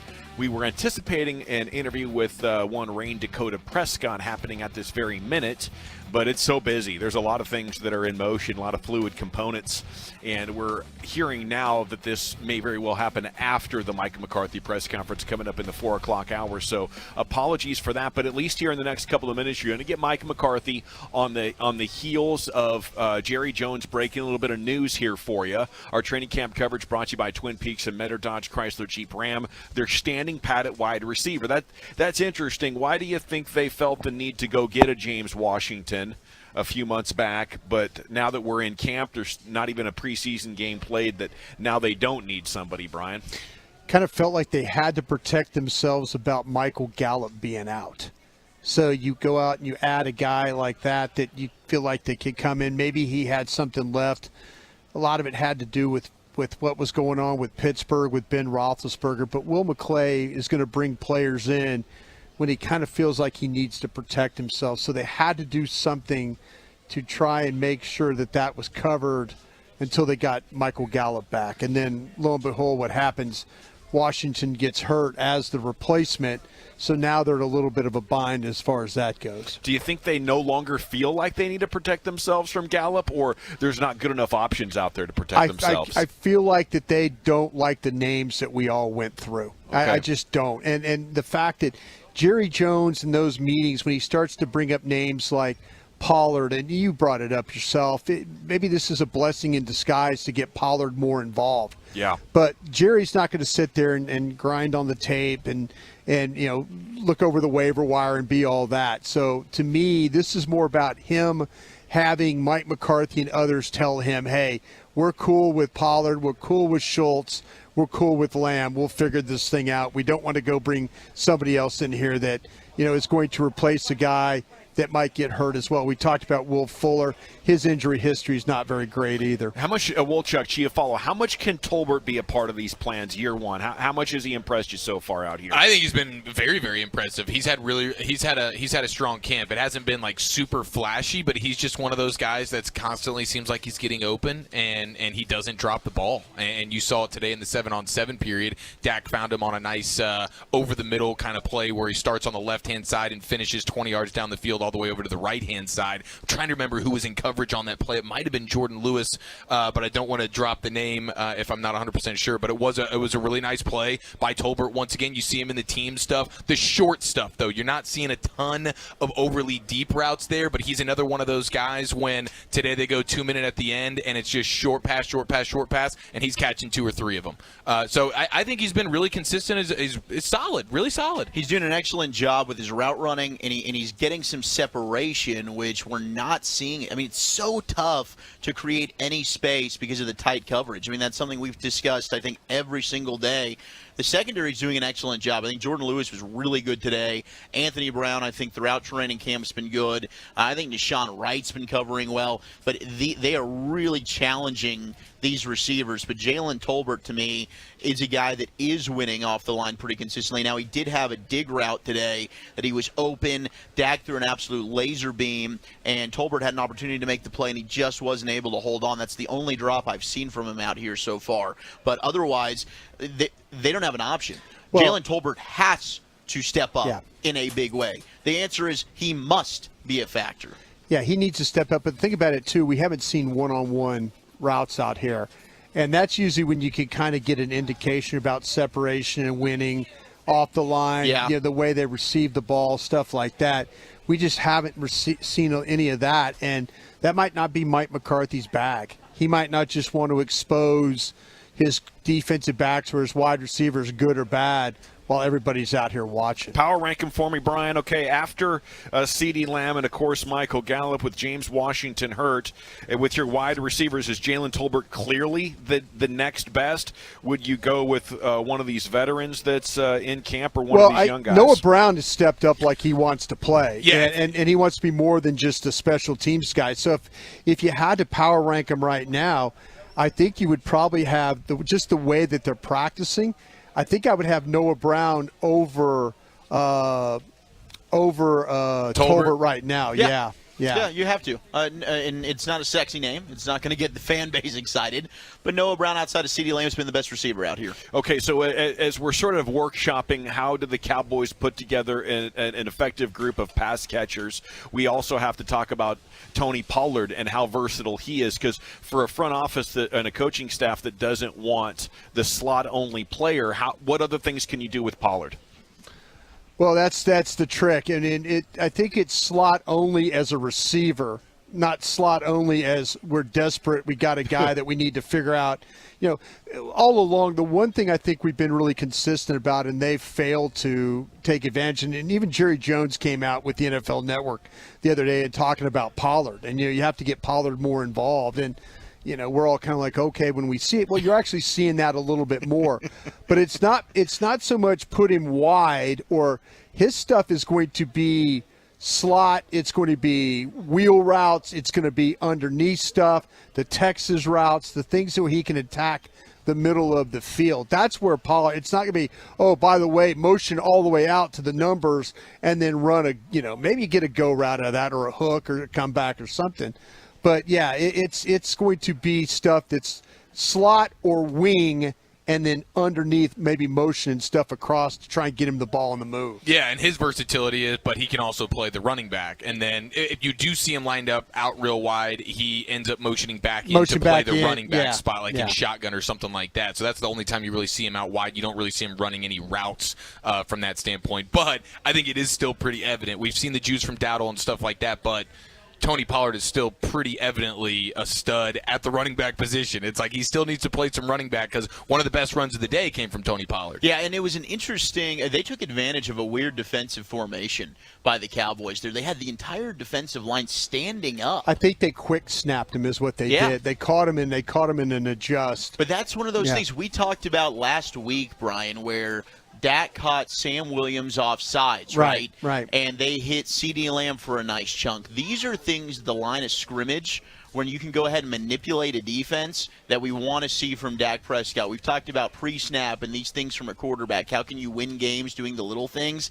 That's how you can do it. You see something you can take advantage of, whether it's numbers. Hey, we think we can win in the box here. They did it to the defense there, and they get a huge play from Tony Pollard, best run of the day. Okay, and then Kevontae Turpin, a TCU guy brought in last week. Are we seeing any developments in practice that suggest he might be capable of a role beyond special teams and gadgets? Yeah, today in the 7-on-7 period, he actually had 2 receptions, and it wasn't just the, oh, by the way, we're just going to throw you a hitch and hope for the best or drag you across underneath. He actually got up the field and came back to the ball, and then one time they were kind of able to get him up the field into the outside, and he caught the ball. So he had a couple of different receptions. It looked like he's feeling a little bit more comfortable. And the quarterback, at the time, Cooper Rush, was comfortable throwing him the ball. So maybe they'll figure out more ways to get him involved. But as mentioned, when I asked the front office guys, they were like, returner first. Maybe he'll develop a little bit more as a receiver. Yeah, his burst and speed jumps off at you. There's no question about it. But the sure-handedness, you kind of wonder. He had one play that was over the middle where it's right there in the breadbasket. He bobbles it. He ends up catching it, but it was like a bobble situation where he had to just get down instead of being able to get upfield. And then Jordan Lewis had a nice shutdown play of him as well during the 7-on-7 stuff. But, yeah, I haven't seen anything crazy out of him other than just, wow, that burst is the real deal. Alrighty, it is the G-Bag Nation here on 105.3 The Fan, live in Oxnard. Our training camp coverage brought to you by Metter Dodge, Chrysler, Jeep, Ram, and by Twin Peaks. We are going to get Jerry Jones and Dak Prescott here on the tennis courts after the Mike McCarthy press conference, which is scheduled to begin very, very shortly. It is also an MLB trade deadline Tuesday, and that deadline hits at 5 o'clock. We'll have at 5:20 the Expressway, everything that's been breaking in the world of sports. If the Rangers do something massive, obviously we're going to talk about it a lot there at 5 o'clock. Still kind of waiting to see if they're going to do something more significant. Matt Bush traded to the Brewers last night.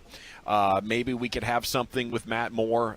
Maybe some bigger moves could be in the cards as well. We do know it's not going to be Joey Gallo, as he was traded to the Dodgers. And we know it's not going to be Juan Soto, as he was traded from the Nationals to the Padres earlier today. What else are we hearing, Jared? Zach? Yeah, well, so if the Rangers are going to make any other trade pieces. I think Matt Moore is a name we should watch. Maybe a Cole Calhoun is another name we should watch. Otherwise, I think if the Rangers are going to make any acquisitions, we know they were in play for Luis Castillo.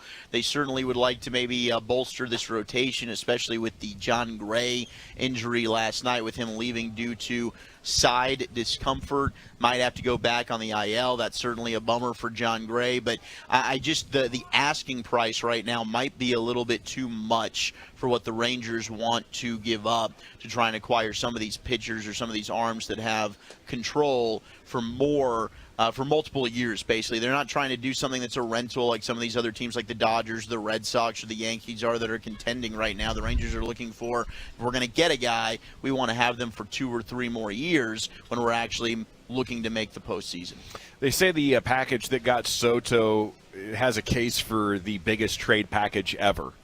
You know, and with that in mind, would you have liked to see the Rangers get involved and give up like the most ever? To get a player like Juan Soto? It would have been fun. Best hitter in baseball, 23 years old.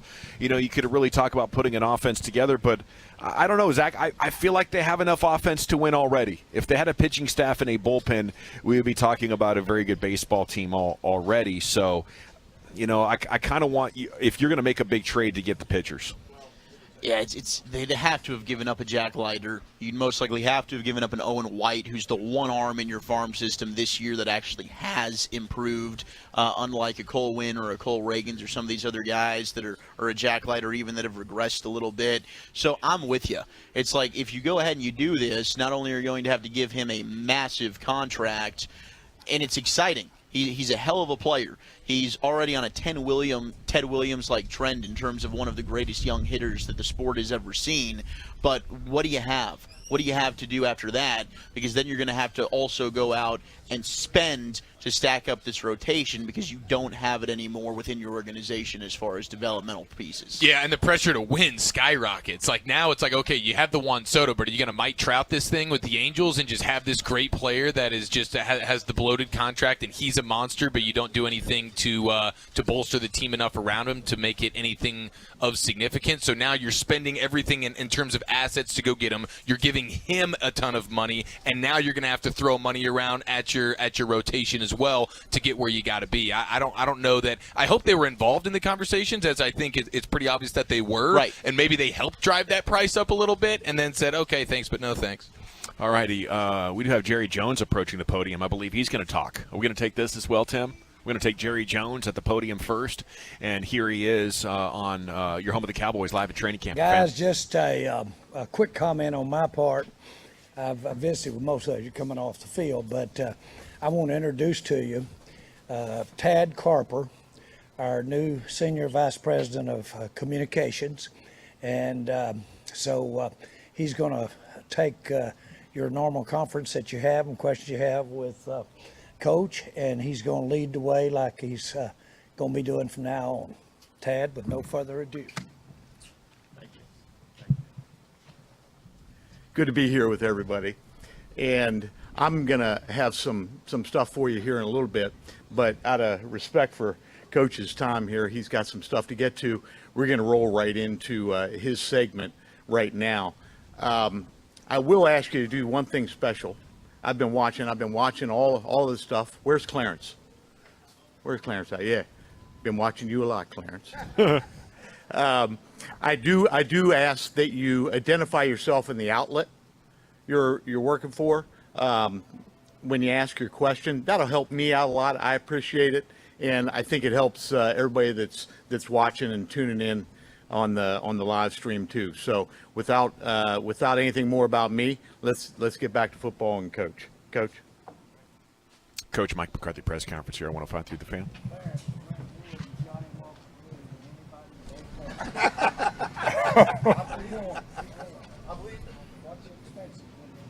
Wednesday night. All right, questions? Yeah, Mike, David Moore, Dallas Morning News. Dallas Morning News? Thank you. All right.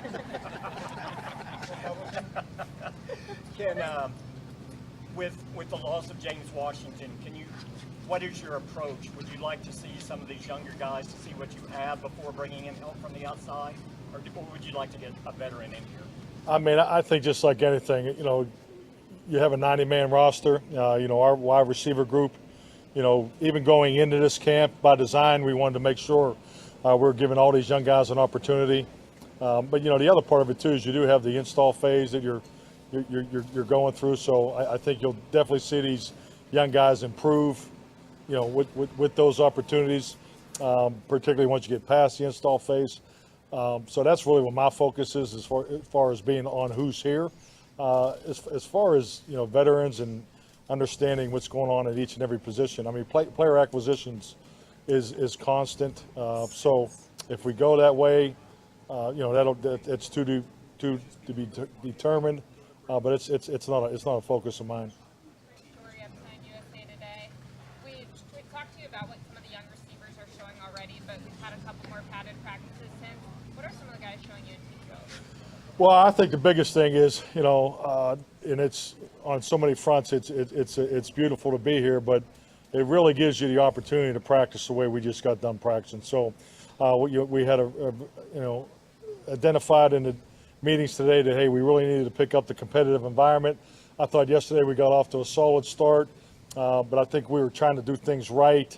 Getting through the drills and where drill work is one thing, the competitive team periods is another, and the intensity of the team drills is where it needs to be. We need to keep it that way, but now the discipline part comes. The technique will always be the last to show up. That's what training camp does, specifically the fact that we're only in our second padded practice.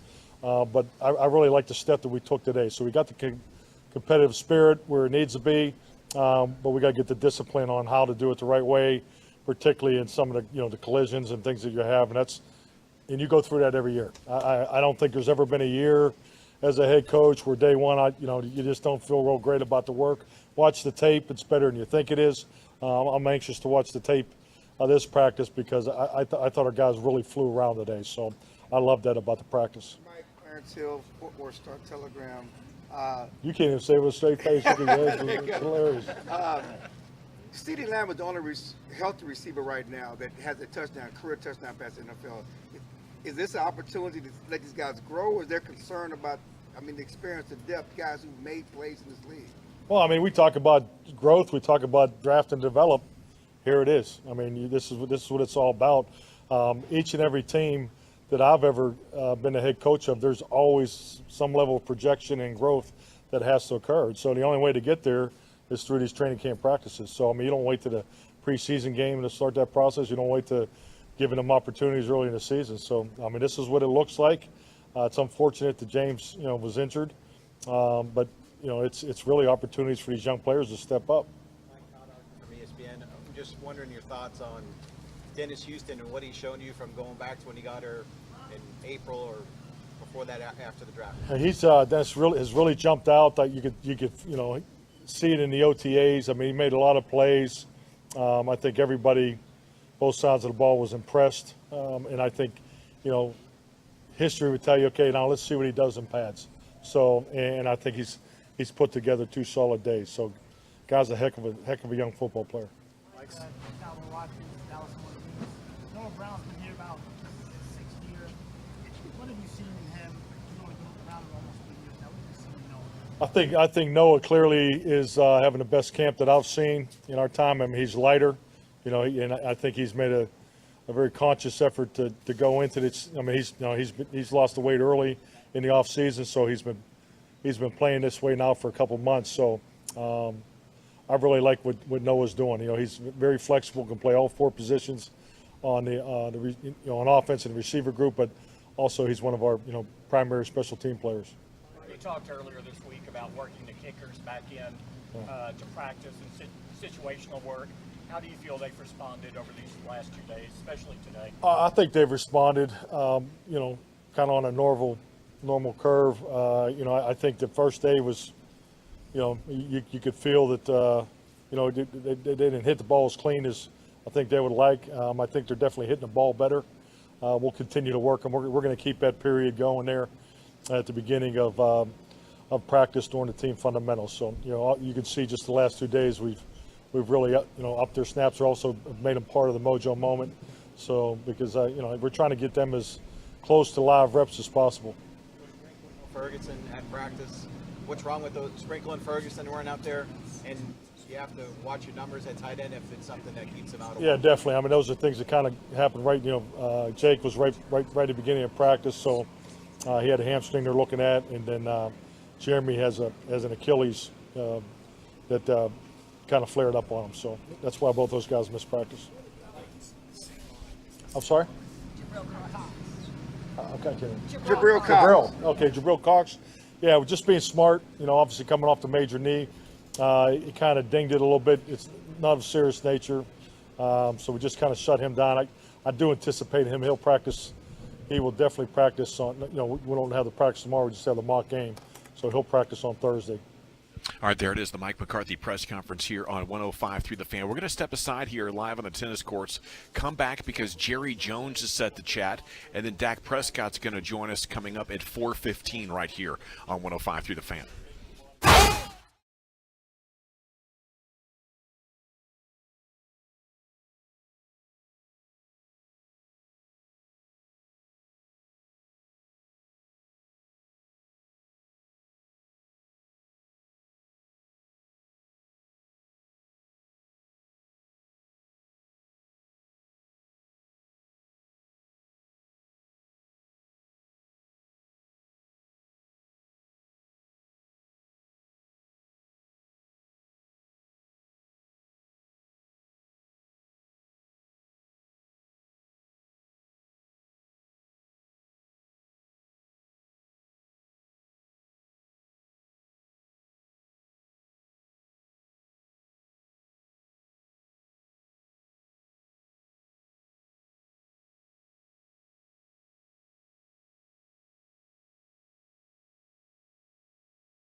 You're rolling with the G-Bag Nation.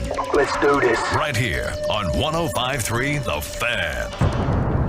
All right, welcome back. It's hour number 3 of the G-Bag Nation. We go to the podium where Mike McCarthy's press conference continues. Opportunities because, right now we don't know much about either one of them. Laram's been with us, and, it's nice to see him get a full opportunity this time, and I definitely want to make sure he gets that. So, and, but I think we all understand that, we're going to stay this way. So, this is something you'll see, all the way through this week and next week. Fox Sports. Just curious, when you have as many inexperienced receivers as you have, is there a philosophy for who gets to work with Dak at this stage in Tampering? Yeah, definitely. There's a little bit of a earning that goes on for timing because, at the end of the day, so much of camp, as far as the number of reps you have is getting the right time clock. So, and hey, Dak's on a pitch count too. So, he's only going to throw the ball so many times. So, it just, we're in touch with that, and I definitely would pay attention to it. One more. Tristan? Well, I thought he was extremely active today. I think the line movement, we had a lot of it today defensively, and and I think that really plays well for him too. So it clearly looks like he's back from the injury. So I thought during the off-season program he had some ups and downs because of the knee, but so far so good. Looks good. All right. Back on the receiver thing real quick. The timing of the injury and the fact that those guys might not miss a ton of games, how much does that factor into the decision making right now? It's really too early. I understand all the conversations and all the different ways at the 53 to address that, but we got a lot of work to do between now and then, and we got a lot of young guys that will, in my opinion, will take advantage of this opportunity. Thank you. Thank you. There it is, the Mike McCarthy press conference here on your home of the Cowboys, 105.3 The Fan. Jerry Jones is going to join us here in just a minute. That was the introduction of Tad Carper, which is effectively Rich Dalrymple's replacement. He will be, heading up all of that type of stuff when it comes to the Cowboys and media relations and handling Mike McCarthy and various people around these press conference hits, asking reporters to identify themselves. So a little bit of a change and maybe a welcome change for a lot of you in the audience who are always wondering who's asking these questions. Talking about the wide receivers there at the end was a very interesting question from the gentleman from the Associated Press, Skylar Dixon. Is the timing of the return potentially of Gallup or Washington having a bearing on the Cowboys' decision to not bring in another wide receiver? When Dak was out, it was like 6 weeks. These fifth metatarsals can be 7-8 weeks. Who knows when Gallup's going to come back? But whatever the case, Mike McCarthy said it's too early. Right now, the Cowboys have decided they are not going to pursue adding another wide receiver. So a lot of questions are going to be asked about that here in the moments and the days to come as Jerry Jones is set to join us here. The tight end Jake Ferguson injured his hammy early in practice, did not return. Jabril Cox dinged his knee, so he did not practice. Those aren't considered big ones right now, though, are they? Not right now. I'll follow back up. Jeremy Sprinkle also dealing with an Achilles is what they said. So they're going to be, the thing with Cox, they're going to be, the word I heard was cautious. So probably not a situation where they're happy to have him be in practice and all that. I didn't get the feeling that was anything serious, but I will check on the other ones for sure. That was a good Noah Brown endorsement, I believe, talking about the fact that he's lost some weight, he's having his best camp, and is a primary special teams guy. So, and then with the kickers, Mike McCarthy saying they're hitting the ball better, they're going to keep them competing in the early portion of practices as, yes, here he is, the man himself, Jerry Jones, sitting down with us now on your home of the Cowboys, 105.3 The Fan, on the On-Time Experts Air Conditioning, Heating, and Plumbing hot seats. And a good afternoon to you, Mr. Jones. Thanks for joining us here once again on 105.3 The Fan. It's always good to see you. How you doing? Well, it's good to be. I see a familiar face over there, Brian, as well as a familiar voice here, and it's great to be here. And I've had a chance to visit with two or three groups while I've been out here. And when I'm in a situation or just around regular life, I always like to look and see if the comments about individuals coming from their mouths, if it just makes logical sense. and then I know what I may be dealing with there, whether it's a dumbass or whether it's somebody that's got a little deal about it. Were you yelling? Were you pointing at me I when was, you said I'm that sitting dumbass here looking thing? at Brian. You were looking at I'm me and sitting calling me here a talking about dumbass. I knew that was happening. But I sure tried this evaluation on you many times, Brian, when you were around. I think we're ready to get evaluated. Now, do I think this makes sense? Well, I told our team the other day when I addressed them, I said, all you got to do is walk out here. And I'll tell you one thing. When you realize what the other 31 teams are practicing in and you see where we are, we don't have that DM. And matter of fact, we may start right there with being a little sharper. This is an advantage to just have the atmosphere, much less the physical aspect of it out here at Oxnard. Thanks for bringing us out here all these years. If you don't know, these are our two newest additions to our team, Wolchuk and Chiafalo. This is their first camp. They're having the time of their lives. Well, it's great to see you here. We have that in common. I really put my days here at these camps over these years, as well as right now. I really think it may be the highlight of my year. To get to spend the time out here, to get to relax. I do a lot of things while I'm out here. But, boy, this just seems like you're cheating. Oh, no kidding. Yeah, we're feeling like $1 million. A couple of rookies out here. I do want to say thank you, by the way, for the incredible accommodations with those porta-johns. Oh. That was one of the first things we noticed. These are the nicest porta-johns we've ever come across in our lives, and we wanted to make sure we personally said thank you for that. So thank you, Jerry. Do you have any advice for two rookies on their first As time to the in camp? porta-johns, just remember it costs just a little more to go first class. No kidding. We walked in there, we saw the hardwood floors. I was blown away. Oh, wow, this is special, man. This is special. But any advice for a couple of rookies, man? Well, I was giving you some right there, but I know I would say this. Let the feeling you've got expand your aggressive, your enthusiasm, your zest for what you're doing. Because you happen to be doing things here and what you do as a profession that people can hear your body language. They can hear your enthusiasm. And they can hear it with your pauses, or they can hear it with your excitement. So let this rub off on you, and it'll rub off on them. We'll let everybody have a little of this Oxnard feel. Yes, sir. Okay, what makes you so confident that you don't need to go find another wide receiver? Let's do a little football here, and that's amongst the news items. Well, confident may not be the word, but but what is the word is that I really do know that there is progress stopping in everything. And this does give this group, who've until yesterday have certainly shown spurts or shown plays that they deserve to stay in consideration. And so we really need to look to, first of all, that's what we've got in hand, is this group of receivers. And we've got some receivers that have shown they can do some good things and are doing more things today than they did yesterday. And so Tolbert leads the list of the young ones that I'm talking about. Let's give these guys a chance. I don't want to be out here pushing, be aggressive as far as going outside, looking at what may be available on the that are free agents right now or otherwise. So I don't think it's urgent at all.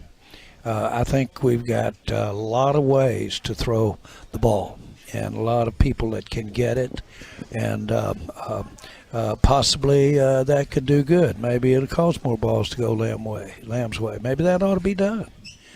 Sometimes when he's not necessarily the right guy to go to because of the coverage, maybe that'll cause another ball to go his way. Why not? I like it.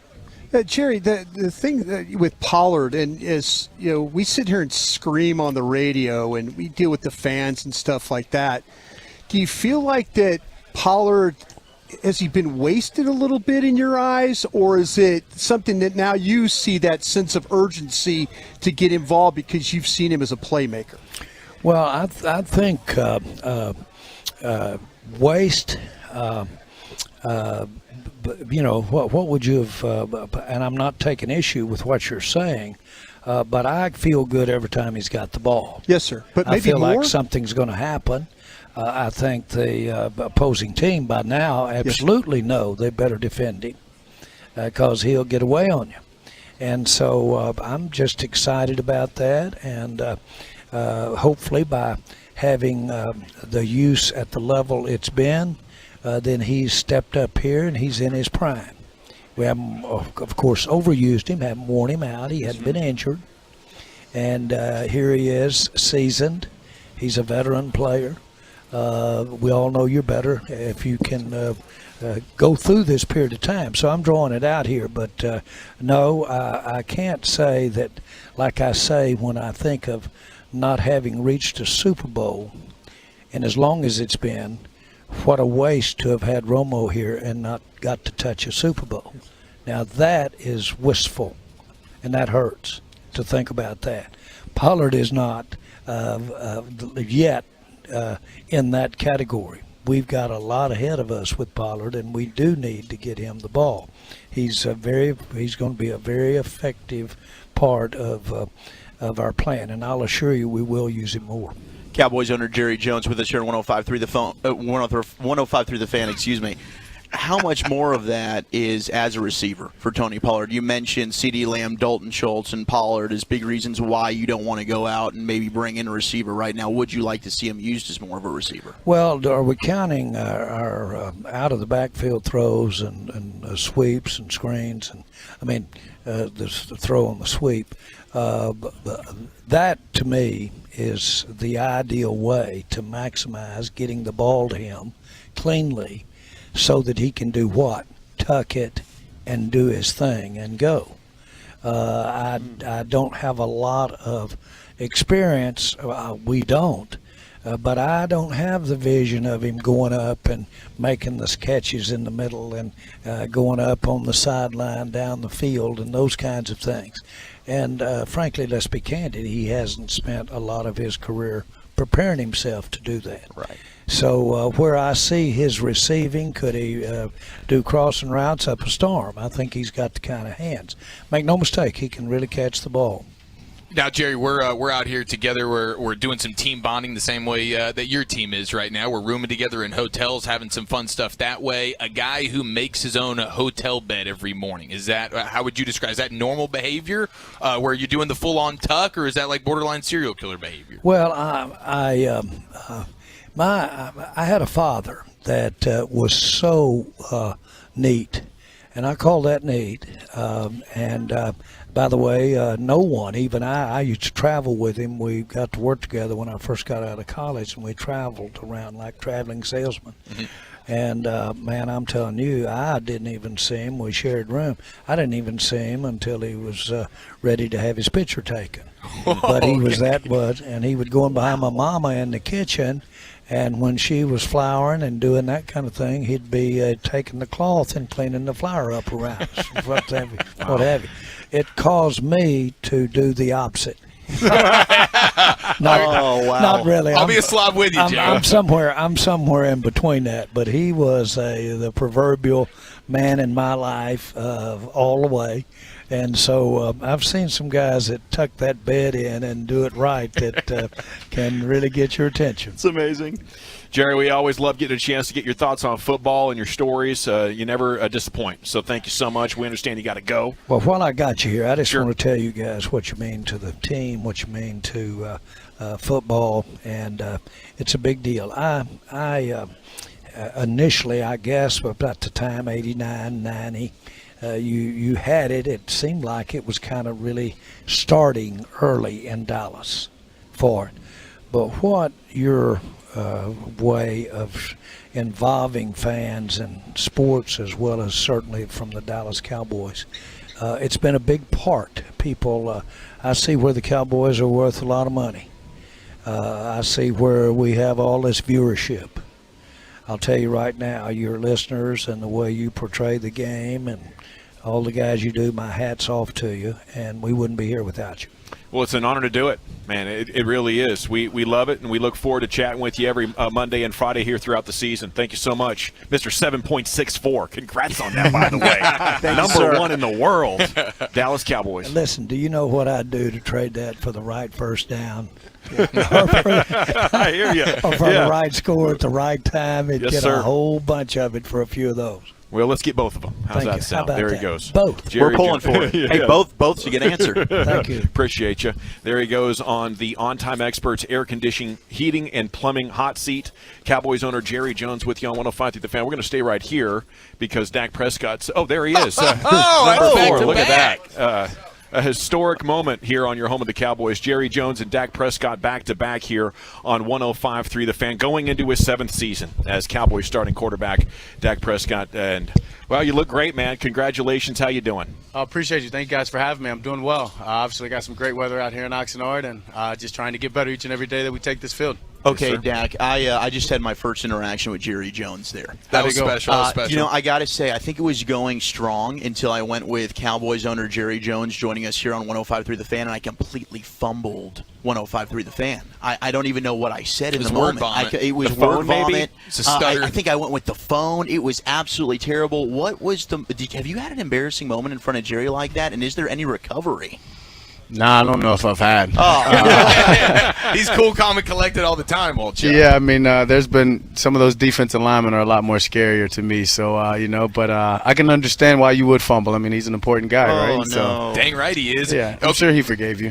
What is he was very gracious. Jerry was very gracious. Who's the defensive lineman that you look at and you're like, oh snap, here we go? Is it Aaron Donald? Is that the no-brainer answer? I mean, he's definitely probably the best right now. But I'll tell you, when I look across the defensive line here at practice, I'm glad that Michael Parsons is on my team, DeMarcus Lawrence, and a bunch of those guys. Neville Gallimore. So, yeah, we've got some scary guys ourselves. We got some dogs. Yes, indeed. And you have some good young wide receivers on this team. Jerry Jones saying last hour that the team's not looking to add another one. How do you feel about that? Do you feel like these guys are stepping up and you're good to go with the group? Yeah, no, I'm good to go with this group. Obviously, I mean, I haven't been a part of that department and bringing guys in at any point of my career. When that time comes, if we get there, I'm sure that'll be well thought out in a private conversation. However, but we've got some really, really talented young guys, some guys that are coming in, whether they're undrafted, whether they're drafted in the 3rd round, whether they're just second-year guys that haven't got a chance to be on the field. They're making plays out here early. They really, really care. They're locked into the details. And, I feel very comfortable with what we've got and where we're going, and with the group being led by CD and obviously Michael Gallup when he comes back. Okay, speaking of private conversations, you had the funny moment with Chill and during the press conference a few days ago, and then you got a question about a contract.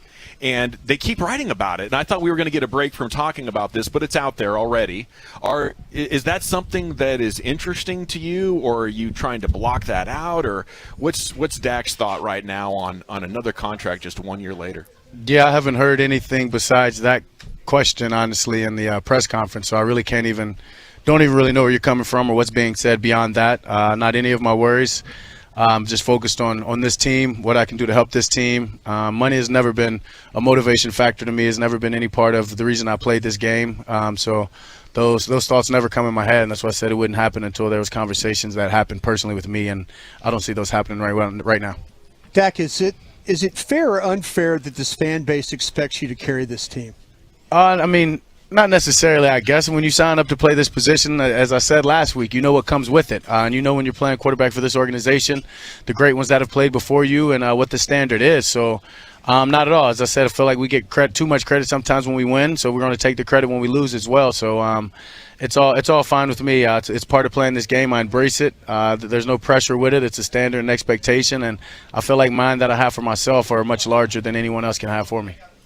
You had a conversation with Dennis Houston during practice there, and we were talking about the young receivers coming in here, and maybe you haven't gotten to work with some of them and building that relationship. Can you take us behind the scenes a little bit? What are those conversations like during practice as you try and build that rapport and that relationship? Shoot, I mean, we're having continuous conversations all day long. I can't even refer to necessarily the conversation you're meaning at practice, because it's happening multiple times at practice, whether it be individuals, whether it be a team period, or whether it be in the meeting. So that's just what you have to do when you've got young guys, just to make sure that you're closing in on that gap and just the chemistry and just us being comfortable and being on the same page. And as much time as we have together, we're going to continue to talk and communicate and make sure that we're understanding each other. All right, it's Dak Prescott with us here in the G-Bag Nation. Now, having a little fun with you. We're team bonding the same way that you are with your teammates right now. Now, I'm sure you got your own room. You're not having to deal with the roommate situation right now, right? No, I'm past that. Past that. Okay, but now because I'm rooming with this guy, okay? So roommate etiquette. The guy who makes his hotel bed every morning, is that serial killer stuff or is that normal? Oh, that's not normal when you know someone's coming right behind you to do it. Yeah, especially here at a hotel. So, okay. Hey, but you're taking the pressure off of them, so kudos to you. Amen. Going the extra mile. What's the perfect air temperature right here in Oxnard? Where do you have it set at? I think mine's set like at 63 or something like that. Damn, okay. He's going real cold. Broadus, he would ice you out. Broadus, yes. He's been I get close to icing myself out, but that's the only way to sleep. Yes. Okay, now when you did have a roommate, okay, and you have the hotel bathroom that you're sharing with one of your teammates, is it on you when you go number 2 to hit the courtesy flush? It's always it's always on you to hit the courtesy flush. Okay. I think that's just it's a good gesture. All right, now what is Dak Prescott's? It is very respectable. What is Dak Prescott's favorite continental breakfast item? Because that's been such an awesome experience doing the continental breakfast every morning. Do you have a personal favorite? Maybe the twisty cereal. Maybe it's the homemade waffle. Well, homemade waffle's tough, but that's not an everyday thing for me. Definitely gonna go with yogurt. Going with the yogurt. Is it the Greek yogurt? It's the protein, right? Yeah, it's the yogurt, and we get a little bit of granola in there. Not a huge breakfast person, so that's a good standard for me. What is your go-to food? Seafood, I guess. Seafood. Yeah, I can eat it all. Okay, Yeah. what about Korean barbecue? Oh, yeah. It's solid. Okay, so I'm trying Korean barbecue for the first time tonight. He's got a date tonight. He met a girl last night. He got her number. He's got a date tonight. Yeah. We actually need some Dak Prescott Yeah, first okay. date advice We got right the now. We might need that. This is it. I don't know if Korean barbecue is the place for a first date. This was her suggestion. This well, is not on me. Yeah, well, eat light. Eat light. So that courtesy flush is going to come into play later tonight. So how should I play this? Do you have any advice? Your first date, Korean barbecue, what would Dak Prescott do? Oh, I mean, you're doing it right by taking her where she wants to go. But play it cool, man. You know what I mean? It's a first date. You know, don't go in looking to get married right away. You know, be friends and see where it goes. Hey, man, that's great advice right there. Dak Prescott with us here in the G-Bag Nation. Slim and trim, vascular as hell. We know it. You got your trainer here. You're rocking and rolling. What was the hardest thing to give up when you said, you know what, I'm going to be a lean, mean machine this year? I mean, I'm a guy that thinks you do everything in moderation. I think too much of anything is bad for you. So I can't say I had to necessarily give up a lot. Just had to, calm down on certain things, eat less of this or that. But there wasn't one thing in particular that was hard for me. Okay, that's incredible. The quarterback answers are amazing here. Did you do a quarterback school of like the cliche quarterback school? Because I know we look at all the amazing quarterbacks like, oh, I'd like to take this from Brady or this from Manning or whatever it is. Is there a quarterback school of like, this is where you go, these are the cliches you can just lean on, get in and out of a press conference or an interview, boom, unfazed? I've watched a lot of Peyton Manning interviews in my day, so took some nuggets from him, learned how to say a lot without saying too much, I feel like I could just dial up just like a random team that you got, like a fictional team right now, and you could give me the scouting report of like, hey, so team Z's coming to town this week. What scares you about Team Z? What do they bring to the table defensively? They're good. Yeah, they got a lot of talent, obviously. It's going to be a good matchup, but I'm confident in my guys. Has there been anything surprise you in preparation for Team Z this week as you were getting prepared of something that you need to make sure to stay aware of on the field on Sunday? No, not at all. I mean, you get to watch them on film. I've been watching them all week long, so nothing should surprise me. That just goes to my preparation. All right, we're getting the wrap sign. Dak, you're a damn You're the best. You're the absolute best. Well done, Dak. No, appreciate you as always. Best of luck. Give him help. We'll be pulling for you. There he goes, number 4 for your Dallas Cowboys, Dak Prescott here on 105.3 The Fan. That was outstanding. All right, we got to run. When we come back, we got around the NFL. More thoughts from Cowboys training camp here on 105.3 The Fan. I got to chat about D&M leasing before we do anything else.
Welcome back. It's been another eventful day here in the G-Bag Nation. Just had Jerry Jones and Dak Prescott back-to-back, which was outstanding.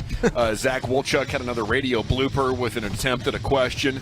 He was very nervous talking with Jerry for the first time. Wasn't even that nervous. It was just I screwed myself. I was borderline pooping my pants, man. I was nervous as hell. You can tell yourself you weren't nervous. I was but, terrified. The tape says otherwise. Yeah, I just fumbled the ball. Eye in the sky don't lie, baby. Golly, I felt like Deshawn Choice against Washington that Sunday night. I thought you were going to say DeMarco Murray. Don't say that game.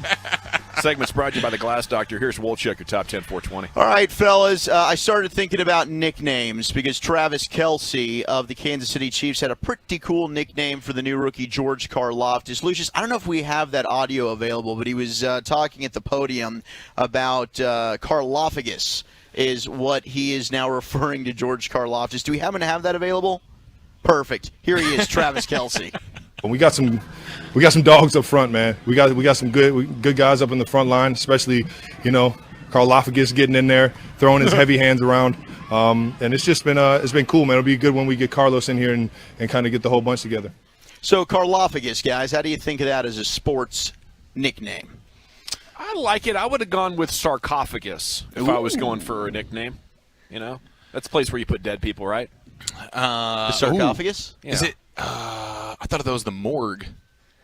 They take the bodies to the morgue. I think Dawson just went a fancier term than the morgue. Oh, it's the highfalutin morgue. Yeah, I think he went highfalutin morgue. Yeah. I like that. I like the. What did Kelce do again? What did he say? What did he call him? Karlaftis. I mean, it's like it's one of those. Hey, it's the rookie nickname. It plays on the last name. It's kind of making fun of him a little bit. I think it's good. I was thinking, what are the top 10 best nicknames in sports history for the 420? The top 10 of 420. You guys have interesting aroma wafting across the tennis court. I was thinking the same thing. 420. It smells a little skunky out here. A little skunky. I promise it was not me or Wolchuk this time, guys. No, you can't blame us. It does smell skunky. But it absolutely does. Do you guys have a go-to sports nickname? Spud. Webb? Yep, I like that one. The big unit is always going to be a strong play. I've always like Dick Night Train Lane. Yeah. Night Train Lane is strong. Very strong. Honorable mentions, we've got Michael Air Jordan, O.J. Simpson, The Juice. How about the Splendid Splinter? Oh, Ted Williams. Yes. Sweetness, Walter Payton. Yes. Splinter. Prime time. I mean, Time's Deion's great. prime time. It was a doubleheader here in Chicago. And Wilt the Stilt, Chamberlain. That's a good one. Wilt the Stilt. The Yankee Clipper, Joe DiMaggio. Number 10, though. The Bambino, Babe Ruth. The Galloping Ghost. Red Grange. Yes, sir. Number 9, we've got the Iron Horse. Oh, Lou Gehrig. Yeah. 8, Dr. J. Julius Erving. Yeah, Dr. J. Yeah. Dude, you know when it's a legit nickname when that is what he gets called. Like no one's referring to him as Julius or Julius Erving. It's always Dr. J. Like that is what you reference him as. No question. So that has to. I'm surprised should be top 5. Play along with us, 877-881-1053. I was able to get that correct, but I couldn't say 1053, the bleeping fan. You schmuck. Gosh, I'm going to beat myself up about this the rest of the week. Number 7, Shoeless Joe Jackson. I'm sure there'll be more tomorrow to make you forget about that one. That's true. I might fart myself. Shoeless Joe Jackson's good. Did he really play with no shoes? There's no way he played with I think he initially did some fine dirt. I think he played without shoes initially. Did he really? Coming up as a kid, yeah. Elroy Crazy Legs Hirsch coming in at number 6, just the top 10 sports nicknames of all time. Number 5, Willie Mays. Say hey. Say hey, kid. That is a pretty cool nickname. That is good. It is good. It is good. I like the fridge coming in from the 817 and the 830. Agent Zero, little Gilbert Arenas action from the 254. Yeah. AK-47. AK-47. I don't know if you could even do that anymore. I think he dropped that one. I think he probably did. I think he did. At any given beast time. mode. Beast mode, man. That was maybe my favorite running back of all time right there, Marshawn Lynch. That was amazing. But in our childhood, at any given time, me or my brother could pick up a football around the house and just start going, refrigerator, Perry, refrigerator. And you try to truck the other brother. Yes. Right? You're just running right into him, trying to knock him down, bowling into the end zone. Oh, that's could so come from good. Anywhere. Yeah, it's unannounced. It's just a surprise. You're getting fridged Crap, right now. Everybody's on the edge of their seat at all times. That's good. Get out the way. Oh, we could do that with the bus with Jerome Bettis. The bus is coming through. Everybody watch out. Broadway Joe. Broadway Joe's good. Okay. Number 4, we got Ty Cobb, the Georgia Peach. And that's number 5? That's number 4. Oh. How about tall baller from the G? Oh, I love Diggler? that. Yes, the Diggler. Number 3 is Broadway Joe. There we go. Okay. Number 2, we've got the Babe, George Herman Babe Ruth. Also, the great Bambino, the Sultan of SWAT, the Colossus of Clout. The Colossus of Clout. What a line. And so good. Number 1, considered the greatest sports nickname of all time. Do we agree? Marion the Barbarian? Magic. Irvin Magic there you go. Johnson. Yeah, that's fair. No one's gonna hate on that. Megatron's another good one that gets texted in quite a bit here. The Big Hurt. Let's see, Pudge. Yes, absolutely. Mean Joe Green. Mean Joe Green. Thanks, Mean Joe. Mr. Get away from me, kid. Mr. Butt Fumble. Mark Sanchez. Mark Sanchez, yeah. Do they call him Mr. Butt Fumble? I think so. I mean, I feel like if you or I met him, that's how we'd say like, "Hey, Butt Fumble. Hey, Zach and Eric, good to meet you, Mr. Fumble. Hey, do you sit while you pee?" I was getting there with Dak. Gosh, all I needed was 60 more seconds with Dak. Yeah, you did. You were rolling there. I thought you were going to get there with that one for sure. Gosh, I was ready. Hakeem for the Dream Olajuwon. That one just rolls right off the tongue too. He was the man, dude. Unbelievable. Like, I mean, Olajuwon was great and unbelievable for 2 years, but really there was a 5 or 6 year period. Injured early, injured late. But outside of Jordan, in my lifetime, I don't know if I've ever seen anybody orchestrate a postseason domination of performance like Olajuwon did those 2 years for the Rockets. Okay, it is the G-Bag Nation on 105.3 The Fan. When we come back, it's time to go around the NFL. You know already Diamonds Direct is the hands-down first and only place to go for diamond and engagement rings, though, and we're ready to set you up. Nobody else even comes close to selection, quality, or price when it comes to diamonds, but you need to also know that they have so much more, case after case in fashion jewelry, earrings, bracelets, bands, fashion rings. List goes on and on and on, and you don't have to spend a fortune. They've got incredible designer jewelry starting at around $200. So get it at Diamonds Direct. We have 2 locations. Lots of great ideas for any occasion. A simple pearl pendant, a blue topaz 3-stone ring, a black onyx necklace that she can wear every week. Maybe you want something sweet for yourself. It doesn't matter. They have the guaranteed best price, the strongest warranty, and a relaxed, no-pressure environment that I love. You know, whenever you get to Diamonds Direct, it's exciting going in. It's also very satisfying when you leave, never having any buyer's remorse, always getting a great education, and the no-pressure environment is outstanding. So take it from me, Diamonds Direct, for bridal or fine jewelry of any kind. The only store I recommend. Details and more at diamondsdirect.com. Coming up Wednesday morning on Sean and RJ, did the Rangers do anything during the deadline? Plus your headlines at 7 a.m. and our Cowboys guest of the day at 9. It's a hump day edition on The Fan. Spencer Howard and Jordan Lyles in the same game? I'm Joe Ostrowski here to help you beat the books with BetQL. 2 of our favorite fades on BetQL Daily go head-to-head tonight. The Orioles will start Jordan Lyles, and the Rangers will start Spencer Howard. We have to take the over 8.5 runs, and the BetQL model agrees. They have the over as a 5-star best bet.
So Tyrann Mathieu talks about him as his ability to study, the way he plays, how physical he is. But it looks like that Smoke Monday has suffered a significant failed drug test. No, significant knee injury. Oh. So he won't be he won't be participating this year. But I absolutely, when you start to talk about nicknames, Smoke Monday as a safety. That's a good one. That's a great nickname for a big time safety. So Smoke is not his actual name. Smoke is his actual name. Oh, it is. Yeah, but I say nickname. But when you start to talk about moms and dads, like, yeah, what's this kid? Let's call him Smoke. Gosh. So yeah. So anyway, unfortunate for him. He's a really good kid, good player. But it looks like his season's over for the Saints. Well, best of luck to Smoke in his recovery and his comeback. Here's Zach Wolchuk with second down. Oh, boy, we have a first-round pick that's in danger of being cut, and that is Tevin Jenkins, as the Bears are fielding trade offers for the former Oklahoma State offensive tackle. As Tevin Jenkins, who missed 11 games last year for the Bears after he had back surgery, well, now he's been surpassed on the depth chart for a fifth-round pick in the 2021 NFL Draft. That's Larry Borum, and now they're like, oh, he's got another injury. I don't know if we can keep this guy around. They need offensive line help there in Chicago. So if the Bears are already shopping around Tevin Jenkins, I think that tells you all you need to know. This guy might be broken. He's 24 years old. Maybe a team's going to take a flyer, but I can't imagine the Chicago Bears are going to be able to get Oklahoma much. State, right? Absolutely. He was a former Poke. Yeah, I kind of felt like when I was watching tape of him, he was not one of the more impressive guys. I'm not just saying that because of what the situation is, but I thought for a big man, he caught a ton of blocks. I mean, it wasn't like he played with any physicality. He was like a really, really soft player. So, be honest, doesn't surprise me that maybe a little bit of a disappointment there. Yep. Chief, let's get this conversion on third down. What do you say? Here we go, boys. Probably the best personality in the NFL. I hate that he's in the division, but the fact of the matter is Gardner Minshew is in a class by himself. It's unique. We remember he was stretching in nothing but a jockstrap in the locker room before games. That's kind of the thing that he likes to do. The mustache, he's got the cutoff jorts that he rocks and the fanny packs. He refused to take a dump last year during training camp because he felt like he was in a quarterback battle with Trevor Lawrence. Remember, he says we're not doing any number twos right now, including going number two in the bathroom. So he's a little bit constipated. I think he's past that now. But then he's also the guy that tried to break his own hand with a hammer to get an extra year of eligibility in college. Yeah. And then I believe he was learning to become a samurai after his grandmother gifted him a sword for Christmas one year as well. So this guy's pretty eccentric, and he's pretty dang fun. And it turns out he spent his entire offseason living in a 1970s style kind of old school transport van. Used to transport inmates, okay, from one facility to another. He tricked it out, and he made it the bright orange. He's got the couch in there. There's all sorts of album covers on the walls, plenty of candles, lava lamps, that sort of deal. And it was in Florida, and he basically just posted up. He lived out of this van right outside of the gym that he was training at in Florida for the last 5 months. So he would wake up in the morning, he'd microwave his breakfast, he'd hit the field, he'd get a workout in, and he'd read a couple of books. He had a hammock near a tree, like kind of across the street, that he would chill in a little bit. But basically, for his living conditions, he plugged his bus into. Okay, remember, this is a bus that used to transport inmates. Now Gardner Minshew's pimped it out. He's living in it. He plugged his bus into the gym's. He plugged his bus into the gym's power source to get his refrigerator, his AC unit, and cooking station running. And then to shower, he would use the gym's water supply and his own rinse kit, bathing himself outside in the open wearing nothing but compression shorts. Okay, that's very interesting. I'm surprised we're just hearing about it now, if he's gone 5 months. I love the idea. I could see you being. I would love to do that. You would do this in a heartbeat. I would do that, but I would do that while touring around America, right? Just to post up somewhere and do that. That's different. There was a pitcher that did that a couple of years ago. I think he was a member of the Blue Jays. I remember Mike covering him in Baseball Nuggets. This must have been 7 or 8 years ago. I think Madison Bumgarner, like one summer at spring training, did it. And he was like practicing rodeoing in a Walmart he had that parking lot alter or something. ego. Yeah. There's been a number of guys that I think I would just get so bored, and want a little bit more space to lay out. But a lot of people are choosing to go that route. I follow these people on the TikTok, You know, a lot of people are doing the remote style living a little bit to save money. Yeah. But if you're a pro football player, you don't necessarily need to save money. Yeah, no, he's just doing it because he's kind of a wild animal. Yeah. And I think last year he did do a bit of a bus sort of country tour. I think he did one of those, but yeah, this summer he just posted up in Florida, worked out a bunch, and chilled on his van. Good for him. Microwave breakfast. That dude is that's a funny dude right there. The most interesting guy maybe in the NFL right now. Okay, around the NFL, brought to you by Metter Dodge Chrysler Jeep Ram. Speaking of quarterbacks, it's not going well for one Carson Wentz in Washington. Oh no! Don't tell me that. Yeah, he threw 3 interceptions almost back-to-back at yesterday's practice. Back-to-back picks. First to Kendall Fuller and then to Cam Curl. On the second one, Wentz overthrew a 6'5" tight end, Cole Turner, before Curl hauled it in. The next play, Butler was intercepted by Butler intercepted Taylor Heineke. Then Carson Wentz goes back in, and he was looking for Terry McLaurin, but Bobby McCain jumped the route and picked it easily. So Washington might have a better overall roster than the Cowboys, but chances of them being a better team are going to be significantly handicapped by the quarterback. Sounds like they might lead the league in turnovers. Maybe the Redskins will lead the league in turnovers. It's the Commanders, okay? Let's not get crazy here. I mean, be better. Gosh dang it, we're going to have to dump that was. I'm sorry about that. The Commanders might. You know what? I just had a flashback. But I was thinking about this. That maybe Jerry back. Maybe the Commanders on defense might be a little bit better. No, they're not going to be better. And I think you're onto something with. Have you talked to their defensive coordinator? Jack Del Rio's a nutcase, but there is a chance that Washington could lead the league in turnovers. There's no question they're in the running for it, but that was up until Baker Mayfield joined the same quarterback room as Sam Darnold. Those guys are the league leaders of interceptions dating back to 2018. It's first and second in the sport. It's just going to be an interception. But we've got to include fumbles, and Wentz is a fumble guy. That's a good point. I forgot about the fumbles. That's okay. All right, coin flip then. Panthers or Washington leads the league in turnovers this year? I think they're going to be fighting, duking it out. I love it. Around the NFL, brought to you by Metter Dodge Chrysler Jeep Ram. We are coming back with the Cowboys news of the evening, and we found out why so much journalism is being done about the Cowboys and an extension with Dak Prescott. We'll give you that and the other big headlines out of Oxnard next, The Fan. Stick around.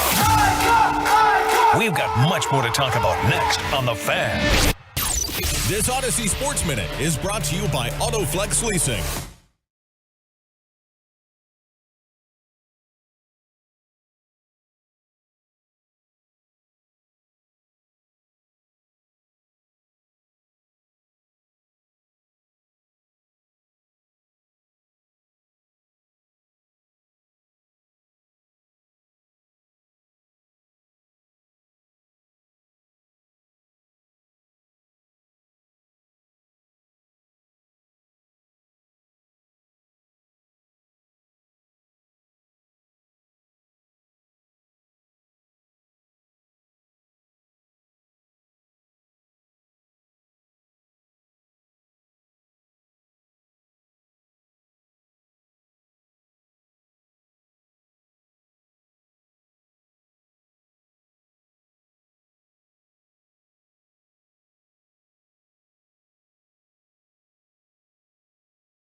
Dallas-Fort Worth. Always live on the free Odyssey app.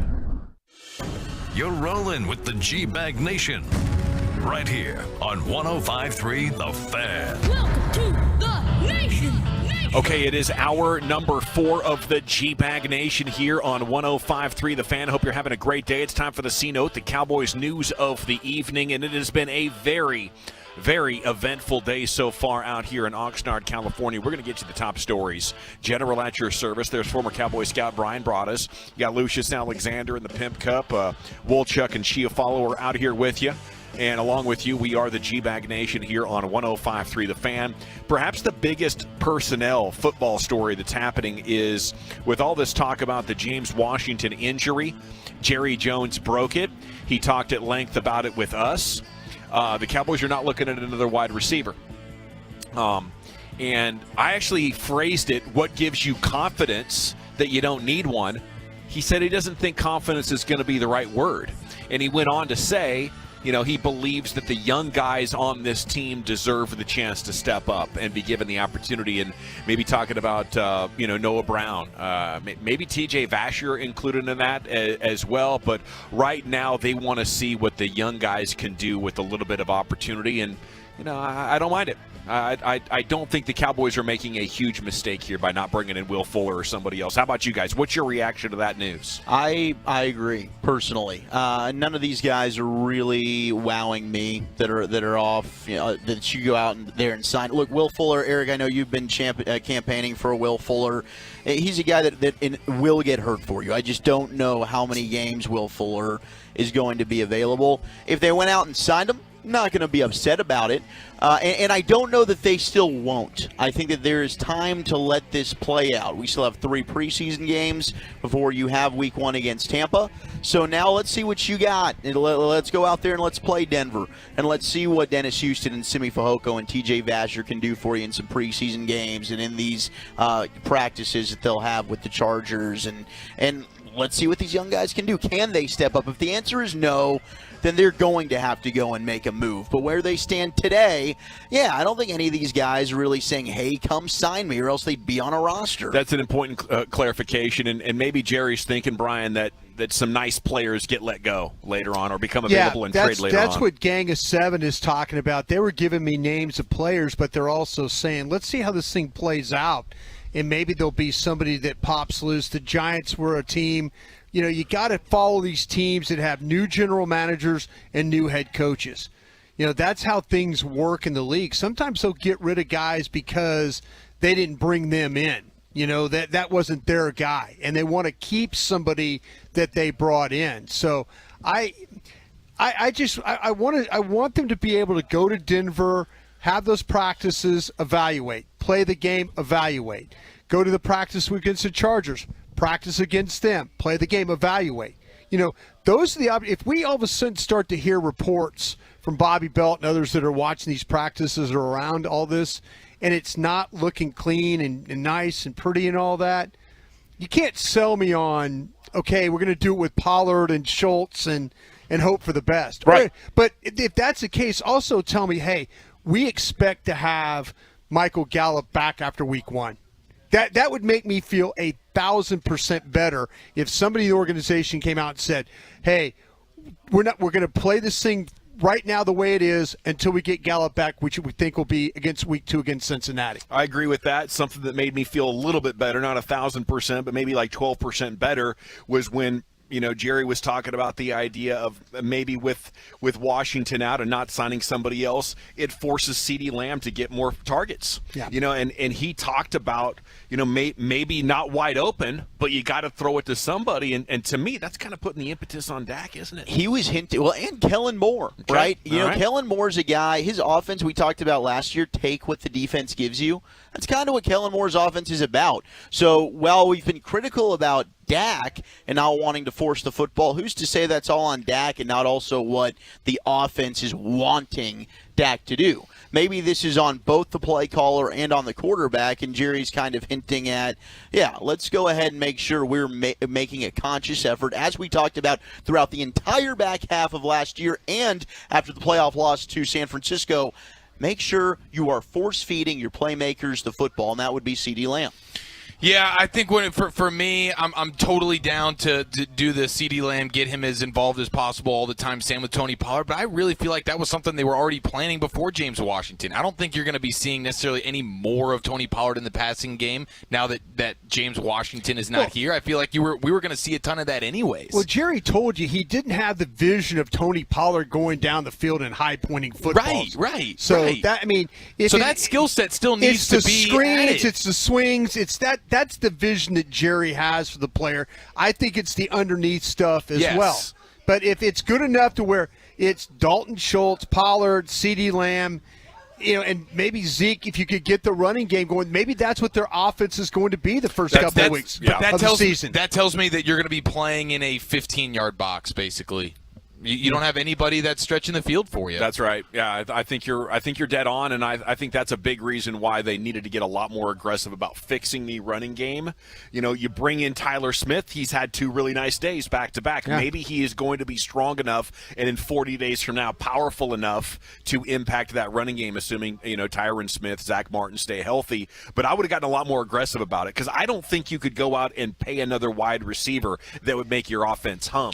What's going to make your offense hum is making those guys come into that 15-yard box because they're terrified of your running game. And Dak will look like an MVP if you can do that. Yeah, and that certainly helps things 100%. I do think that right now it's very late in terms of the offseason and what guys are out there, and I don't want to keep beating a dead horse with Will Fuller, but I do think he's a guy with the skill set. The speed, for sure. That is absolutely, he is the type of guy that can be a little bit of a game breaker for you. He steps in there, and he's immediately one of the, from a talent standpoint, and the skill set standpoint, what he specifically brings to the table, that's a guy that I feel like that type of talent is not usually out here at this point in the season. Now, where is he at physically? How much money does he want? Those are all questions that have to be answered. But he's a guy right there that, man, if you woke up tomorrow and another team grabbed him, to me, from a talent standpoint, there's a massive drop-off to who the next wide receiver available is. The fact that they didn't go after him or make a move at somebody else, I think – it's just more information.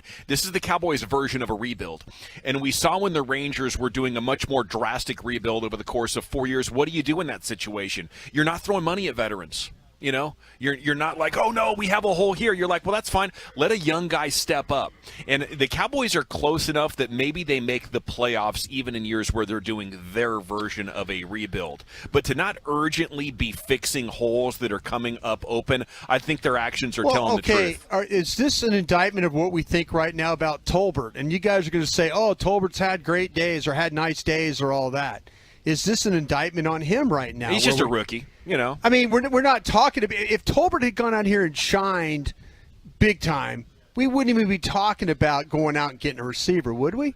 No, but he's on a normal rookie trajectory, which is maybe he'll give you 35 catches. We still would be, yes. I would be. Yeah, I mean, we were talking and singing the praises of Tolbert after day one, and I said that I felt better about this receiving core, but then when you lose a James Washington, you still need another guy. That's what's weird is okay, so you felt like you needed a James Washington back when free agency was going on, and now that's because of Gallup. Right, and now we've taken your James Washington away, and you say, no, I don't think we don't need a James Washington. So you did need it. Now you've lost him, and now you say now we don't need it. So have they seen enough out here from these guys? I don't understand. And James Washington, to me, is the type of name that you would see floating around right now. Exactly. It's not like James Washington's so much better than all the guys that are out here now, and it's like, oh, we're not going to be able to find another James Washington. Right. I think all these guys there's a bunch of James Washingtons out there right now. Will Fuller's a better version than James Washington. It's just a health question there. But to me, how could you think that you needed a James Washington months ago? Now you just all of a sudden you don't feel like you need one. Maybe you're hoping that he's on the 6-week path that Dez was on.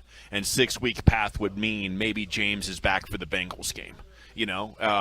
Maybe not the most ideal thing as far as getting a full healing on that, but like Dez, he wanted to come back in 6 weeks, and he was back in the situation. So, but I think right now, you guys all made good points. It's a wait-and-see type of situation. Hopefully, Tolbert, Brown blow the doors off opposition in the preseason, and, we can feel pretty good about them going in. Next, in the C-Note, the Cowboys news of the evening.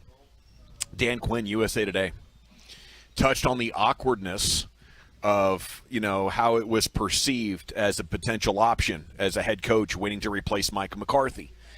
He said in the story he offered McCarthy I'll leave right now, dude. So you want to talk about, did Jerry Jones accidentally make it awkward, or was Jerry Jones talking about other options, and he wants to come out and chastise the media? Even Dan Quinn was like, holy cow, dude, you're getting blown up here. If I can take a little bit of heat off you by leaving this job as defensive coordinator of the Cowboys, I'm willing to do it. Number one, that's awesome stand-up guy stuff from Dan Quinn. I never want to be a burden on anybody. I'm doing a good job. You're the head coach. You had faith in me if I need to step away. Now, whether or not Mike McCarthy would actually take him up on that offer, I'm not sure. But, yeah, he said, I was like, hey, man, let's talk about it and see what you think. If it's easier for me to go, just say the word and I'm gone. He says McCarthy paused. And he kind of laughed and said, if this was 10 years ago, I'd say, yeah, it would help for you to go. But I don't want to say that right now because I think winning is better with you here. So luckily, Mike didn't take him up on that. No, because he saw his friend Mike Nolan the year before, not get the job done. Don't be stupid. If you're Mike McCarthy, don't be stupid. Like Dan Quinn could come up and say, hey, listen, I don't want to, I don't want you to leave, because he was one of the reasons why they had success. The defensive side of the ball was not the problem, in a lot of ways. They came in. Dan Quinn was better than advertised. Yeah. If you're Mike McCarthy, don't be a fool. That's your lifeline. Yeah, that's the one thing. If maybe somehow, some way, you can make things a little bit more smoother on offense, get Kellen Moore going a little bit better, then you might have the right coaching staff here. I have more confidence in that defensive staff than I do this offensive staff. Yeah. And if I was Mike McCarthy, I'd probably feel the same way. For sure. Mike McCarthy's like, man, okay, I don't want you to steal my job, but losing you makes it less likely that I can be successful this year and be able to keep my job. I might lose my job anyway if you leave. Right. And it would make him, because obviously that would end up getting out. Like Dan Quinn all of a sudden just ends up leaving. It's like, okay, like people would get to the bottom of this, and it's like, wow, McCarthy wanted this. It would have been such a terrible look for McCarthy to do that. Let me ask you this, though. Did he say this to kind of throw McCarthy a bone? Like, Mike's a good, Mike's a good dude. He still why do you have to say that though? If you're the defensive coordinator, there, just because it shows that out there, because it shows how much of a nice person I am. Well, maybe he's also thinking, all right, there's all these rumors with the job security stuff, and people are already looking at Dan Quinn and thinking maybe he's the head coach and waiting. So this is to try and help dismiss some of that. I don't know. Yeah, it's like an organization initiative. No, there's nothing you can do about it. You can't put that genie back in the bottle. Yeah. No, the only thing that could dismiss it is the Cowboys' offense humming so perfectly and Kellen and Dak saying, oh, my goodness, Mike McCarthy's given us all the answers. Yeah. He actually went and studied in his garage this offseason, and he has brought us up to speed, and now Sean McVay and Kyle Shanahan, Andy Reid can eat our shorts or whatever. That's what could get this going back in a direction of the public believing Mike McCarthy is the guy and it actually being true. Follow-up article, the most random question asked so far. Last week, what was this, Wednesday? Todd Archer, one of our favorites. He was sitting front and center as Dak Prescott was up there on stage, and he asked him about a contract extension. And, Dak said it'll have to be a private conversation. Well, an article today, Todd Archer posted at ESPN, the reason he asked is because how much his cap number jumps next season. He got the 4 and 160, but first couple of years his cap number has been significantly lower than the APY, which is, simple math, right around $40 million. The team wants to do something. That's why Clarence Hill and Todd Archer are talking about it. They wanted 5 years to begin with so they could spread this out, give them the flexibility to create low cap numbers, even though overall over the long period, this guy's getting $40 million a year, $45 million a year. They need it lower. So in 2023, Prescott's cap figure is going to jump to $49.13 million. In 2024, $52.1 million. Those will be the second highest cap figures in the NFL, behind only Deshaun Watson. The motivation for Dak would be to help the team build a winner, assuming they could compensate him overall in a way with numbers that. But it would seem to me that would be a big 180 from the position that he's taken, which is, no, I'm negotiating to become a free agent as soon as possible to take advantage of the increasing TV numbers, right? So we had Dak on last hour. He said he still has not been asked about this, but it's going to have to be a private conversation between him and the team. I mean, I guess at least he didn't shoot it down. But if he is not willing to do that, I think the Cowboys are going to have to really break out the Cleveland. That might be why they're hanging on to this $22 million, guys, because they know in the future Dak's number is going to jump, $28 million from this year to next year. You sort of need those additional funds, and maybe he's going to put them in a position where he is just going to continue to negotiate very toughly, and they're going to have to manage the entire cap after taking his number off the top into the future. Now, aren't you would think the Cowboys have some type of plan set up for this. They can convert different things. They can move money around, right, to stretch it out, the restructuring They stuff. can't anymore. Not with him, with other players. With other players. Okay, so with his, it's not really, you can't really specifically move it. That's why they want to add years. Right. Yeah. They need some sort of wiggle room. I'm sure Dak would play along. I got the vibe from Dak when we asked him that personally, that he just was like, why are we talking about this? I really don't think that this is on his mind whatsoever, the contract stuff. No, it's something that the Cowboys really maybe want. Maybe they do. Maybe they do, and behind the scenes it's something that they like. But yeah, I mean, in terms of what you're saying here, Gavin, I just don't think it benefits Dak in any way. I just don't know why Dak would be interested in doing this. I mean, and also, if you're trying to sell, well, it'll help us build the team. All right, you've just had $22 million of cap space, and you're not doing anything with it. Yeah. So, yeah, I mean, how can I trust you? They got to sign CD next offseason. Maybe they got to re-sign Trevon That's awesome. Diggs. How is that helping this year's Dak's team? numbers jumping. Right? Yeah, that's what I'm just from Dak Prescott's perspective. Sure. Yeah, I mean, and that's a good question for him to ask back. Like, are you guys ever really going to go for it? But to me, the storyline next offseason is going to be who's got to go now. We just watched Lyle Collins and Amari Cooper become, in some ways cap casualties. Is that situation going to take a next step forward next year? We got Bobby Belt standing by, our Cowboys insider, coming up in about 13 minutes. The Expressway kicks off next. All the top stories that have been developing throughout your broadcast afternoon in the world of sport, including some very significant punishment for the Miami Dolphins. That's next, The Fan. Tennis courts, football fields, 3 a.m. wake-up calls, and late night.